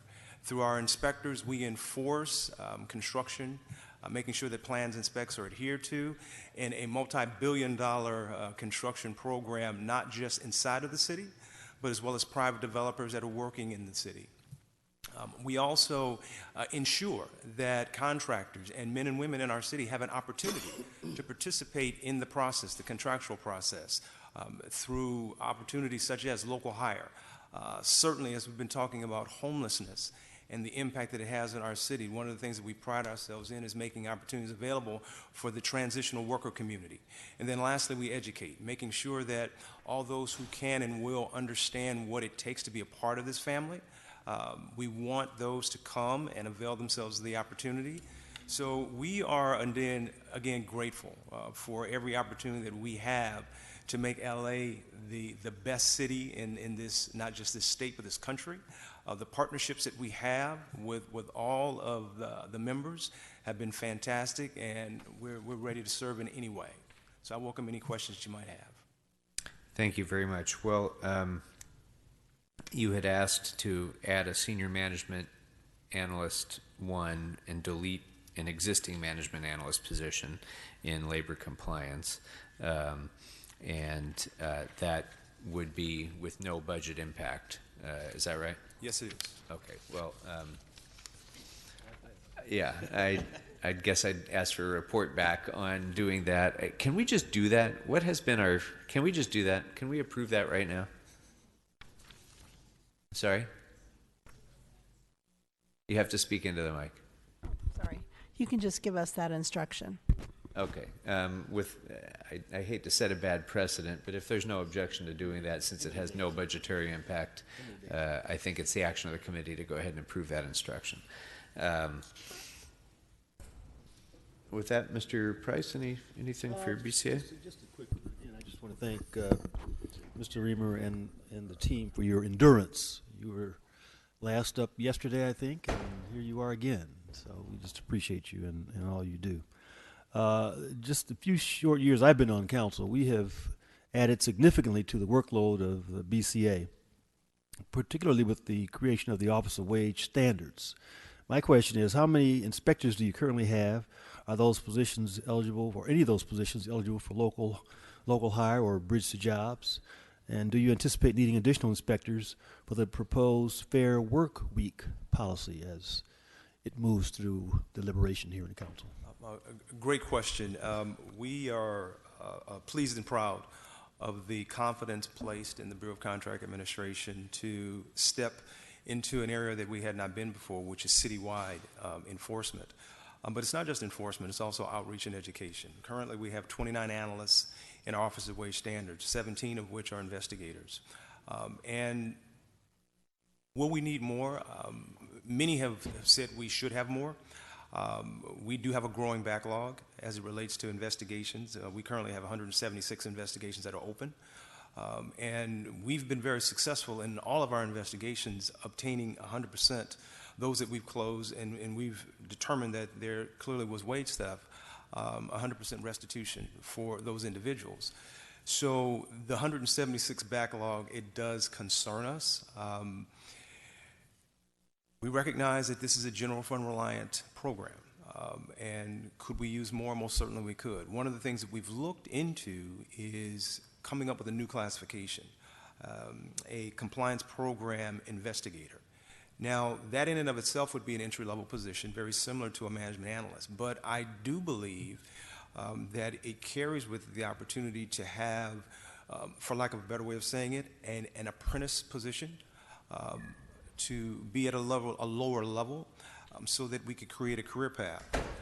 We've had a difficult time maintaining our investigators simply because they carry the classification of management analysts. Every department in the city is using management analysts.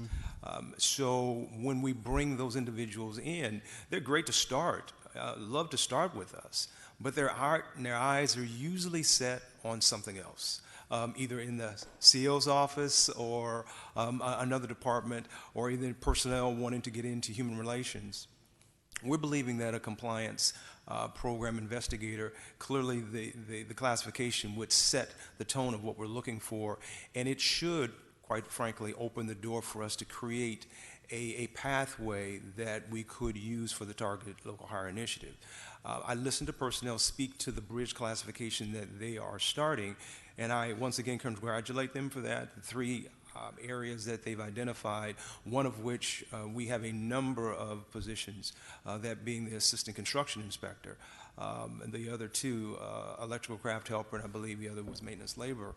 But how about have one also for the analyst series that we could tap into for this compliance program investigator? We're working with personnel to move forward on this position, and I would love to have the opportunity to, again, take it a little further, because we do believe we will probably need more positions, given the number of ordinances that we've housed under the Office of Wage Standards, not just the wage theft, but also the Fair Chance Hiring Initiative, enforcing the notion of paid sick leave.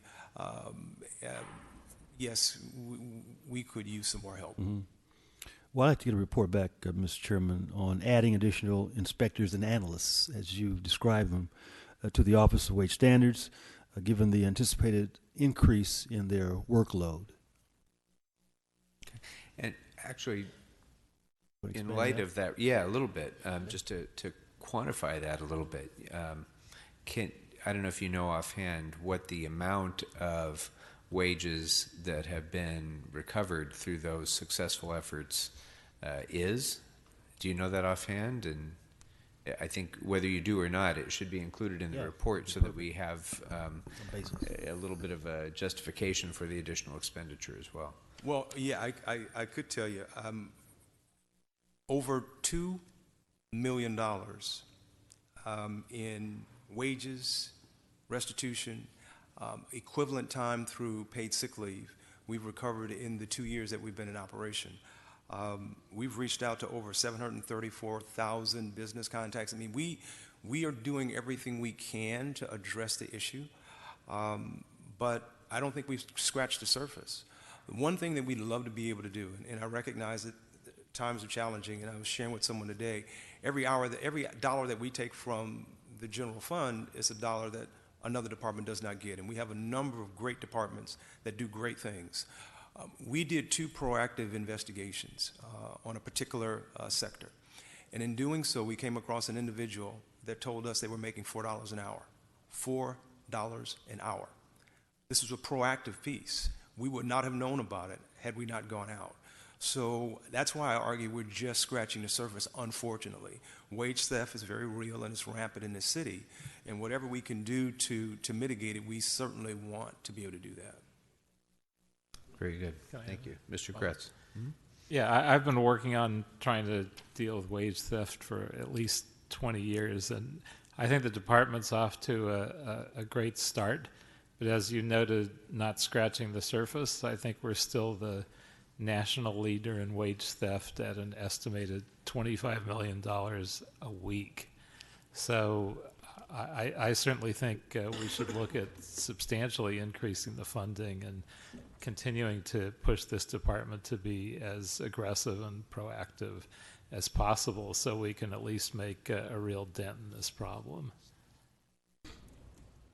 And that's not even including the wages that are being stolen by companies that claim that they are part of the gig economy and that their employees are actually independent contractors. But that's an entirely different discussion that would significantly expand both the scope of BCA and our evenings, so I won't go down that road too much. But I do want to, Mr. Price anticipated my main concern. The other issue I wanted to ask you about was certification for small minority women-owned businesses. I know that you've been in the process of trying to modernize that process and digitalize it so that this is electronically based. Where do we stand with the completion of that? Hannah, do you want to speak to it? So when Michael O., the Chief Procurement Officer, was still with us, he was able to take some grant funds and start a pilot project with a vendor who is working with us to create that. And fortunately, we were also given $100,000 this year to go out on an RFP to permanently implement such an opportunity. So we're really grateful for the opportunity to move on to electronic certification.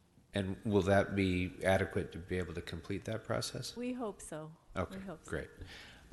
Somewhat related to that is one of the things that we've tried to encourage through our work in the ad hoc committee is to make sure that we have certification applicable to as many government employers, agencies as possible, so that especially a small business that doesn't have a lot of resources for lobbyists and so on can do certification one time and then go through procurement in all of the different government agencies using that same certification. So you have an agreement for reciprocity, I guess, with the county, right?